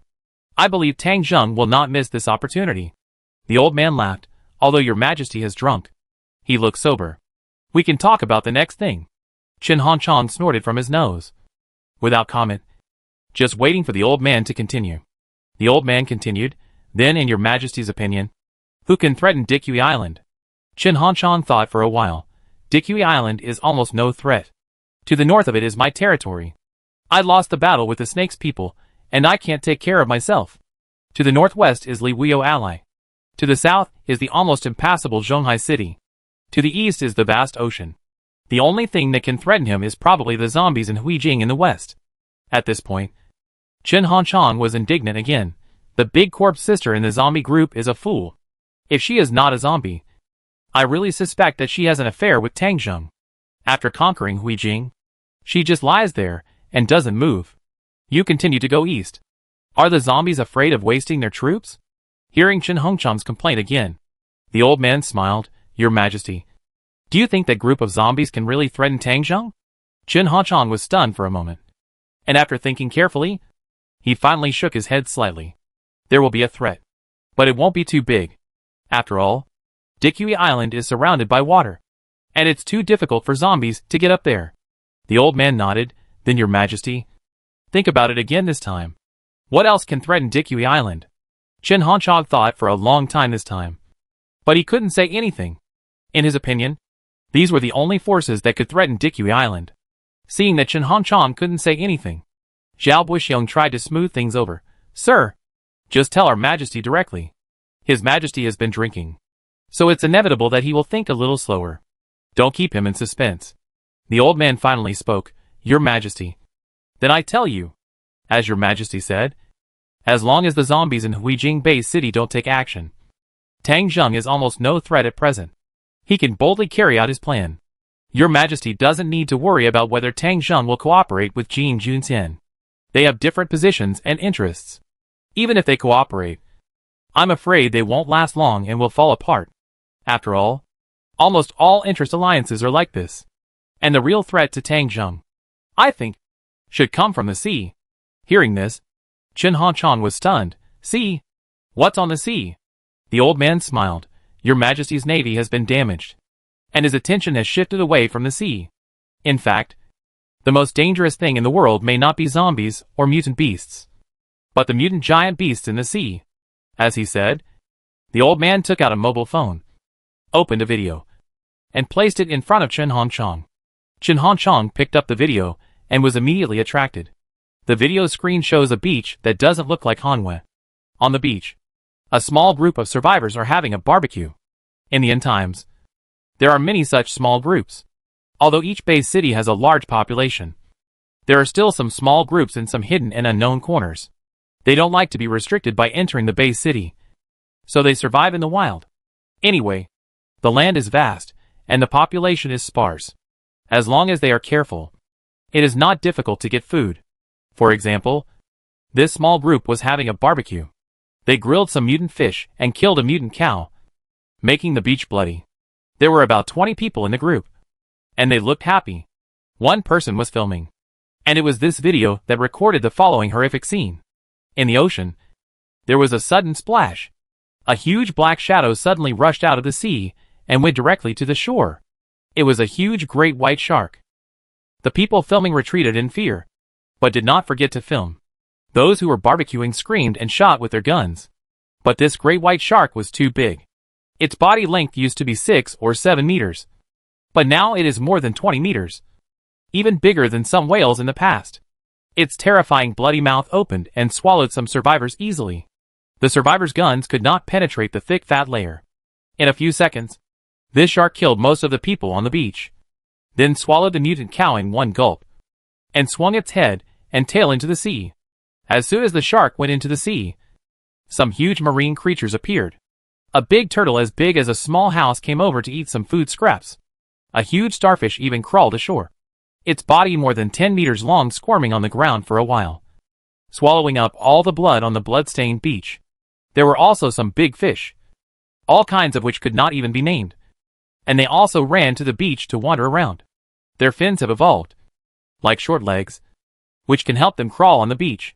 Chen Hongchong even saw a swordfish leaping out of the water on the sea. It didn't look much shorter than a shark. But there was no food here, so the swordfish didn't come over. The person filming kept shouting, "Oh my god! Oh my god!" and then kept running. This video was preserved. Seeing this, the video ended, and the old man looked at Chen Hongchong. "Your Majesty, how do you feel?" Chen Hongchong's face was very bad. "Ocean. Is the ocean so scary now?" The old man shook his head slightly. "It's far more terrifying than that. These sea monsters are attracted by the smell of blood. And there is not much blood there. Not enough to attract too many sea monsters. If there is a lot of blood, I'm afraid that deep-sea giant squids or humpback whales will be attracted. That's when it's really scary." Chen Hongchong said, "Why are you telling me this? I want to hear how to deal with Tangzheng." "What do you mean?" The old man smiled. "It seems that your Majesty has understood." "Yes, this is my idea." The old man stood up, gestured with his hands, and said excitedly, "Your Majesty, we can send ships to Dikui Island from all directions. The ships will be loaded with some meat and food debris, all with blood stains. After approaching the sea area of Dikui Island, these debris will be thrown into the water. In this way, a large number of sea monsters will follow the smell of blood. When these ships enter the dock of Dikui Island, the marine life will follow. As long as we send out enough ships, and there is enough blood on the ships, more marine life will be attracted. As long as these marine life reach the island, they will not go back." The old man said this with a cruel look on his face. The only disadvantage of this matter is that everyone on Dikui Island will be buried with them, including the Zhuguang army, and buried there in the belly of fish. "I wonder if your Majesty is so cruel and willing to let the 20 million people there be buried with Tangzheng." Hearing this, Chen Hongchong was stunned for a moment, and suddenly his face became excited. "Why can't I bear it? They are not my people. Even if they are my people, they will sacrifice for the great cause. This can be done." He even stood up. And when he stood up, he knocked over the wine pot and didn't care.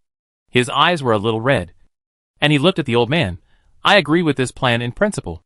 But I want to ask you, sir, now the fleet of the Zhuguang army is powerful and has blocked some nearby sea areas. Our warships can basically not get close. And Dine has no giant ships. The people of the Snake may not risk their lives. Besides, it is not easy to transport blood and water. How can we get through?" The old man laughed. "Who said we should send warships? Let some merchant ships do this. They can depart from any dock and transport food. Isn't it easy? Freeze the fresh food and thaw it later. Then there will be blood. The Zhuguang army will only block the sea for warships. And merchant ships can move forward as well." Hearing the old man's detailed plan, Chen Hongchong was very shocked. Okay. It's a well-planned plan. In this way, Dikui Island will definitely be destroyed. We can also say that it was their own poor trade and transportation that led to the sea monster landing on the island. The lives of those 20 million people have nothing to do with me. It can be done. It can be done. This is a good idea. Why didn't I think of it before? As long as Dikui Island is taken care of, the basis for cooperation between Tangzheng and the Tiger Empire will no longer exist. And I won't have to worry about them causing trouble in the north. Chen Hongchong walked around excitedly. His face flushed, sweeping away the decadent mood of drinking before. In a hurry, he no longer called himself Shen, but I. Zhao Buxiong also kept cheering on the side, helping Chen Hongchong to improve this plan. Chen Hongchong suddenly thought of something and turned to the old man. "Sir, it is indeed a good idea. But this time, sir, can you tell me who you are? Why do you want to help me like this? What do you want to gain?" The old man shook his head slightly. It's too early to say anything now. It's better to wait until your Majesty's plan succeeds. As for who I am, your Majesty only needs to know that the person who developed the armed zombies for Chen Hongchang and Jailing Empire is actually with me. Chapter 345. Hearing the old man's words, Chen Hongchang was stunned for a moment. He still clearly remembered Tian Mingfei's last TV speech. Among them, Tian Mingfei said that if you meet those who develop armed zombies, you must be careful, because they may have some conspiracy. The old man opposite couldn't be unaware of this, but he still dared to say it in front of him so boldly. If I catch him now and torture him severely, will he force something out of him? This thought only flashed through Chen Hongchang's mind, and then it was dispelled. He would not do this. He still expected this old man to help him improve his plan and counterattack Dikui Island. No matter what conspiracy he had, as long as it could help him rise again, he would pay any price. Next, several people began to carry out their detailed plan. The conversation lasted until late at night, and they finished the plan. With the completion of the plan, Chen Hongchang was not satisfied. During this period of time, he had already had a shadow on the combat effectiveness of the Zhuguang army. Although this plan is good, it is difficult to implement it. The Zhuguang army's reaction and execution are very fast. Once they find out the signs, the plan may not achieve the desired effect. He asked the old man about these issues. After such a long conversation, he also knew that the old man was called Dr. Ma.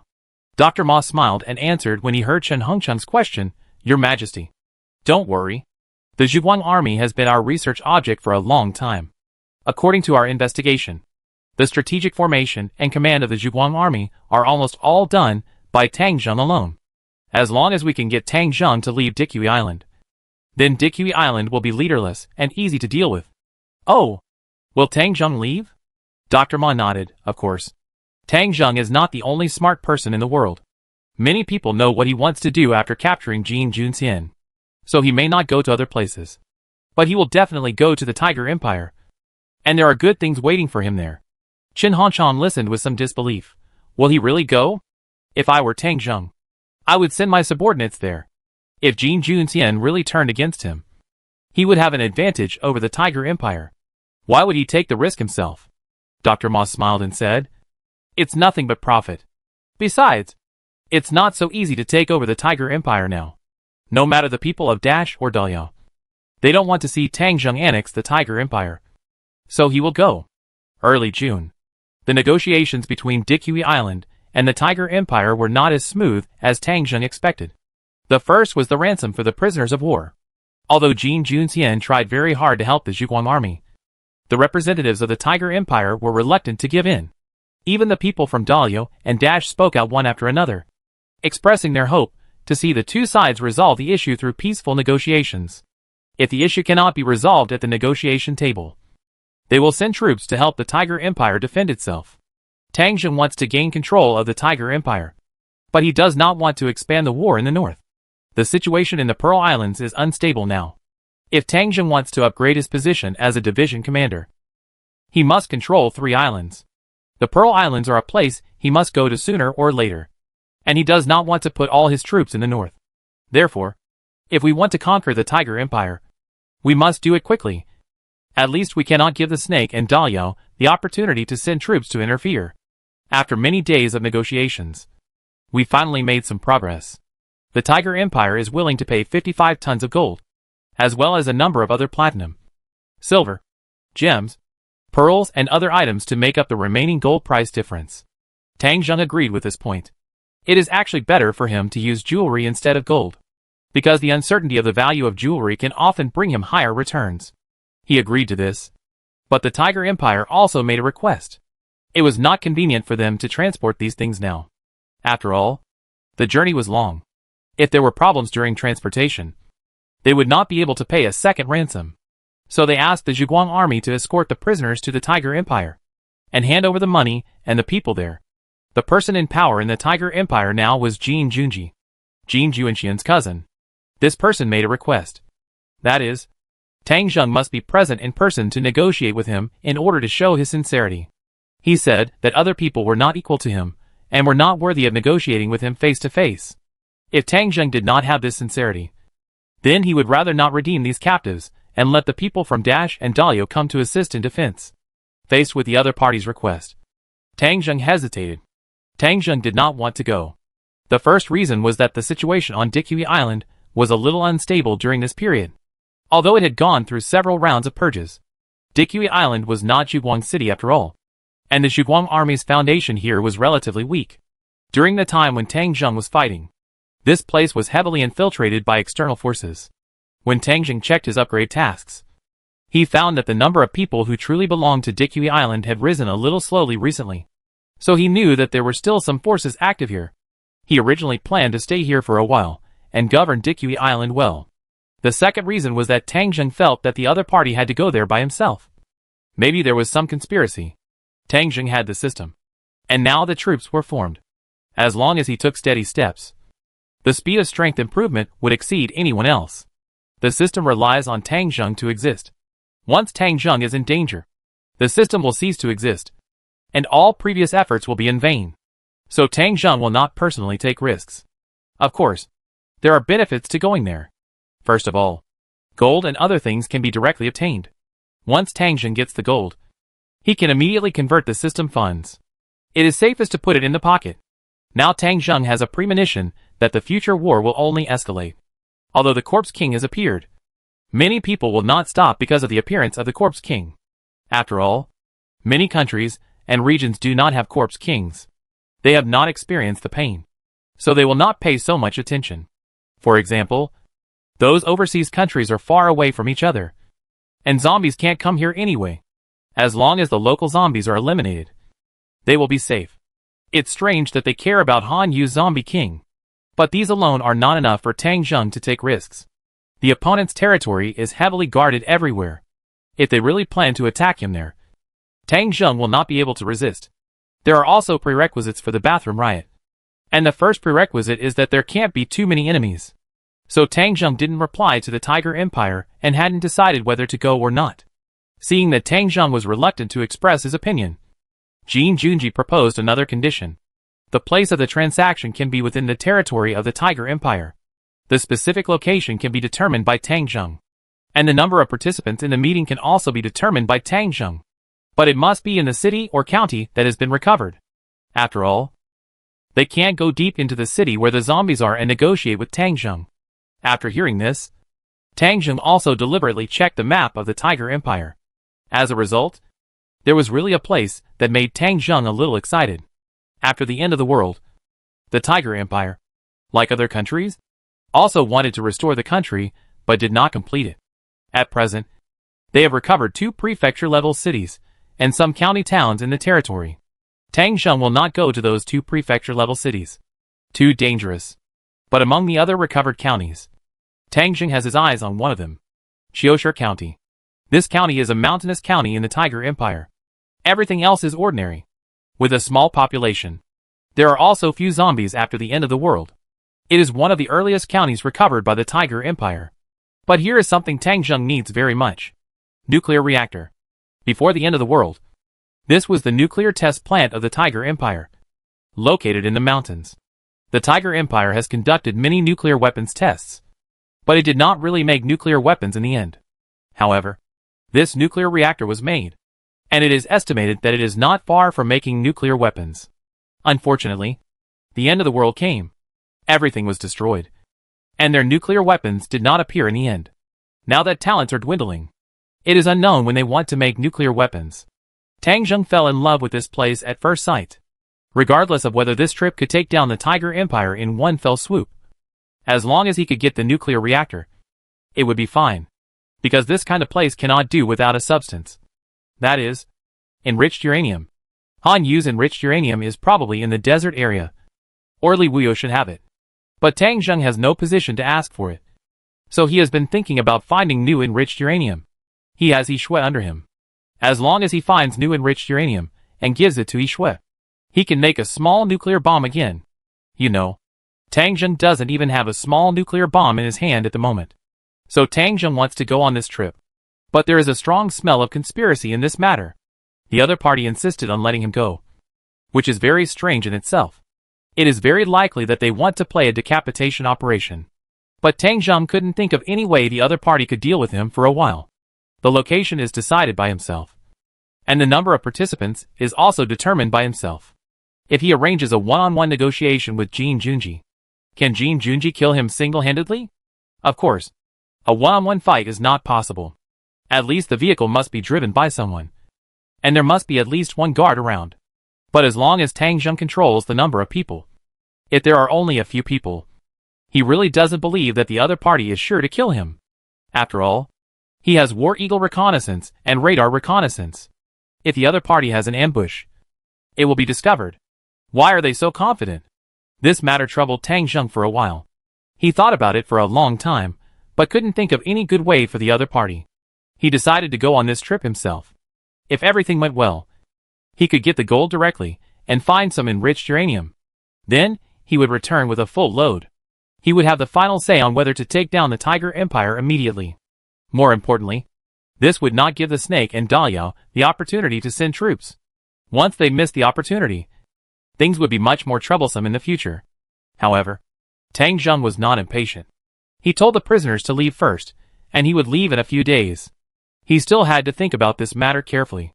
Tang Zheng did not immediately inform the Tiger Empire of the specific negotiation location, now part of the Zhuguang Army's forces, as well as more than 80,000 Tiger Empire captives, are staying in the northern part of Bulk Province. This was originally Dian's territory, and the Zhuguang Army stayed here because it had been abandoned by Chen Hongchang. The reason is very simple. This was the sin of Tang Zheng Zhuguang Army, which blew up the river embankment, causing floods. Several base cities were flooded, and countless hungry victims were starving. Chen Hongchang was no longer able to take over here, so he simply let it go and withdrew all the defenders, turning a blind eye to it. Tang Zheng is willing to take over this mess. Then let him take over. Seeing that Chen Hongchang had given up this place, Tang Zheng could not sit idle. So he asked all the Tiger Empire prisoners of war to go to this area and start rebuilding the river bank and disaster relief. More than 80,000 free laborers are indeed useful, especially after the Zhuguang Army provided a large number of siege machinery. The river channel was dredged, the dam was reinforced, and the flood was controlled. Qi Zhengyang, the Minister of the Interior Department of the Zhuguang Army, brought many people from the Ministry of the Interior to provide disaster relief, providing a large amount of food, clothes, tents, medicines, etc., to help the victims resume production and rebuild their homes. From Zhuguang City, the railway is also under construction. The railway network here is already dense, and only some branch tracks need to be built. Now the railway has been laid to the Bulk Province. After Tang Zheng gave the order, more than 80,000 Tiger Empire prisoners of war began to board the train one after another, and under the escort of the Zhuguang Army, they headed north. But Tang Zheng did not go to the north immediately. He quietly took a helicopter to meet someone, the Imperial Princess Li Wuyo. Tang Zheng had not seen her for a long time. Chapter 346. Tang Zheng plane landed at Yuanjing Palace Airport. This was his first time here since the end of the world. Yuanjing is the capital of Hanwei, with dozens of districts and counties under its jurisdiction, covering an area of 700,000 square kilometers and a population of 400 million. However, the palace is 800 kilometers away from Yuanjing, and the two are not adjacent. This place is surrounded by mountains and rivers, with a quiet environment. The base city is almost the largest in the country, covering an area of more than 3,000 square kilometers, which is larger than Dikui Island. It was already evening when Tang Zheng plane arrived. The airport was heavily guarded. When Tang Zheng plane landed, he saw a group of people waiting in the distance. The slender figure standing in the crowd was even more noticeable. Li Wuyo's appearance had not changed much, except that she was a little thinner than before. Her fair face looked a little tired. She was wearing a long black windbreaker that wrapped her slender figure. She had a white scarf around her neck, with a few blurred words on it. The night wind blew, and the scarf and long hair fluttered together. Her slender body seemed to be flying away with the wind. The former national fairy was still as ethereal as ever, but her pale face and a hint of fatigue betrayed her current situation. The heavy pressure made her a little overwhelmed. Seeing Tang Zheng in military uniform coming down from the plane, Li Wuyo smiled brightly and greeted him silently. This was her first time to pick someone up at the airport. After the end of the world, she had the highest status in Hanwei, and no one was worthy of her coming to the airport to greet him in person. But when Tang Zheng came, she didn't say anything and took the initiative to come to the airport to greet him. This made Xia Huaman, Liu Bong and others who followed him feel that Tang Zheng was too lucky. When Tang Zheng got off the plane, there were some cameras shooting around him. After all, Tang Zheng came to Yuanjing, and he represented not only himself, but the entire Zhuguang army. His meeting with Li Wuyo was not just a personal meeting, but a meeting between two strategic allies. Li Wuyo walked in front of Tang Zheng and took the initiative to extend his fair jade hand, welcome General Tang to Yuanjing. Tang Zheng also had a routine smile on his face, and extended his hand to shake hands with Li Wuyo, after several months of separation. Your Highness the Princess is still as elegant as ever, and I am very pleased. Li Wuyo lowered his head and smiled gently. His other hand fiddled with the scarf around his neck, causing Tang Zheng's eyelids to twitch. It seemed that some things were not glossed over. The two exchanged a few polite words, and the people around Tang Zheng also met the people around Li Wuyo. After the greetings, a row of motorcades drove over, and Li Wuyo invited Tang Zheng and his party to get in the car. The motorcade started, left the airport, and headed for the banquet hall where Li Wuyo welcomed Tang Zheng. The banquet hall was set up in the Royal Guest Reception Pavilion, which was also the guest reception pavilion of the former palace. Walking into the grand banquet hall, everyone sat down one after another. It can be seen that Li Wuyo had made sufficient preparations to welcome Tang Zheng's arrival, and entertain Tang Zheng and his subordinates according to the standards of the Hanwha State Banquet. A beautiful waiter came over and poured wine for everyone present. The wine was white wine, the national wine of Hanwha, the Flying Goddess. Even Li Wuyo, who basically didn't drink before, poured a glass of wine in front of her. It can be seen that she was very happy, and took the initiative to raise a glass of wine as the host. Welcome General Tang and his party to come from afar. Congratulations to General Tang for his recent successes. He captured Dikui Island, bombed the Inner Bay military port, and won the Battle of Yunling with fewer troops. At the critical moment, he was lucky and helped by the zombies. These military exploits are legendary. Today, we all toast General Tang. Liu Bong and his men are very familiar with Tang Zheng, especially after being rescued by Tang Zheng and Hezhou. They are even more open to each other, cheering loudly, and then taking the initiative to raise the cup. Li Wuyo drank most of the wine in the cup in one gulp, and his face flushed immediately after drinking it. As the master of the empire, and a young girl, had drunk so much, the others naturally couldn't stand watching, and they all drank up, with the alcohol as the base. The atmosphere of the banquet gradually became lively. Tang Zheng didn't come alone, and some officers of the Zhuguang army came with him. Under the influence of alcohol, these people quickly became brothers with Liu Bong and others. Because the participants of the banquet were basically officers, the topic of discussion soon came to the recent situation.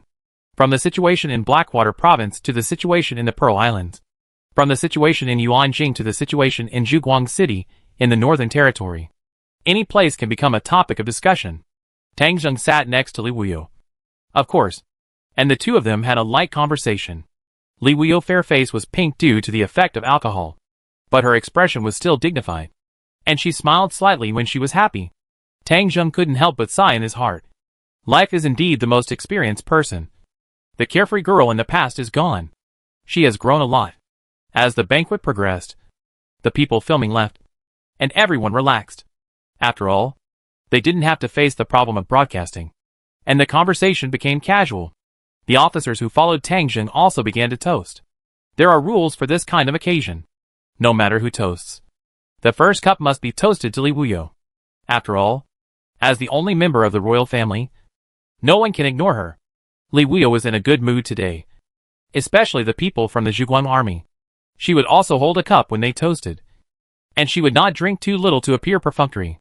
For example, Director Ji Yutian of the Military Intelligence Bureau raised his glass and said, "First of all, this wine is for our princess. I wish her eternal youth and the restoration of the country as soon as possible." Li Wuyo also raised his glass and smiled. After taking a sip, Ji Yutian's mouth was a little greasy. "Your Highness, your royal guards have cooperated with our Zhuguang army during this period, and they have shown great power. The four-nation alliance has almost disintegrated. In the future, you and our generals must join forces. After all, everyone in the world knows that your relationship is extraordinary." Li Wuyo also smiled and looked at Ji Yutian, Director Ji. "Then tell me, how is my relationship with your general special?" Ji Yutian is not a man with a lot of knowledge. He can fight and catch spies. But he is not so good at making excuses. After thinking for a long time, am not very good at describing it. It's like brothers wearing the same pants. Li Wuyo was stunned for a moment. Her face flushed. And she didn't respond to this question, but rolled her beautiful eyes at Tang Zheng. Tang Zheng coughed immediately. Director Ji, please be careful with your words. The princess is a girl. Ji Yutian also realized that it was inappropriate and hurriedly corrected. Yes. It should be the kind that wears a skirt. Li Wuyo, who was a little unhappy at the side, suddenly laughed. And I don't know what picture he thought of. General Tang is really good at commanding his subordinates. Tang Zheng glared at Ji Yutian and secretly thought to himself. The overall cultural quality of the officers of the Zhuguang army needs to be improved. Some individuals should study in depth before considering the issue of job assignment. After 3 rounds of drinking, the banquet was over. Li Wuyo was a little drunk, but her eyes were exceptionally clear. Let's go out for a walk, she invited Tang Zheng, who nodded and followed Li Wuyo out. The lights in the palace were on at night. This was the core area of Yuanjing Bay's city, where no people lived, and it still maintained the style of the royal gardens in the past. The two walked side by side on the wind and rain corridor of the palace. The palace lanterns beside them swayed, casting the shadows of the two people into the distance. Even in the end of the world, the dignity of the royal family has not been completely lost. Li Wuyo was a little drunk, and he was shaking slightly beside Tang Zheng. Tang Zheng stretched out a hand, and Li Wuyo took advantage of the situation to grab one of Tang Zheng's sleeves to keep his body stable. Going forward along the wind and rain corridor, there is a small hill in front. The hill is the highest point of the palace, about 100 meters high. Let's go hiking. Li Wuyo seemed to be in a good mood and enthusiastically invited Tang Zheng to climb the mountain. Okay. Tang Zheng nodded, and the two walked up the stone steps on the mountain. As they walked, Li Wuyo couldn't walk anymore. After all, she had drunk a lot of wine, and for an 18-year-old girl, she was already a little drunk. Tang Zheng took her hand and tried to pull her forward. Li Wuyo's body stiffened slightly, and then she also held Tang Zheng's hand and let him pull her forward. After walking for about 20 minutes, they finally reached the top of the mountain.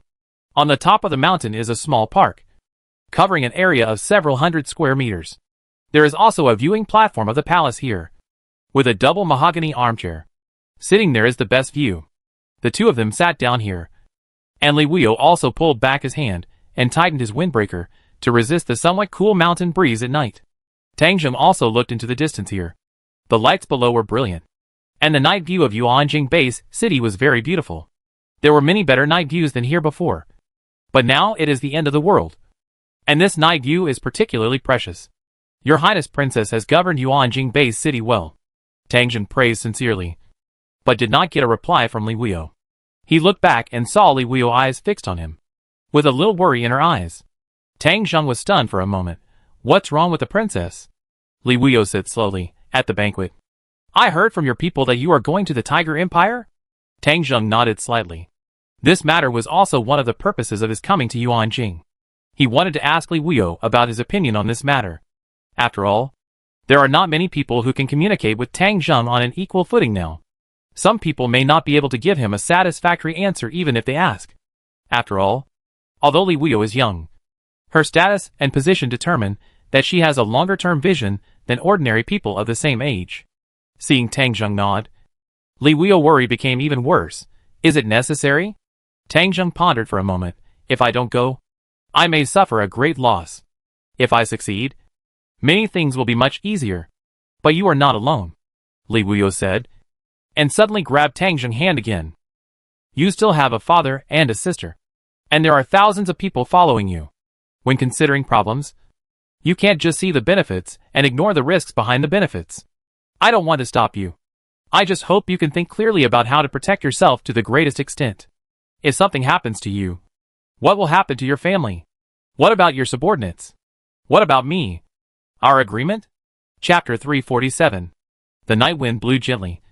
Li Wuyo spoke in Tang Zheng's ear. The girl's faint fragrance came, and the atmosphere was a little ambiguous. But at this moment, Tang Zheng's mind was on Li Wuyo's words. He could feel Li Wuyo's deep concern and was also a little touched. He gently wrapped the other's small hand with his big hand, What if I say that I have some means to ensure my safety? Li Wuyo shook his head slightly, his hair swaying. I don't know what degree of security you are talking about. But I have to remind you. Ask yourself, is your security relatively safe or absolutely safe? At this point, Li Wuyo said seriously, you should want to annex the Tiger Empire. Right? Tang Zheng nodded. This kind of thing can't be hidden from anyone. Anyone can see it. Li Wuyo continued, knowing that you are plotting something bad. If I were in Jin Junji's position, I would definitely rack my brains to deal with you. The so-called negotiation is just an excuse. He should have said something else to you. Right? Tang Zheng thought for a while. He said that as long as the negotiation and transaction is within the territory of the Tiger Empire, the time, place, and number of people will be determined by me. That's why I think it's feasible. Li Wuyo thought for a moment. If that's the case, you have to consider whether he is a language trap. The Tiger Empire is not a big country, and they haven't recovered many cities. Although I can't judge their specific plans. If it were me, I would definitely set a trap that no one would expect. And it must be attractive enough for you. Don't forget that when you are fighting and winning, your enemies are also studying everything about you. This situation where I am in the open, and the enemy is in the dark, is the most difficult to defend against. Hearing this, Tang Zheng was also alert. The reason why he dared to go to the Tiger Empire was because he had an advantage that no one else had. That is, the ability of the system. He could mobilize troops at any time and fight at any time, which was his advantage.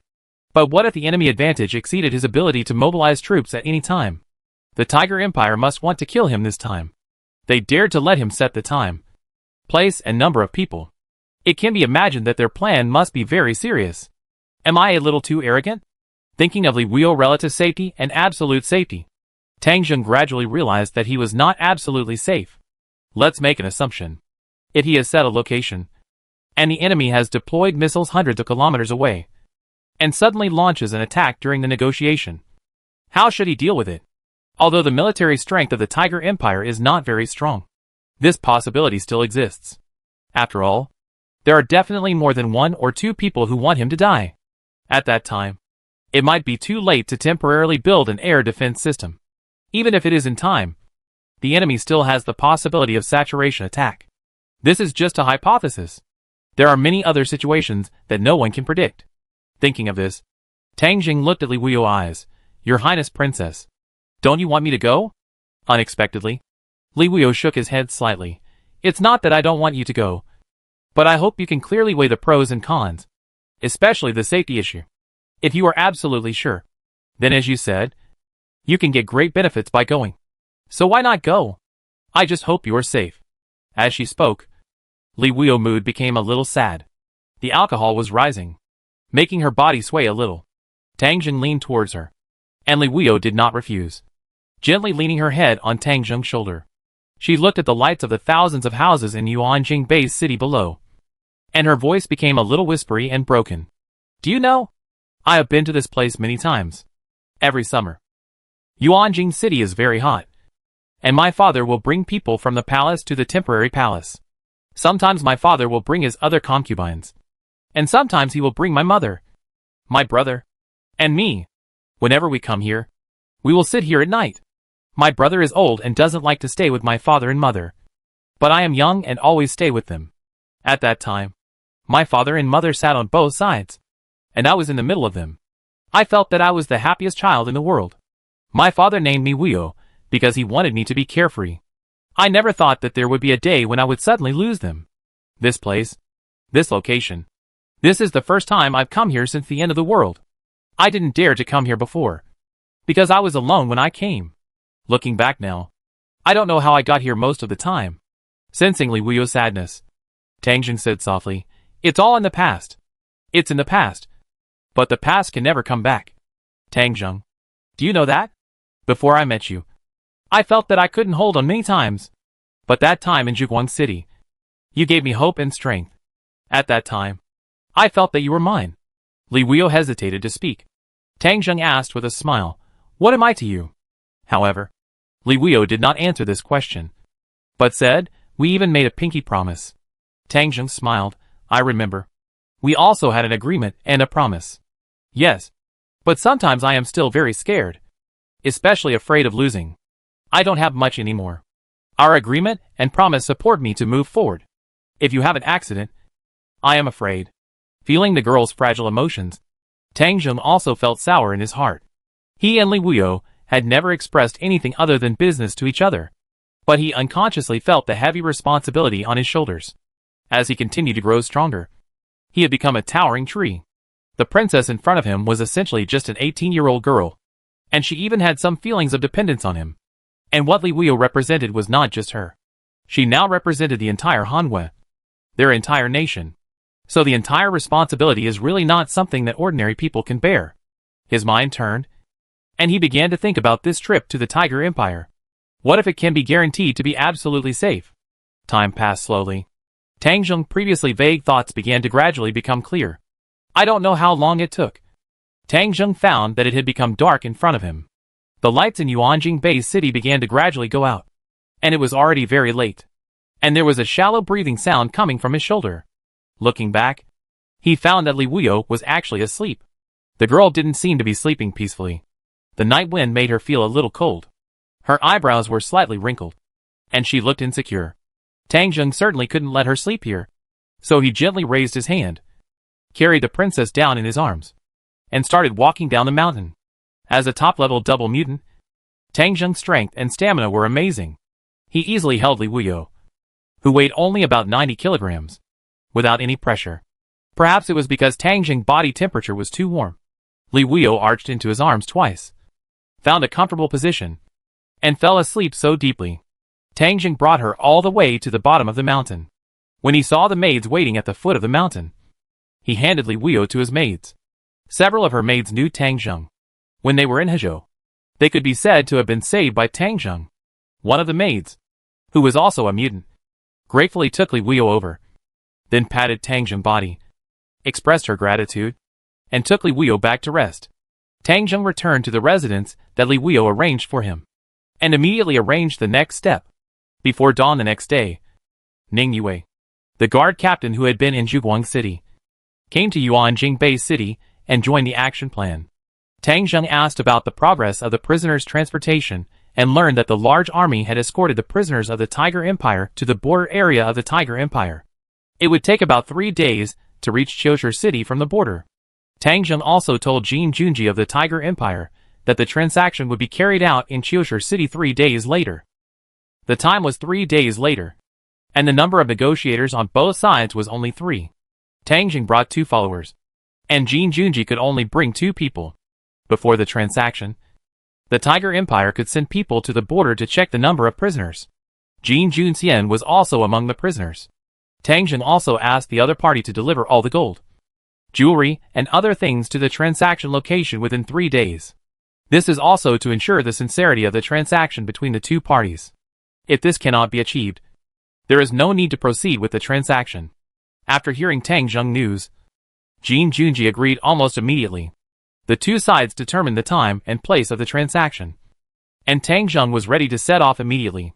Although the transaction would not start until 3 days later, Tang Jung needed to go there in advance to make some preparations, because it was confirmed that each party could only bring 2 people. Tang Jung thought about it, and decided to take Ning Yue and Yi Shui with him. Hearing this news, Ji Yuntian, who had been following Tang Jung, was a little confused. He came here this time to accompany Tang Jung to the Tiger Empire.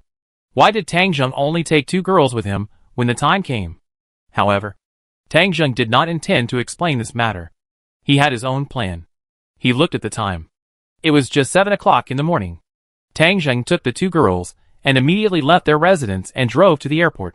When they arrived at the airport and boarded the plane, Tang Jung called Li Wuyo. She was drunk last night, so let her rest more. After the call was connected, Tang Jung said goodbye to Li Wuyo and thanked her for her hospitality. Li Wuyo seemed to have anticipated his sudden departure. She knew Tang Jung's character. Since he had decided to go to the Tiger Empire, he would not be influenced by some external factors. Just like when she was in Hezhou. If the people of Hezhou did not evacuate, she would never leave first. However, Li Wuyo's tone was a little depressed on the phone. Come on, Tang Jung. Thank you, Your Highness.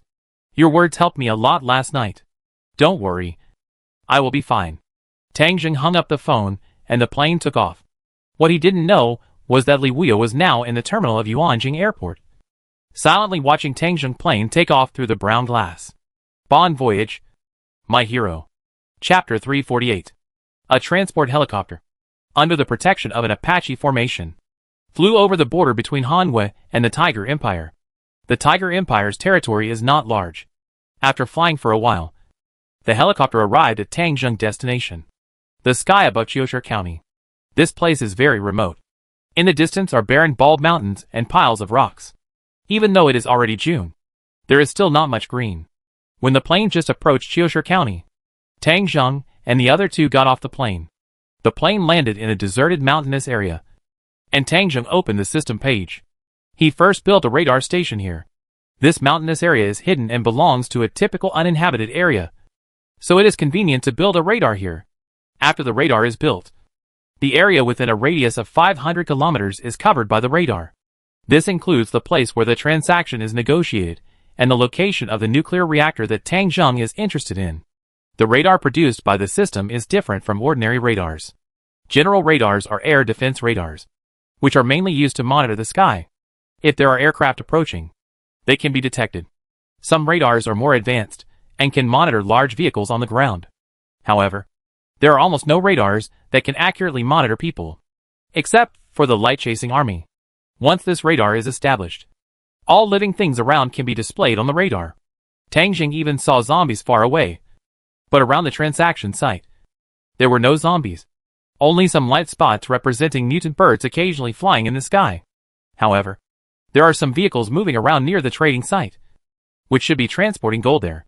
There are still 2 days before the trading time. Tang Zheng asked Jin Junji to transport the gold and jewelry there, and the other party is already doing it.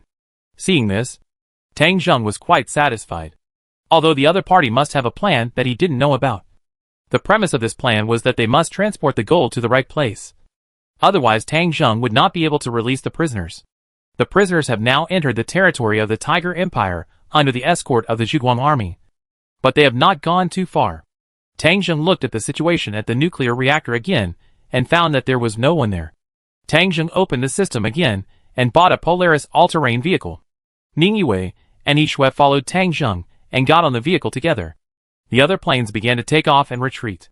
Tang Zheng asked them to land at the edge of the radar monitoring and find a hidden place to stop. It would be impossible to be discovered, and it would not affect the transaction. Ning Yue returned to Tang Zheng's side and was also very happy. She took the initiative to take on the task of driving the vehicle. The car drove forward and headed straight for the nuclear reactor. In the car, Tang Zheng bought several sets of radiation protection suits. He wanted to get some enriched uranium before the transaction officially started, which was also the purpose of Tang Zheng choosing Qiushi County this time, and to enter the nuclear reactor to get enriched uranium. The radiation protection work must be done well. Otherwise, even if you are a mutant, you will be harmed by nuclear radiation. After getting the enriched uranium, 1/3 of the goal this time will be completed. And the next step is to get the gold. Get the gold and release the captives. And let these captives return to the Tiger Empire, as long as they can re-enlist and get weapons. Then this plan will basically succeed. Some of the senior officers among the captives were also implanted with chips and bombs by Gui Hyun and Yi Shui during the process of returning. This army is basically under Tang Zheng control. As long as they return to the base city, the capital of the Tiger Empire, Jin Junxian can still be in power. And the rest of the things will be easy. The large forces of the Zhuguang army will cooperate with them from inside and outside, launch a mutiny in the Tiger Empire, and completely control it. In this way, the situation in the northeastern region will undergo earth-shaking changes. With the cooperation of the Tiger Empire, whether it is Dash or Dian, or Li Haoqing and Dahlia people in the north, they will all face Tang Zheng military force. Tiger Empire capital, Wilbase City. In the city hall, several people are discussing matters. One of them is Jin Junji, the current ruler of the Tiger Empire. In fact, just before the Hanwei Civil War, the Tiger Empire was still jointly controlled by Jin Junji and Jin Junxian, and Jin Junji was even at a disadvantage. But Jin Junxian was courting death, thinking that the coalition of Tang Zheng and Li Wuyo would surely lose. So he resolutely decided to lead his troops into Hanwei and join forces with Chen Hongchang, Tian Mingfei and others. If he won, the throne would really belong to him. But if he lost, the matter would be full of uncertainty. Now next to Jin Junji, there was a man wearing glasses. In his 50s. In front of them, there was a TV screen with many small pictures on it, which were surveillance cameras. One of the cameras was being watched repeatedly by them. In the surveillance video, an all-terrain vehicle drove past at high speed. The picture was frozen and enlarged again and again to identify the person in it. After several observations, the man's face was frozen on the screen. Tang Zheng. Seeing this, Jin Junji excitedly waved his hands and punched. Tang Zheng is here. The officers sitting next to him were also excited and kept congratulating Jin Junji. Jin Junji ignored the officer's flattery and gave a thumbs up to the old man next to him. Dr. Zhu, you are awesome. This time, thanks to your arrangement. Otherwise, how could we have discovered Tang Zheng's arrival? Dr. Zhu laughed. I accept your flattery. If you rely on yourself, there is really no way to discover Tang Zheng's early arrival. But we have studied Tang Zheng for a long time. His light-chasing army has a very strong reconnaissance ability. I don't know how he can always find out the other party's arrangement in advance and make judgments. So this time, I tell you to withdraw all the people in Qiushi County and leave only some miniature cameras hidden in the stones. Only in this way can we avoid being discovered by Tang Zheng. Now it seems that I did the right thing. Jin Junji was also very happy. He said to Dr. Zhu, Doctor, how did you judge that Tang Zheng would definitely go to Qiushi County? Dr. Zhu showed a hint of pride in his eyes. Very simple. Because there is a nuclear reactor there. Seeing that several people still didn't understand, Dr. Zhu continued to explain. We have also observed the Zhuguang army for a long time. Although the inner city of Zhuguang City has never been entered, it is certain that they have strong military manufacturing capabilities. Among all the weapons manufactured, the most powerful is the small nuclear bomb. You should also know this. Tang Zheng has reversed the situation many times with small nuclear bombs. Jin Junxian and others nodded frequently. This is true. In the siege of Zhuguang City, the rescue of Hezhou, or the bombing of the Highway City Airport, Tang Zheng used small nuclear bombs. Dr. Zhu continued, the manufacture of small nuclear bombs must have enriched uranium. Tang Zheng is just a local warlord. He has not found a nuclear power plant. He cannot have too much enriched uranium. Otherwise, if he throws small nuclear bombs casually, his power will take off long ago. So he must be in urgent need of this kind of thing. It is based on this point that I judge that he would definitely choose Qiushi County. Jin Junji and others carefully looked at the direction where Tang Zheng's all-terrain vehicle drove away, and confirmed that he was indeed going to the nuclear reactor. They couldn't help but admire Dr. Zhu even more. Doctor, I listened to you this time, and put all the 5 enriched uranium I could find at the nuclear reactor. Do you think Tang Zheng will be more powerful if he gets those enriched uranium? Dr. Zhu shook his head. No. Tang Zheng will not leave after getting the enriched uranium. He also has an extraordinary desire for gold and jewelry. For this time's gold and jewelry, he will definitely stay. An officer of the Tiger Empire said, Is this person a dragon from the west? He likes shiny things. Does he collect so much gold and take it into his coffin? I think we should just go to the nuclear reactor and kill him. Dr. Zhu's face immediately darkened. Nonsense. This time I will arrange it. You just listen to me. If you go out now, Tang Zheng will definitely know, and will turn around and run away immediately. And then the plan will be ruined. Jin Junji also scolded his subordinates. Shut up. Listen to the doctor. If you have a brain, why are you still an artillery commander now? The subordinates immediately shut up. And Dr. Zhu's face looked better. The transaction location this time is relatively empty. Tang Zheng will definitely make some arrangements in advance. I guess he will not let the artillery enter the transaction range within 100 kilometers. And the Zhuguang army has electronic jammers that can interfere with the trajectory of missiles. Before there are ballistic missiles, the effect of tactical missiles will not be good. We can't send many people over yet. So only 3 people went over. In this case, how to kill Tang Zheng is a difficult problem. Kim Junki and the others looked at Dr. Zhu with embarrassed eyes, wanting to know what he was going to do to kill Tang Zheng under such harsh conditions. Dr. Zhu kept it a secret for a while, and finally revealed the core part of the plan. When the transaction begins, let Tang Zheng and his team check the supplies. And we will also check the prisoners of war. Everything should proceed normally, so as not to make Tang Zheng suspicious, no matter what conditions Tang Zheng puts forward, such as border inspections or the deployment of electronic jammers. You, Chief Jin Junji, must agree to them unconditionally. Tang Zheng overlooked a crucial point, which is the distance between the transaction site and the nuclear reactor. The distance between the two is only a dozen kilometers. When the time comes, we don't need to attack Tang Zheng. We only need to fire a missile to explode the nuclear reactor. And Tang Zheng will definitely die, no matter how he prepares. He can't imagine that our target is not him, but the chain reaction caused by the explosion of the nuclear reactor. So all his arrangements will be in vain. We have also built an air raid shelter underground at the transaction site. In Jin Junji's hands. You just need to enter the air raid shelter unexpectedly, and then everything will be settled. And the sky will be clear, and the clouds will be gone. After hearing Dr. Zhu's plan, Jin Junji and several generals under him couldn't help but open their mouths. This plan was so incredible and unexpected. Even those of them in the Tiger Empire didn't think of it, let alone Tang Zheng. When the missile was launched and the nuclear reactor exploded, this strongman who had been smooth sailing after the end of the world could only appear in history books as a villain. Chapter 349. Tang Zheng felt something was wrong when he was on the road with Ning Yue and Yi Shui. He turned on the radar and checked it repeatedly. He also temporarily arranged a team at the radar station, but he did not find any problems. At least within the radar range, there was nothing that could threaten him. But Tang Zheng still felt uneasy, always feeling that something was secretly spying on him. But there was nothing to find. Tang Zheng did not enter the nuclear reactor for the time being, but began to arrange defenses first. Radar electronic jammer. Anti-aircraft missile system. These necessary means of life-saving should be arranged first. It is not yet time for trading. And Tang Zheng early defense is not a foul. After the electronic jammer and anti-aircraft missile appeared, Tang Zheng uneasy feeling gradually disappeared. Tang Zheng did not say anything and continued his next move. The all-terrain vehicle came to the nuclear reactor. Tang Zheng, Ning Yue, and Yi Shui all put on protective clothing.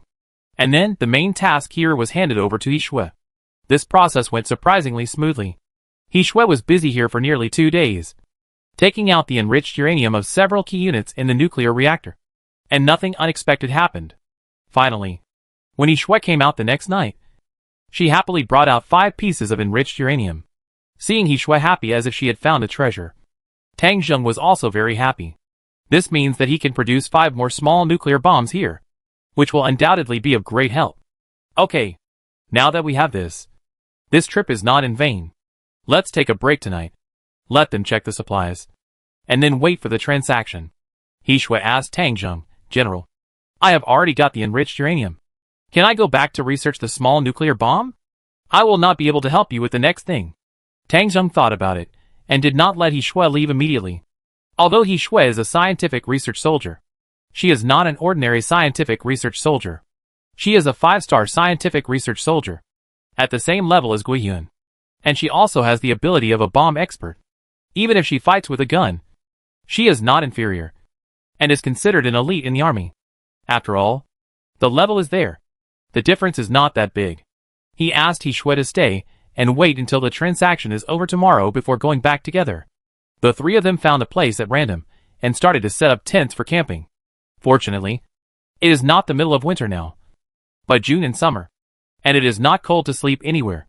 The 3 of them set up a tent, and Ning Yue and Yi Shui slept next to Tang Zheng without any hesitation. As system warriors purchased by Tang Zheng, they have infinite loyalty and admiration for Tang Zheng. Even if Tang Zheng really asked them to do something, they will never refuse. However, Tang Zheng did not want to do anything. He lay quietly while the 2 beauties slept on either side. In his mind, Li Wuyo figure popped up from time to time, and Luo Qiuan figure popped up from time to time. Whenever this happened, Tang Zheng would force himself to think about other things, thinking about the battle situation and how to upgrade to division commander quickly. He finally fell asleep gradually. During the time when Tang Zheng was sleeping, the Zhuguang army and the Tiger Empire checked each other. The Zhuguang army escorted the prisoners, and has not yet entered Qiushi County because there is no railway here. Tang Zheng did not build a railway when he arrived in the Tiger Empire. This thing is very expensive, and Tang Zheng does not want to make wedding clothes for others.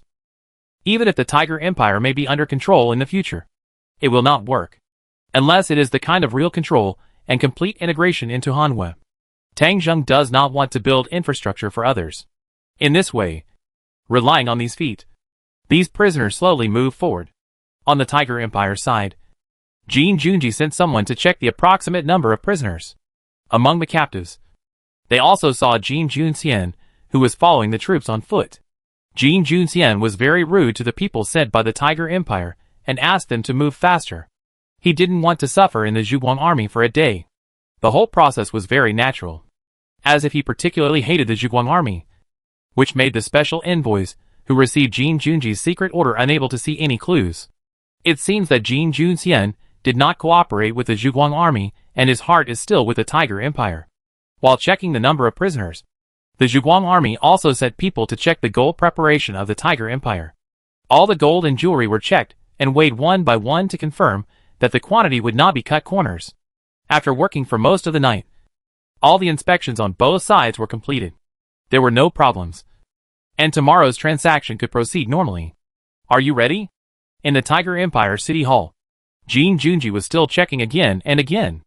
On the one hand, there were things he needed to bring. And more importantly, there was the excavation of the air raid shelter over there. An air raid shelter and a tunnel have been dug, which can lead to a far place. Jin Junji has also done a lot of drills in the past few days. That is, constantly practicing the process of jumping into the air raid shelter. And for this purpose, he also simulated a negotiation and transaction scene in the city hall. After many practices, after ensuring that he could leave the scene smoothly and not be caught up by Tang Zheng, Jin Junji finally felt relieved. In order to deal with Tang Zheng and to take the throne, he really tried his best this time. He did a good job of keeping it secret, in order to prevent the news from leaking out. He did not even tell the two personal soldiers who followed him out and reached the level of level 2 mutants. For the sake of the great cause, it was okay to sacrifice 2 level 2 mutants. And Dr. Zhu also simulated the negotiation situation many times during this process, sending out all the risks and emergencies. He simulated how powerful the shock wave would be after the nuclear reactor exploded. He simulated the escape and resistance capabilities of level 2 mutants to see if they could escape from such an explosion. After many simulation tests, he was sure that as long as the nuclear reactor exploded, Tang Zheng and his men would definitely not be able to escape. Although the nuclear reactor was more than 10 kilometers away from the negotiation site, the shock wave of the explosion was not particularly powerful there. But it was enough to kill people. Even if Tang Zheng and his men were second-level mutants, even if they were wearing bulletproof vests and radiation-proof suits, they would not be able to withstand it. After repeated confirmation, Dr. Zhu finally put his mind at ease. After both parties confirmed the personnel and materials, the next step was the final negotiation. June 10th was the day for negotiations. Tang Zheng and his men woke up early in the morning, ate some canned military food, and then set off for the negotiation site. The Polaris ATV approached the negotiation site. Tang Zheng turned on the radar and found that there were more people at the negotiation site. Originally, there were 3 people on each side, but now there were more than a dozen people there. Tang Zheng frowned slightly, but still drove there. About half an hour later, the ATV arrived at the negotiation site. This was a valley area with a relatively flat terrain. A large negotiation table was placed in the center of the valley. A parasol was supported above the table, and many boxes were placed on the table, all of which were filled with gold, silver and jewelry. Across the negotiation table, Jin Junji was already sitting there, and there were 2 people standing next to him. Judging from their strong auras, they were clearly 2 level 2 mutants, and next to them, there were a few more people, but they were all ordinary people, not mutants, with cameras on their shoulders. They were clearly a group of reporters. Seeing Tang Zheng coming, Jin Junji laughed and stood up. General Tang Zheng, I have long heard of your great name. Today I see you in person, and you are indeed very handsome. Tang Zheng did not laugh, but pointed at the reporters.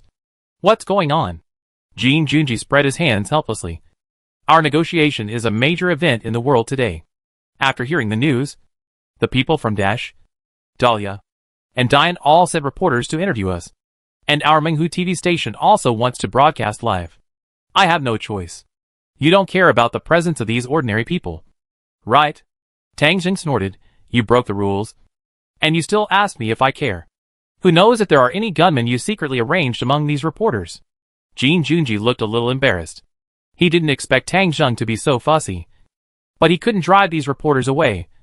especially to Shi and Daliao, who had already made a secret deal with him.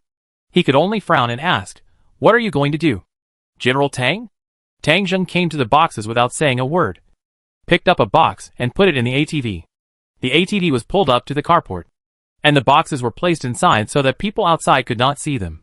After Tang Zheng moved one box, he asked Ning Yue and Yi Shui to move another, and said at the same time, "Then I will put these boxes in my car first.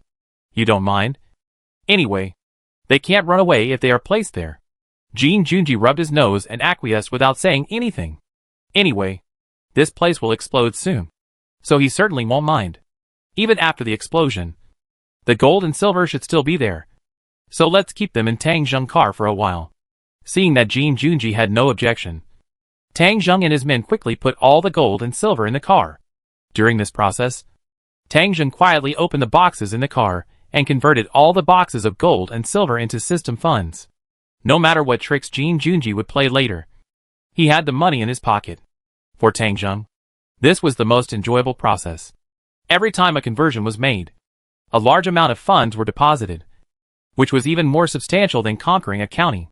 By the time dozens of boxes were loaded into the car, Tang Zheng had obtained a total of 115 million yuan.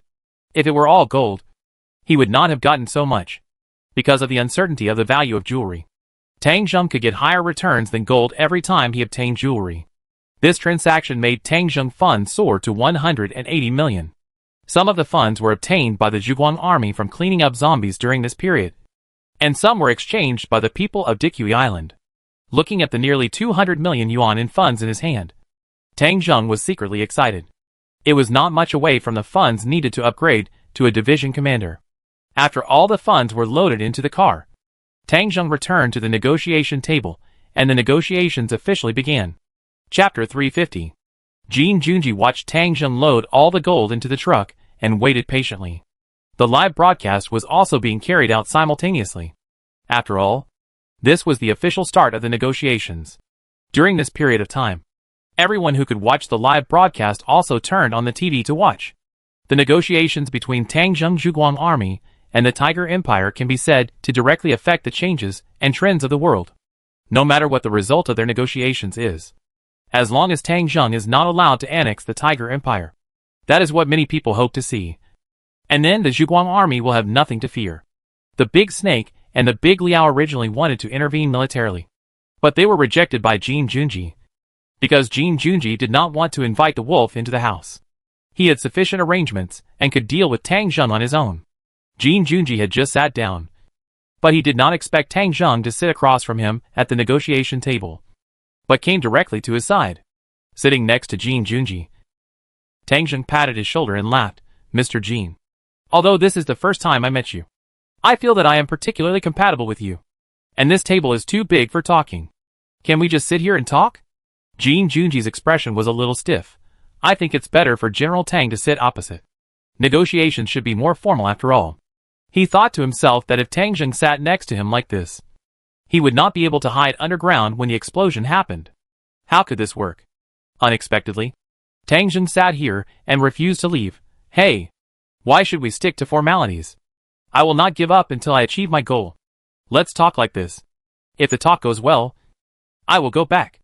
As he spoke, Tang Zheng's hand moved, and a cold light flashed in his palm, as if a poison needle shook. Jin Junji originally wanted to let his two men take Tang Zheng over, but now he suddenly dared not move. Forget it. Let him sit here.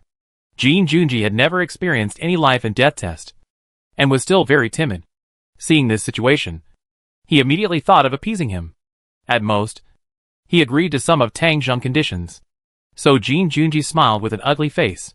"Then General Tang, sit down first.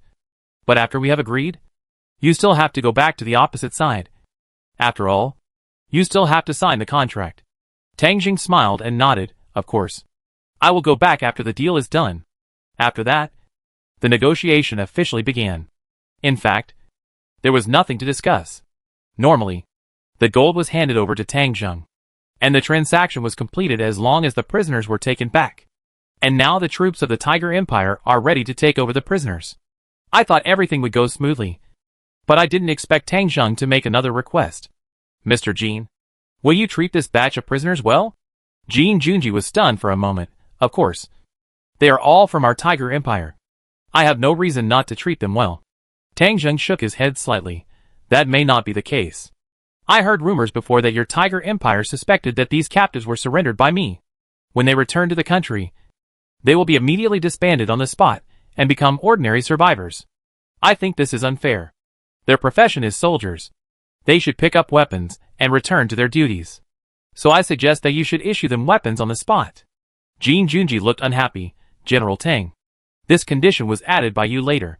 It should not be included in our negotiation contract. Tang Zheng nodded directly. Yes. I added it later. After all, you lost the war. As the victorious party, I think I have the right to temporarily add conditions. Jin Junji gritted his teeth. General Tang. This is our country's internal affairs. But you are the defeated country. And those captives have contributed a lot to our water control activities. I don't want them to be treated unfairly when they return home. Jin Junji would certainly not agree so easily. Because if these captives were really surrendered by Tang Zheng, then it would be a serious problem if they picked up guns. With the escort of the Zhuguang army, they might rebel on the spot. General Tang. This question is absolutely not allowed. Tang Zheng snorted coldly. It seems that you still intend to disband these prisoners of war. But I want to tell you that if you don't agree, I will not release these prisoners of war. My troops will take them back directly. It just so happens that many projects in my territory are under construction. These free labor forces will be wasted. Jin Junji was also a little tough. Then don't take your gold and silver. Okay. Then go and unload the car. Tang Zheng pushed back fearlessly. He expected that Jin Junji would agree in the end, because his conspiracy had not yet been realized. Jin Junji was so angry that he didn't dare to unload the car. Today's plan was to get rid of Tang Zheng. They had been planning for this plan for too long, and they would never allow failure. But he didn't want to agree easily. And the negotiation was deadlocked at the beginning. The two sat side by side. No one spoke. As if they were competing for patience. Time passed by, and the wind started to blow in the valley. Everyone watching TV was sleepy. This scene was really boring. Tang Zheng and Jin Junji didn't say anything. And the others had no right to speak either. They just kept wasting time. As if the scene was frozen. If the wind hadn't blown and the parasol hadn't moved, they would have thought the TV had crashed. From morning to noon, the sun gradually set. Many people who were watching the show had already fallen asleep. Jin Junji felt a little dizzy from hunger. He thought the negotiations would be completed soon. But they were stuck here. He should have eaten more in the morning. It's been 6 or 7 hours. And he finally can't hold on any longer. General Tang. Are you really not going to discuss this? Tang Zheng shook his head slightly. No discussion. At this time, Dr. Zhu's voice came from the electronic headset worn by Jin Junji. Promise him to hand over the weapons of the receiving troops to the prisoners of war. But remember to delay the time and send a batch of new weapons over. Tang Zheng thought he could control the situation. But as long as Tang Zheng died, your people in the Tiger Empire would lose their backbone even if they rebelled. Without the people who were loyal to them, they would still return to their country. Jin Junji's eyes lit up. Yes. Why was he so stupid? Everything Tang Zheng thought was based on the premise that he was alive. As long as he died, everything would change. Okay. I promise you. But your Zhuguang army must retreat 30 kilometers. Otherwise we won't trade. Tang Zheng nodded. Okay. It can also show my sincerity. The next thing is also more complicated. The prisoners of war stayed where they were. And the Tiger Empire transported weapons bit by bit. Some of these soldiers needed guns. Some needed cannons. And some needed tanks. After all, they had all kinds of soldiers before. The Zhuguang army also gradually began to retreat, trying to ensure the smooth progress of the transaction. The transaction location was not near the negotiation site, but on the border of Qiushi County. Tang Zheng and Jin Junji were remotely commanding here. The transaction process lasted a whole day and night. At noon on June 11th, the transaction was completed. The captured prisoners of war were rearmed and returned to the Tiger Empire's military sequence. A temporary army was formed, and Jin Junxian personally served as the army commander. Originally, Jin Junji wanted to appoint someone else, but Tang Zheng disagreed. He said that Jin Junji wanted to eliminate his relatives. Jin Junji had no choice but to appoint Jin Junxian. The deal was completed, and the negotiations were basically over. Tang Zheng and Jin Junji were very tired after a day and a night, and they both wanted to sign the agreement as soon as possible. To make a complete show, Jin Junji first signed his name on the agreement, and then Tang Zheng signed. The reason for signing the agreement was that there was another very important clause in the agreement. That is, the Tiger Empire would form a strategic alliance with Tang Zheng's Zhuguang army, which was also proposed by Tang Zheng in advance. At this moment, the Tiger Empire has withdrawn from the alliance with Dian and Dash, and can sign an alliance agreement with the Zhuguang army. Jin Junji didn't care about this. Anyway, he planned to cancel the agreement as soon as Tang Zheng died. The TV live broadcast filmed the content of the agreement. After the announcement, Tang Zheng was ready to shake hands with Jin Junji. At this time, Jin Junji suddenly showed a weird smile on his face. Tang Zheng, goodbye. After saying that, the ground suddenly cracked. Before anyone could react, Jin Junji fell directly from the crack. His figure suddenly disappeared, and even the guards accompanying him were stunned. They wanted to rescue him, but the ground suddenly closed up, and the heavy alloy door blocked their steps. They looked back at Tang Zheng, thinking that Tang Zheng had done something wrong.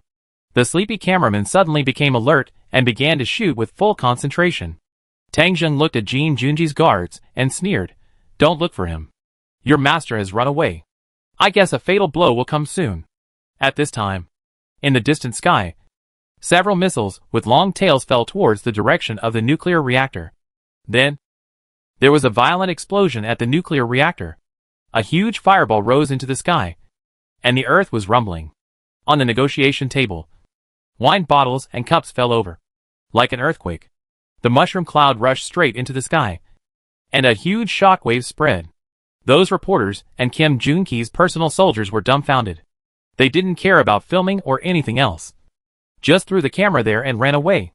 In the blink of an eye, only Tang Zheng, Ning Yue, and Yi Shui were left in the camera. Tang Zheng waved his hand and sat directly on the ground.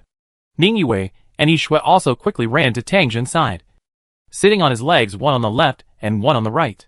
The three of them quickly hugged each other, occupying a very small area, which seemed to be no more than 1 cubic meter. The people watching TV were stunned. What time is it? And they are still in this mood? Ji Yuntian, director of the Zhuguang Military Intelligence Bureau, suddenly realized why the general did not bring him to the negotiation this time. He just wanted to hug the two girls. Boom! The nuclear reactor exploded, and the shockwave came, swallowing up the cameras that were still working. The TV broadcast ended here. The last thing people saw was a fierce fire rushing towards them.